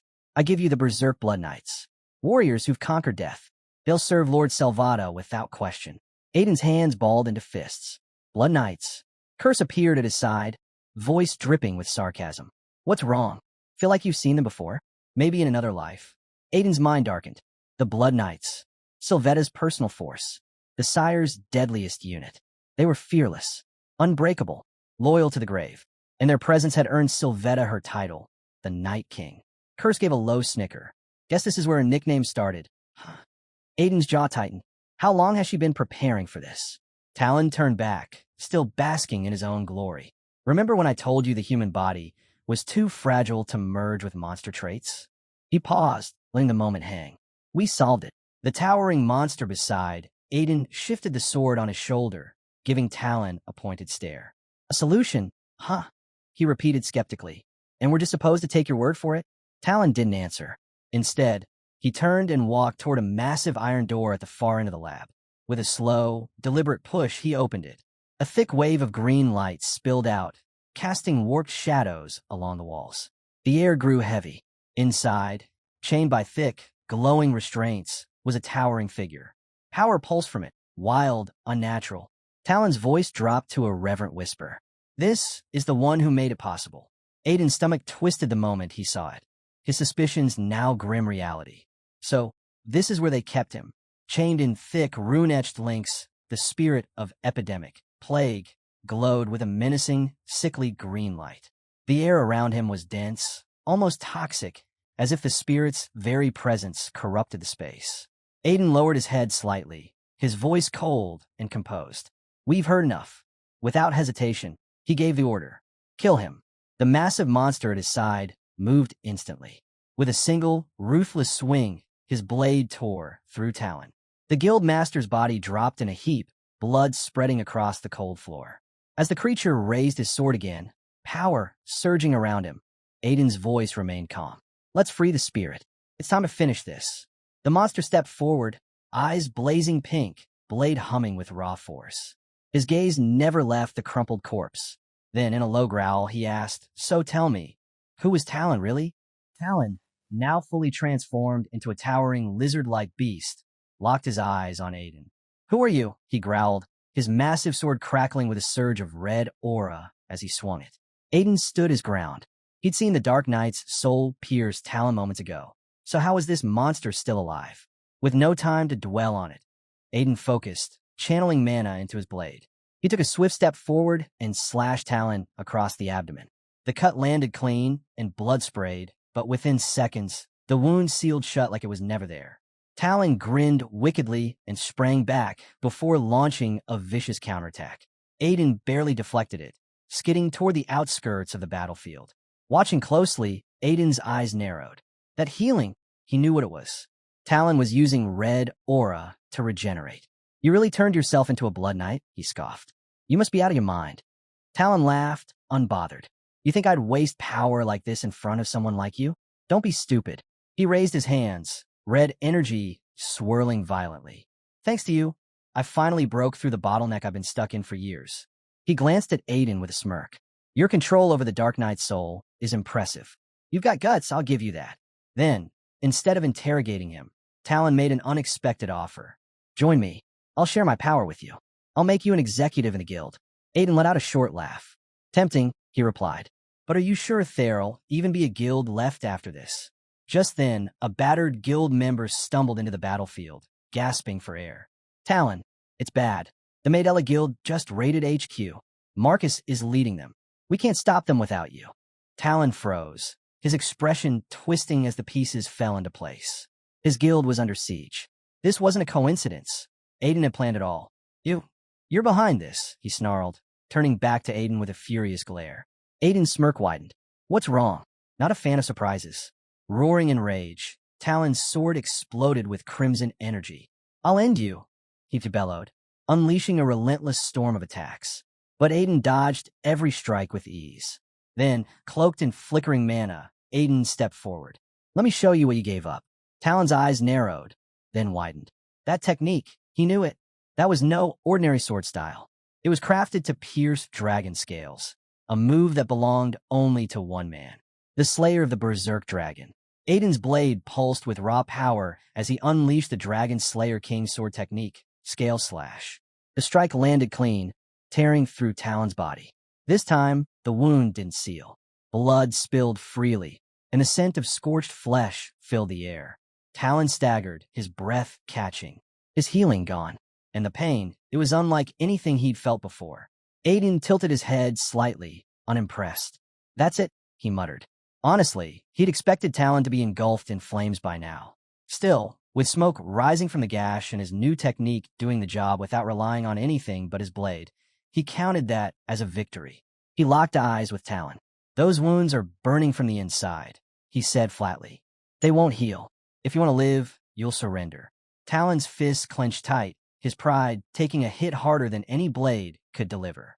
Mana erupted around him as he hissed through gritted teeth. Tise, I didn't want to resort to this. Then, slamming his palm to the ground, he bellowed, Oh, dungeon! Talon Embra, call upon the spirit merchant, Pest. Aiden's eyes snapped wide. Pest. Green light shimmered in the air, and a peculiar energy hat floated into view, followed by a massive chest and a grotesquely large rat. Hovering above them was Pest himself, calm and eerie. What's your request, Talon Embra? He asked, voice laced with amusement. Aiden narrowed his eyes. So this was the one who secretly sold the dungeon, captured the spirit of Epidemic, and tricked the hat merchant. Pest turned to Talon, smirking. You even used the emergency summon I gave you. For free, no less. Must be serious. Despite his condition, Talon managed a smug grin. Yeah, I need your help to eliminate him. Pest's pupils shrank slightly. Then he answered coldly. I can interfere in dungeon matters, but only for proper compensation. Without missing a beat, Talon shouted, Take it all. Everything I have, just kill him. Pest's grin stretched wide. Then we have a deal. Suddenly, a dark green aura exploded from his form, twisting and growing until Pest stood as a towering merchant spirit, radiating deadly intent. Aiden's curse whispered from within him, voice hushed and wary. So this is a true spirit merchant, no longer bound by the Emporium's laws. This power, it's beyond a sword master. No, even beyond that. But Aiden didn't flinch. Eyes steady, he looked up at the monstrous figure. You sure about this? He asked. Interfering in dungeon matters goes against your kind's rules. You think you'll walk away from this? Pest let out a low chuckle, clearly amused that Aiden knew so much. Impressive, he said with a grin. But in the end, it doesn't matter, as long as no one finds out. His eyes gleamed as he raised a hand. Now, then, time to die. Don't take it personally. Aiden smirked back. Funny, guys who count on staying under the radar. They're usually the first to drop. Pest scoffed, brushing it off. Spare me the lecture. But Aiden wasn't bluffing. He knew the truth. Fighting a fully unsealed spirit merchant inside a dungeon was a death sentence. Only one move left on the board. Then, a voice rang out across the space. So, the rabbit's report was right after all. Pest froze mid-hover, his body stiffening instantly. That presence, he recognized it, and he didn't like it one bit. Aiden had done the unthinkable. He'd summoned someone even Pest couldn't ignore. A higher-ranked spirit merchant. A calm figure materialized, stepping out like he'd just arrived for a casual visit. Been a while, Pest, he said. Immediately, Pest tore off his hat, face pale and drenched in sweat. President, because standing before him, smiling with unsettling calm, was none other than the president of the Spirit Emporium. And all he said was, "Looks like we need to talk." In the thick of battle, everything paused for a moment as a new presence descended, effortlessly commanding the space. It was her, the president of the Spirit Emporium, known as the Hat Merchant. Though beings like the Spirit King and Hat Merchant technically had no gender, most simply refer to her as she for ease. And when she appeared, every spirit merchant owed not just respect, but a reward. There were only two reasons she'd personally cross into the human realm: to deliver warnings about serious disruptions in time Gonez, or to handle a situation involving wayward spirit merchants. Flashback to earlier that day. Rabbits was pacing, visibly irritated. "I was supposed to call the President Hat Merchant," he snapped, pointing at himself. Aiden, unfazed, explained it calmly. "Ankle told me a spirit was dealing with the Umber Guild. That breaks the Emporium's rules. And since we can't beat a spirit merchant inside a time gone, I needed you to bring her in." Rabbits threw up his hands. "Do you have any idea how busy she is?" The two bickered back and forth until Rabbits finally groaned and muttered under his breath, "I'm scared of her too, okay?" Even with the fear hanging over him, Rabbits made the call. When she arrived, he kept close behind her, definitely not eager to stand in her spotlight. The Hat Merchant gave him a polite nod. "Thank you, Rabbits." He straightened up and quickly answered, "No problem." Back in the present, when the Hat Merchant stepped into the fight, Aiden shot Rabbits a quick thumbs up. Nice timing. Nearby, Tire Master, mid-transformation into something monstrous, froze at the sight of her. "Who is that?" he asked, clearly spooked. Merchant Rat, already panicking, sputtered in disbelief. "How did the president get here?" It's all a misunderstanding." Hovering calmly, the Hat Merchant responded without so much as a blink. "There's no misunderstanding. I've known about your little scam for a while now." Merchant Rat's eyes darted around. "I can explain." "Fired," she said coolly. A burst of golden light flashed between them. In an instant, Merchant Rat's grotesque form crumpled down into a harmless, squirming rat. The Hat Merchant reached out and plucked him from the air, fingers gently curling around his tiny body. She then turned to Aiden. "Rabbits filled me in. Apologies on behalf of the Spirit Emporium for all this mess." Aiden, still trying to wrap his head around her overwhelming presence, gave a slight nod. "It's all right." The Hat Merchant shook her head gently. "Words alone won't do," she said. "That's not how the Emporium operates." Reaching into her coat, she handed Aiden a small bag. "This holds a few things you'll find useful on your journey." Aiden's eyes widened slightly. A gift from the Hat Merchant was practically unheard of. "Thank you," he said sincerely. As she turned to leave, Aiden stepped forward. "Wait, can I ask you something?" She paused, head tilting just a little. "What is it?" Aiden led her and Rabbits toward a large green stone wrapped tightly in thick chains. "How do I save the spirit of epidemic trapped in there?" The Hat Merchant examined the sealed stone for a moment, then nodded. "He's in a deep slumber," she said. "Even if you break the chains, he won't wake up.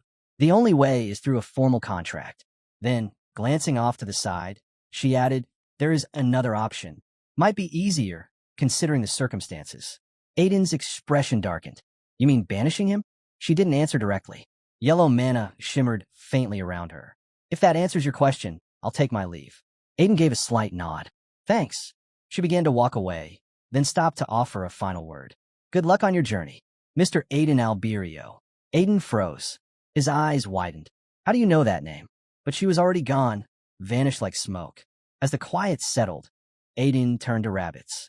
Did she just call me by my past life name? Rabbits blinked, still processing everything, and slowly nodded. She did. Aiden fell silent, deep in thought.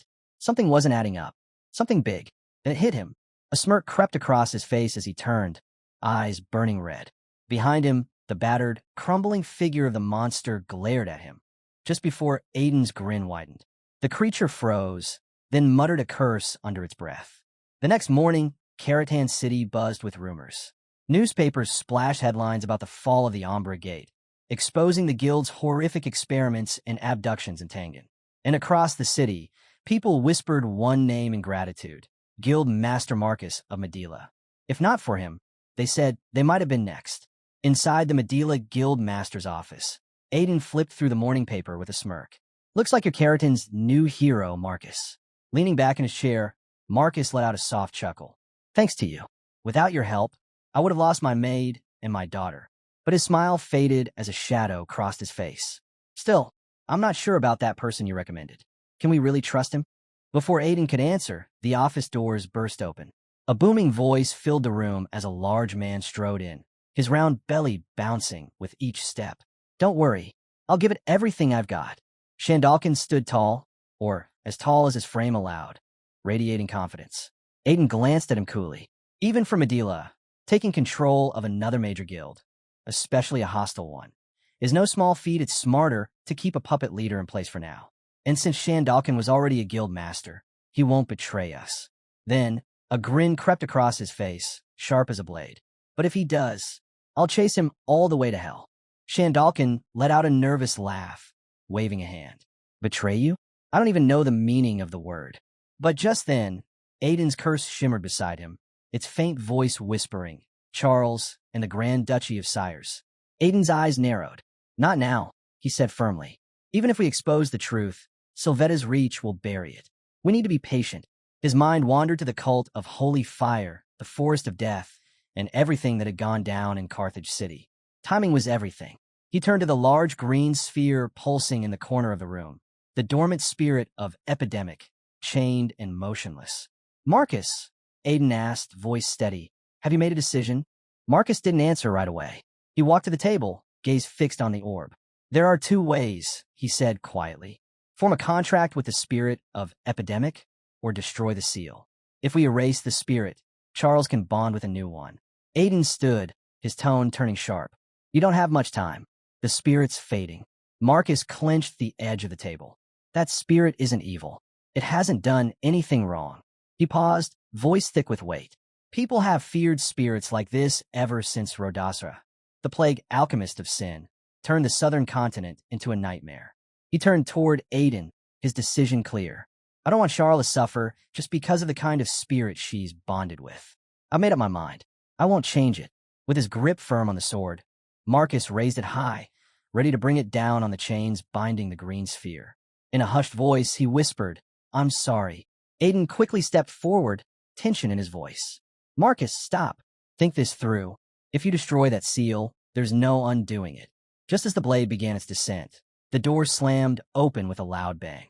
Charles burst into the room, Ellis close behind her. Stop, she cried out, her voice cutting through the air like a blade of its own. Marcus froze mid-swing, eyes wide in disbelief. Charles, how did you? Before he could finish, Charles' voice shook as she stepped closer, eyes locked on the sphere. Don't hurt him. He's my friend. He didn't do anything wrong. The sword trembled in Marcus's hand as her words echoed through the room. Charles threw herself between the blade and the sphere, shouting, Don't hurt him. Marcus froze, stunned. Charles, how did you get here? Aiden stood quietly, thinking this was never supposed to fall on her shoulders. That's why he'd kept her in the dark. But still, how had she found out? Ellis stepped forward. I told her everything. This is her spirit. It wasn't easy, but she deserves to make this choice herself. Marcus's brow furrowed. Step aside, Charles. That spirit is dangerous. Let me take care of it. But she didn't budge. You don't get it. He's always been protecting me. It's my turn now. I'll protect him. Her voice rang with conviction, and suddenly, memories began to surface. A flashback flickered across her mind. She was 5 years old, wandering alone in a dark alley in Carton City. A feral dog had lunged at her, fangs bared, and she'd frozen in terror. Just as it was about to strike, a huge figure appeared above her. Glowing eyes, an overwhelming presence. The dog whimpered and fled. That was the first time she saw him, her silent guardian. Even after her mother disappeared, when she was left behind, bruised, scared, crying alone, he had always been there, watching, comforting. And now, after everything the Saintess had told her, that dead souls were the reason for her illness, it all made sense. He wasn't the cause. He had been shielding her. Tears welled in her eyes as she looked up at her father. Does everyone who protects me have to disappear? Is he going to leave me too, just like Mom? Marcus opened his mouth to answer, but no words came. She pushed again. If I form a contract with him, will he hate me too? His expression fell. No, he said softly. Never. Charles nodded, wiping her tears. Then that's all I need to know. I don't care what anyone else says. I don't care what they think. I want him in you. That's enough for me. She turned toward the green sphere, gaze unwavering. I won't let someone who protected me die because of me. Then, her voice softened, but her resolve was firm. Please, let him be part of our family. For protecting me when Mom couldn't. Marcus stood silently for a long moment, shoulders tense. Then, with a long breath, he lowered the sword. If you're happy and healthy, he said, voice thick with emotion, that's all that matters. He stepped forward and pulled her into an embrace. Through the glass, the spirit inside stirred slightly, and in its eyes, tears shimmered, quietly falling. Back in the Mandela Guild's office, Marcus turned to Aiden, his voice steady. I'll never forget what you've done for me. Aiden brushed it off with a casual wave. Don't make a big deal. It was part of the agreement, nothing more. Still, he paused for a moment before asking, are you really okay with all this? With Charles becoming the sorcerer of the spirit of epidemic? Marcus let out a deep sigh. I won't lie, I'm not thrilled. I know it'll only make her life harder. But if it makes her happy, that's enough for me. He looked toward the sealed spirit and added quietly, I'll raise her right. Make sure she doesn't get hurt. Help her grow strong. His expression softened as he stared at the orb. To me, that spirit's not some cursed omen anymore. It's family now. Aiden nodded, then shifted the topic. In that case, I have a suggestion. I think Charles should study at the House of Remus. Marcus blinked, caught off guard. The House of Remus? That's not a bad idea, but before he could finish, Aiden cut in. Rodasra's powers are dangerous. That's not something she can just learn to control on her own. She needs the right environment. The House of Remus is full of spirits. It'll help her grow into a proper spirit sorceress. Marcus hesitated. But why? Why go so far for us? This isn't a small favor. Aiden shrugged. Like I said, part of the deal. Marcus narrowed his eyes. What kind of deal? Aiden gave him that familiar smirk. If I ever need Charles' help one day, you'll answer the call. That's all. I won't misuse her powers. Marcus clenched his fists and shouted, if you ever call on us, we'll come running. Not just Charles. We'll bring the full strength of the Mandela Guild. Wherever you are, whatever it takes. Aiden smiled. With Charles' potential and the Mandela Guild at his back, the advantages were stacking up. He extended his hand, and Marcus took it, sealing the deal. Far from the warmth of the city, deep in the icy wilderness of the northern continent, the cold bit through the wind like blades. A man stood alone in the snow, scowling. The Embera Guild's gone too, he muttered. Damn it, this is getting out of control. Amidst a frozen battlefield strewn with corpses, both human and beast, an armored man stood silently before a massive, lifeless rhino. Behind him, a cloaked figure waited in the shadows. The air was cold, the silence heavy. The commander bowed slightly. My lord, I bring unfortunate news. His lord turned, eyes sharp. Have you identified the ones responsible? The armored man nodded. According to the Crimson Knight, the attacker used a sword like yours. We suspect Dyer's involvement once again. Also, Chaos suffered major losses. The research has been delayed. At those words, the Lord's jaw tightened, fists curling. Those damned remnants of the fallen kingdom, he muttered. I should have never trusted those traitors. A crackle of yellow energy flared around him, his anger bubbling over, but then his body lurched. He dropped to his knees. The commander rushed to his side. My lord, quickly the potion. Blood spilled from the man's lips as he gasped. This man was Sir Sylvette. He snatched the potion and drank it down in one breath, then grimaced in disgust. How pathetic, depending on something made by impure hands. His voice was bitter. If I hadn't wrecked my mana core during the monster wave 7 years ago, I wouldn't be like this. Or maybe I should be thankful I didn't go insane when it cracked.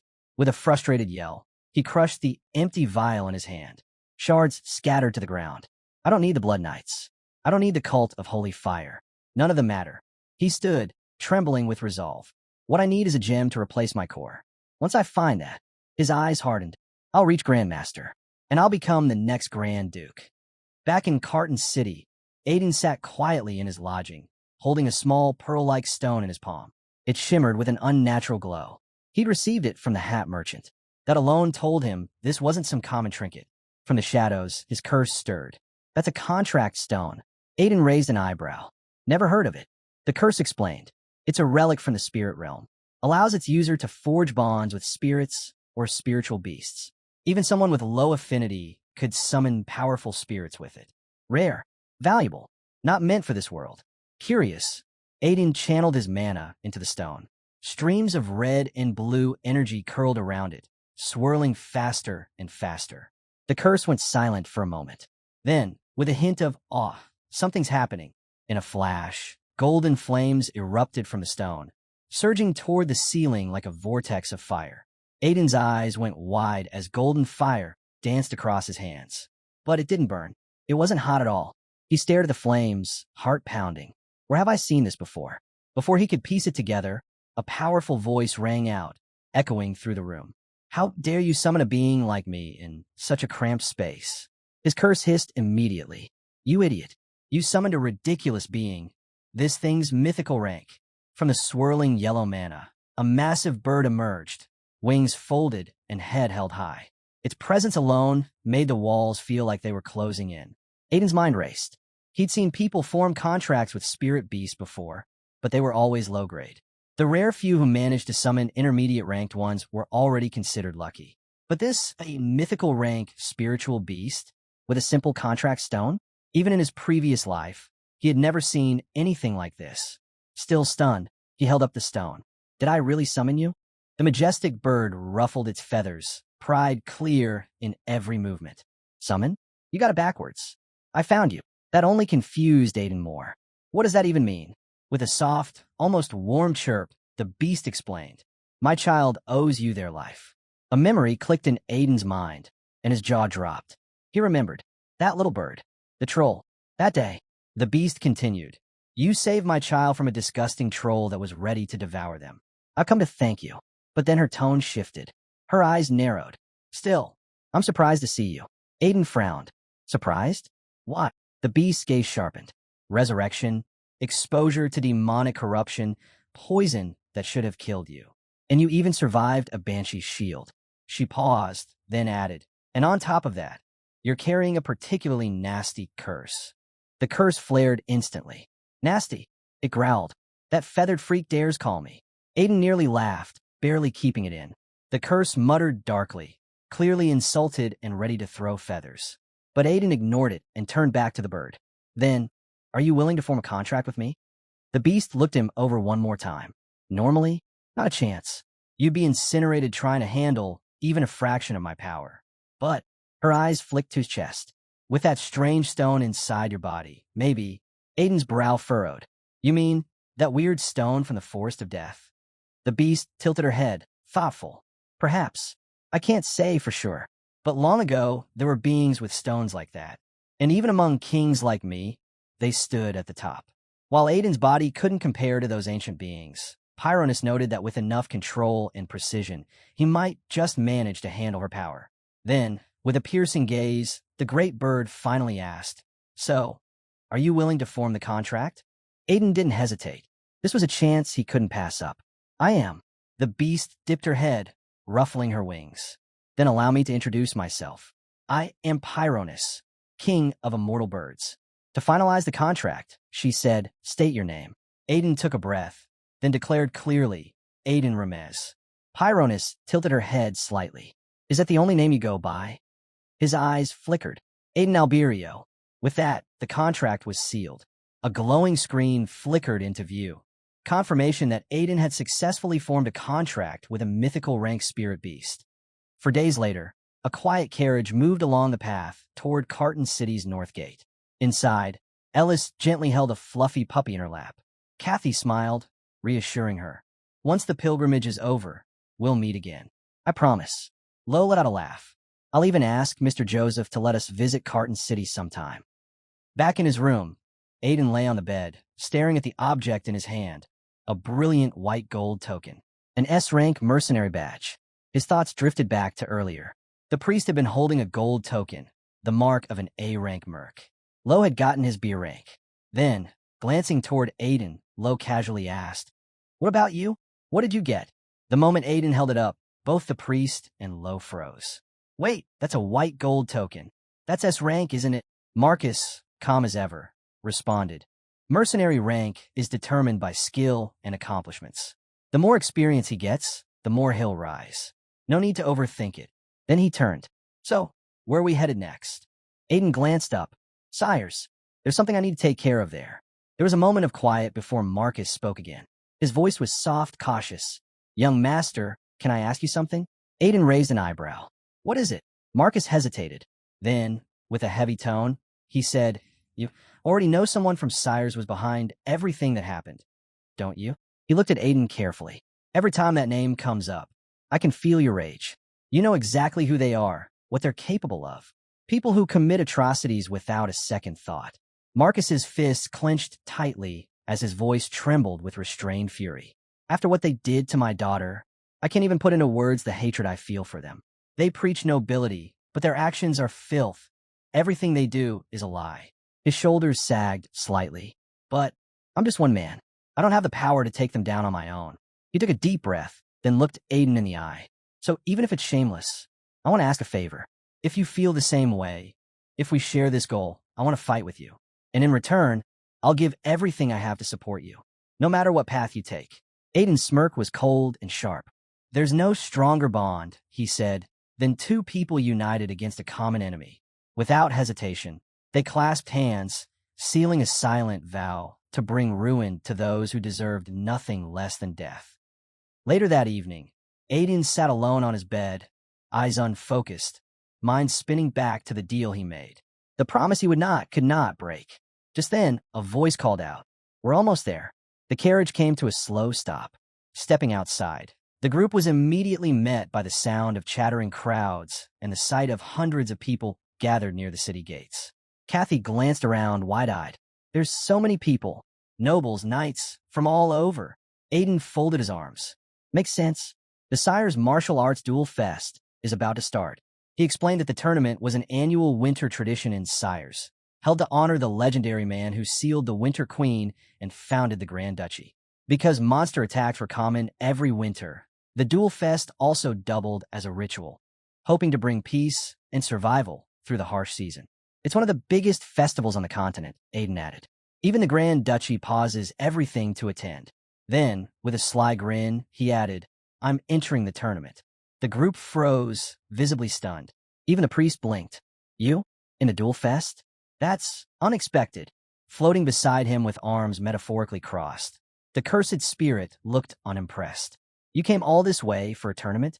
Don't tell me you forgot why we're really here." Aiden smirked. "I haven't. This is part of it." He explained that the winner of the tournament would receive an exclusive reward from the Sire's warehouse, including a rare elixir.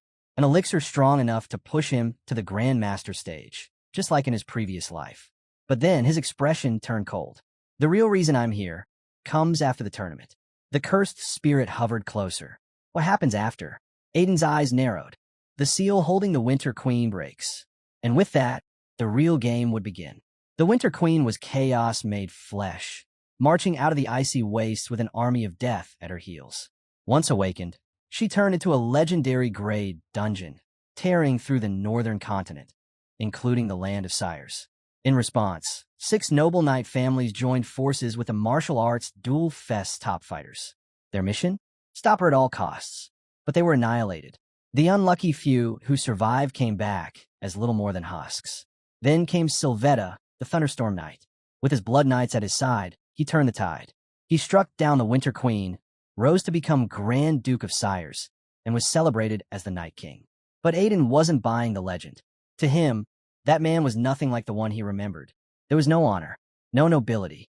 For now, Aiden needed to win the tournament. After that, he joined the Winter Queen's subjugation campaign. When Sylvetta was spent from the battle, his thoughts ran so deep he didn't notice how hard he was gripping his fork until it dug into the table.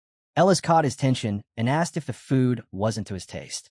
Snapping out of it, Aiden brushed it off, saying it was nothing. The priest took a look around the packed restaurant, surprised by the crowd in such a regular place. He guessed this really was one of the continent's biggest festivals. Aiden nodded. Everyone seemed to be enjoying themselves. Just then, someone approached, a woman in a long robe, sword slung over her shoulder. Her group stood behind her as she politely asked if they could join, seeing all the tables were taken. Aiden gave a quick nod and welcomed them over. She smiled and introduced herself as Lao, a mercenary, then motioned to her companions. Figured it'd be good to trade names, since fate brought them to the same table. Aiden spoke first, calling himself a traveler. Ellis followed with her name, then turned to the rest of the group, curious if they were Lao's team. Lao confirmed with a nod and pointed to her younger brother, Ladle, noting he was on the quiet side. As she moved down the line, introducing the others, Kathy's eyes widened. One face caught her completely off guard. She didn't expect to run into an old war tiger here. Loy tilted his head, amused. Old war tiger? The older man, striped and broad-shouldered, let out a deep laugh. Close. I'm a war cat. Pretty rare these days. He gave a slight bow. Name's Baruch. Kathy chuckled and gave a simple introduction of her own. Aiden looked over the group, noting aloud that they didn't seem like your average band of travelers. Baruch let out a booming laugh and shot back. Says the guy who's got a war cat in his own party. Ellis, intrigued, turned to Ladle and pointed out that she'd been meaning to ask about the item he'd been holding this whole time. Ladle, still gripping what looked like a stringed instrument, gave a shy smile. Oh, this? He said, pulling it out. It's a bee-pa. Comes from my homeland. Kind of embarrassing, but I'm not a bard or anything. Ellis lit up instantly. She leaned forward and, without hesitation, said she'd love to hear him play. Caught off guard, Ladle blinked. Huh, now. But Ellis wasn't backing down. With a sigh, Ladle gave in. All right, if you really want to hear it. He started strumming. And just like that, the entire restaurant shifted. The melody flowed through the air, quieting the room. It wasn't just music. It pulsed with mana, weaving through every corner and listener like a spell. From beside Aiden, his curse manifested, watching the scene unfold. In a low, impressed voice, it remarked how the boy's music was resonating with everyone, proof of just how gifted he really was. Ladle kept playing, and the stunned crowd sat in silence, until someone raised their mug, cheering in admiration. Kathy rested her cheek on her hand, smiling gently. That was beautiful. Thank you. Lo sniffled, wiping his nose. I've never heard something that moving. Ellis bounced excitedly in her seat, showering Ladle with praise. Lao laughed, throwing her brother a teasing grin. Another fan, huh? Not that I'm surprised. Ladle groaned and muttered under his breath. Even Grandpa Baruch doesn't tease me this much. With the moment winding down, Lao glanced around and gave a gentle reminder. They had to get going. Aiden nodded. Got it. As they stood, Lao mentioned how preparing for the martial arts duel fest was way more demanding than she'd expected. That made Aiden grin. Funny. I'll be in it too. Then he paused, turning her name over in his mind, repeating it just to make sure he heard it right. Lao confirmed her name with a nod. Aiden leaned in, a sly grin tugging at his lips. Then I'll see you again, next time, as an opponent. Lao raised an eyebrow, her voice sharp. Don't expect mercy just because we shared a table. With that, she turned on her heel, and her group followed her out, leaving the restaurant behind. Aiden's curse flickered back into view, floating beside him. What's going through your head? Aiden let out a quiet sigh, his gaze distant. I think I know who Lao really is. The curse tilted its head. Someone from your past life? Aiden shook his head. No, I only ever heard the stories. There was a swordsman, traveled with an old war beast. He won the martial arts duel fest in my previous life. He paused, then added his name was Lao, but people called him the evil-slaying sword demon. The curse narrowed its eyes. So someone with a title like that wins the tournament and then just disappears. Aiden's expression hardened. He didn't lift a finger during the Winter Queen campaign, just vanished. Then, 2 years later, he turned up in the Grand Duchy of Sires. He looked down, voice grim, but not as a hero. He came back as a killer.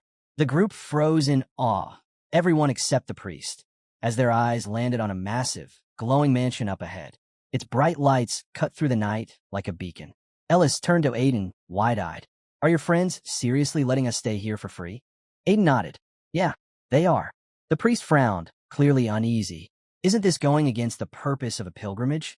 You're supposed to hide your identity and experience life among the common people, not lounge in a mansion. Aiden brushed off the concern without missing a beat. Do you really think the people out there aren't using their connections every day to get by?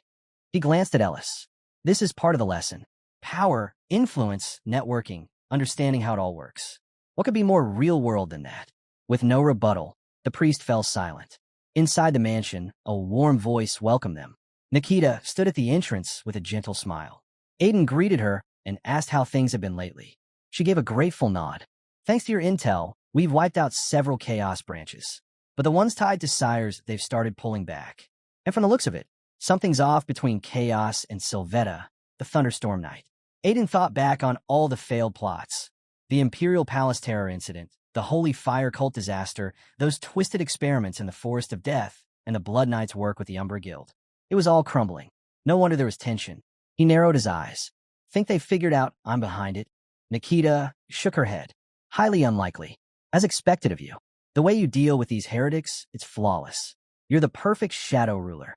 She looked away for a second, a faint blush coloring her cheeks. Aiden caught it, and it reminded him of who she was in his past life. Someone who once tried to paint his body in blood. His jaw clenched, but he forced the rage down. I'm more concerned about the item, he said coldly. Nikita gave a slight bow, then retrieved a black box and opened it. Inside were 7 bars of stellenium, exactly what he had asked for. Aiden's smirk returned as he eyed the dark, gleaming ingots. A mineral almost no one ever laid eyes on. Stronger than steel, more magically conductive than mithril, and volatile enough to rival adamantium. One piece was worth a fortune. 7 could change the game. Appreciate it, he said, staring at the treasure in front of him. Nikita tilted her head, curious. So, what are you planning to do with the stellenium? Aiden answered without hesitation. I've already got a sword and shield. What I need now is armor. Nikita raised a brow. You're not thinking of forging it yourself, are you? Stellenium's a nightmare to work with. Most blacksmiths can't even touch it. Aiden smirked. I know one who can. The scene shifted to a shadowy back alley in Siri, where Aiden and his curse wandered through the maze of narrow streets. The curse huffed in frustration. 2 hours of walking. You've said the same thing every 5 steps. Not here. Seriously, does this guy even exist? But Aiden didn't waver. He's real. Just hard to find. You have to know what you're looking for. Then his eyes landed on a plain wooden door at the end of a tight passageway, hidden in plain sight. This might be it. The curse squinted at it. Looks like a storage closet, not a master blacksmith's workshop. To most people, that's exactly what it looks like, Aiden replied calmly. He reached into his coat and pulled out a small box. The curse's eyes widened. Wait, you already had the key? Aiden slid the key into the lock. The moment it turned, light pulsed from the doorframe. When he pushed it open, they stepped into a vast, gleaming workshop. Rows of armor lined the walls. Weapons shimmered on elegant racks, each piece a masterpiece. Aiden exhaled slowly. It's been a while. The curse looked around, eyes wide. This is subspace magic. Aiden nodded. The craftsmen's from a race blessed by the earth. They're born with workshops, little worlds of their own, and they can set conditions for who gets in. He pointed at a badge nailed to the wall. This one only opens for those carrying an S-rank mercenary badge. Suddenly, the loud clang of a hammer rang out, and a rough voice barked. Who the hell's stomping into my forge? Aiden stepped forward, calm and clear. I'm here to commission armor. I need your hands, old man. From the far end of the room, a stout, broad-shouldered dwarf appeared, wiping his hands on a soot-covered cloth. His sharp eyes narrowed. You serious, brat? Armor's no small request. The curse leaned toward Aiden. This guy's got a serious temper. Aiden chuckled. Don't let that fool you. In my last life, this dwarf made every piece of armor I wore. The curse groaned. Ugh, more stories from your glorious past? Pass. Hidos walked up, giving Aiden a skeptical once-over. You? An F-rank mercenary? You look like a stiff breeze would knock you out. Aiden just smirked and pulled out his white gold badge. S-rank, actually. The blacksmith stared at it, then let out a grunt. The world's gone insane. giving this kind of badge to a twig like you. He turned, muttering, might be time to raise the entry conditions. Without looking back, Hitos waved him off. Go find another smith. I don't have time for amateurs. Unfazed, Aiden reached into his bag. That's a shame, he said, holding up a bottle. Was hoping we could share a drink while we talked. Hitos froze mid-step. Tears of the White Dragon, Aiden added, voice casual. From Drather. As he turned, pretending to leave, he raised the bottle just high enough for the dwarf to catch a clear look. Hitos snapped around. Hold on. Did you say Tears of the White Dragon? Aiden didn't stop walking, just angled the bottle to shimmer in the light. Hitos barked out, wait. Come back. Let's talk properly. Not long after, they were seated inside the workshop, the bottle open, and Hitos laughing heartily with a goblet in hand. Humans, say what you will, but your liquor is on another level. He took another sip, eyes gleaming. So, what's your name? Aiden swirled his glass, lips curled into a smile. Names aren't important, but this wine, now, this is something special. Hitos chuckled, savoring another sip. Haven't tasted anything this fine since Saskel Balakin handed me a bottle, 20 years ago? The name hit Aiden like a memory. Saskel Balakin, his old instructor. He remembered that day clearly. His master had told him to find a particular blacksmith and introduce himself. He had, and Hitos, with a grunt, had said, You look just as scrawny as your teacher. Back then, the old dwarf hadn't gone easy on him. The training was brutal, constantly pushing, testing, breaking him down to rebuild him stronger. Hitos let out a long sigh, his gaze distant. Wonder where that reckless fool Balakin ran off to. Aiden stayed quiet, lost in his own thoughts. In this life, with Master Balakin gone, the void he left behind must have felt even heavier for Hitos. A reminder of what had been lost. Snapping back, Aiden cleared his throat. Enough reminiscing. Let's talk business. Hitos chuckled, setting the goblet down. With a drink like that, I'd be a disgrace if I turned you away now. He leaned back, grinning. Go on, tell me what you want. There's nothing I can't forge. The scene cut to the North Glacian Mountains of Sires, an endless sea of snow and jagged peaks stabbing into the sky. In the heart of it all stood a colossal slab of stone, unmoving and ancient. Trapped inside, a figure lay frozen, entombed in thick, unbroken ice. Then, a faint crack echoed across the mountains. A second followed, and a third. From within, a pair of eyes flickered open, breaking centuries of stillness. Back at Hito's forge, Aiden stood silently by the window, staring out at the quiet alley beyond. There was something oddly comforting about seeing the old dwarf again after so many years. With his new armor and daggers scheduled to be ready in 4 days, and the Winter Queen's return still 10 days off, he figured the timing couldn't be better. He rolled the key between his fingers, the one that let him return to Hito's workshop from anywhere. That alone made the trip worth it. In the meantime, he and the others continued their pilgrimage, arriving at the Grand Temple of Ceres. But as soon as they stepped into the temple grounds, Aiden felt something was off. A crowd had gathered, all dressed in holy robes, their faces lit with joy. They were calling out a name that rang clearly through the air, Saintess Ellis. Voices rang out, one after another, begging her to look their way, overwhelmed with admiration. Ellis stepped down from the cart, glowing with warmth as she greeted them. I'm truly happy to meet you all, she said with a beaming smile. The crowd erupted. Cheers, praise, hands waving, it was overwhelming. Watching it all, the curse muttered, She looks way too happy right now. Aiden glanced at Ellis, then away, a flicker of jealousy surfacing, but he said nothing. Let her have her moment. Once inside, signs and banners welcoming Saintess Ellis were everywhere. It wasn't just a temple. It was a celebration. They had arrived at the Sire's branch of the cult of Holy Fire. A towering man with the build of a Viking approached them, thick-bearded and broad-shouldered. Welcome, he said. I'm Barkus, high priest of this branch. The curse leaned in close, muttering, This guy seriously looks like a caveman. Aiden smirked. Looks like the entire staff's from the same bloodline. Even the janitors. Barkus turned to Aiden, eyes sharp but friendly. It's an honor to meet the man who saved the main church. Aiden gave a courteous nod. You're too kind. His eyes drifted to Ellis. Honestly, I didn't expect this level of reception. Didn't realize she had so many followers here in Sires. As Barkus led them inside, he explained, the sacred flame that once burned with divine power went cold over a decade ago. Without a saint, we couldn't maintain it. But now that the saintess is here, Her holy fire will rekindle not just the altar flame, but the faith of everyone who once believed. Aiden turned to Ellis, his voice low. You sure you can handle this? Ellis beamed. Of course. I've done it before. There's nothing to worry about. Her confidence made him smile. She had grown so much since they first met. With steady steps, Ellis approached the sacred pivot. She closed her eyes and released her divine power. In an instant, flames burst to life. The fire roared to the ceiling, then shot up higher, far beyond the temple's peak. The sudden eruption stunned everyone into silence. For the first time in a decade, the holy fire had returned. Barkis stood trembling, eyes glistening with tears. It's real. The sacred flames, they're burning again in my lifetime. He turned to Aiden, barely able to speak. Is this not a miracle? But Aiden didn't answer. He was locked onto the flames, something stirring deep within him. A glowing notification blinked before his eyes. He had just acquired a new mana cultivation technique. He could feel it. His ability to absorb mana had leapt to a new level. A thought struck him.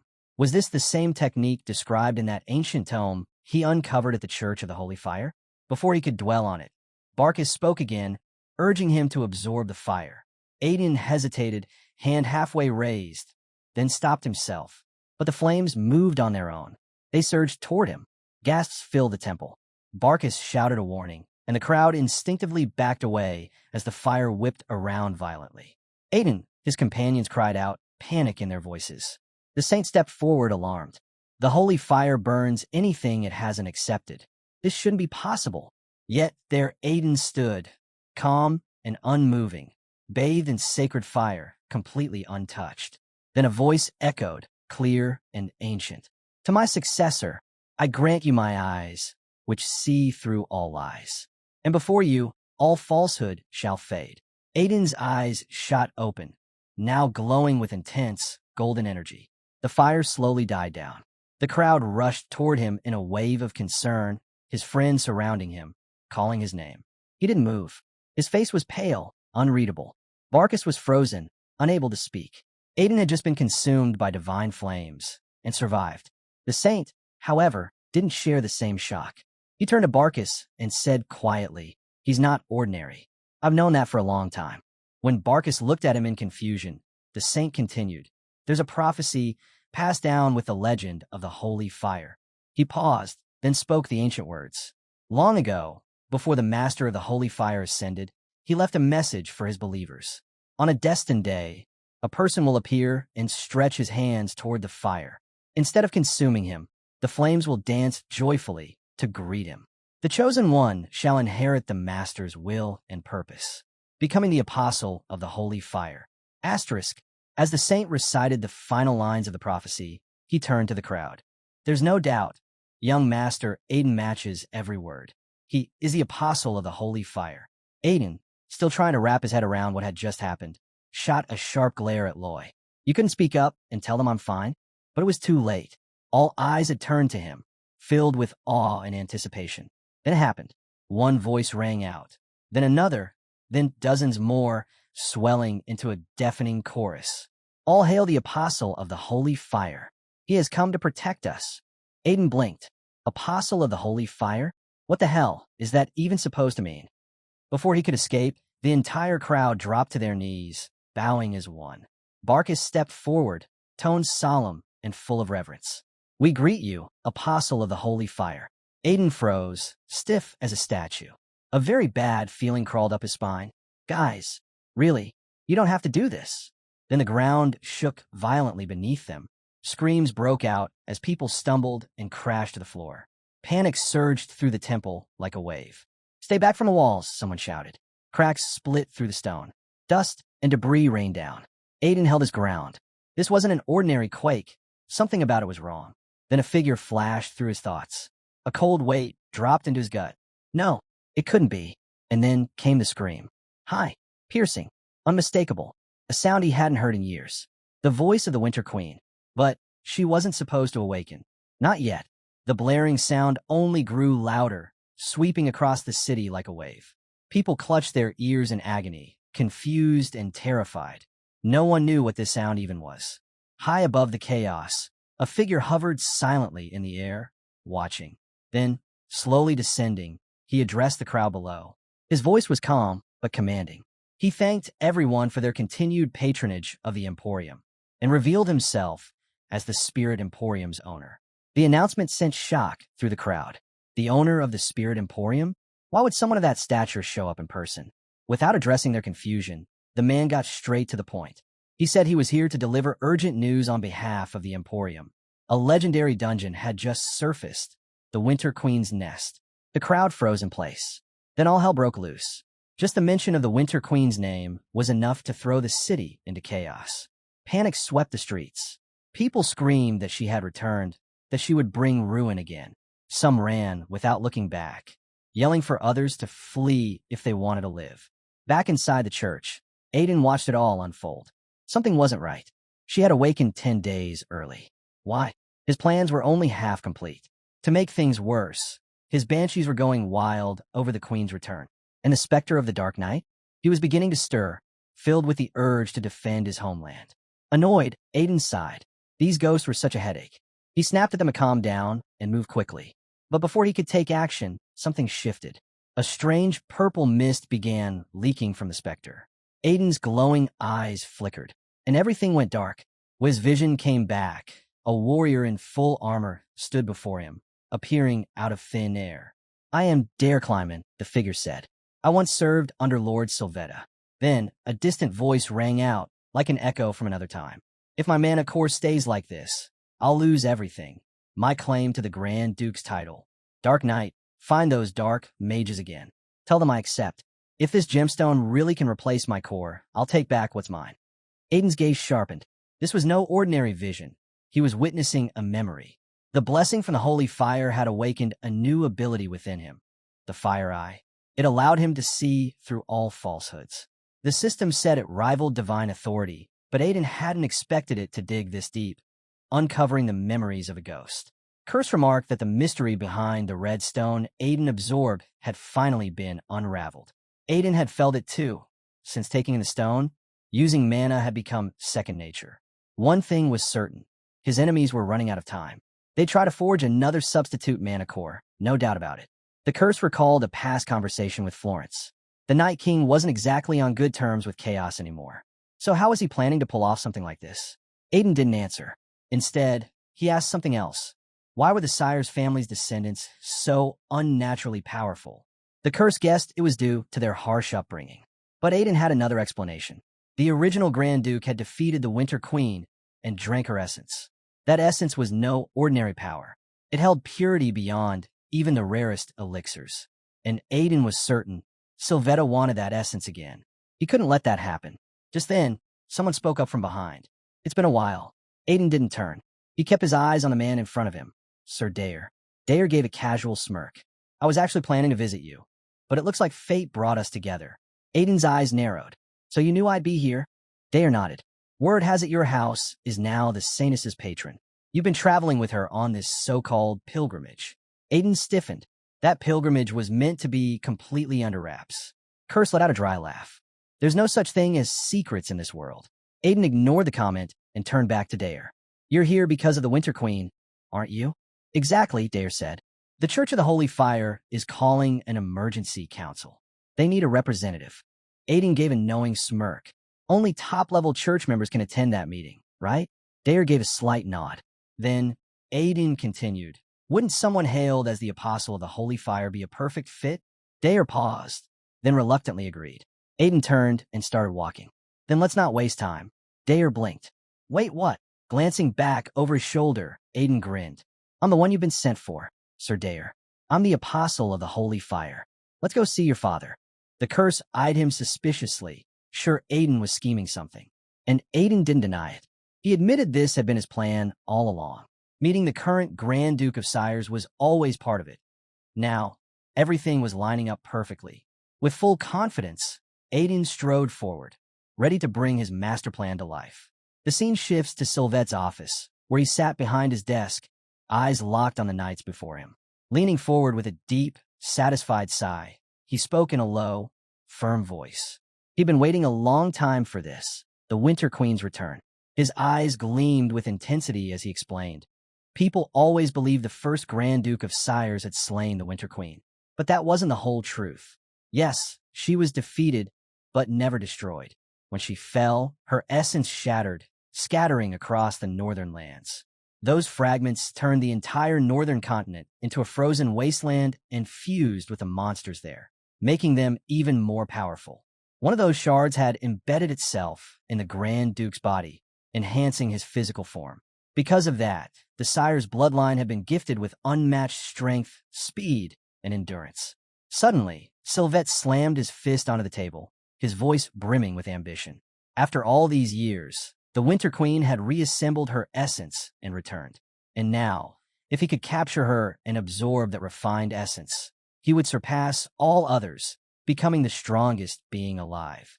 He turned to his knights with a fiery glare. Get ready for battle. We'll be the first to reach her, destroy her, and claim that essence. The knights immediately bowed, accepting the order without hesitation. But the charged atmosphere was shattered when the doors burst open. A man hurried in, breathless and pale. Sylvette's eyes narrowed. What's with the panic? The man bowed quickly, then spoke. The Grand Duke of Sires had handed the Winter Queen's hunt to someone outside the Night Order. Sylvette's face froze in disbelief. An outsider? His voice dropped, laced with irritation. He told his father personally that he would lead the hunt. How could it be given to someone else? His glare darkened. Who is it? Who's this external force? The messenger hesitated, then finally said the words, the Church of the Holy Fire. Sylvette's fists tightened. Rage welled up in his chest. Those Holy Fire zealots were always interfering. Then, stepping forward, the instructor added fuel to the fire. This hunt would be led by someone who'd recently gained a lot of recognition. Sylvette's eyes narrowed. Ooh, the instructor took a breath, then said the name, Aiden Remes. Silence fell. Sylvette clenched his fists harder, memories of Aiden flashing in his mind. Aiden Remes, is that so? His voice was calm, but his stare had turned ice cold. Then I'll have to meet him myself. The scene transitions to the Grand Duke Vernon's reception hall. He sat in silence, mulling over Aiden's bold claim that they plan to take over the Winter Queen hunt. Vernon repeated Aiden's words slowly, as if weighing each one. You're saying you'll handle in my place? Aiden gave a slight nod, then clarified. He wasn't just offering help. He was proposing a deal. Vernon leaned forward, intrigued. Let's hear it. Aiden laid it out plainly. The Winter Queen was a calamity-tier threat. Even an army of swordmasters wouldn't guarantee victory. The casualties among the Grand Duchy's elite would be steep. Instead, Aiden and his party, alongside the Holy Fire's chosen, would handle the threat themselves. Vernon took a moment to consider. And in return, what is it that you want? Calmly, Aiden lifted a finger. Everything. The territory and all spoils it yields. Dayer immediately objected. That's insane. Asking for the land? There's no way father would agree to that. But Aiden raised his hand, cutting him off. There's one more thing I want. Vernon's eyes narrowed, one brow lifting. Oh, and what would that be? Dayer looked stunned by his father's response, but Aiden simply offered a knowing smile. Then, in one swift motion, Vernon reached for the sword fastened to his son's armor. Without warning, he struck. Aiden moved in an instant, meeting the blade mid-swing. The clash sent a jarring shock through his arms. He had expected a test. This was a Grand Duke, after all, but the raw strength behind the blow still rattled him. Father! Dayer shouted, shocked. He saved your life. Why? Vernon said nothing. He tossed the sword aside, like it was nothing more than a formality. That attack had been a test, and Aiden passed. You're not just talk, then, Vernon said plainly. Now, what's your final condition? Aiden took a second, slightly thrown by the man's blunt nature. But then he answered. The scene cut to Aiden's room. In his hand, he held the reward originally meant for the martial arts champion, a powerful elixir, rich with dense, condensed mana. This was the final piece of his bargain. He didn't hesitate. Lifting the elixir to his lips, Aiden drank it in one go. His body reacted instantly. A tidal wave of cold mana crashed into him, surging through every fiber of his being. The energy was far beyond what his body could handle, but Aiden refused to let a single wisp slip away. It was his. Every drop of it. Curse warned him. The mana was building too fast. If Aiden kept pushing, it would spiral out of control. He needed to release some of it before it tore him apart. But Aiden's eyes burned with resolve. No, he shouted. Not yet. He was determined to hold on, just a little longer. The air around him cracked with raw energy. Mana pulsed violently through the room, the walls groaning under the pressure, ready to collapse. Then, without a word, Curse stepped back. His form had changed, stronger, more defined. Aiden looked at him and smirked. Underlord, huh? The Curse nodded. Seems the more strength I recover, the more of myself returns. Without warning, Aiden balled his fist and swung, punching the Curse clean in the chest. The Curse reeled back, eyes wide in disbelief. What the hell do you think you're doing? Grinning, Aiden replied. Now that I'm a sword master, I figured I could finally land a hit on you. The Curse glared, clearly annoyed. You insolent brat. What did you just say? Before Aiden could answer, there was a knock at the door. Still smirking, he called out, Come in. A girl stepped inside and bowed. Preparations are complete. Aiden's smile deepened. Then we move out. Now, the scene shifts to the entrance of the Winter Queen dungeon. Snow fell heavily, blanketing the ground in silence. Aiden walked forward, Nikita at his side. She eyed the thick fog ahead. This mist, it's not natural. Aiden nodded. It's a cursed spell. Nasty one, too. The fog wasn't just for show. It was Banshee fog. The reason Sire's elite knights had been annihilated during their first assault. It forced people to relive their worst fears, their deepest regrets, until their minds shattered. But Aiden wasn't affected. His eyes, forged by the fire eye, saw through the illusion. He looked up. There it was, the second reason for the knight's downfall. An army. Thousands of frozen undead stood silently in the mist, their glowing blue eyes locked onto him. Aiden turned to Nikita. They've got numbers on their side. She couldn't see them, but she didn't need to. I can feel it, she said softly. Their cries. It's overwhelming. The screams, the begging. They're drowning in fear and sorrow. She explained the truth. These undead were trapped, reliving their deaths over and over. Their souls hadn't passed on. They were stuck in an endless loop of pain, fading slowly into nothingness. Their despair was a silent cry for mercy. Nikita raised her arm, dark purple mana pouring from her fingertips. This, she said, is why dark sorcerers exist. Not to curse the living, but to bless the dead. To give them peace. She smiled faintly. The churches today only care for the living. But in Florence, we were once the priests of the dead. Nikita rose into the air, her aura erupting around her in waves of violet flame. The sky pulsed with her power as she declared her name for all to hear. I'm the last of Florence's royal bloodline, she said, her voice echoing like a chant. High priestess of the undead. Today, I carry out the duty entrusted to me. Her voice deepened as her mana surged, trembling through the battlefield like thunder. To the forgotten souls, those turned to dust, those who wander without name, those stripped of warmth, and those too blind to seek the light. Hear me. The wind shifted. Her energy spread like wildfire, and the purple glow intensified. Florence is here to offer you peace. A sweeping wave of mana radiated from her, washing over the countless undead, urging them to let go of their rage, their sorrow, their endless agony. They stood still, unmoved, but then she spoke 3 words, soft yet powerful. Rest in peace. And like smoke in the wind, their bodies began to break apart. One by one, they faded into the mist. Within moments, the entire field was empty, silent. The fog thinned, and now she came into view, the Winter Queen, seated on her frozen throne, eyes blazing with fury. Her teeth clenched, her body tensed, and then she screamed, a sound filled with rage, betrayal, and wrath. Aiden immediately understood. Wiping out her entire undead legion had struck a nerve. He turned to Nikita, a smirk forming on his lips. So, shall we find out just how strong she's gotten? At the Church of the Holy Fire, Eldest knelt quietly, his hands clasped, eyes closed before the sacred flame. His voice was low but unwavering as he prayed. For mercy, for protection, and above all, for Aiden's safe return from the battle against the Winter Queen. Back at the gates of the Winter Queen's Palace of Evil, Aiden stood firm, bracing himself against the howling winds. The air was vicious, the cold so intense it could kill a normal person in minutes. But his armor, forged with phoenix feather by heat torch, kept the frost at bay. Durable, warm, and tailored for this exact battle. It had been the right call. The fog was thick, but it wasn't the only danger.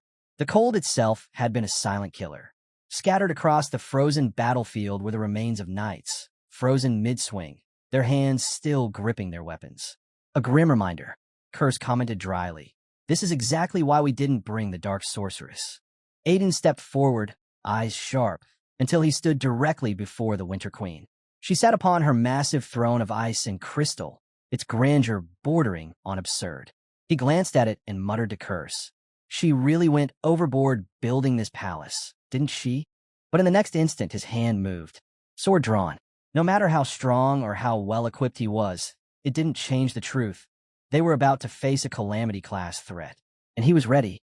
The Winter Queen rose slightly, her glare full of malice. Clenching her fists, she let out a roar of rage. Her voice echoed through the palace like a storm. You dare send away my servant? Her scream tore through the air, summoning a tornado of icy winds so intense that Aiden had to fight just to stay upright. Then came another shriek, louder, fiercer. You betrayed the one who once loved you. You turned your back on my master. I'll never forgive this world of traitorous humans. The winds intensified.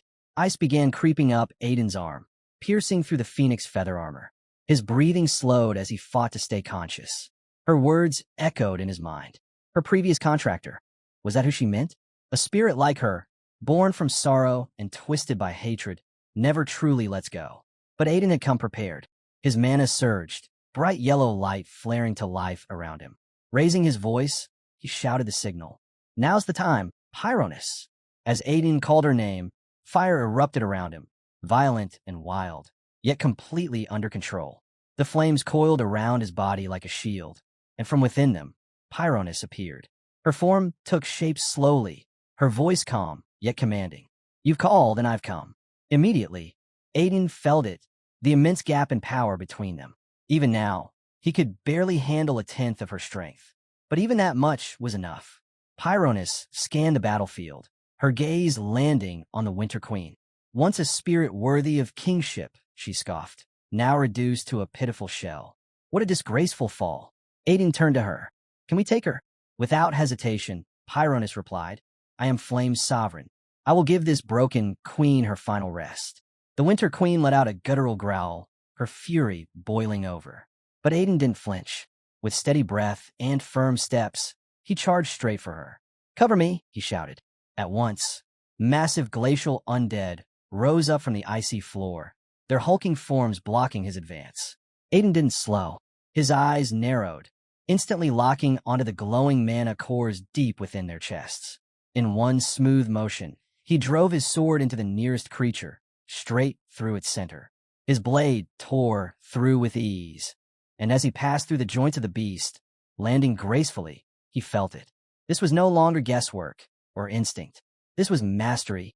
Before the thought could settle, another undead lunged. But Pyronus was faster.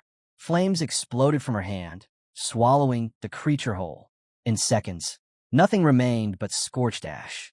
No one touches my contractor, she said coldly. The Winter Queen's rage burned hotter than ever.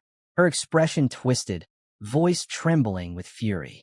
You, my knight, you dare betray me? She raised her arm high, summoning chains of jagged ice that floated ominously above. With a cry of wrath, she sent them hurtling toward Aiden. They rained down from every angle, each one aimed to freeze and shatter. But Aiden weaved through them, smooth, clean, fast. His eyes, glowing with flame, saw through them instantly. They weren't the real threat, just distractions. And then, the true attack came. An enormous glacial wall erupted from the ground ahead of him, towering, thick, and completely blocking his path forward. Aiden couldn't help but be impressed, even if he didn't want to admit it. The Winter Queen's power was terrifying.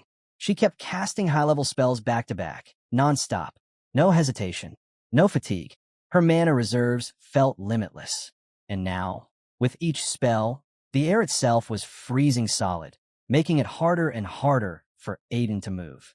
His limbs felt heavy, as if the cold was wrapping itself around his bones. Frustration bubbled inside him. No matter how insane her magic got, he reminded himself he still had Pyronus. As long as she was with him, he could hold out. But then Pyronus spoke. I'm sorry, she said quietly. Aiden's eyes went wide. Sorry? He spun around to look at her, only to see her form shrinking, collapsing in on itself until all that remained was a small eagle perched beside him. What the hell are you doing? He shouted. She answered calmly. This battlefield is too hostile. You're nearly out of mana. I can't hold my form in this environment. I can only offer you warmth now." Her voice was steady, but the meaning behind her words hit hard. Meanwhile, the queen's magic surged again. The entire area was shifting, warping under the pressure of her cold. The ice crawled over Aiden's armor, spread down his limbs, clung to his skin. He gritted his teeth. He'd underestimated her. Badly. This was the same monster who nearly wiped out the Sire's elite. And now, there was no Banshee shield to help him. They hadn't even realized their queen had returned. Ice crept higher. He was running out of time. With no other option left, he did the only thing he could think of. He prayed. He called out, not to a system or a spell, but to something greater. Anyone who would listen. Please. And then it happened. A golden light burst around him, instantly melting the ice that had almost frozen him solid. Heat surged through his veins. The power was holy, pure. Aiden blinked, stunned, scanning the space around him. Curse panicked. Get away from that. Whatever that is, it's divine. And then, a voice echoed in Aiden's mind. Soft. Familiar. I pray. Please let Aiden return safely from this battle with the Winter Queen. He knew that voice. Eldest. She'd been praying for him all along. Just then, Pyronus stirred beside him, her small form shimmering with new energy. She looked up surprised. I don't know what that was, she said, but suddenly your mana's overflowing. Aiden didn't need to question it. This was more than enough. Pyronus transformed, unleashing her full might. Her body expanded, flames roaring out as she became a monstrous, towering inferno, more powerful than ever before. Fire exploded from her form, melting every trace of ice clinging to the battlefield. The palace trembled as the ice that had sealed it for centuries began to crack. Aiden stood in awe, feeling the intense heat radiating from Pyronus. The Winter Queen's castle is already melting, and this isn't even its full power. The queen was stunned, unable to process the blazing force in front of her. What kind of light is that eagle emitting? Towering above her, the fiery eagle stared down with a sense of finality. Join your master in eternal rest, it said.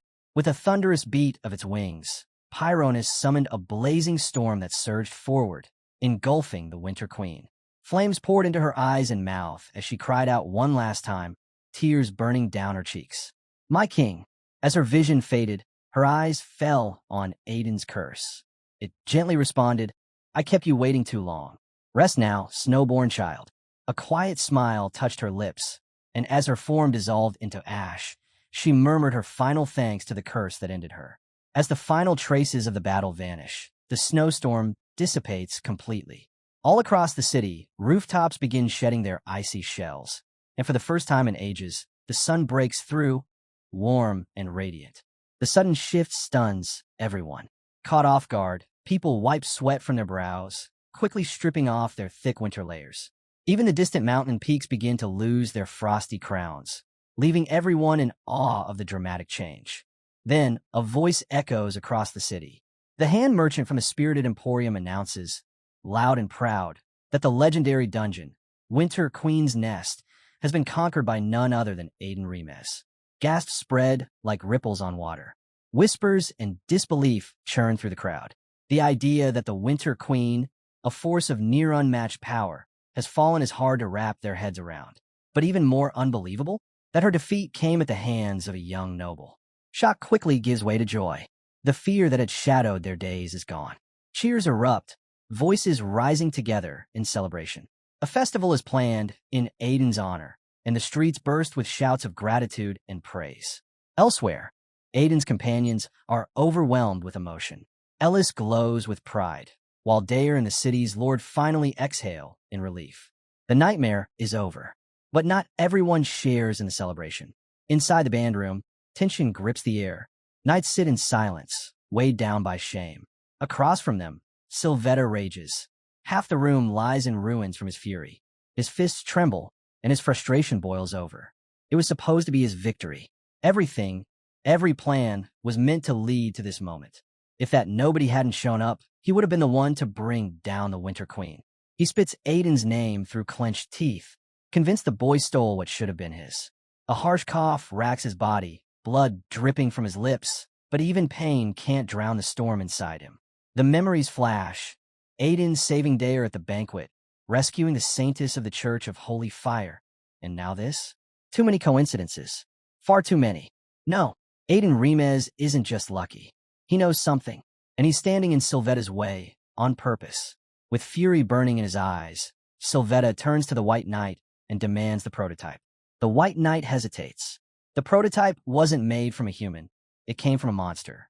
The jewel at its core holds unpredictable power. Using it could bring devastating side effects.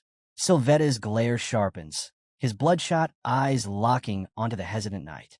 His voice cuts through the tension, calm, cold, commanding. The White Knight flinches, then bows his head, the weight of Sylvetta's authority too much to resist. As you command, he whispers, conceding without resistance. A cruel smile creeps across Sylvetta's face. The truth settles in his mind. If Aiden Remez was strong enough to bring down the Winter Queen, then he must have already ascended to Swordmaster level. To stand a chance, Sylvetta must restore his strength, even if only for a short while. With the Winter Queen's essence now in his possession, the path is clear. The jewel will be completed, no matter the cost. And if killing Aiden Remez is what it takes, then so be it. Back at the Church of Holy Fire, the atmosphere is completely different. Joyful voices continue to echo, praising Aiden as their savior. Watching from the sidelines, his car chuckles to himself, amused by how the crowd has embraced him so quickly. Aiden lets out a quiet scoff. A hero. He brushes the thought away. He didn't do this for fame or glory. His goal has always been revenge. Still, he can't help but admit, it doesn't feel so bad to be recognized. The weight of his new cloak reminds him of the battle he's just survived. The Winter Cloak, now his, carries the legacy of the Frost Domain. Its ability allows him to freeze everything in a 15-meter radius instantly, a weapon born from the cold he just conquered. Before he can reflect further, a blur barrels into him. Eldest throws her arms around him, radiant with happiness. She beams up at him, saying she prayed for his return, and that those prayers were answered. Aiden quietly acknowledges her words. Deep down, he knows her prayers might have been what brought him back alive. In his heart, he offers silent thanks. Nearby, priests watch in silent reverence. Still stunned by his feat, his team is equally overwhelmed. Tears threatening to spill as they look upon their leader, alive and victorious. Aiden, slightly flustered by the attention, tries to shift the mood. I didn't do it alone, he reminds them, grounding their celebration in humility. But as he glances around, something catches his eye. A large wolf stands calmly in front of him, completely unfamiliar and completely out of place. Eldest quickly jumps in, cheerfully introducing it as Chaco. Aiden freezes. Chaco. The realization hits him like a bolt. That tiny, fluffy dog from before, now towering before him as a massive wolf. Something has definitely changed. Aiden mentioned offhandedly that the dog had gone through a rough patch, refusing to eat and falling ill for a while. But eventually it bounced back, grew out its fur, and returned to normal. Still, despite its recovery, something about the oversized beast constantly irritated him. The curse, observing the dog's change, made a curious remark. This wasn't just a recovery, it was evolution. The dog had surpassed its own limits and awakened a new form entirely. Aiden raised an eyebrow, confused, so the curse explained further. It was no different from what humans go through. Just as Aiden had broken past his boundaries and stepped into the realm of Swordmaster, the dog had done the same in its own way. In short, this fluffy creature was now the canine equivalent of a Swordmaster. Lo, overflowing with excitement, rushed forward to embrace Aiden, but Aiden quickly held him back. The absurdity of it all was too much. He had fought tooth and nail for his breakthrough, and somehow, even the dog managed to reach the same level. Before he could make sense of it, news arrived. A message had come from the house of the Grand Duke of Sires. They wished to thank Aiden personally and had extended an invitation for a private dinner. Aiden's gut twisted immediately. The invitation had been sent by none other than Sylvetta, master of Frost Fortress. The curse gave a quiet warning. A meeting like this was far too risky, and both of them knew it. If Aiden came face to face with Sylvetta, he might not be able to hold back the fury inside him. Hours later, Aiden stood at the gates of Frost Fortress, alone. As he neared the entrance, a voice called out his name. A man stood before him, tall and composed against the snowy backdrop. His tone was steady as he acknowledged Aiden's recent accomplishments, saving his younger brother, aiding the Church of Holy Fire. But Aiden wasn't in the mood for formalities. His words were sharp, laced with contempt. Everything that happened was the result of those disgusting black sorcerers, vermin in human skin. He spoke from experience. He'd witnessed what they were capable of, twisting humans into monsters with elixirs, abominations of magic and cruelty. The man didn't flinch. Instead, he let out a faint smirk, his eyes unreadable. He suggested something far more sinister, that Aiden had known all along, that he'd understood exactly what would happen. That putting Dare in danger was no accident. He accused Aiden of pulling strings from the shadows, all to settle a personal grudge. Aiden didn't bother denying it. Without a word of hesitation, he unsheathed his sword, his eyes locked onto Sylvetta. He admitted it straight. There was some truth to the accusation. A mercenary, once a trusted companion of Sylvetta, had come to Aiden with a request. All he wanted was for Sylvetta to suffer the same way he once had. Sylvetta scoffed at the mention. A mercenary? The idea disgusted him. He waved it off with disdain, insisting he'd never lower himself to call someone like that a comrade. Aiden's grip tightened, jaw clenched. That was Sylvetta's true face. Heartless, dismissive, always ready to cast others aside when they were no longer useful. Every word he'd said before had been nothing but a performance. The past came rushing back. Moments where words felt sincere, where Sylvetta had looked him in the eye and said he was valuable, a trusted ally, someone he could depend on. But now it was all clear. Aiden let out a slow breath, the air around him growing still as his energy shifted. He held Sylvetta's gaze with unflinching resolve. So in the end, at least you've stopped pretending. This was the end of the road, the twisted connection between them, finally ready to be severed. The wind itself, silhouette Aegis, recognized it immediately. Aiden had ascended to the airy level of a swordmaster. After taking down the Winter Queen, it was expected. But then, Silhouette's gaze shifted. His eyes turned a deep, unsettling brick red as he calmly stated, "I came prepared too." Aiden's breath caught. Silhouette's appearance had changed completely. His presence no longer felt human. He was something else now. Aiden realized the truth in an instant. Sylvetta had also crossed into the Swordmaster realm. But the aura radiating from him was twisted, unnatural. The curse murmured that Sylvetta must have used the same jewel's power, but by an entirely different method. Whatever he had done, the transformation wasn't right. The energy flowing through him now wasn't just dark, it was monstrous, like a refined, perfected version of the Blood Knight they'd once faced. Aiden let out a dry scoff. Is that it? You wanted power so badly, you lost what was left of yourself. He almost pitied him. Sylvetta just grinned, unbothered. None of that matters, he said. As long as I take back what you stole, I'll purge this impurity later. Then his voice turned sharp. Where's the Winter Queen's essence? Give it back, and I'll let your little friends live. Aiden hesitated, taken aback. Sylvetta's smirk deepened. You really are as gullible as you look, he sneered. You and I are the only ones here. So what do you think my knights are? He raised a crystal ball, its surface swirling until it showed an image. Aiden's allies. Your people are already mine. But the moment Sylvetta looked into the orb, his expression changed. The scene wasn't what he expected at all. Instead of dominance, there was chaos. Within the cult of the Holy Fire, pandemonium had erupted. One of his knights appeared on screen, gripping a communication orb and claiming confidently, just as expected, "They're no match for us." But the lie didn't match the scene behind him. The saints were tearing through the knights with ease, tossing them through the air like ragdolls. One saint cackled mid-strike, sending a knight flying. This is it? These are your so-called holy knights. A knight growled back. You dare mock our lord? Before he could finish, Lo dashed in, fast as lightning. The knight barely reacted in time to block the attack. Lo's voice was a snarl. You tried to hurt our young master. Now pay for it with your life. He sprang back, then launched himself forward again, this time with lethal intent. The knight sneered, unimpressed by Lo's wild movements. His strikes were full of gaps. He looked like an insect flailing midair.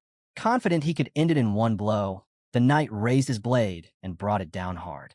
But the moment steel met flesh, the sword shattered. His eyes widened in disbelief. Lo stood tall, half of his body encased in a thick, gleaming, armor-like shell. The attack hadn't even scratched him. With a grin, Lo leaned in.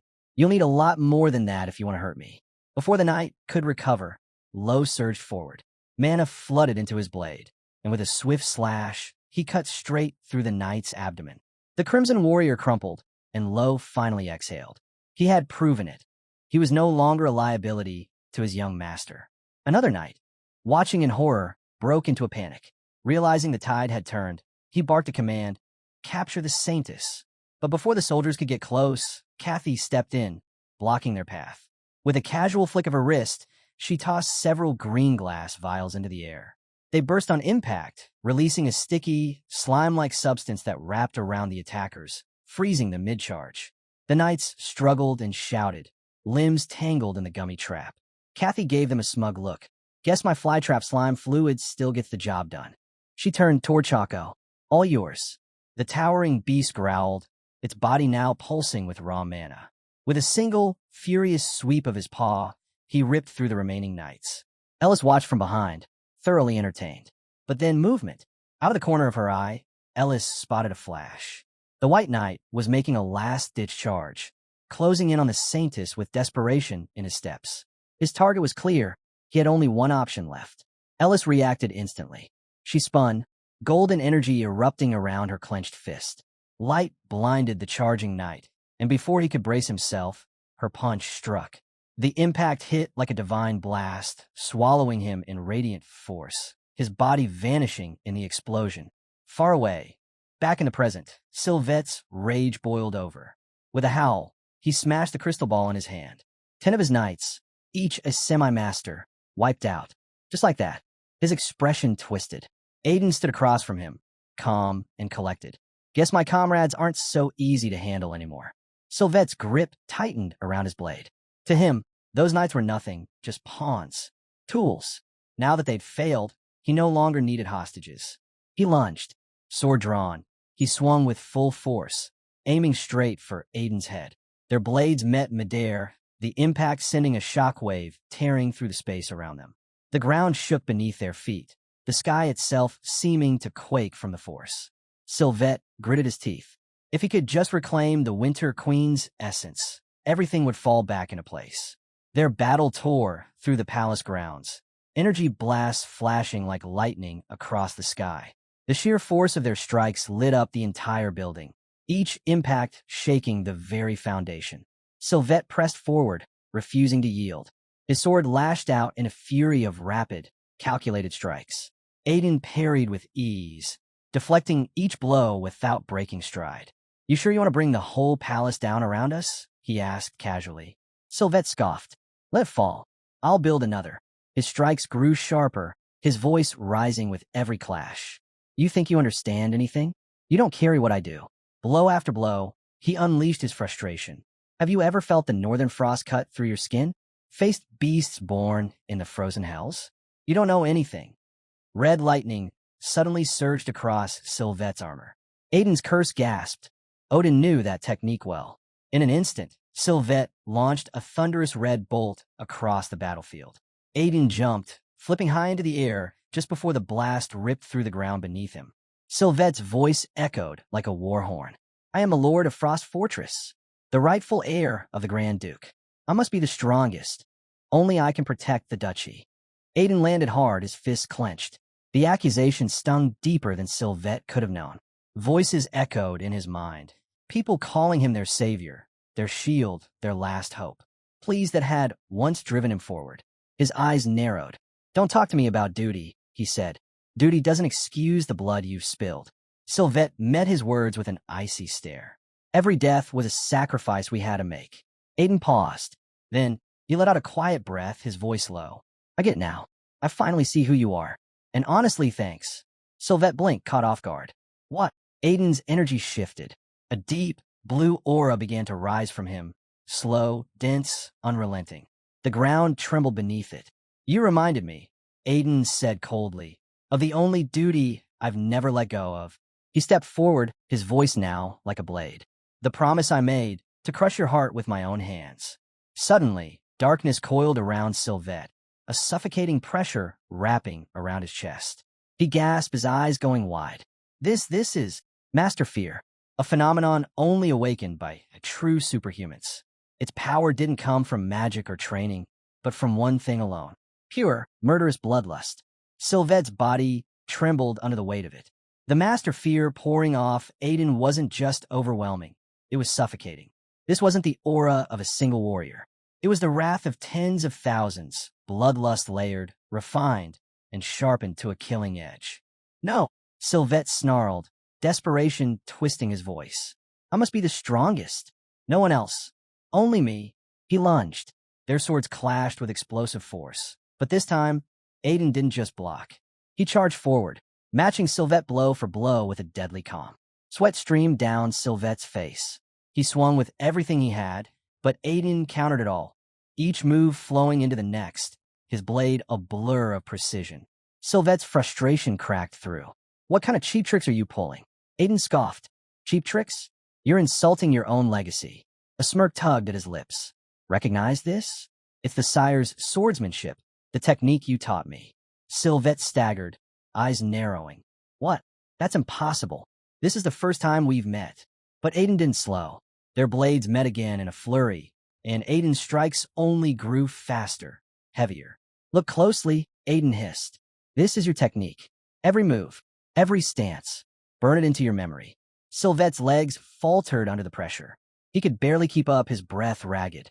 Aiden slammed his blade into the ground, sending out a shockwave that forced Sylvette back several paces. His eyes widened. That technique, there was no denying it.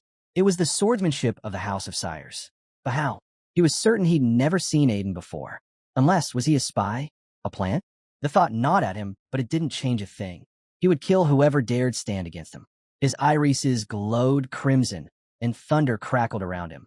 With a roar, he launched himself into the air, cloaked in a violent storm of aura. Aiden sighed, voice low. So we're really doing this. Each of Sylvette's steps shattered the stone beneath him. The oppressive force around him thickened, pure, killing instinct in motion. This wasn't Mana anymore. He was no longer a man fighting a battle. He was a beast unleashed. The madness was clear now. His dream of becoming the Night King had devoured him whole. To him, the world existed only to bow beneath him. Remez, he roared, lifting his blade high. You will not defeat me. And then he came crashing down. Each swipe of his sword sent destructive shockwaves ripping through the landscape, crumbling towers and splitting the earth. Aiden was forced to shift into full defense, narrowly holding his ground. Die! Sylvette bellowed, raining down a flurry of devastating strikes. Aiden gritted his teeth, barely managing to absorb the impact. Every swing was wild, reckless, but powerful beyond reason. He couldn't keep this up forever. He had to end this beast's rampage before it was too late. Sylvette showed no signs of slowing. Every swing of his blade tore through the air like a storm, reducing everything in front of him to rubble. Aiden was pushed back step by step, forced to stay on the defensive. Laughing like a madman, Sylvette roared. Look at me. Look how strong I've become. Aiden's jaw tightened. He's burning through aura nonstop. There's no break, no gap. I can't counter if he never stops. Waiting for his mana to run dry isn't an option. Then, amidst the chaos, a new presence entered the fray. Dyer arrived, his eyes widening in shock at the wreckage around him. But what truly froze him was the sight of his older brother. A cold sweat traced his spine as he felt the twisted aura pulsing off Sylvette's body. Before he could even speak, Sylvette turned his gaze on him and charged. Dyer barely raised his weapon in time to block the incoming slash. What the hell? You, Sylvette snarled. If you had just died quietly back at the Imperial Palace, none of this would have happened. Everything went wrong because of you. Dyer staggered, stunned. You were behind the Dark Mages. Behind everything that happened at the palace? Sylvette didn't answer. He just kept swinging. Right as the next blow was about to land, Aiden intervened, his blade intercepting Sylvette's with a burst of force. This thing in front of you, he said flatly, it's not your brother anymore. Dyer stared, breath catching. No, his mana spiraled out of control. He's not fighting like a man. He's just a wild beast now. Deep down, Dyer felt it too. The suffocating pressure, the blind rage, wasn't Sylvette anymore. He's used dark sorcery to force his way into the transcendental stage, Dyer realized, tightening his grip. If this keeps going, he's going to destroy Sires with his own hands. He looked to Aiden, his voice firm. We have to stop him, whatever it takes. Sylvette roared back, eyes bloodshot. Then die with him. He charged again. Only this time, Dyer was ready. With a surge of energy, Dyer unleashed a full-powered strike, pouring everything he had into it. The clash rang out like thunder. Sylvette met the blow head-on, parrying it with a snarl. "Sorry, big brother," Dyer muttered under his breath. "But this is for sires." His aura exploded. Berserk energy engulfed him as he swung wildly, and Aiden raised his shield to absorb the brunt of the blow. "Aiden," Dyer shouted. "Remember the Imperial Palace banquet?" Aiden smirked through the rising storm. "How could I forget?" he said. "That was the strongest monster I'd ever faced." Aiden reminded Dyer of their past battle, how they'd once faced a sword even heavier and more terrifying than Sylvette's. If they could sync their timing like before, they could take him down again. With that, they launched their coordinated assault. Sylvette roared, red mana bursting around him as he brought his sword down in a devastating arc. Aiden caught the blow, bracing against the impact. But Sylvette didn't fall back. Instead, he wound up for another strike, even more vicious than the last. Just as the second swing came, Aiden shouted, "Now!" It was the signal. Dyer darted in from behind, blade raised for a clean, surprise strike. But Sylvette moved unnaturally fast, slipping to the side and evading the ambush. His sword whipped around toward Dyer. But in that exact moment, Aiden came from the side, slashing towards Sylvette's exposed flank. The clash that followed sent both of them flying back. Sylvette's blade had struck with such raw speed and force that it blasted them into defensive positions once more. Aiden steadied himself, quickly assessing the situation. He's not thinking anymore. His mana has taken over completely. He's overclocking his muscles, burning through strength like a madman. That much power couldn't last. Steam hissed from Sylvette's arms as his body trembled under the strain. His breathing grew uneven. This was the moment. Aiden charged. He struck fast and clean, and for the first time, Sylvette was forced back. Gritting his teeth, Sylvette snarled in frustration, his fury reaching its peak. "How dare you?" he roared, slamming his blade downward with all his weight, only to miss. The sword sank deep into the ground. That's when he felt it. His body wouldn't move. His legs were stuck. He looked down. His feet were frozen solid. Aiden was gone from his sight. High above, his voice echoed, "Goodbye, my ex-comrade." Mana surged around him, spiraling upward as he raised his blade. The Dragon Slayer King's swordsmanship at full power. Sylvette's eyes widened in disbelief. "No, that technique. Are you really?" Before the words left his lips, Aiden unleashed the scale slash. A flash of power tore through the battlefield, and for a heartbeat, a dragon's silhouette flared behind Aiden's strike. The blade sliced clean through Sylvette. His mana collapsed. His sword slipped from his hands, and with a final, silent breath, he fell. Motionless, Aiden stood over the body, sword still in hand. The curse inside him stirred, its voice whispering in his mind. "So, you finally did it. The revenge you chased all this time." But Aiden said nothing. "You don't look satisfied," the voice continued. "Isn't this why you kept going? Wasn't this the end you wanted?" Aiden's hands tightened into fists. "Yeah, I did it. This was my goal. My will. My revenge." But even as the words left his mouth, a hollow feeling settled in. The next day, Sire's Grand Duchy was buzzing. Whispers filled the streets as citizens read the morning paper in disbelief. People talked about the strange noise from the night before. Some looked stunned as they pointed to the headline. "Thunderstorm Night, Sylvette, Sires Dies in Mana, Overload Incident." The official report claimed he'd lost control after reaching the transcendental stage. His secret crimes remained buried. Many still spoke of him as a noble warrior, never knowing the truth. Elsewhere, Aiden stood by a window, silent. A knock broke his thoughts. "Who is it?" The door creaked open, and Dyer stepped inside. "There's something I need to ask you." Aiden turned to Dyer and asked if everything had been handled cleanly. Dyer gave a nod. With the intel Aiden had provided, they'd managed to round up everyone who had helped Sylvette. Thanks to that, the series owners were finally out of danger. Representing Ceres, Dyer bowed deeply and gave Aiden his heartfelt thanks. But then his expression shifted. His tone turned serious. "There's something else I need to ask," he said. "Did you know Sylvette had orchestrated all of this from the start?" He listed it all. The chaos at the Imperial Palace, the Holy Fire Cult, even the twisted experiments hidden deep in the Death Forest. Not even his father had pieced it together. "So how did you figure it out before anyone else?" Dyer asked, genuinely puzzled. Aiden shrugged off the question with a vague answer. Said a mercenary tipped him off, but he couldn't go into more detail. Dyer didn't press. Instead, he mentioned that his father wanted to keep this entire affair under wraps. Rather than exposing it, Saris had decided to repay Aiden as generously as possible.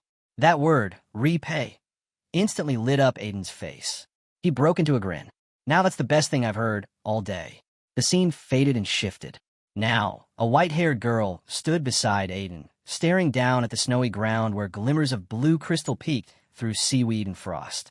Mana stones, rare and valuable. Not just common ones either. These were premium quality. Just one could fetch a fortune. Aiden turned to her, as if remembering something. The Grand Duke agreed to fund the mining operation, he said.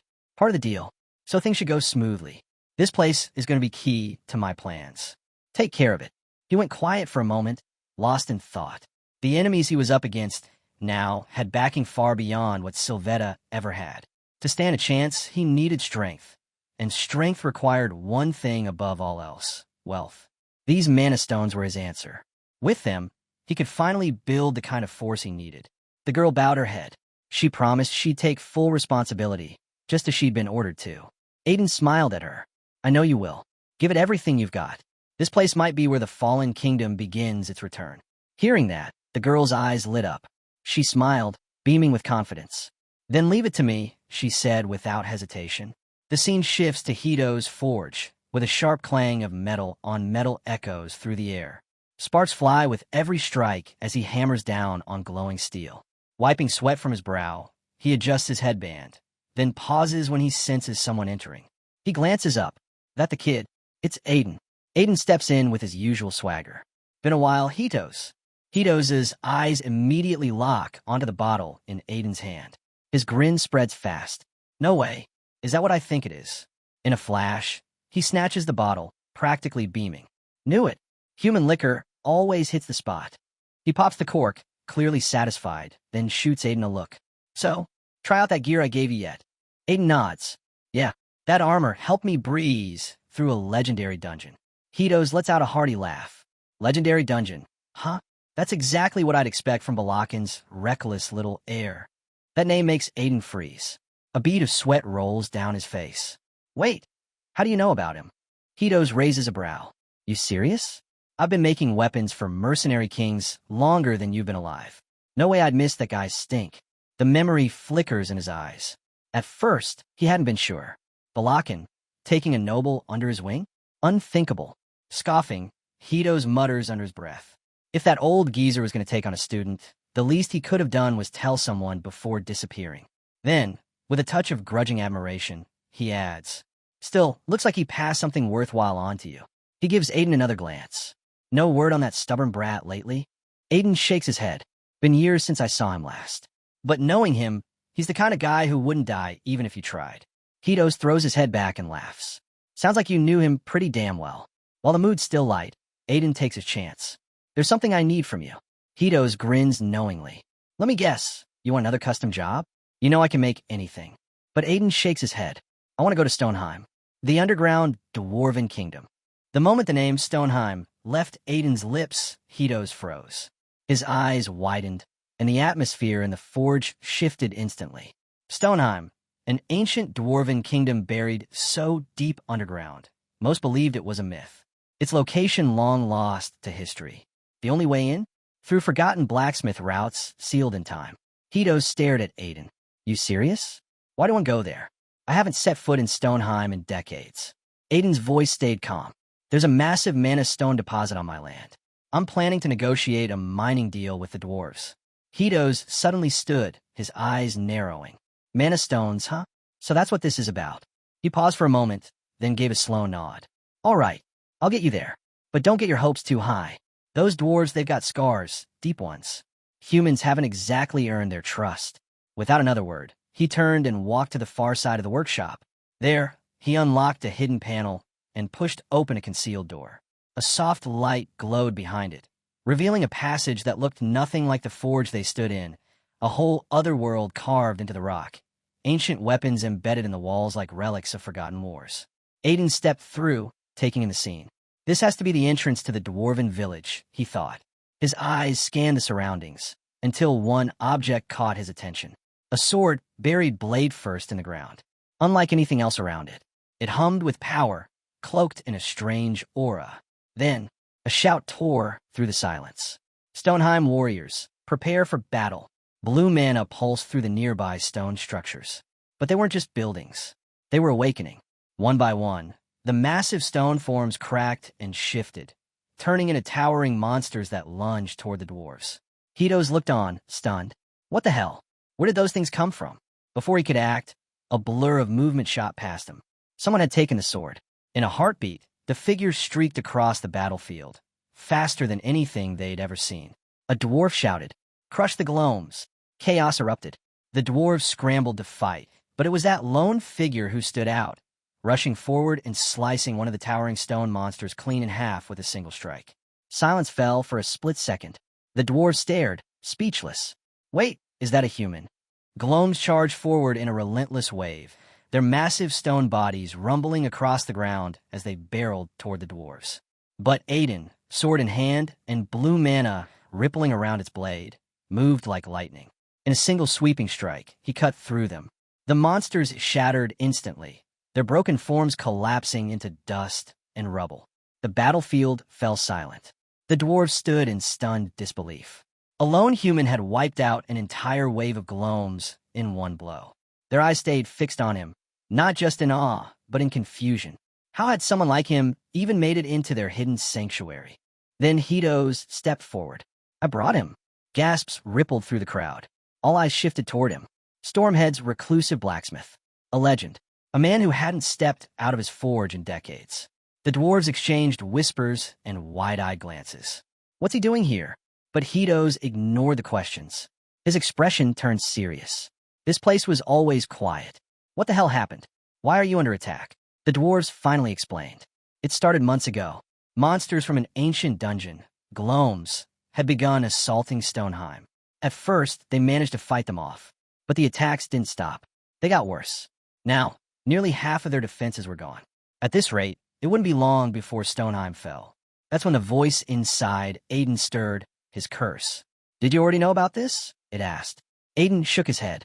In my previous life, I never even set foot in this place. While he reflected, the dwarves gathered around him, full of gratitude. You saved us. You're a hero. But others stepped in to clarify. No, he's not here for that. He just came to see his brother, Hitos. Hearing that, the dwarves nodded and led them to the castle. At the gates, a guard informed Aiden that the king was still in a meeting. But before anyone could respond, a loud voice rang out. A man in a crimson cloak stormed into the courtyard, clearly furious. His eyes locked on Hitos. You've got some nerve showing up now. The man was Hefedo, the king of the dwarves. Without hesitation, he marched straight up and grabbed Hitos by the collar. You vanished for decades, locked yourself in that damned workshop, and just now decide to waltz back in. Do you even realize the mess you left behind? Hitos scratched his head, slightly embarrassed. Sorry, I got a little too into my work. But Hefedo wasn't finished. You left without a word, and took the only key with you. No one could reach you.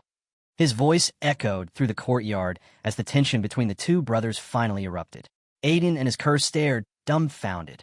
Hitos, a king? They'd always assumed he was just a grumpy, half-drunk blacksmith obsessed with metalwork. But now it all made sense. In dwarven tradition, the throne didn't go to warriors or politicians. It went to the greatest blacksmith. And when Hitos locked himself away, someone had to step in. That someone was his brother, Hefedo, the second-best smith in the kingdom. Hitos glanced around, his voice a little quieter now. Seriously, how did things get this bad? Why didn't you tell me? Hefedo's eyes narrowed. Tell you. You sealed yourself off and made damn sure no one could. Hitos stepped back, muttering another apology. The king turned to Aiden then, his tone shifting. You saved us. Truly. Thank you. But why are you here? Aiden shot a look at Hitos. Could we have a moment? Just the two of us. Hitos nodded and walked off without protest. Once alone, the king leaned in. What's so secret? Aiden spoke plainly. I came here to negotiate a mining deal. But, given how things are right now, I know this isn't the time. Hefedo nodded. If you hadn't shown up, Stoneheim might have already fallen. That's why I want to ask you something. Aiden raised a brow. What kind of favor? The king straightened. I saw you fight. That blade, your aura, it's beyond what we've ever seen. You've reached a transcendent level. Then he dropped his pride. Please, lend us your strength. Stoneheim needs you. I believe you were sent by the gods themselves. But Aiden didn't answer. Instead, he shook his head. The king reeled. What? What? His voice rose. If it's about compensation, name it. A gold mine. The best weapons. Whatever you want. Aiden looked him in the eye, and the silence said everything. The king exhaled slowly. If you defeat the glooms, the reward is yours. No limits. Still, Aiden didn't budge. His eyes narrowed. Will destroying the dungeon core really fix this? The king hesitated. What do you mean? Aiden didn't hold back. This isn't about the monsters being strong. It's about your kingdom being weak. Even if we stop the glooms today, what about tomorrow? Next year, another attack will come, and you'll be right back where you started. Hefedo fell quiet, the truth settling in. Then Aiden smiled, a sharp, confident grin. But I got an idea, one that could make your kingdom stronger than ever. The king, clearly desperate, urged Aiden to speak. Without another word, Aiden simply nodded. I'll show you. The scene cuts. They step through a portal and emerge inside Viscount Hyde's lab. The space buzzes with energy, glowing cores, humming machines, and scattered scrolls.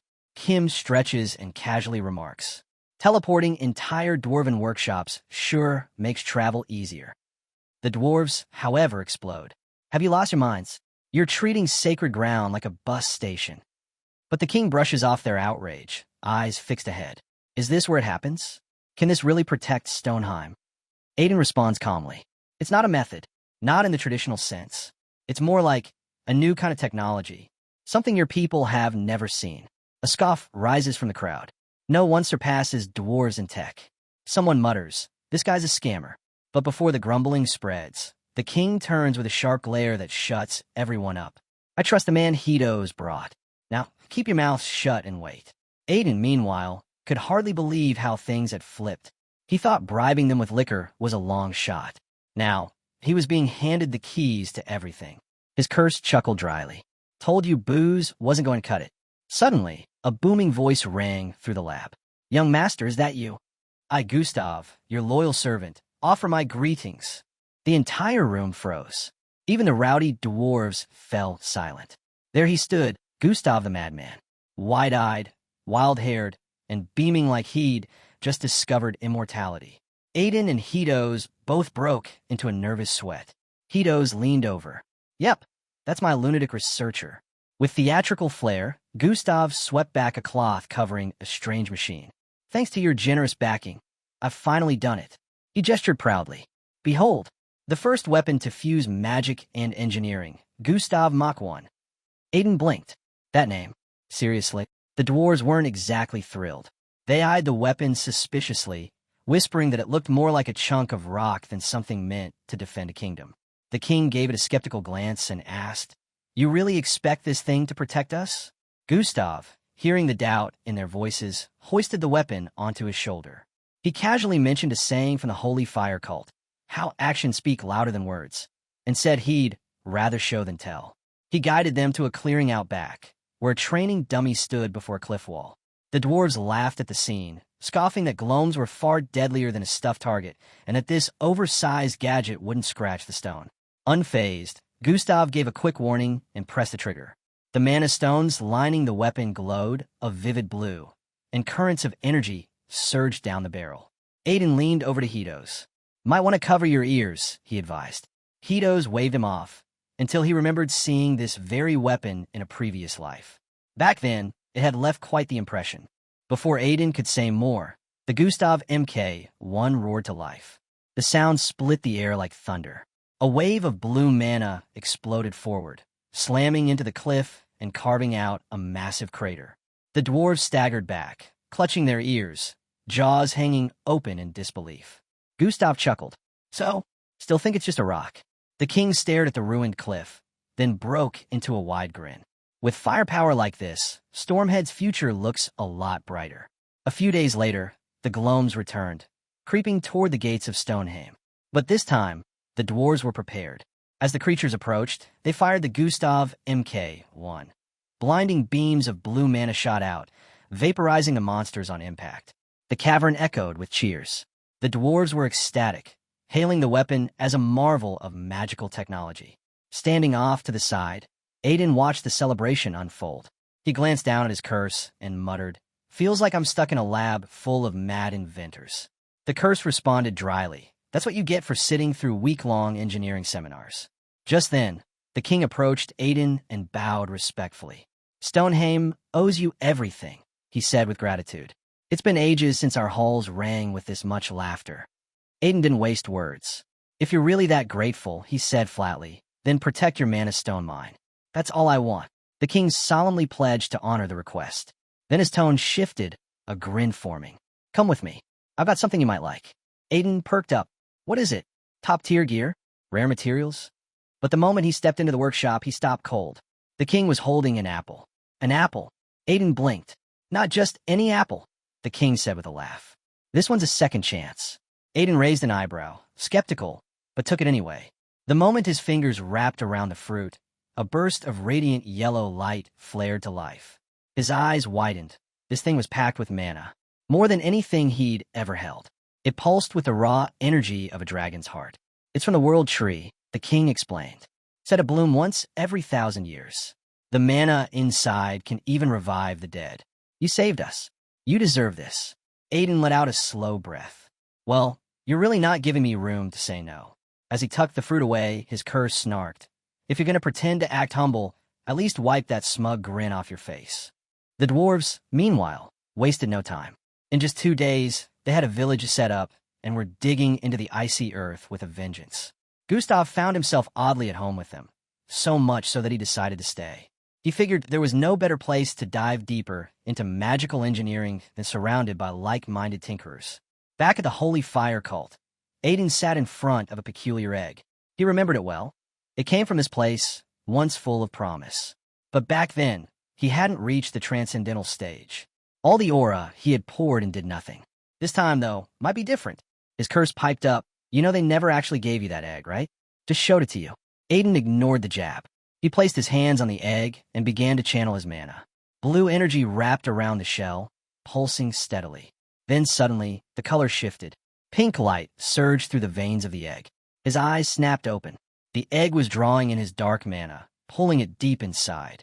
Sparks crackled as energy built to a peak. Then, with a burst of light, the shell split open, a brilliant flash filling the room. Aiden shielded his eyes. As the glow faded, he saw it. Small, fierce, and unmistakably alive. A tiny dragon. It let out a low growl, and a wisp of flame slipped from its mouth. As Aiden stared at the small creature, his curse whispered quietly, "That's no ordinary dragon. It's a spirit dragon."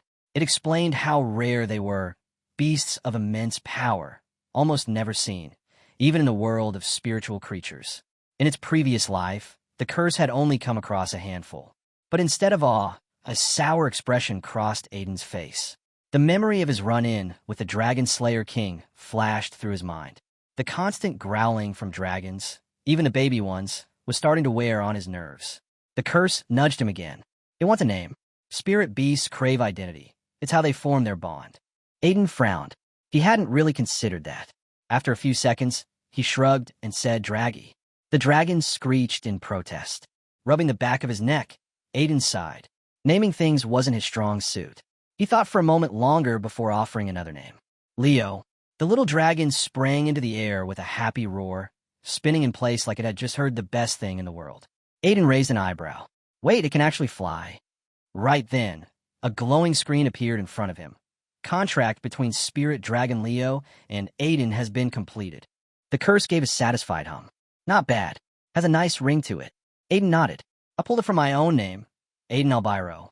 So whenever I see him, I remember why I started all this. Leo flopped onto the ground and rolled around joyfully. But then, something strange happened. A soft energy began to leak from the tiny dragon's body, glowing purple light that slowly floated toward Aiden's chest. He froze. What is this? The energy spiraled inward, wrapping around the red jewel inside him. The one he'd absorbed earlier, unstable and dormant until now. It started to spin, the mana condensing tightly. Aiden felt the shift immediately. The energy was merging with the jewel. But that jewel wasn't even fully formed yet, was it? Suddenly, the red light inside it pulsed. A wave of energy washed through him, and a new message echoed in his mind. Incomplete blood jewel has evolved into complete blood jewel. He stood there, stunned. Nothing about this made sense. And so, The truth behind the Mona core becomes clear. It's the heart of any Mona being. A blue cube of pure mana, singular and essential. Every flow, every surge of energy starts and ends there. But right now, Aiden is breaking all the rules. As the system flashes a new notification, complete blood jewel, now operating as secondary mana core, he instinctively presses a hand to the red jewel embedded in his chest. "What is this?" he whispers, bewildered. Even his curse sounds shaken. You have 2 mana cores now. In all its long years, in all its experiences with mana and reincarnation, it had never witnessed such a thing. But Aiden wasn't just surprised. He could feel something moving inside him. Not physically, but as a powerful current of blue mana. "It's Leo," he mutters. "His mana, it's flowing into me." Dragons rule the surface world for a reason. Their mana is near limitless. And now, Aiden is connected to that source. The realization hits hard. He might be walking in a territory no human has ever dared enter. Later, Aiden arrives at the autonomous frozen region. Sitting at his desk, he sifts through papers when a soft flutter catches his attention. A bird lands nearby, dipping its head in greeting.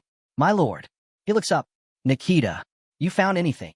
Nikita, currently occupying the form of a snow-feathered owl, nods. "I've gathered information on the 3 targets." But her eyes land on the tiny creature perched beside Aiden, and her voice falters. "Wait, is that a dragon?" Even in her current form, she can feel it. The pressure, the danger. Aiden glances at Leo, who's already eyeing the owl like a snack. "She's not food," he says dryly. Then, turning back, "You notice anything suspicious?" In the back of his mind, another thought brews. I've already deviated from the original timeline. If that's true, how much else has changed? Nikita begins her report. First, Khalsi's Low Immortalia, second prince of the Immortalia Empire. He's holed up in the Alchemist Tower, Ouroboros. No strange activity so far. He never leaves, so there's not much to go on. Aiden nods. He knows the custom. The firstborn gets the throne. The second vanishes into the world of alchemy, eventually taking control of Ouroboros. Then he asks, "What about Shala?" Nikita pressed on. "Shala's not just talented. She's a force of nature. She hit 7-star rank a year ago at just 20, the youngest high-ranking mage on record. Right now, she's stationed at Anguis Magic Tower.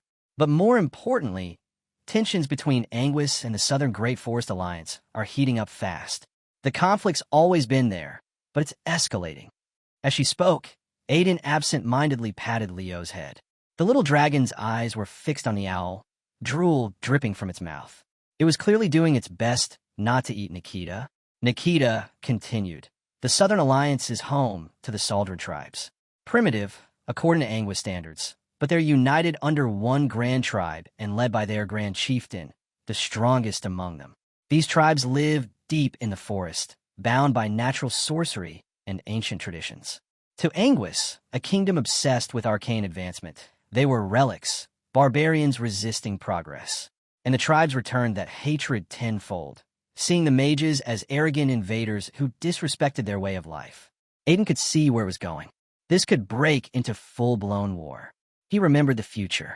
A war did come, and one woman stood above it all, Fire Demon Shala. With overwhelming magic, she had wiped out the entire alliance on her own. But now he saw it differently. The tribes weren't weak.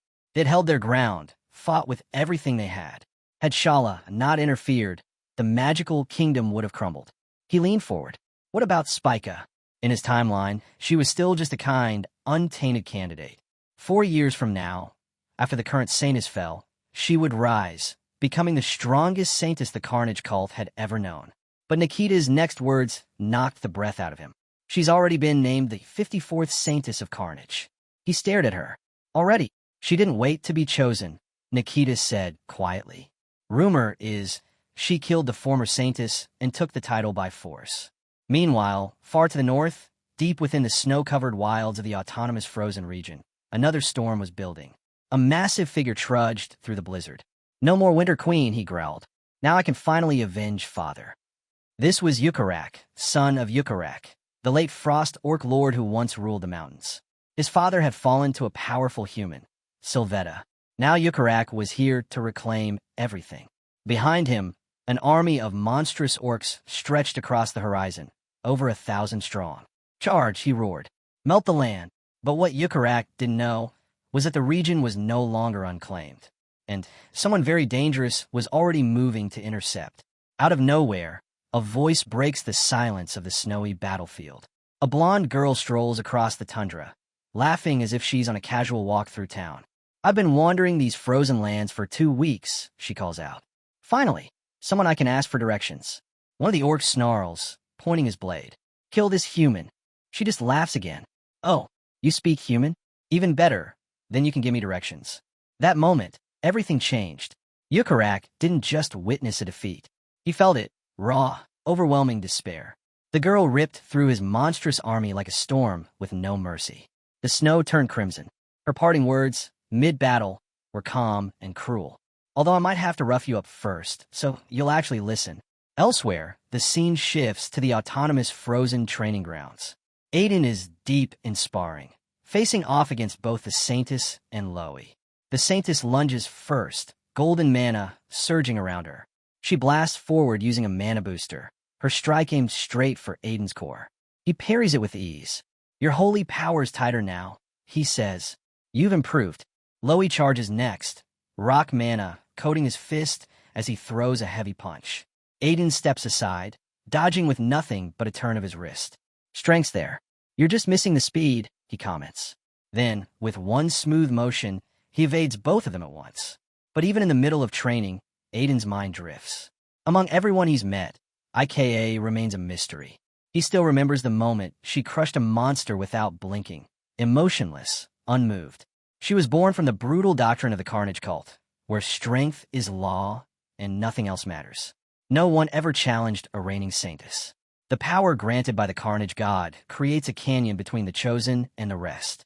The previous saintess was nearly blind, but had still reached sainthood through sheer force of will. Her strength had grown to rival those of the Grand Duke series, the elite swordmasters. Spica shouldn't have been able to beat her. Not by any logic he knows. Aiden's eyes narrow. Something's wrong. What did I do that pushed Spica to kill the saintess and take her place? As he's about to reset the sparring match, a mage hurries over. "Someone's here to see you," the mage says. "But you'll need to meet them outside the gate." They couldn't get in. Aiden pauses, confused. Why can't they enter? He makes his way to the front. The guards are frozen in place, barely able to speak. A massive shadow looms just beyond the gate. Back at the training ground, Aiden's voice trails with a hint of confusion. What do they mean? Someone can't enter the gate. But the moment he arrives and sees it for himself, the color drains from his face. There, standing just outside the entrance, is a blonde woman, smiling like she just bumped into an old friend. "I found you, Aiden. It's been a while," she says cheerfully. Next to her is a hulking frost ogre, arms crossed, scowling. He grumbles, "I only brought her here. That's all." The woman gestures casually toward the ogre, still smiling. "There's something I needed to show you. Some resistance members were killed. No warning, no reason." Aiden exhales slowly, still on edge. "I get it," he says. "Come inside." Later, they're all gathered around a table for dinner. The blonde woman tears through her food like a starved beast. The frost ogre sits nearby, watching her eat with the saddest eyes imaginable. "I want to eat too," he mutters. Still shoveling food into her mouth, the blonde keeps talking between bites. "You have no idea. I was lost in those snowy mountains for 4 weeks. No food, not even a crumb. I'm not moving from this chair." Aiden watches her carefully. The more she speaks, the clearer her identity becomes. This girl, she's Peaceless Lunia, the same mercenary he once encountered in the Death Forest, a follower of the Carnage cult. But what grabbed his attention wasn't just her presence. It was the ogre beside her. It wasn't just any monster. It spoke perfect human language and gave off a crushing aura. Its mana rippled through the room, powerful enough to rival a transcendental warrior, a creature of lord class. Yet here it was, sitting quietly beside Lunia like a loyal guard dog. Aiden's eyes narrowed. "You're not just any pilgrim from the Carnage Tower, are you?" The grin slowly faded from Lunia's face. A faint yellow glow flickered in her eyes. "I'm a pilgrim from the Carnage Tower," she said calmly. Aiden froze. A chill ran down his spine as he asked, voice low, "So, you're the other candidate for Saintess of the Carnage cult?" Lunia just nodded, nonchalant. "Yup." He stared at her in disbelief. "But Spica was supposed to be the only one." She shrugged. "That's what most people think. Hardly anyone in the tower even knows I exist." I was the second disciple of the blind saintess. Raised in secret. Aiden blinked. Raised in secret. It's tradition, she said, still casually chewing. Only the first candidate stays in the tower. The others get sent on a pilgrimage. But that all fell apart the day my master died. Her tone was too light for someone talking about their master's death. It unsettled him. Carnage cultists, they're on a whole different level of strange. But her story clicked into place. Her insane strength back in the Death Forest, the way she used a Lord-class tiger monster just to ask for directions, it all made sense now. So why show up now? Aiden asked. Lunia's expression finally shifted. Because the Carnage cult is falling apart. Far away, under a blood-drenched sky at the Carnage Tower, the atmosphere was far from peaceful. Dozens of nuns knelt in formation. One stepped forward, her voice booming across the blood-stained courtyard. We are the daughters of the Carnage God. We punish the wicked. But our predecessors, they strayed. They forgot our true calling. I'll restore it. She raised a hand to the east. Out there lies the Gray Undead Legion. Our greatest sin for leaving it unchecked. The name alone sent chills through the group. A few nuns exchanged wary glances. Could it be Spike again? Their leader didn't hesitate. We've ignored them long enough. In 1 month, we declare a holy war. We'll wipe the trolls from the Greylands and paint their cursed soil red.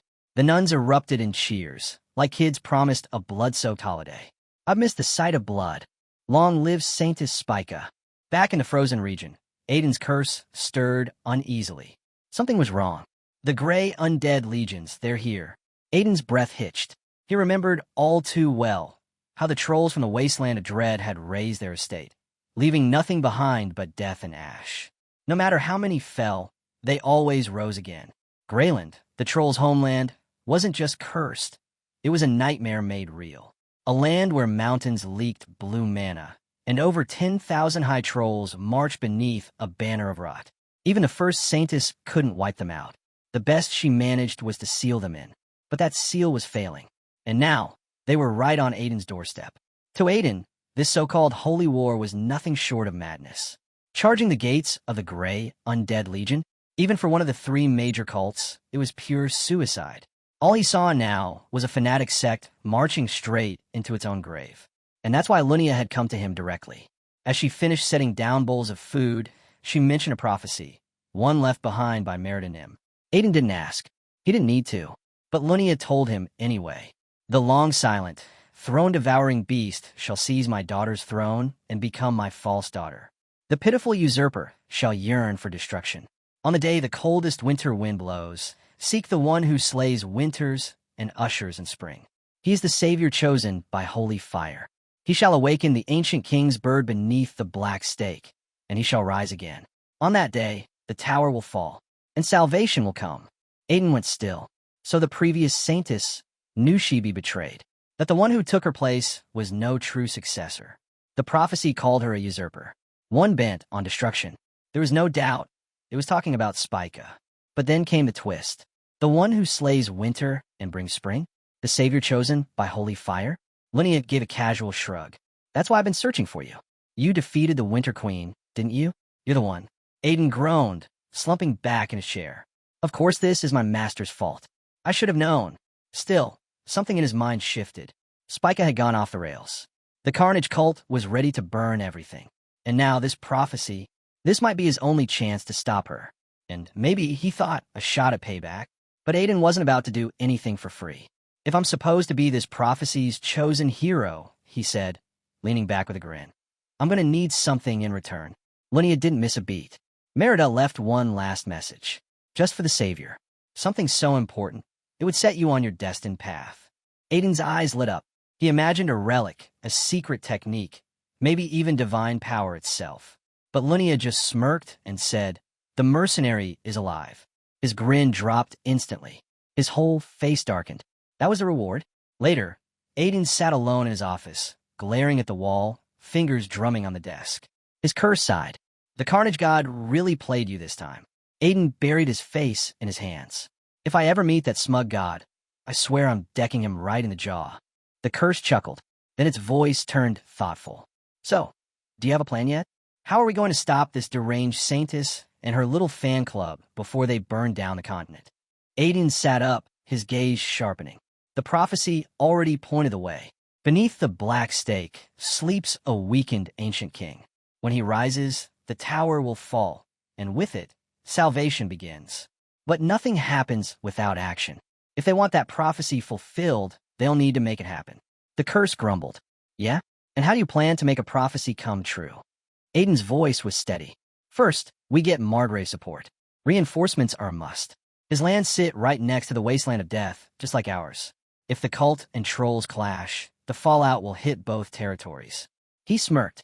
And if he refuses, we still have Tyen's token. He owes us. The curse hummed, considering it. All right, what's next? Infiltrating the Carnage Tower. A moment of silence. That's your next move? The curse said, incredulous. You do remember that place is a death trap, right? Even a transcendental warrior wouldn't last long. Every hallway's packed with killing intent. Aiden's eyes narrowed. There's only one person alive who can break into that fortress. The scene cuts away, racing north, deep into the Empire. Inside a high-security garrison, a guard bolts into the throne room, shouting, "Emergency! It's happened again." The king storms in, slamming his fist on the armrest. What now? The servant bows low, shaking. Your Majesty, we increased vault security 5-fold, as warned. But he still robbed us clean. Not a trace left behind. The king erupts. Find him, now. And far above the palace, drifting gently on a cluster of stolen gas balloons, a man floats across the night sky. Dangling from the last balloon is a note, lazily flapping in the wind. Tonight, I'm robbing your treasure vault. On a distant rooftop, a figure crouches beside him, watching the chaos unfold. Pedo Unknown grins wide, eyes sparkling with Aiden and Lo arrived at the Harade Viscounty, and Aiden couldn't help but think the place looked too lavish for someone with just the title of Viscount. They were greeted by Gullah Harade himself, who welcomed them warmly, saying they'd been expecting Aiden's arrival.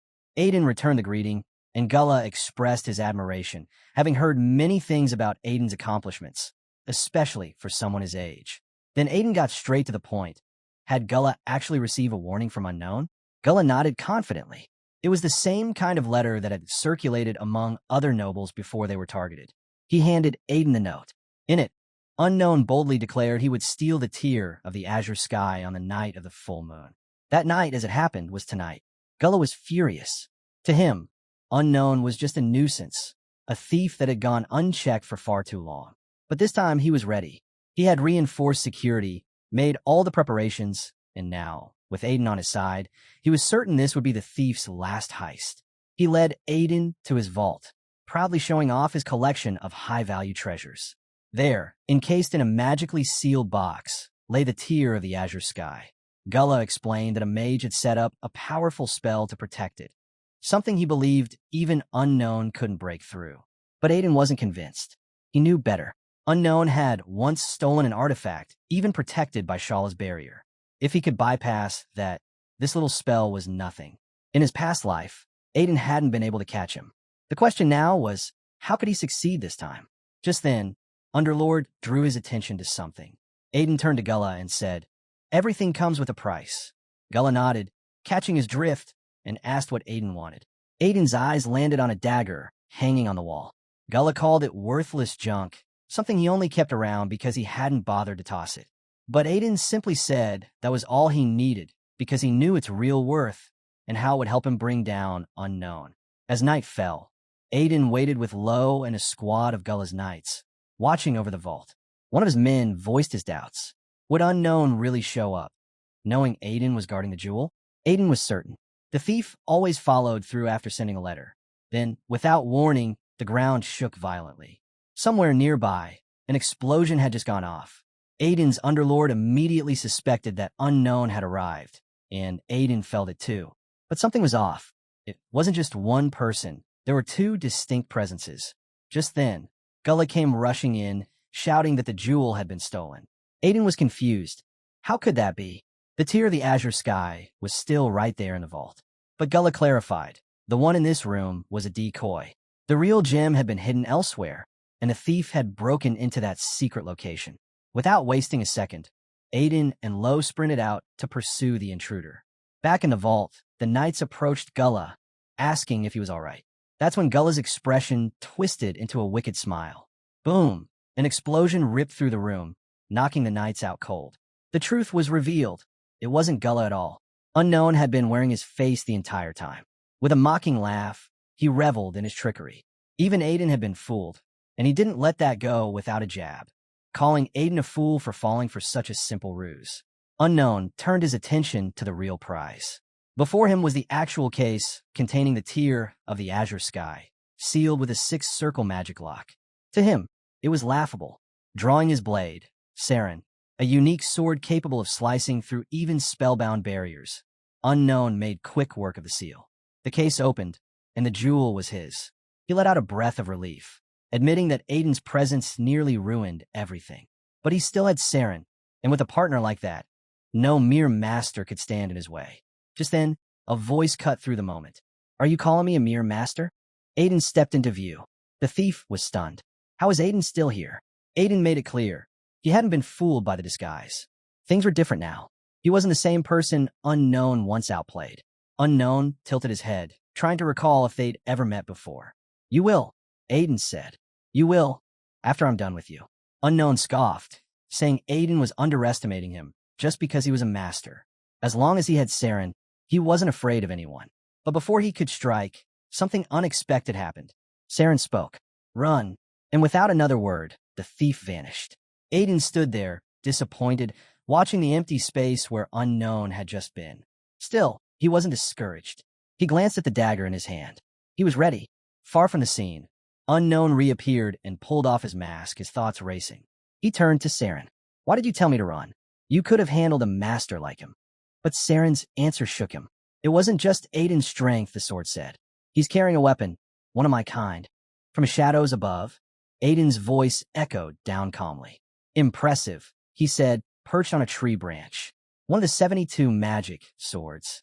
No wonder you could break through any seal and vanish without a trace." Unknown snapped his head up, eyes narrowing. How had Aiden found him? That should have been impossible.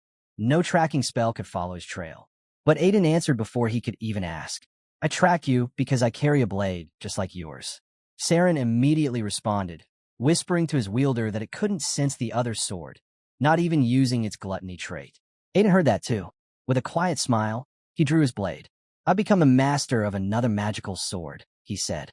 As the steel gleamed in the moonlight, a faint voice emerged from Aiden's sword. "Save me." The blade had spoken. Aiden unsheathed the newly acquired sword and let his blood drip onto it, sealing a contract. The moment his blood touched the blade, something inside stirred. A demon, sensing the presence of a human, awakened from its slumber. This wasn't just any demon. It was the bearer of the serpent of all evil and a lingering shadow of the infamous Earl of Justice. His name? Andromalius. Chains fell away as Andromalius rose and addressed Aiden, curious about the one who had summoned him. But Aiden didn't have the patience for grand speeches. He cut him off mid-introduction. That insult lit a fire in Andromalius, who demanded to know who dared interrupt him. Before he could fully unleash his wrath, another voice answered, "Underlord." At the sound of that name, fear crept into Andromalius's voice. He couldn't believe Underlord was present. Underlord gave a cold warning. If Andromalius didn't behave, he'd be devoured. The message was crystal clear. Elsewhere, Saren spoke with Unknown. She revealed that the sword now in Aiden's hand was Andromalius himself, and that they were now bound to Aiden's will. Unknown asked what that meant, and Saren explained that once Aiden sees someone, the sword allows him to track them no matter where they go. Escape was no longer an option. Unknown's mind spiraled with dread. As Aiden approached Unknown, his voice was cold and certain. Unknown was already a dead man. After all, he had stolen from over 10 nobles, and there was a massive bounty on his head. Aiden asked what Unknown thought would happen once the nobles got their hands on him. The thought shook Unknown to his core. Then, Aiden offered an alternative. There was one way out. Form a contract with him. Unknown's eyes filled with tears as he looked into Aiden's unhinged gaze. He could tell this was no ordinary deal. What kind of contract was this? Would he be turned into a slave? The dread settled in his stomach. He had no escape. Aiden handed him a scroll. With no real choice, Unknown signed it. Aiden smiled. Unknown, however, believed he just sold himself into slavery. Then Aiden asked how someone like him ended up contracting with a sword like Andromalius. Was he versed in black magic? Unknown shook his head. He knew nothing of black magic. It was all a twist of fate. His only connection to all this madness was that he'd accidentally crossed paths with Saren. Trying to explain himself, Unknown began his story. He'd grown up starving, stealing whatever he could just to survive. One day, he heard a mercenary troop had food and snuck into their supply room. But there was no food, just crates of weapons and armor. Nothing he could eat. Unknown had been convinced he'd find food, so he tore through box after box in that storage room. But instead of anything edible, he uncovered a blade. As he reached for it, the sword nicked him, just a small cut. That's when it spoke, asking if he was the one who had awakened it. The boy froze in shock. The blade sensed something powerful inside him, a burning desire.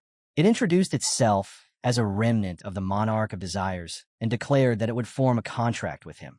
Elsewhere, Aiden turned to Underlord, puzzled. Was it even possible for a sword to choose someone like that? Underlord explained that the monarch of desires had always been drawn to humans with intense wants and dreams. If that monarch's remnant was indeed Saren, then it made sense. She would be naturally inclined toward people like Unknown. That got Aiden thinking. The way each sword had its own personality was strange enough, but something from his past life still bothered him.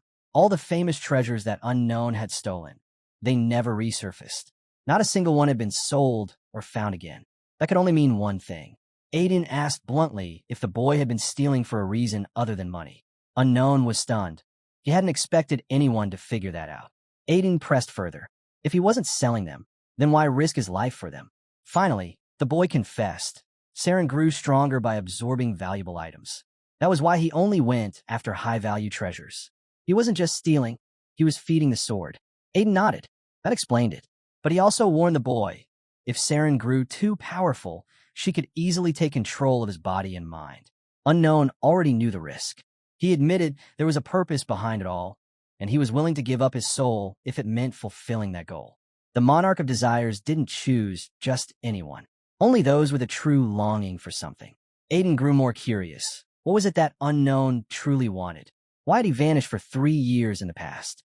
Before diving deeper, the boy asked what Aiden wanted from him now that the contract was signed. Aiden didn't hesitate. He wanted Unknown to help empty out a vault. That one word, vault, lit a spark in Unknown. This was right up his alley. He grinned and asked who the target was. Aiden gave him the answer with a straight face. The Cult of Divine Carnage.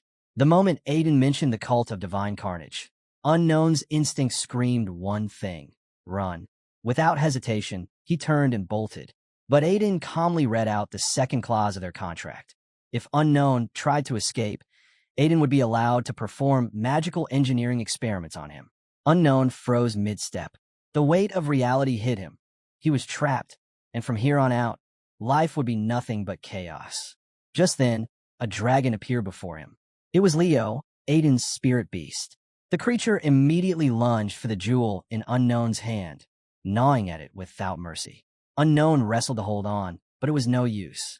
Leo devoured the jewel whole and vanished in an instant. Aiden's eyes narrowed. That jewel wasn't just any trinket, it was a spirit stone. And Leo's reaction confirmed it. The spirit dragon's growth had been triggered, and now he'd enter a dormant phase to undergo transformation. Underlord finally pieced it together. The strange aura from the jewel made sense now. At Aiden's prompt, Underlord explained that the jewel was a fairy crystal, an object brimming with pure mana from high-ranking spirits or spirit beasts. For a young spirit beast like Leo, it was like consuming the finest elixir available. Suddenly, Aiden's long-distance bracelet buzzed. He told Lunia to contact him once she reached Segis. Was she there already? Aiden asked if Lunia had arrived, and what happened with Triad. Lunia's voice came through. She had just reached Segis and met Count Tyan. But there was an issue. Before she could explain further, Count Tyan's voice cut through the bracelet, asking if Aiden could hear him. There was urgency in his tone. Tyan got straight to the point. It was unexpected, but he needed help from Aiden's cult of holy fire. Aiden asked for clarification, and Tyan delivered a heavy truth. His father might not have much time left in this world. At the autonomous frozen region's Mana Stone mine, the female instructor stared in disbelief. Of all things, Urarak was working here.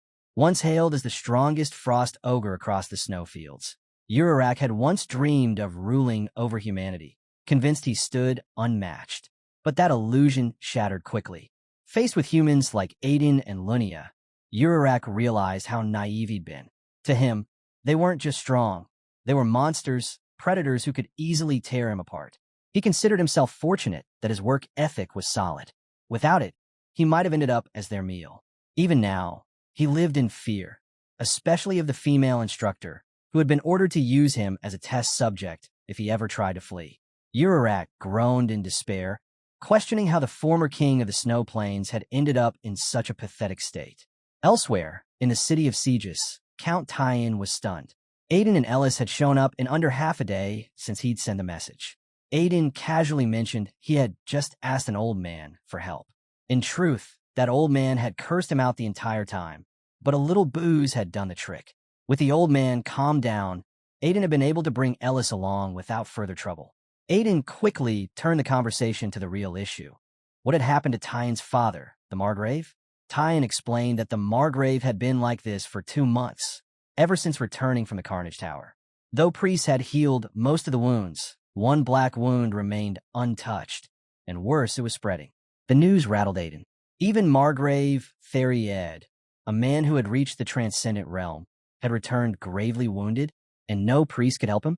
Aiden asked where the Margrave was now.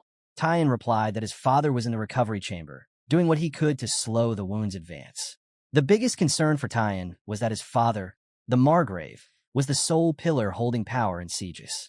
If word got out about his deteriorating health, enemies wouldn't hesitate to exploit the chaos. Now that the Margrave was nearing his limit, the black wound was spreading faster than ever. Just as Tyen and his knights were preparing to march on the Carnage Tower themselves, Lunia appeared. With a light smile, Lunia quickly understood why the knights had surrounded her with drawn blades the moment she arrived. Without the token Aiden had given her, things would have gone badly. Aiden now grasped the reason they'd insisted he bring Ellis. It wasn't just about faith. They needed her to see the Margrave's condition firsthand. But Tyen warned them. Even getting close to the Margrave was difficult. Inside the recovery chamber, the Margrave was locked in a fierce struggle to contain the spread of the wound, his aura surging wildly. Tyen could barely stay on his feet from the pressure, while Aiden and Ellis held steady and moved forward to examine the wound. That's when Underlord explained the brutal truth. The wound wasn't ordinary. It was caused by an authority of the Lord of Slaughter, Rabula's, specifically, the pursuing death. Anyone struck by it was doomed.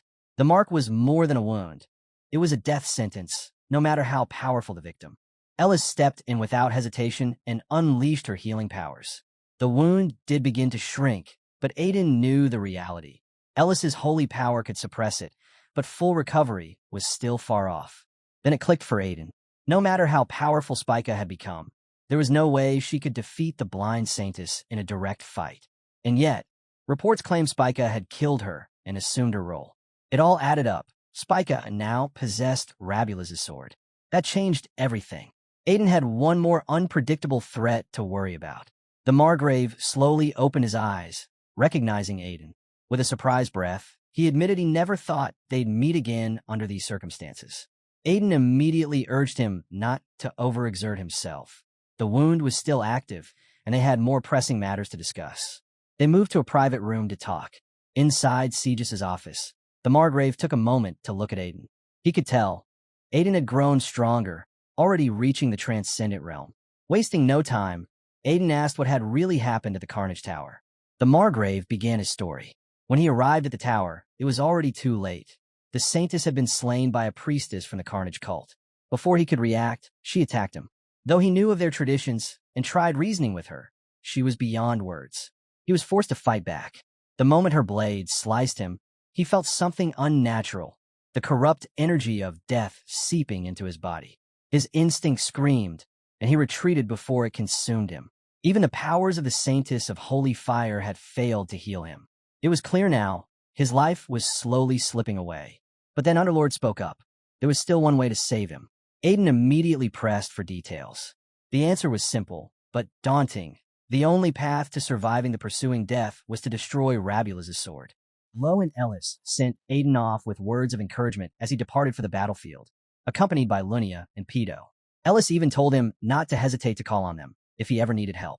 As Aiden pulled the reluctant Pedo along, the latter protested loudly, whining that he should have been allowed to stay behind with the knight and the future saint.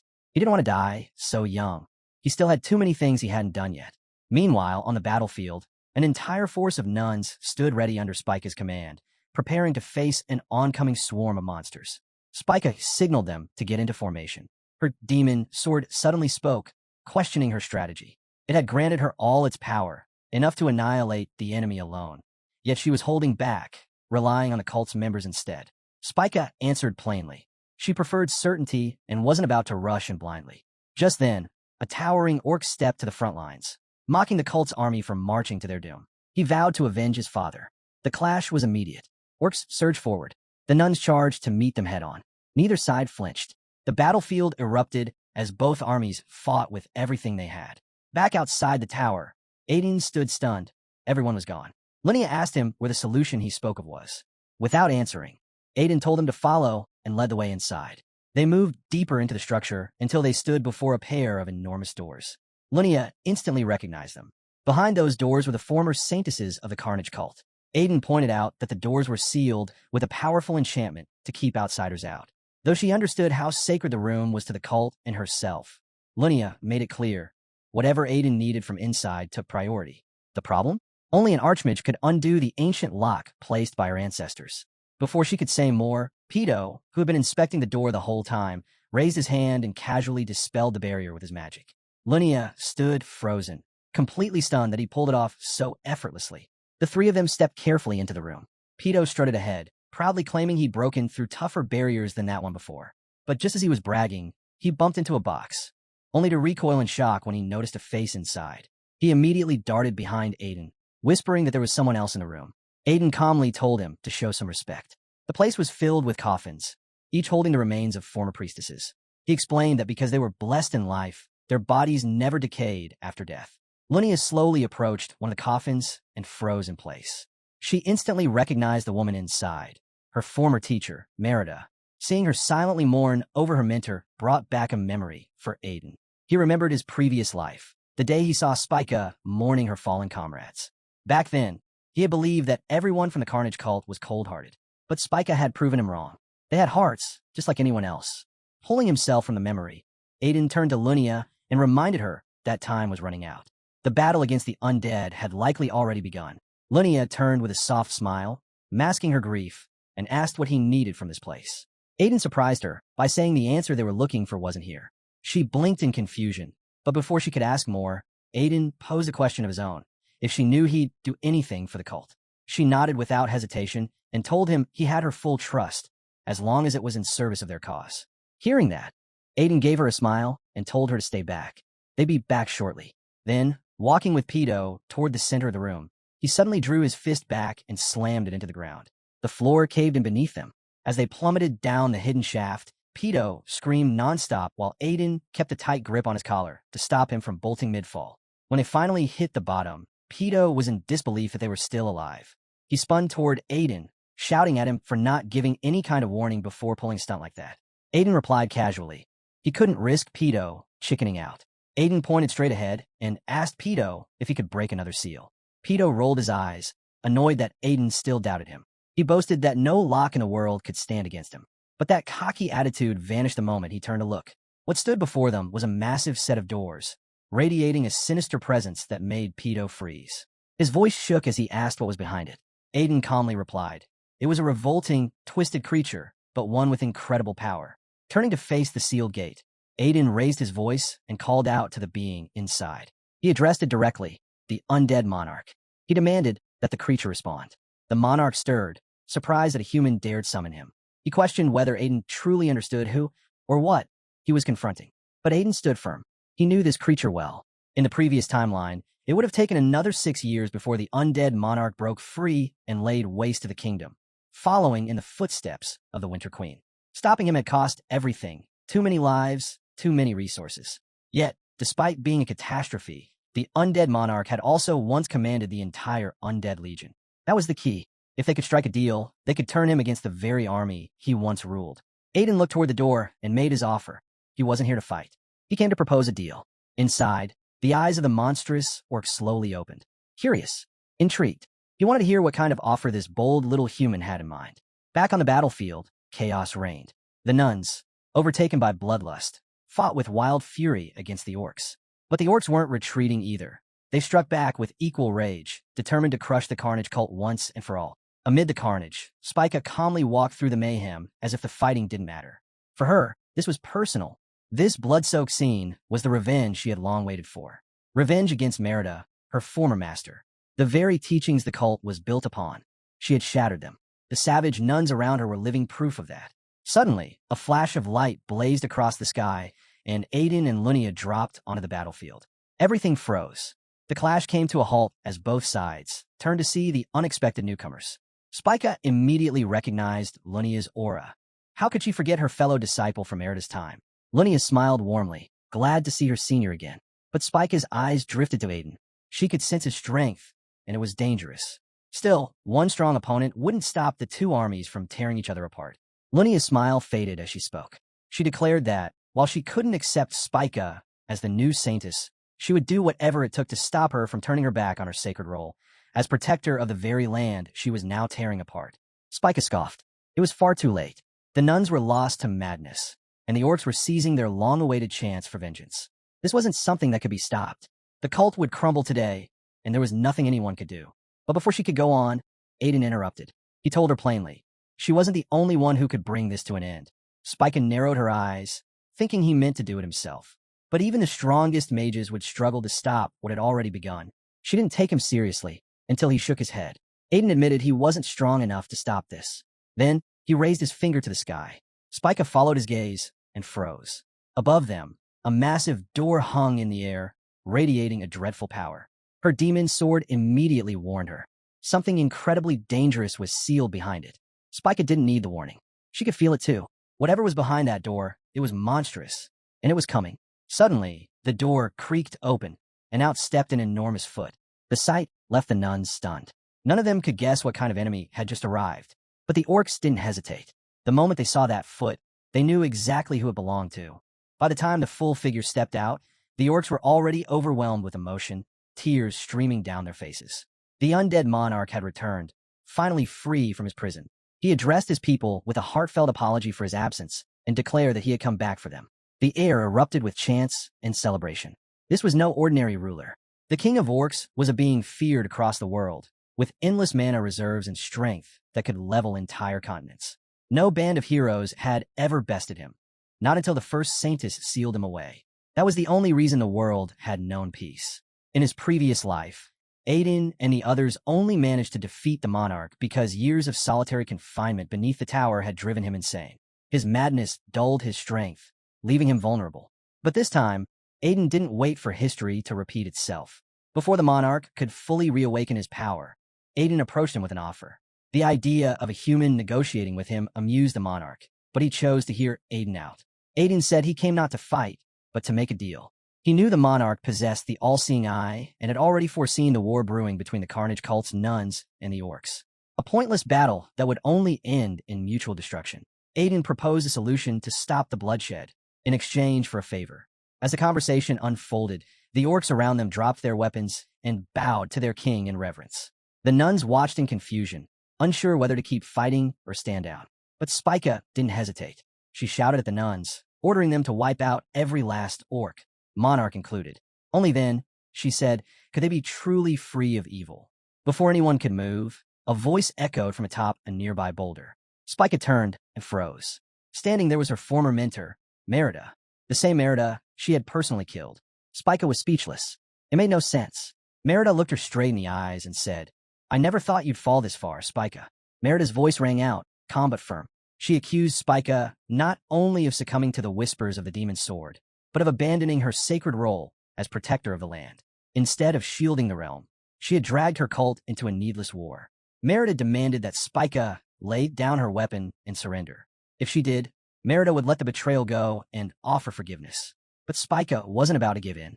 Without a word, she lunged at her former mentor, blade aimed to strike. Merida met the blow head-on, parrying with ease and releasing a quiet sigh. Deep down, she'd expected this. She knew her disciple wouldn't come quietly. Aiden stood off to the side, silently observing the clash. Something didn't add up. This wasn't the Spica he remembered from his past life. That Spica was cold, calculated, ruled by logic, never emotions.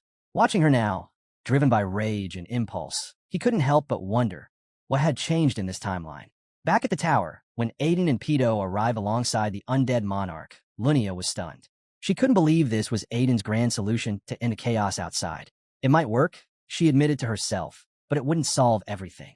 Sure, the undead monarch would stop the orcs in an instant, but he had no command over Spica or the nuns. They would keep fighting no matter what. The bloodshed would just start all over again. But Aiden wasn't finished. He had one more move to make, reviving Merida. She was the only one who might get through to Spica and bring the nuns back to their senses. The fruit of the world tree he'd obtained from Stoneheim was exactly what they needed. Strangely enough, the Carnage God had somehow known Aiden possessed it and even sent him a vision to use it on Merida. Aiden didn't dwell on the details. Whatever the reason, it was all playing into his hands. Now, as he stood watching the clash between master and student, he remained silent. The battle was fierce. Both warriors were evenly matched, but Merida was slowly gaining the advantage. One powerful collision sent both of them flying back, the shockwave rippling across the battlefield. Catching her breath, Merida spoke. She said she understood Spica's anger and admitted that it was her fault. She had destroyed Spica's village. She had killed her parents. The words only fueled Spica's fury. She launched herself at Merida again, faster and harder than before. Back then, Spica had been the sole hunter of her village. Even as a child, she could take down beasts many times her size. The villagers revered her, calling her their treasure. But no matter how strong she became, Spica had always felt alone. All she ever wanted was love. To earn it, she brought back larger and more dangerous monsters, but it never made a difference. The love she longed for never came. And then came the day it all ended. She returned from a hunt to find her village engulfed in flames. The bodies of those she once protected lay scattered across the ground. And in the middle of the destruction stood Merida, soaked in blood. Merida had smiled and told her she was here for one thing, for Spica. She was to become her successor. That day, Merida reached out with an open hand and a warm smile.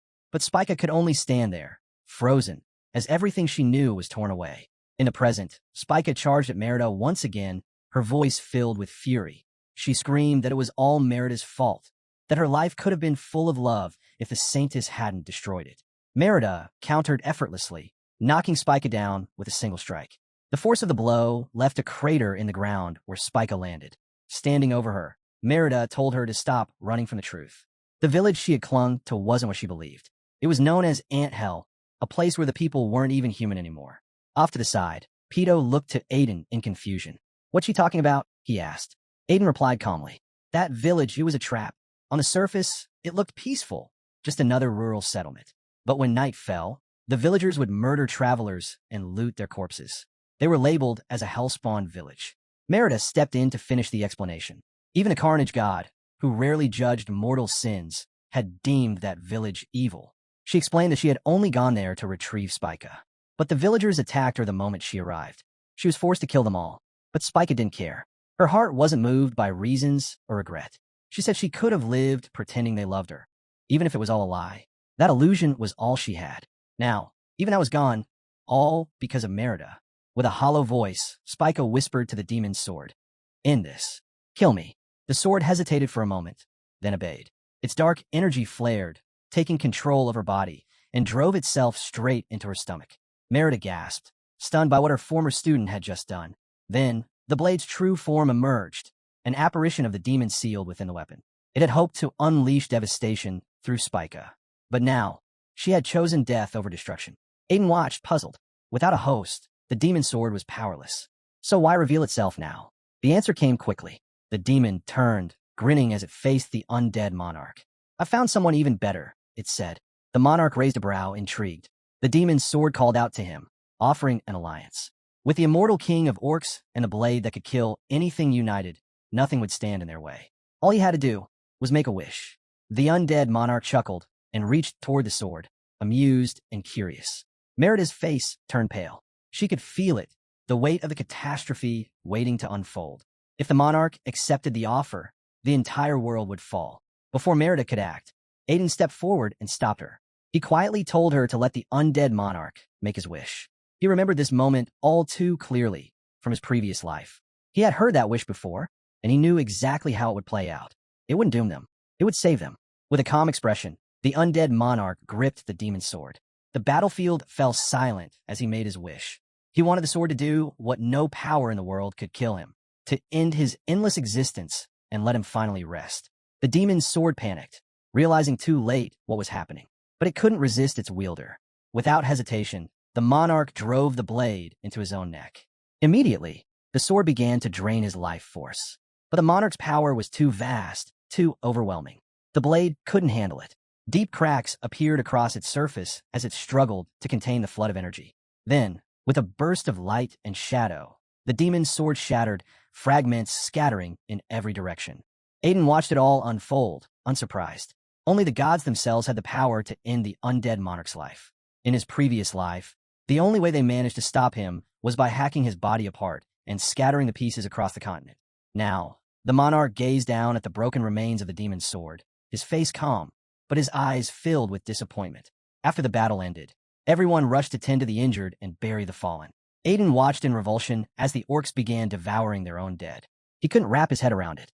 To him, it was horrifying, but to the undead monarch, burying the dead seemed just as baffling. Shifting the conversation, the undead monarch asked Aiden whether he had used the world tree fruit to bring Merida back. Aiden froze. How did he know about the fruit? The monarch explained that it was the very thing that led to the downfall of his people. Long ago, the orcs were a fairy race, guardians of the world tree. They lacked the elegance of elves and the craftsmanship of dwarves. Seen as useless, they became the object of ridicule. That scorn grew into resentment. In secret, the Orc King ate a fruit from the world tree, seeking power. The results were staggering. The fruit granted incredible strength and regeneration, making the orcs the mightiest among the fairy races. The Orc King himself became immortal, his body indestructible. But consuming the fruit while alive was forbidden, a grave sin. The world tree responded with wrath. It cursed the orcs with endless hunger and a madness that drove them into uncontrollable violence. Ever since, the orcs have lived under that curse. The undead monarch, once their ruler, had been imprisoned, forced to watch his people suffer. He confessed that if Aiden hadn't released him, he would have eventually lost his mind. Aiden stayed silent, but he knew the truth from his past life. The monarch would have gone insane. It was only a matter of time. With that, Aiden suddenly grinned and turned toward him. It was time to collect on that promise. The king of orcs hadn't forgotten. To Aiden's horror, the monarch thrust his hand into his own chest. Immortal or not, watching him do that twice in one day was unsettling. Then, without a word, the undead monarch tore out his own heart and handed it to Aiden. Aiden accepted it and walked off. He knew the monarch had more than one heart, but holding one in his hand, he hadn't expected that. With a grimace, Aiden stashed the heart into his subspace. It gave him the chills, but he knew it would be useful eventually. Then he looked up and saw Merida standing over Spika's lifeless body. As he got closer, she quietly thanked him. Without his help, the battle would have never ended. She stared at Spika, her expression unreadable. It was hard for her to accept that this was how things ended for someone she believed was gentle at heart. Aiden couldn't agree. In this life, or the last, he never once thought of Spika as soft. But Merida didn't see her that way. To her, Spika could have destroyed the Carnage cult on her own, but chose not to. Instead, she involved the others, wanting them to finish it together.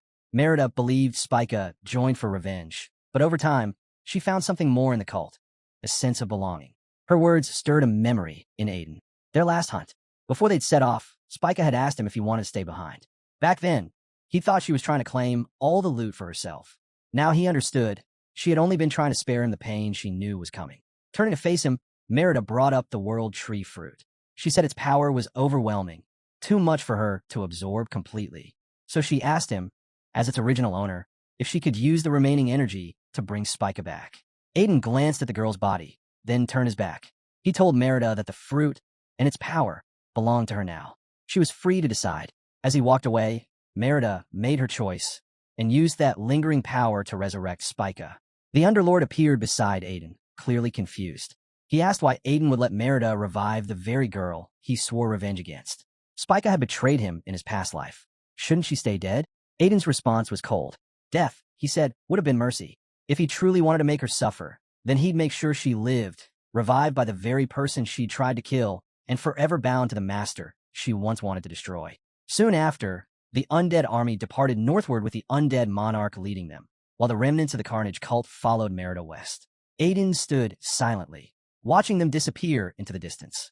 His thoughts drifted to Spika and how she'd ended up with the demon's sword. There was only one explanation. Chaos. It had to be him. He must have handed the sword to Spica, setting the wheels in motion to twist fate and plunge the world into ruin.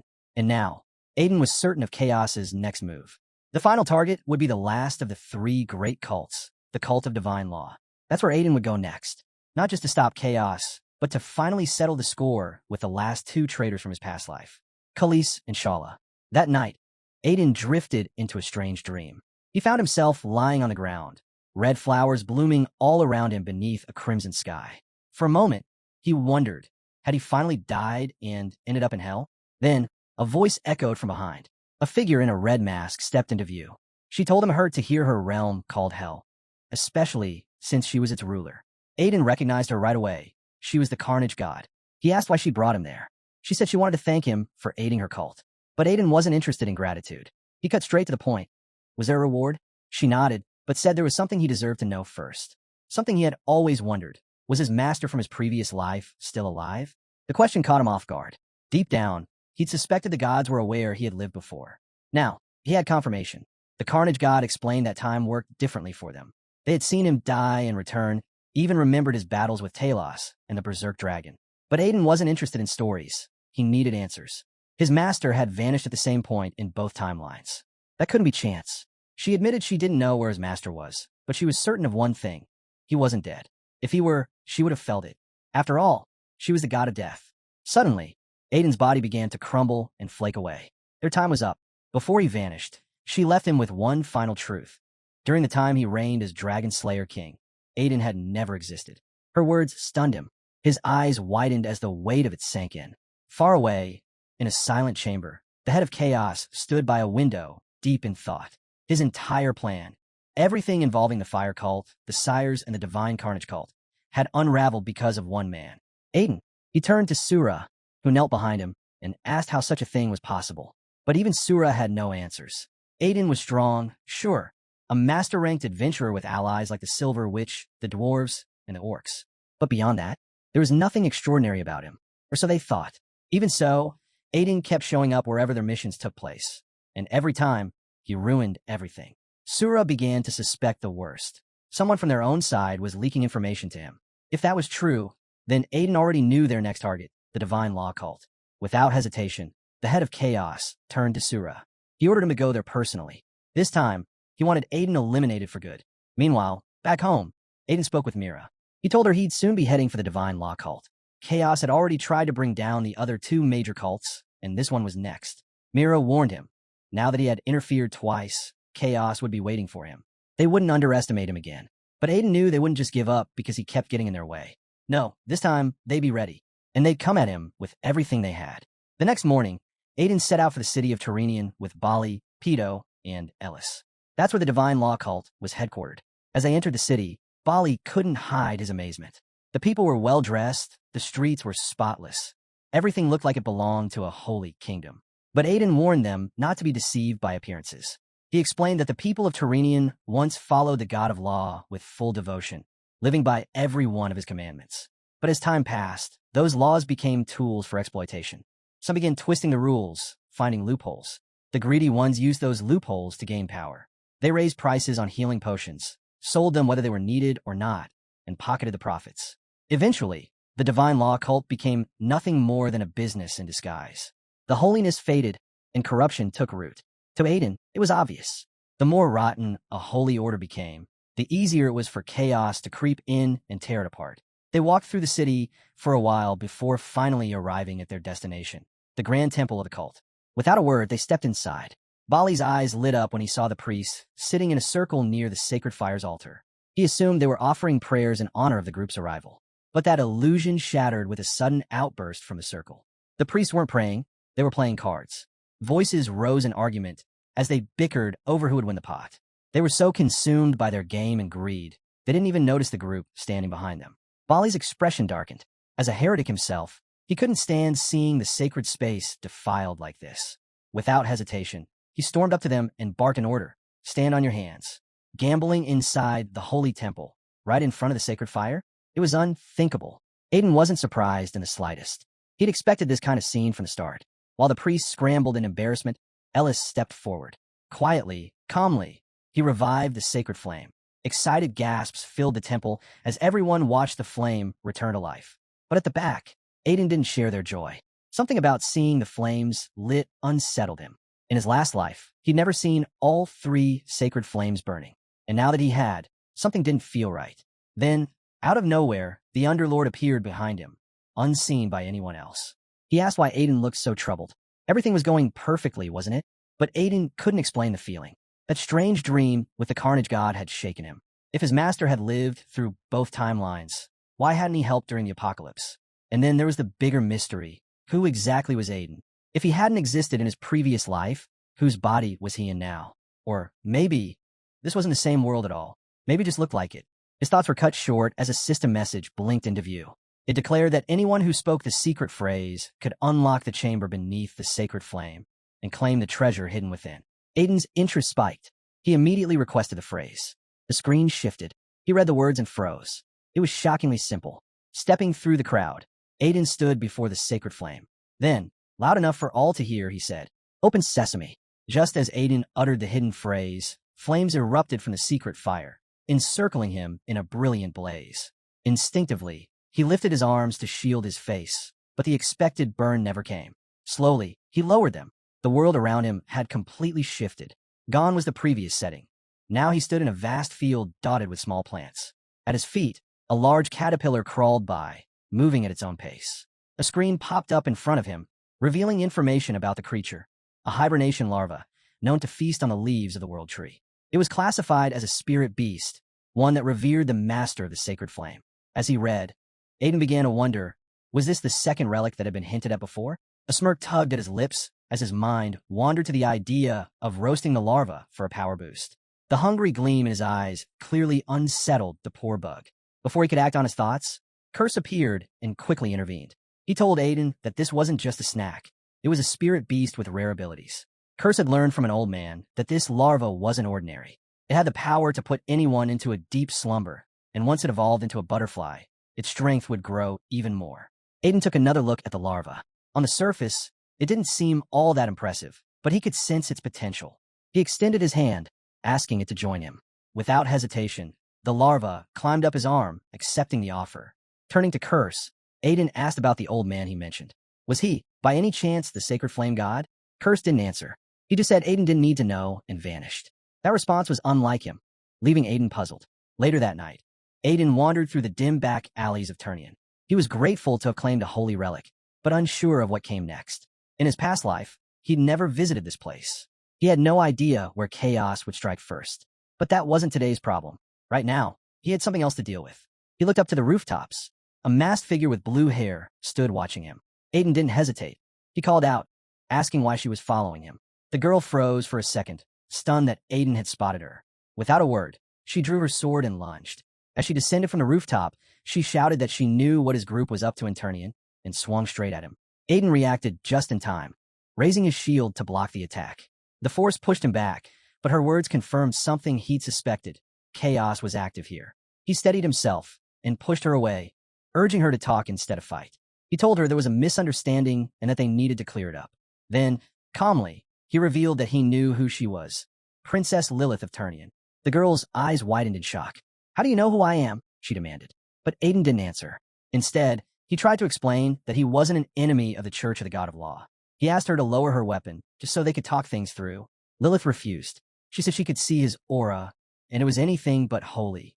Her holy, I had marked him as someone dangerous. That caught Aiden off guard.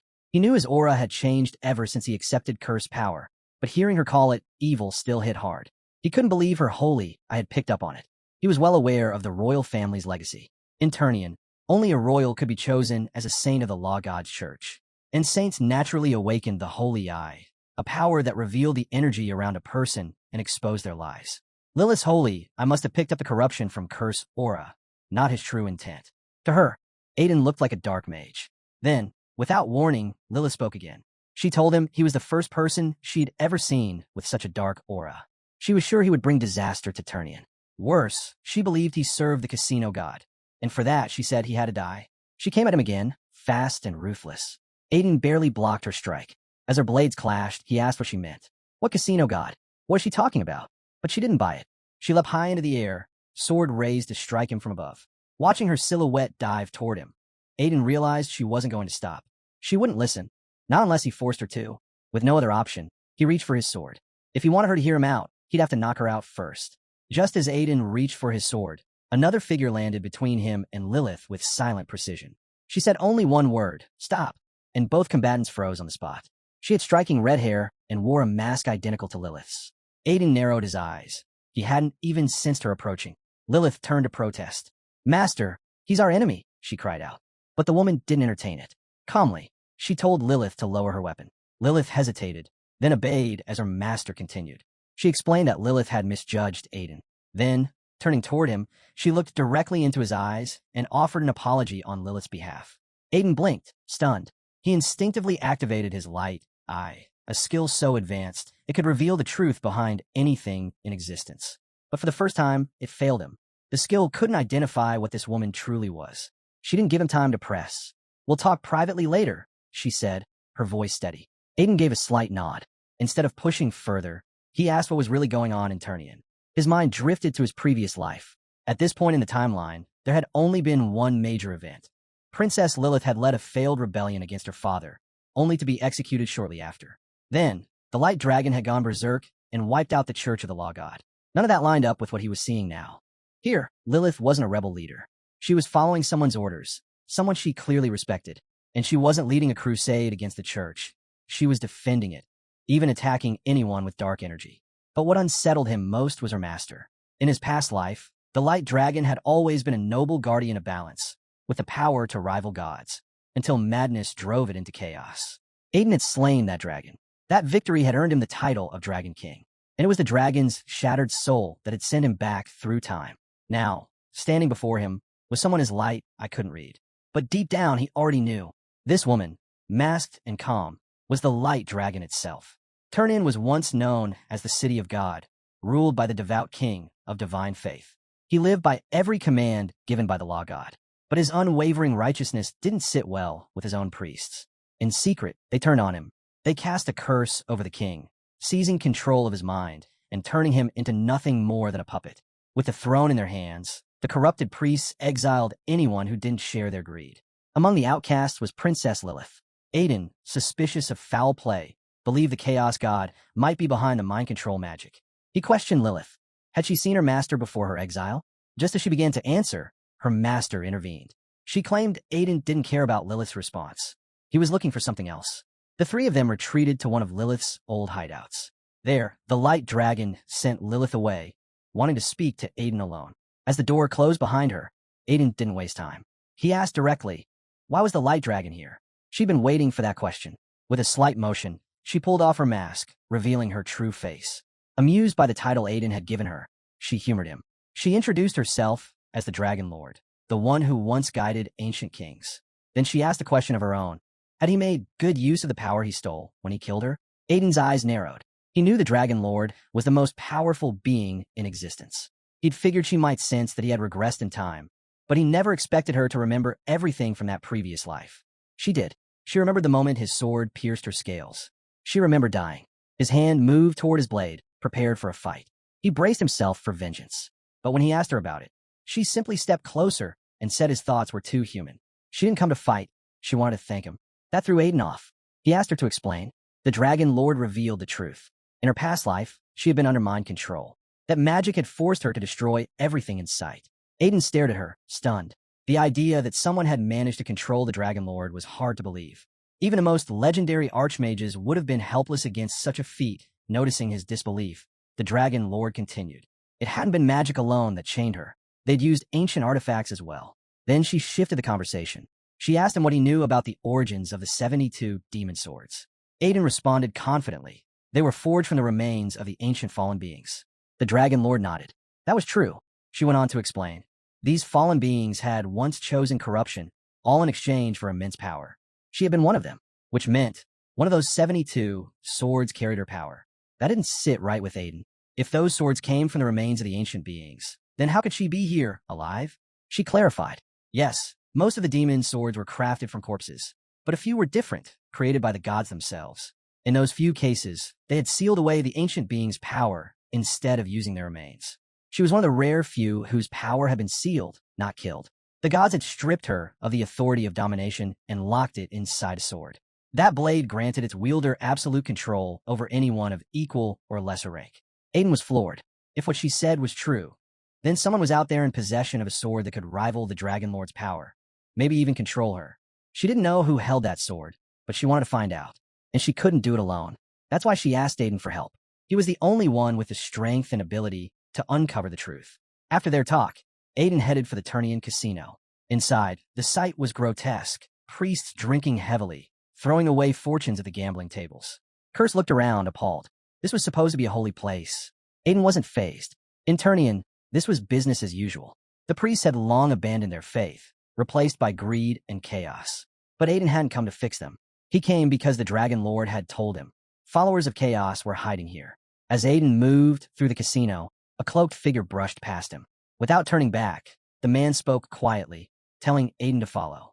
Recognizing him as a follower of chaos, Aiden trailed him without hesitation.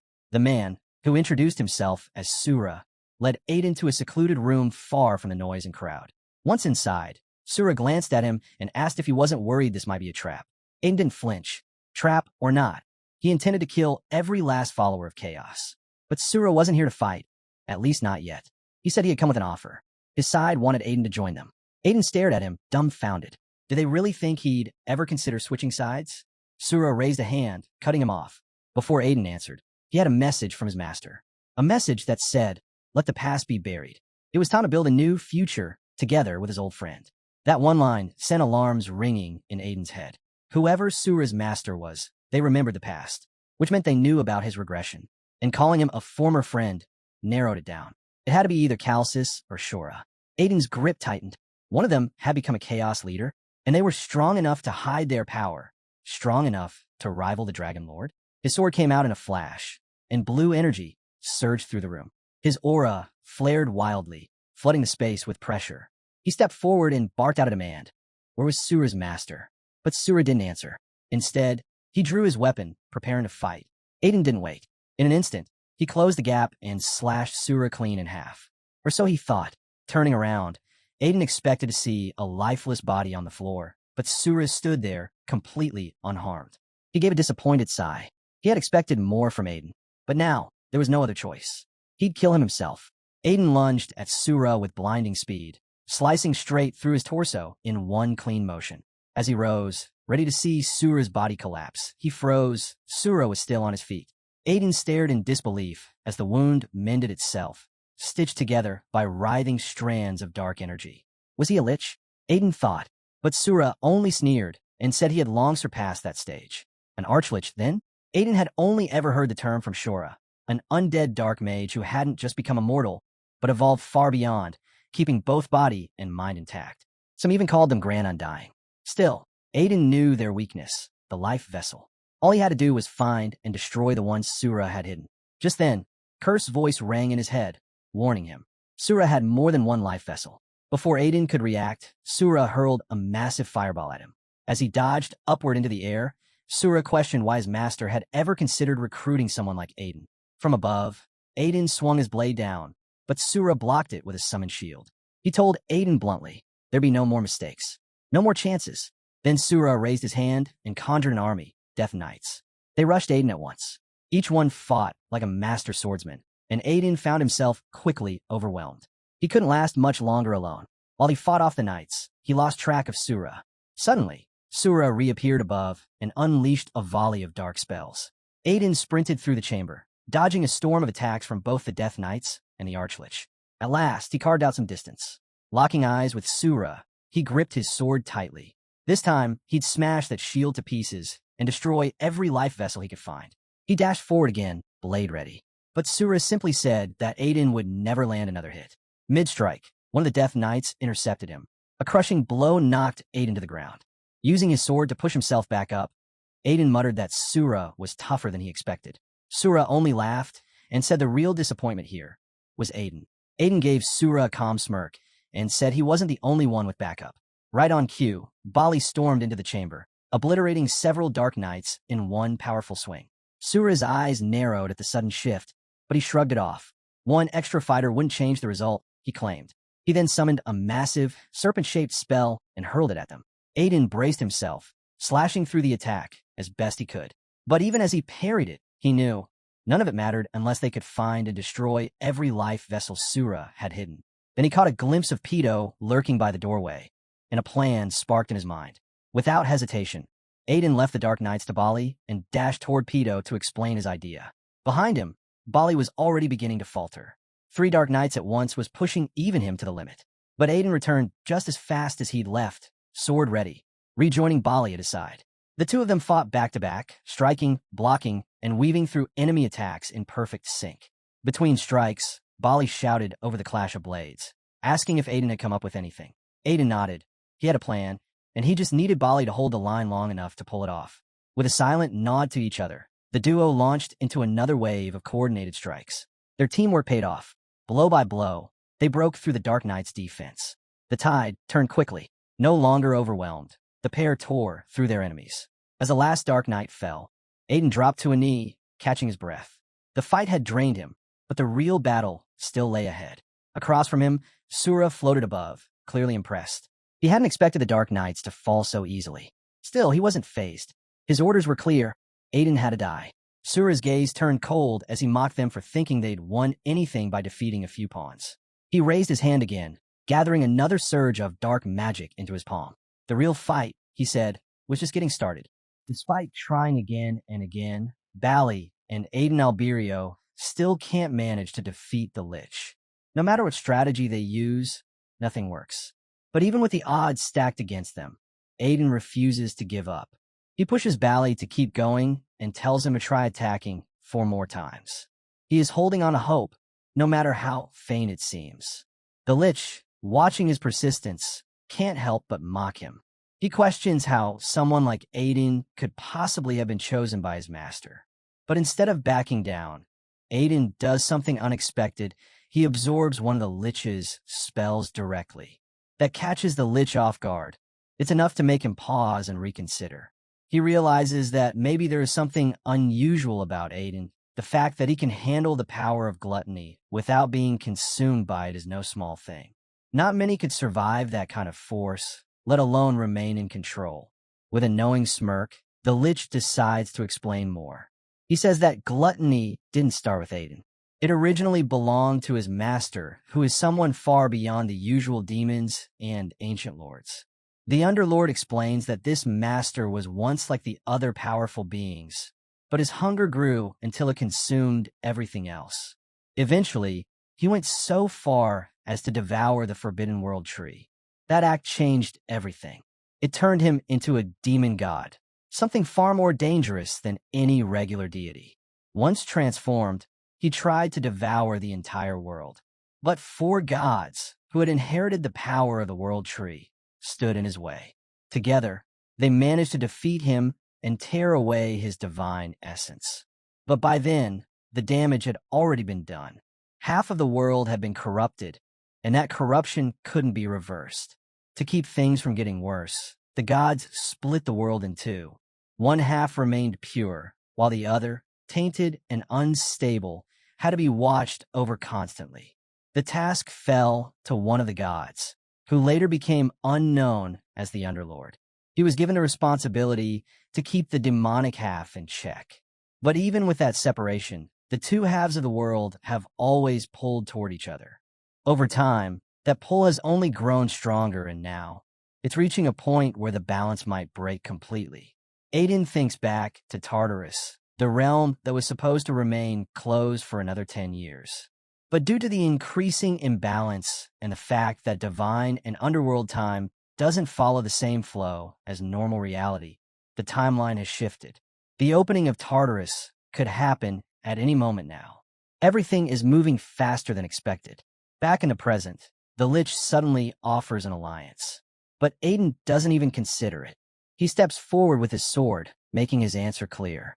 The Lich, confident in the protection of his many life vessels, isn't worried. He believes himself untouchable.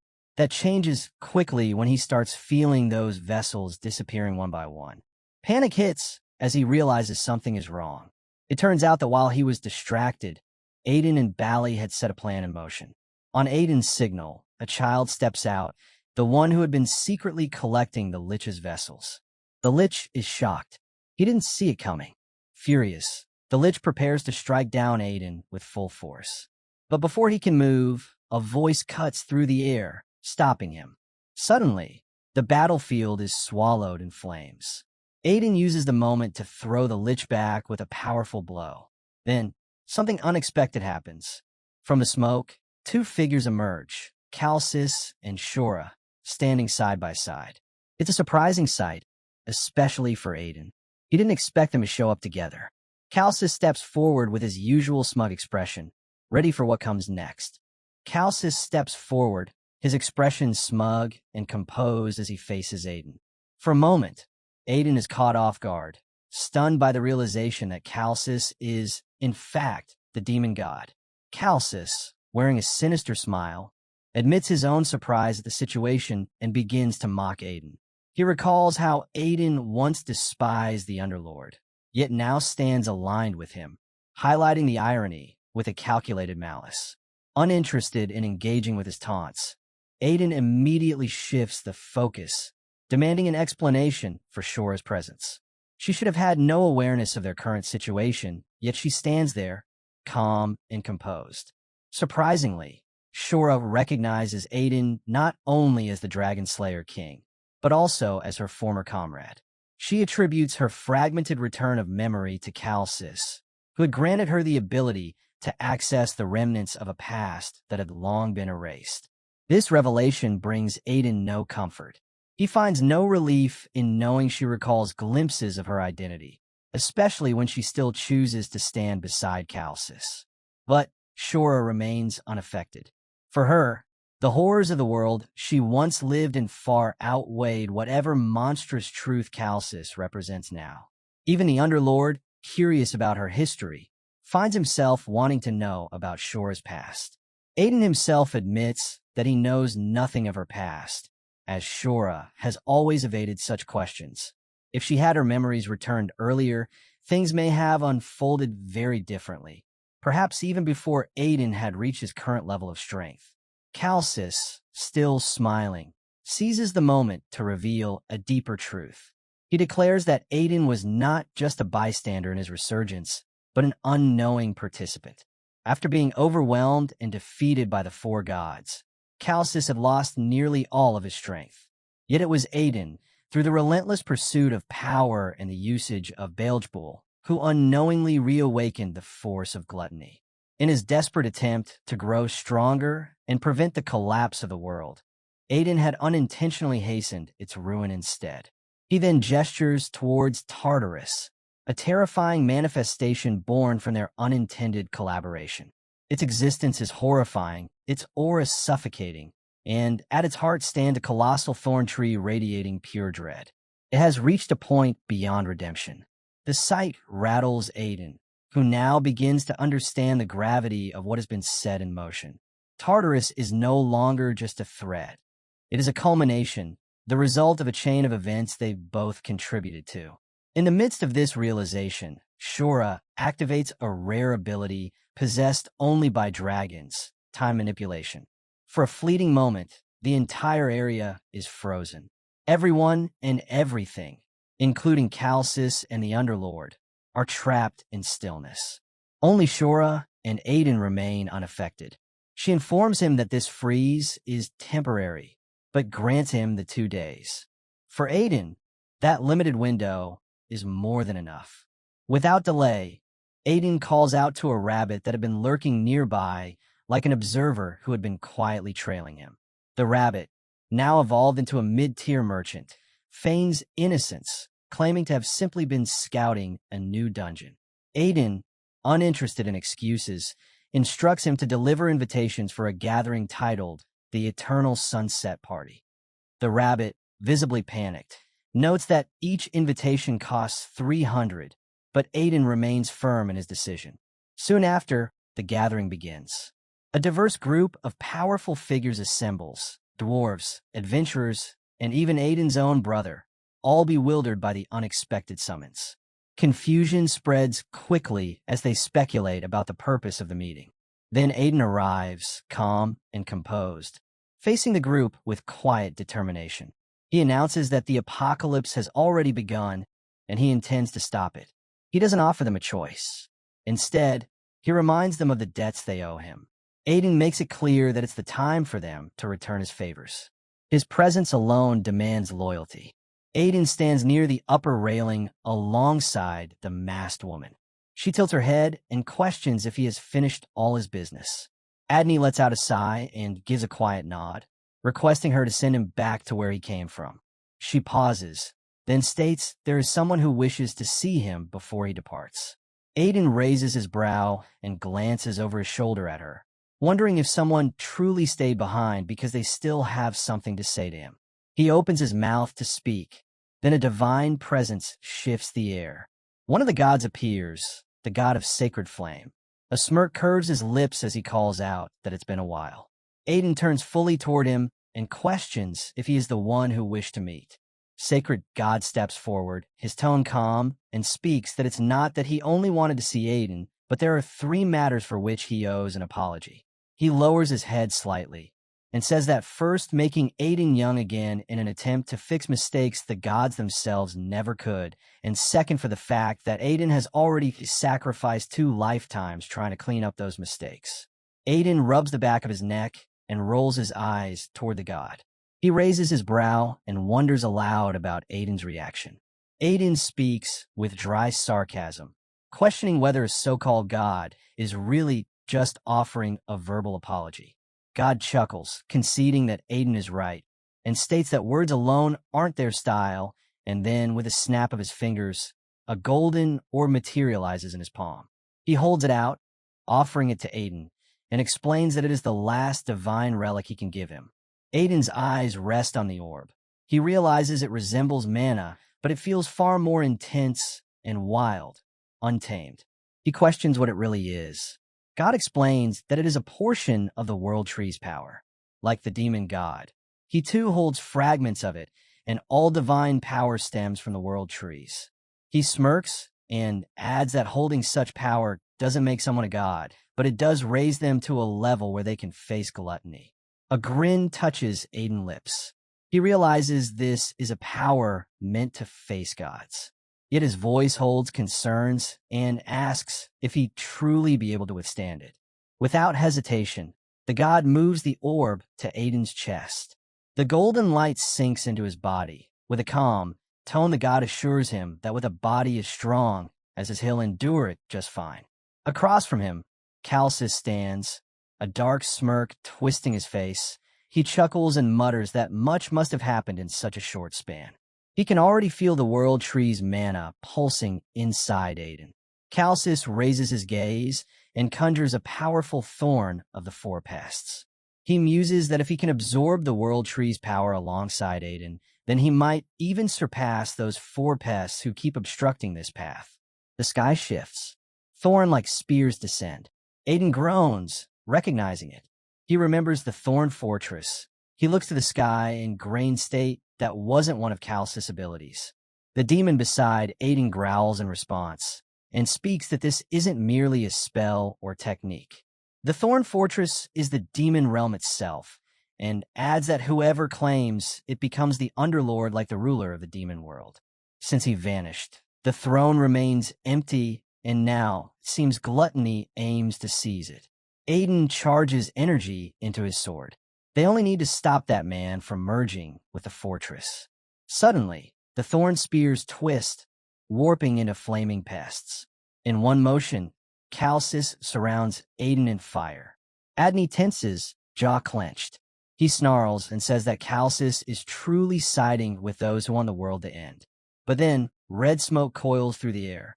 Aiden recognizes it intently, that it's Shura. She steps forth, her voice steady. Aiden cannot stop the demon god from merging with the fortress, but she clarifies she is not among those who wish for the world's destruction. Raising her voice, Shura declares Calcis as the creator who will open the doors to a new world.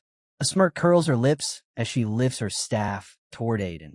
She calls out all his former names and every identity he once carried. The staff glows. Fireballs gather around it, each pulsing with deadly force. With a surge of power, She launches them toward Aiden with fast, heavy, and relentless force. Dragon pests swarm towards Aiden, their dark eyes fixed like predators locked on prey, flames curling from their open maws as they lick their lips. Aiden tenses and realizes if he doesn't stop them now, then nearby people will be in danger. He charges his sword, slicing the beasts one by one with precision and urgency. Shora gathers her magic and sends a strike hurtling through the air. Her voice cuts across the chaos, sharp and unwavering, then speaks that now isn't the time to worry about anyone. The demon watches, murmuring that even the Phoenix's blessing won't be enough to extinguish a flame like that. Aiden grits his teeth and nods. He wonders that he knows getting close is impossible, but Shora is unmatched in long-range combat. A smirk pulls at Aiden's lips and mutters that if it weren't for that lunatic. The lunatic grins as he charges into the battle, hefting a massive mechanical weapon. His voice booms and states that he's been waiting for this very moment. He raises the weapon and locks it onto Shora. She senses the throat and turns toward him, eyes narrowing. The lunatic's grin widens and explains that it's his second masterpiece, the one she ignored. He calls it Gustav Mark. Around him, his dwarven allies ready their cannons, standing proud beside their magi tech. Shora laughs, wild and wide. Then, in perfect sync, the lunatic and dwarves unleash their attack. Aiden smirks, recognizing the upgrades, and mutters that lunatic really had been working behind scenes. Dwarves cry out, unleashing everything. Aiden scowls. Their tech is starting to look eerily like Gustav's original blueprint. Shora yells over the din, scoffing that they think a stupid toy can beat her. Aiden draws his sword from cover and declares that the mana cannon can't pierce her barrier anyway. But Lunatic interrupts and speaks that's not all it can do. He reloads and shouts that his weapon's newest feature is Call's anti-mage mana shell. Two blue streaks flash forward like lightning, crashing into Shora's red smoke. The impact is devastating. Lunatic chuckles coldly, telling her not to underestimate his magi tech. Shora begins to fall. Aiden watches, stunned, and wonders that in his past life, Gustav fell before Shora's might. But now he's finally gotten his revenge. Even as she falls, Shora tries to speak, voice ragged that nothing changes. Then the shift. The demon dragon god reclaims his full strength. His divine power ignites once more, his throne forming beneath him, but he steps forward, savoring the rush, murmuring how long it's been since he felt power like this. Another demon nearby clenches his fists and mutters that he is too late. Flames dance in God's eyes. He lifts his hand, charges a ball of fire, and hurls it forward. It explodes in a wave that erases everything in its path, leaving only ash. He tilts his head and mutters that this power, it's not the same. He mutters whether this is the limit of what a human body can handle. Aiden lunges in from behind, sword raised. But in a blink, the demon god grabs him mid-attack, slams him into the earth, and wraps his hand around Aiden's throat. He grins, unrelenting. Demon smirks and questions did Aiden really think he could stop a god reborn. Aiden claws at the grip, gasping, eyes darting.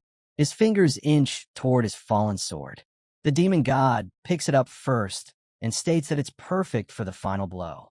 He raises it, but just as he strikes, Aiden vanishes. So does the blade in his hand. The demon god freezes. He looks around. Aiden stands a few paces away, no longer alone. A small figure stands beside him, back turned to the god with the sword in hand. He returns it to Aiden without a word. The demon god's face hardens and claims that that's where he went. The figure turns. The alchemic tower's test subject. The demon god narrows his eyes and greets him. Then he adds him as demon brother. He unsheathes his own sword. He smirks and speaks that he's been waiting to see demon again, too, and questions that there's something the demon never told him. He steps forward. He remembers in motions that being locked in that tower for decades and watching their father turned into a puppet. His blade glows with rising power. He declares his vengeance, not just for himself, but for all who carry royal blood. A test subject of Ouroboros, rising from the shadows to bring justice. The Ouroboros alchemic tower, stands as the symbol of the Empire's mastery over alchemy, the highest point of achievement in the field and the totality of its knowledge and power. Outwardly, it exists to serve humanity, to perfect the art of transmutation and elevate life. Yet deep within the tower, beneath the layers of prestige and control, a darkness exists. This force is the direct opposite of alchemy's noble purpose. It carries no intention of bettering humanity and seeks only its end. In the lower depths, the prison holds countless captives. Calcis moves through its corridors, his steps slow but deliberate, his gaze sharp. He inspects each prisoner as he passes, but disappointment continues to cloud his face. Even among the so-called royal prisoners, there is nothing remarkable. To him, they are weak, fragile, unworthy of holding the kind of power he desires to bestow. He wonders whether a suitable vessel even exists, or if all he will ever find are brittle shells that crumble too soon. His eyes eventually fall on H.K. number 9. The prisoner stands out among the rest, not because of visible strength, but because of something deeper, a potential that catches Calcis's attention. He stops in front of the cell and studies him with a critical gaze. Calcis is aware that this one, unlike the others, might hold some use. The thought of molding him into something greater lingers. He does not want this one to perish as easily as the others did. He considers the possibility that this vessel might earn the rare chance to contain the force he has prepared. Number 9 meets Calcis's stare with unshaken defiance. There's a rage in his eyes that does not fade, a constant reminder that he has endured much yet still stands. Calcis senses the prisoner's drive, but to him, such emotions are meaningless without power. He sees the intent to strike back, but believes it is wasted in such a form. What Calcis does not expect is the sudden shift in the balance. Number 9 begins drawing on something else, something beyond himself. Through the connection to Seer, the process of absorbing Calcis's own energy begins. The pull is unexpected, a reminder that even in weakness, there can be resistance. It is then that Aiden arrives, his presence firm and unyielding as he positions himself in front of Calcis. The confrontation escalates immediately. Calcis attacks with force, his movements sharp and filled with hostility. Even while his energy is being drained, his strength remains formidable, enough to push Aiden to his limits. The exchange is relentless. Aiden holds his ground, refusing to falter, but he recognizes the danger in every blow. Calcis is aware of Aiden's state and considers him incomplete, unworthy of handling true power. But in the midst of the clash, Number 9 channels all the stolen energy into Aiden. The effect is immediate. Aiden feels the sudden surge of power coursing through him. It is dark, weighty, and strangely familiar. The difference in his strength is undeniable, and it forces Calcis to step back, no longer able to dominate as before. The change draws the attention of another presence, the Underlord. His arrival shifts the atmosphere, heavier and darker. He makes it clear that the energy Calcis wields is not his own. It belongs to the World Tree, a fragment known as gluttony. Calcis takes little shame in this, pointing out that even the Underlord's arrival was made possible through energy taken from him. Yet such claims carry little weight against the truth of the source. Calcis speaks with confidence, certain of his world over the Thorn Fortress's throne. To him, this position secures the destruction of the world as an unavoidable outcome. However, a new sound breaks through his certainty, a deep, cracking resonance spreading through the surroundings. The noise unsettles him, for he cannot immediately understand its cause. The Underlord knows it well. The energy Calcis clings to is rooted in resentment, in grief, in the cries of the lost and the broken. The cracks are the voices of those emotions breaking free. When Calcis only seeks to consume and control, the Underlord has spent years hearing and bearing the weight of these voices in the underworld. That burden eventually drove him into madness. Yet the Thorn Fortress still remembers his actions. Calcis is nothing like a ruler in the Underlord's eyes. He is a tyrant, a brute who commands through fear rather than guidance.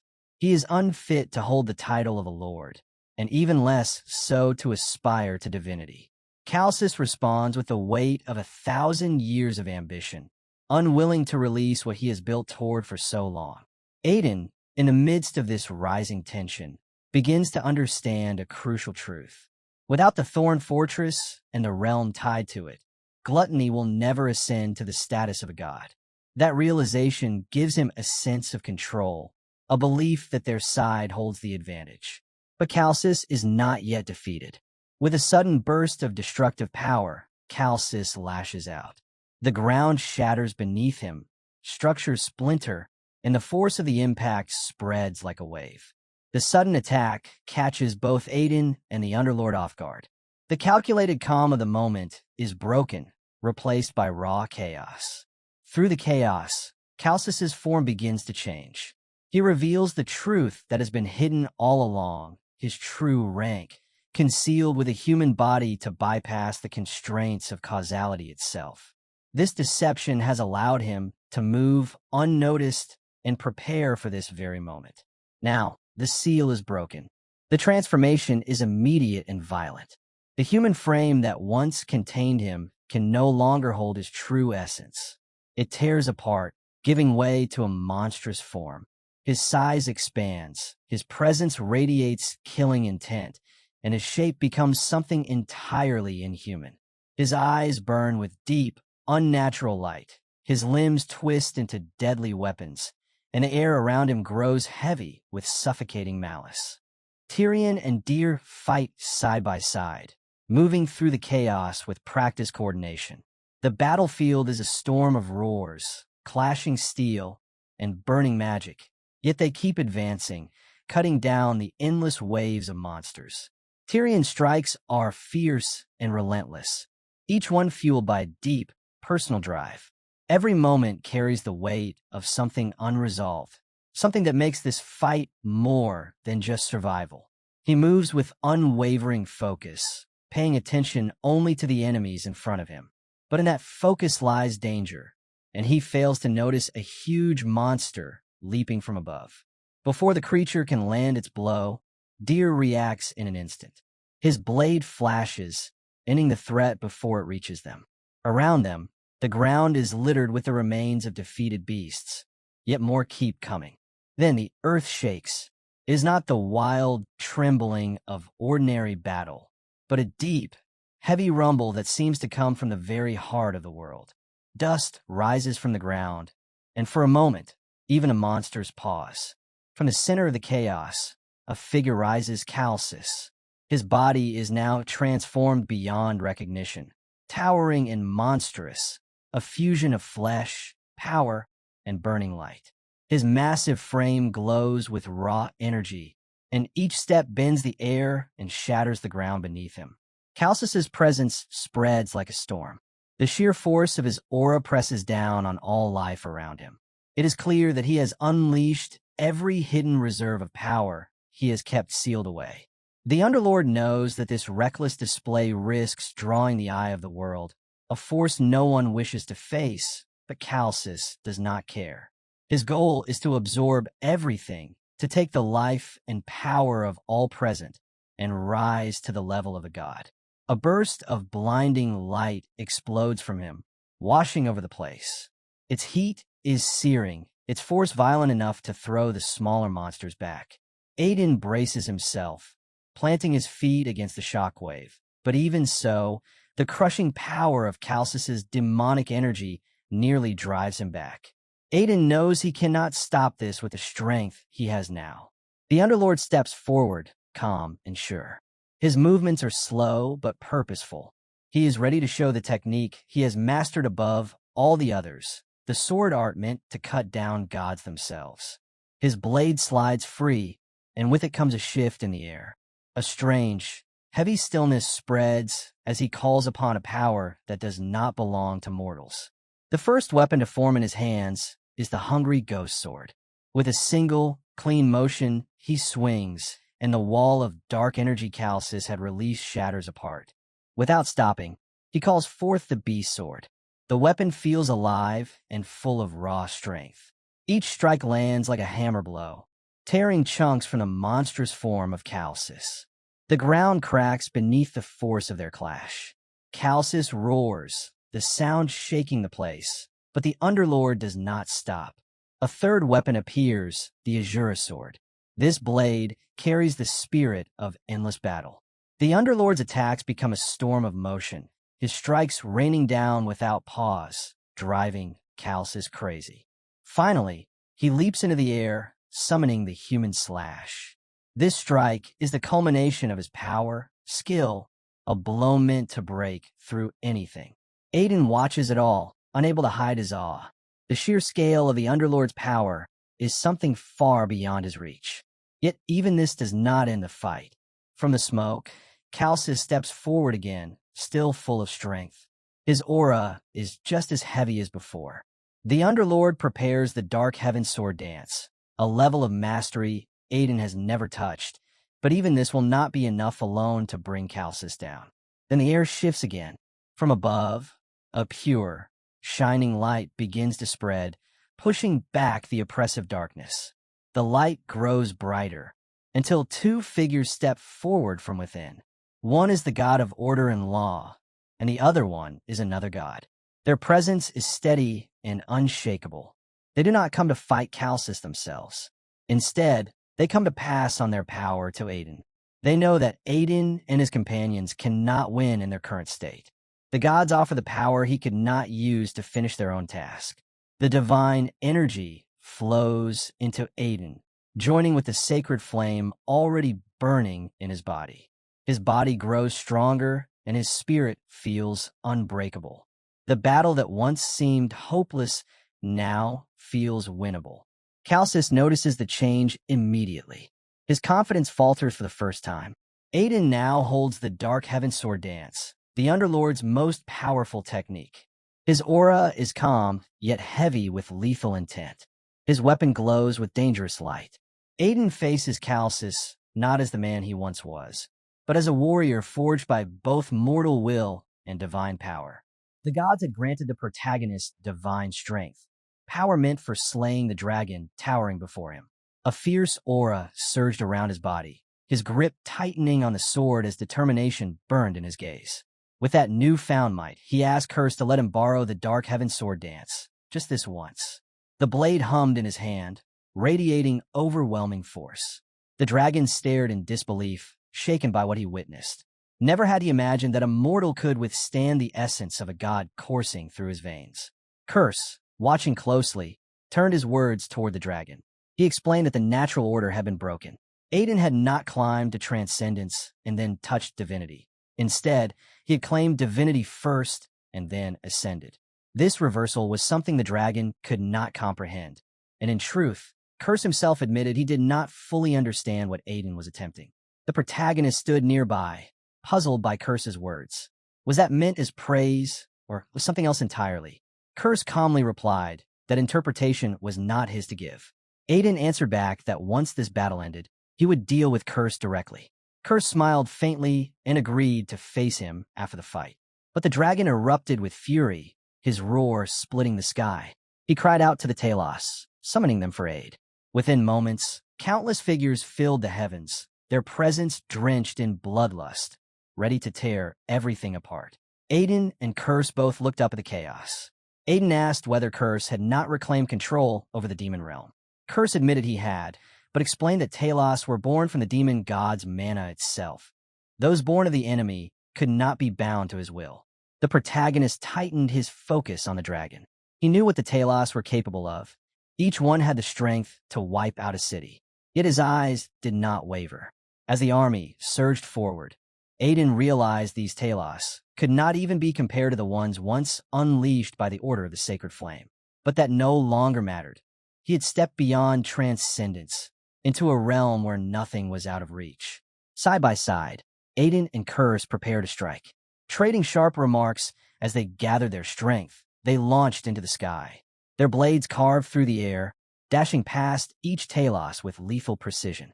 One by one, the monsters were split apart, destroyed before they could bring ruin to the world below. Aiden realized this was the half-divine realm his grandmaster had spoken of, a force so immense that even after living through 2 lifetimes, he had never felt such overwhelming power. As they struck down the Talos together, a massive fire tornado suddenly surged toward them. Curse cut through it with a single slash, his sword splitting the flames apart. He cautioned Aiden not to grow arrogant just because he had borrowed divine power. The enemy before them had once stood as a god as well. Curse reminded him that the Dark Heaven Sword dance could slice through every form of demonic energy, not only that of the demon gods, but even their magic itself. He steadied Aiden and urged him to face the dragon without fear. Standing firm before the beast, Curse listened as the dragon declared there was nothing beyond his reach. To prove his words, he launched another fire attack, daring them to cut it down. The flames raged so violently that even the Talos fighting on his side were caught in the inferno, reduced to ashes within seconds. Aiden was stunned by such cruelty, horrified that the dragon would slaughter his own allies. Still, he raised his sword, channeling its magic to push back the deadly blaze.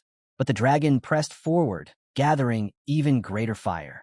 This was no ordinary spell. It was a torrent of pure demonic energy, enough to obliterate not only Aiden and Curse, but even the dragon himself.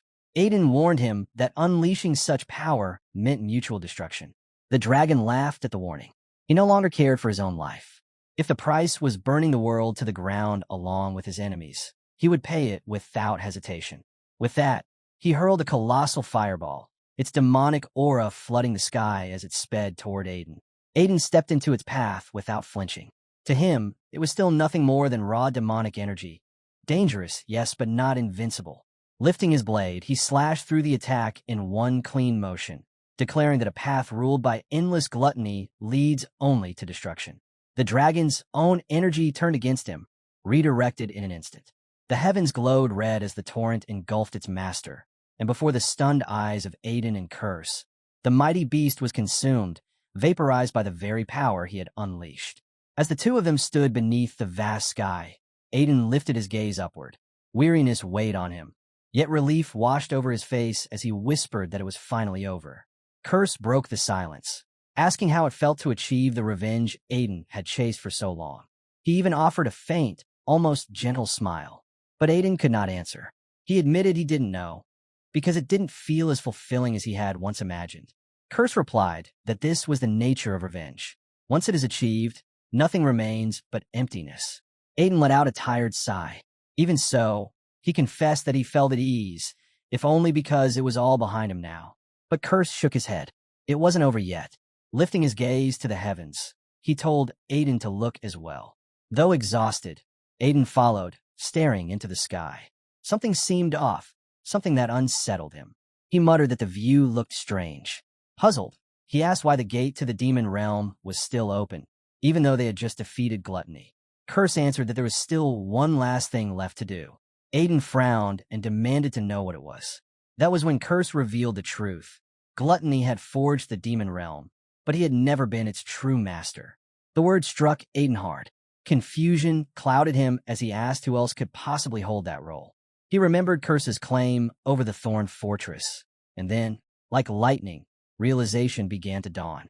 Shock widened his eyes, though he struggled to give voice to his question. Curse met his gaze and told him plainly. From Aiden, he had learned the power to sever all demonic energy. Aiden stood frozen, unable to accept the situation unraveling before him. Yet Curse continued, declaring that at last he could part ways with the one he had grown weary of. With a smile, he asked Aiden to strike him down, close the demon realm's gate, and finish his final revenge once and for all. Even after Gluttony's defeat, the demon realm gates remained wide open, and the chaos had not ended. The sky burned crimson, torn apart by the massive portals spilling out endless Talos. They descended upon the city, leaving only destruction in their wake. Curse turned to Aiden and told him the truth. The gates would only close if Aiden killed him. That was the only way. If left unchecked, Curse warned, Aiden would eventually fall prey to the same corruption of dark magic that had consumed him before, repeating the mistakes of his past life. He pressed Aiden further, asking if he didn't already know this himself. After all, he was the Dragon Slayer King. Aiden lowered his gaze to the ground, his heart heavy. Never once had he imagined he would face a day like this. He asked Curse if there wasn't another way, but Curse demanded to know what he feared. Why hesitate? He urged Aiden to cut him down quickly, to seal the gates before more lives were lost. After all, Aiden had already given up 2 lifetimes in his struggle to protect the world. Curse went on to say that he was no different from Aiden, and perhaps the World Tree had created him for this very moment. Turning to face him directly, he looked Aiden in the eyes and asked to be released from the burden he had carried for so long. He called Aiden his only friend and begged him to let him finally rest. Hearing that word struck Aiden deeply. Friend. It was the last thing he had ever expected to hear from Curse. To Aiden, they had always been enemies. Killing Curse had once been the very reason he lived. Yet in his second life, when he shared the same body, he had come to understand just how alike they truly were. Lifting his sword high, Aiden told Curse that it was time. With a single slash, he cut Curse in half. At once, the Talos rampaging across the city began to vanish, their forms crumbling into nothing. Though the city still burned, the nightmare was finally ending. The soldiers who had been locked in desperate battle paused as the gates of the demon realm began to close before their eyes. Talos shrieked in agony, disappearing into the void, one after another. Relief spread through the battlefield. Joy rose as soldiers realized the terror was over. The Talos were gone, but the scars of the battle remained, with devastation left to repair. And there stood Aiden, alone amidst the ruins, having lost the only friend he never wanted to admit he had. Then a voice came from behind, mocking him. Someone asked if he was already missing his dark friend, the very one who had caused this chaos from the beginning. Aiden looked around and muttered that he didn't miss anyone. But before he could dwell on the thought, an even greater surprise awaited him. His master revealed himself as none other than the god of sacred flame. Stepping forward, the man appeared, the very same master who had taken Aiden in as a disciple and trained him since childhood. Smiling faintly, he remarked that it had been a long time since he had last seen Aiden's face. Aiden responded with dry sarcasm, noting that his master hadn't changed at all. The master chuckled at the remark, taking it lightly. But Aiden's tone sharpened. He wasn't interested in pleasantries. He reminded his master that it was he who had made him a disciple, subjected him to such bizarre training, and all of it, apparently, for this very day. The master only laughed again, dismissing Aiden's suspicions. He claimed it wasn't intentional at all. He had simply come across a boy by the roadside who seemed amusing to him. Aiden demanded to know, then, why he had vanished from his life without a word. With arrogance, the master replied that he had grown bored in the middle realm. There was nothing left there to entertain him. Aiden sighed, his expression weary. It was exactly the kind of answer he expected. Understanding the gods was impossible. Then, the master's tone shifted. Since fate had brought him face to face with his disciple again, he asked Aiden a question. Had he ever thought about becoming a god? Aiden blinked in disbelief. You want me to become a god? He asked. The master smiled and confirmed it. Yes, that was his offer. Aiden had already touched the divine realm. Therefore, he was a worthy candidate. The thought lingered heavily in Aiden's mind. The word echoed God. He fell silent, lost in thought. But then his face twisted into an expression of disgust. He looked directly at his master and replied flatly, "No thanks." The master's own face soured instantly, as if he couldn't believe what he had just heard. He had never expected Aiden to reject him so casually. With irritation, he asked why. Why wouldn't Aiden want to become a god? It was the highest existence. To be divine meant immortality and far more than the fleeting power Aiden had wielded in his recent battle. Aiden answered his master calmly. Immortality and endless strength might sound tempting, but he still had things left to do in this world. More than that, he wanted to live as a human, to spend his days alongside friends, family, and his homeland. And so their paths split. The master chose the divine, while Aiden chose humanity. He continued on as both man and dragon slayer king. 7 years passed. The country had been rebuilt from the ashes of destruction. Inside his castle, a lady came to summon him, saying it was time to leave. Aiden replied that he would be out shortly. With Tartarus destroyed and the demon realm's gates sealed shut, the people had returned to their lives. Yet threats never truly vanished. Dangers continued to appear at the world's doorstep. Whenever they did, Aiden stood alongside those who carried the will of his friends, and together they forged a new kingdom. That kingdom was called Florence. When Aiden emerged before the people, cheers rose through the air. Every man and woman bowed to him with respect. For Aiden Regressed, the Dragon Slayer, was now the king of Florence. As he walked through his kingdom, his thoughts drifted. He had once believed that after defeating the demon god, he would finally find rest. But here he was, still in the thick of it all. Perhaps that peace would never come. He strolled the streets quietly, alone with his thoughts. Then a commotion broke the air. A boy ran straight into him, stumbling in panic. Moments later, a group of people stormed after the child, shouting that he was a thief and demanding his capture. The guard with Aiden seized the boy immediately, scolding him for daring to bump into their lord. The child collapsed on the ground, trembling. Aiden's eyes lingered on him, and he ordered the guards to stop. The boy, shaking with fear, begged for his life. He swore he would never repeat such a mistake again. But Aiden had something else in mind. He told the child he wouldn't kill him, because there was something far more important for him to do. Observing him closely, Aiden remarked that the boy had a strong build. With an unsettling grin, he asked the child to become his disciple. The words alone were enough to terrify the boy. Tears welled in his eyes, and with a desperate cry that echoed through the streets, he pleaded for mercy, begging Aiden to spare him. After sealing the gates of the demon realm, the main character ascended as the king of Florence. Yet, even with the gates closed, the Talos still managed to slip into the middle realm, bringing chaos wherever they appeared. Each time, however, humans rose to stop them. Ro himself once faced a Talos and cut it down instantly with a single stroke, his blade surrounded by a faint blue glow. As he stood over the fallen creature, he wondered why they continued to surface, even though the age of Tartarus had ended. Just then, Sir Carl arrived to inspect the scene, only to find it already resolved. Ro turned to him, remarking that the Talos seemed to be appearing more often lately. Carl agreed, noting that there had already been 5 incidents this year alone. Carl went on to explain something his brother had told him. The demon realm hadn't vanished entirely. Instead, it had shattered into countless fragments. Though scattered, the realm's strength had weakened, which made it easier for Talos to break through into the middle realm. Because of this, they had no choice but to push themselves even harder. He also reminded Ro that they couldn't keep relying on their brother forever. Then, with a knowing look, Carl asked if Ro regretted not following him. Ro, however, answered firmly that he had no regrets. He was a knight of House Regressed.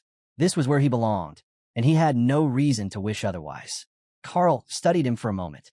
Deep down, he knew Ro wasn't being honest with himself. Ro simply smiled, lost in his own thoughts. That's when Carl called him out, saying the only reason he stayed was because of a certain cat beastkin. The truth stung, but Ro quickly denied it, insisting his loyalty was to House Regressed. Carl let out a laugh, claiming to believe him, and told him to take it easy. Still, Ro pressed the point, saying he remained here only as a knight, not because of a girl. Meanwhile, in the Immortalia Empire, the revelation that Calcis was in fact the demon god shattered the empire's reputation. Allies turned their backs, while rival nations seized the moment, moving to bring the empire down. In the Immortalia Empire, while the world turned against them, there was still someone determined to bring back the kingdom's former glory. Inside the royal castle, the emperor himself erupted in rage. He hurled curses at his corrupt officials, his fury filling the chamber. The officials stood before him with nowhere to run, bowing deeply under his wrath. He reminded them of his warning. He had clearly said that if they embezzled taxes again, he would kill them. Yet they dared to repeat their crimes. This man was the 9th emperor of Immortalia, though his true name remained a mystery to all. He mocked the officials for their audacity, saying they were bold indeed to ignore his command and still fall into corruption. Then he gave them a chilling order. They had 3 seconds to throw themselves to the floor. Without hesitation, most collapsed to their knees, begging for forgiveness, weeping, confessing their sins. Among them, however, were a few who had stayed clean and remained standing. One of the guilty officials, however, still clung to his scheme. He thought to himself that his hidden mansion held the stolen wealth and secret documents, perfectly concealed. No one would ever uncover the evidence. The emperor's eyes scanned the room. He noted that not everyone had bowed. One man in particular stood stubbornly, convinced that no matter what strange powers this emperor held, the proof of his crime would never surface. Then the emperor spoke his name, Baron Edward. He asked him, almost mockingly, if friends these days gifted each other blue diamond necklaces. A single necklace alone was worth more than a mansion. At that moment, the Baron froze, realizing his hidden treasure had already been found. His face turned deathly pale. The Emperor wasted no time. He called the guards, commanding them to drag Edward away. As the man was taken, a voice stirred within the Emperor's mind. It called him contractor and told him he was beginning to resemble the one who had once threatened him. The Emperor only took those words as praise. He thought back to that man, the one who had granted him his wish. That man's final request still echoed in his heart. Make sure the Empire never falls. One day, it will become a strength I will need. The Emperor carried a firm resolve in his heart. He wanted that man, the one who once granted his wish, to see him now. This time, he vowed, he would be the one to lend strength in return. Fired up by that thought, he swore to himself that he would become someone like him. With that conviction burning inside, he turned back to the trembling officials. His voice thundered through the hall as he warned them. If anyone dared to be caught in corruption again, he would annihilate their entire clan. His curses echoed like a storm as the officials scattered from the chamber. The moment they were gone, a guard rushed in, panic in his voice. He reported dire news. An entire horde of Talos had appeared in the forest near the capital. The Emperor's fury exploded once more. He spat curses at the remnants of Calcis and declared that he would personally march out and slaughter every last one of them. Meanwhile, far away in the frozen lands, Taean and Dyer had just brought down a Talos. But the battle left them uneasy. Taean, now the head of House Cetus, studied the fallen creature with a grim look, sensing that something wasn't right. Dyer admitted that this Talos was far stronger than any they had faced before. It was exactly as Lord Aiden had once warned them. Even after stepping into the realm of a sword master, Taean confessed that the sheer strength of the enemy was still overwhelming, and it made him worry for the future. But Dyer brushed off his concern, telling him there was no need to overthink. All he had to do was give his all, just as his father once did. Taean agreed with a nod. Dyer then added that he, too, was giving everything he had for the sake of restoring their family's honor, which had been tainted because of his brother. They owed too great a debt to Aiden to sit idly by. Taean agreed wholeheartedly. He reminded Dyer that Aiden wasn't just their benefactor, but one to the entire continent. But then, almost hesitantly, Taean mentioned he had heard a certain rumor. Dyer frowned, puzzled, and asked what rumor he meant.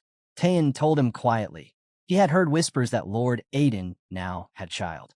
Dyer froze in shock, completely caught off guard. He pressed him for answers. When had Aiden gotten married? Who was the mother? Was it the cat Beastkin who always traveled by his side? Or perhaps one of the women seen with him at the banquet before? Out of nowhere, an enormous ice bear charged at them, claws raised to strike. But Taean and Dyer barely spared a glance. They were too caught up in their conversation about who could be the mother of Aiden's child. Taean reminded Dyer that it was only a rumor, and he had no certainty about it. The bear, however, grew furious at being ignored and swung its massive paw toward them. This time, Taean snapped. With a sharp glare, he shouted at the beast, asking if it couldn't see they were in the middle of discussing something far more important. He warned the bear that if it dared to interrupt again, it would meet the same fate as the creature lying dead behind it. The pressure of Taean's aura surged outward, filled with raw fury. The ice bear froze in place, trembling. Then, as if tamed, it dropped to the ground and placed its paw on its back, bowing like a submissive pet. Completely unfazed, Dyer and Taean simply went on with their discussion, continuing to talk about Aiden's family as though nothing had happened. After the founding of the Florence Kingdom, Aiden took the throne as its king. With his rule firmly established, he turned his focus to wiping out the few lingering enemies outside his borders. By then, Florence had already become a land of order and tranquility under his reign. Inside the palace, Aiden's young disciple was locked in a sparring match against Bally. Watching the boy's steady progress, Bally acknowledged how much he had improved since the beginning. If the youth continued to grow at this pace, Bally remarked, he might one day become even stronger, perhaps even reaching a level that could rival Aiden himself, which was always Bally's deepest hope. Driven by determination, the boy charged in, calling out to Bally as uncle. With his wooden sword raised, he tried to push his opponent back, but the gap in skill was still too great. With a single, effortless strike, Bally split the boy's weapon apart. Bally told him plainly that it would take many more years before he could reach the heights of his master. and then he addressed him as Curse. The boy froze for a moment, then lashed out in frustration, shouting that he had told him countless times his name was not Curse, and he despised being called that. Unmoved, Bally replied that it wasn't his choice. The name had come from Lord Aiden himself, and since Aiden always called him Curse, it became the name Bally remembered most naturally. The boy's anger boiled over. Clenching his fists, he shouted that even he didn't know why Lord Aiden had chosen to give him that name, but to him, it was nothing more than a cursed reminder he wished to cast aside. Their quarrel was suddenly interrupted as Ellis entered the hall. The boy, still simmering with anger, was muttering under his breath, but the moment St. Ellis appeared, his defiance faltered. Unease swept over him as his bravado disappeared.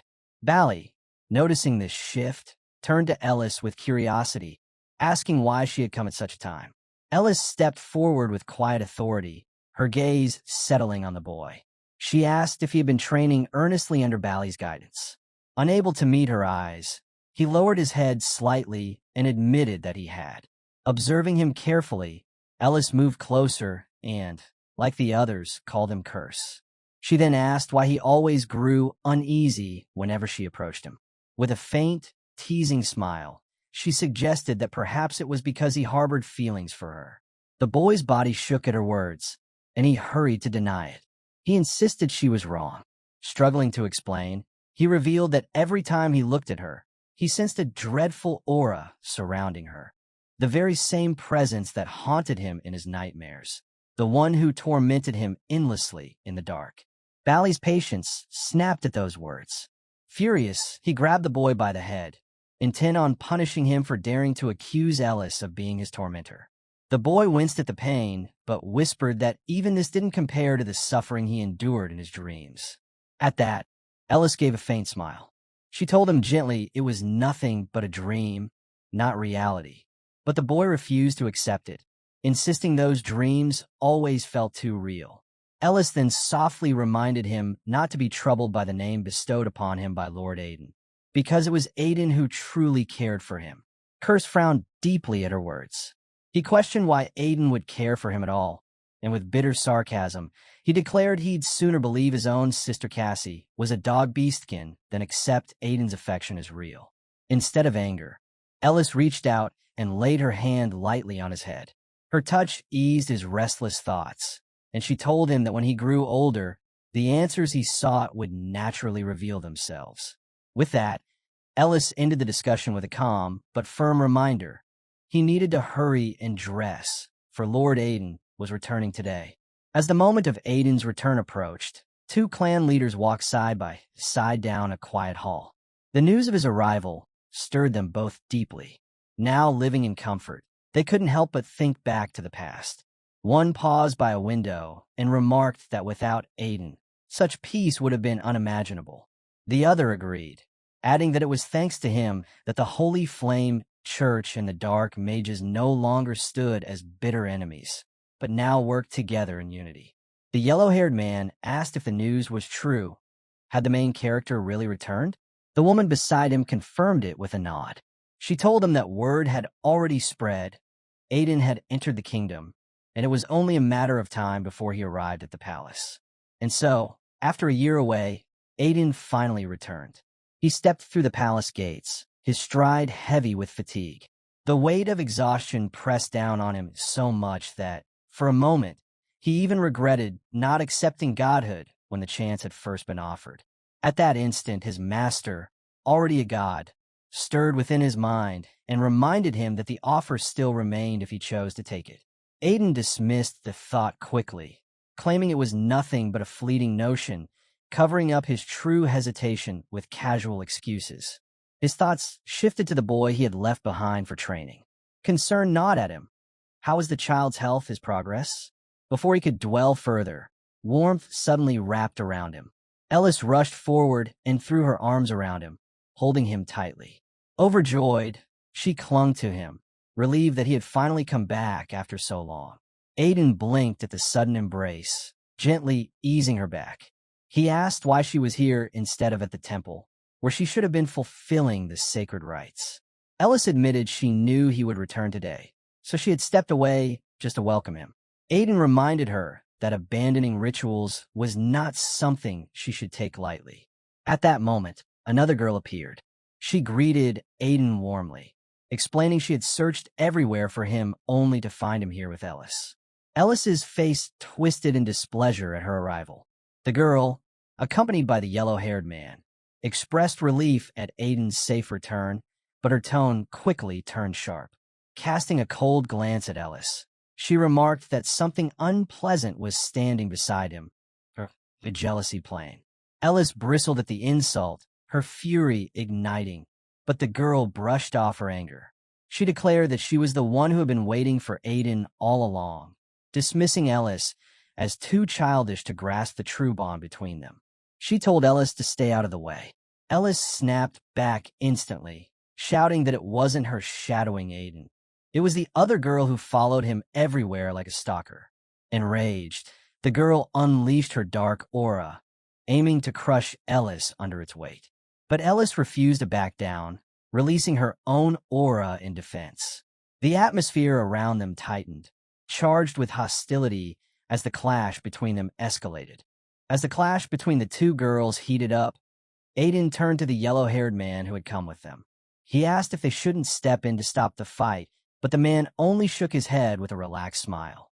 He said it was better to let the two of them resolve things now, since it would only strengthen their bond. With a light chuckle, he added that it was surprising yet pleasing to see how much they had matured in such a short time. Before, they were too timid even to speak their feelings, but now they had grown bold enough to act on them openly. The man then gave a respectful bow and thanked Aiden sincerely, addressing him as Majesty.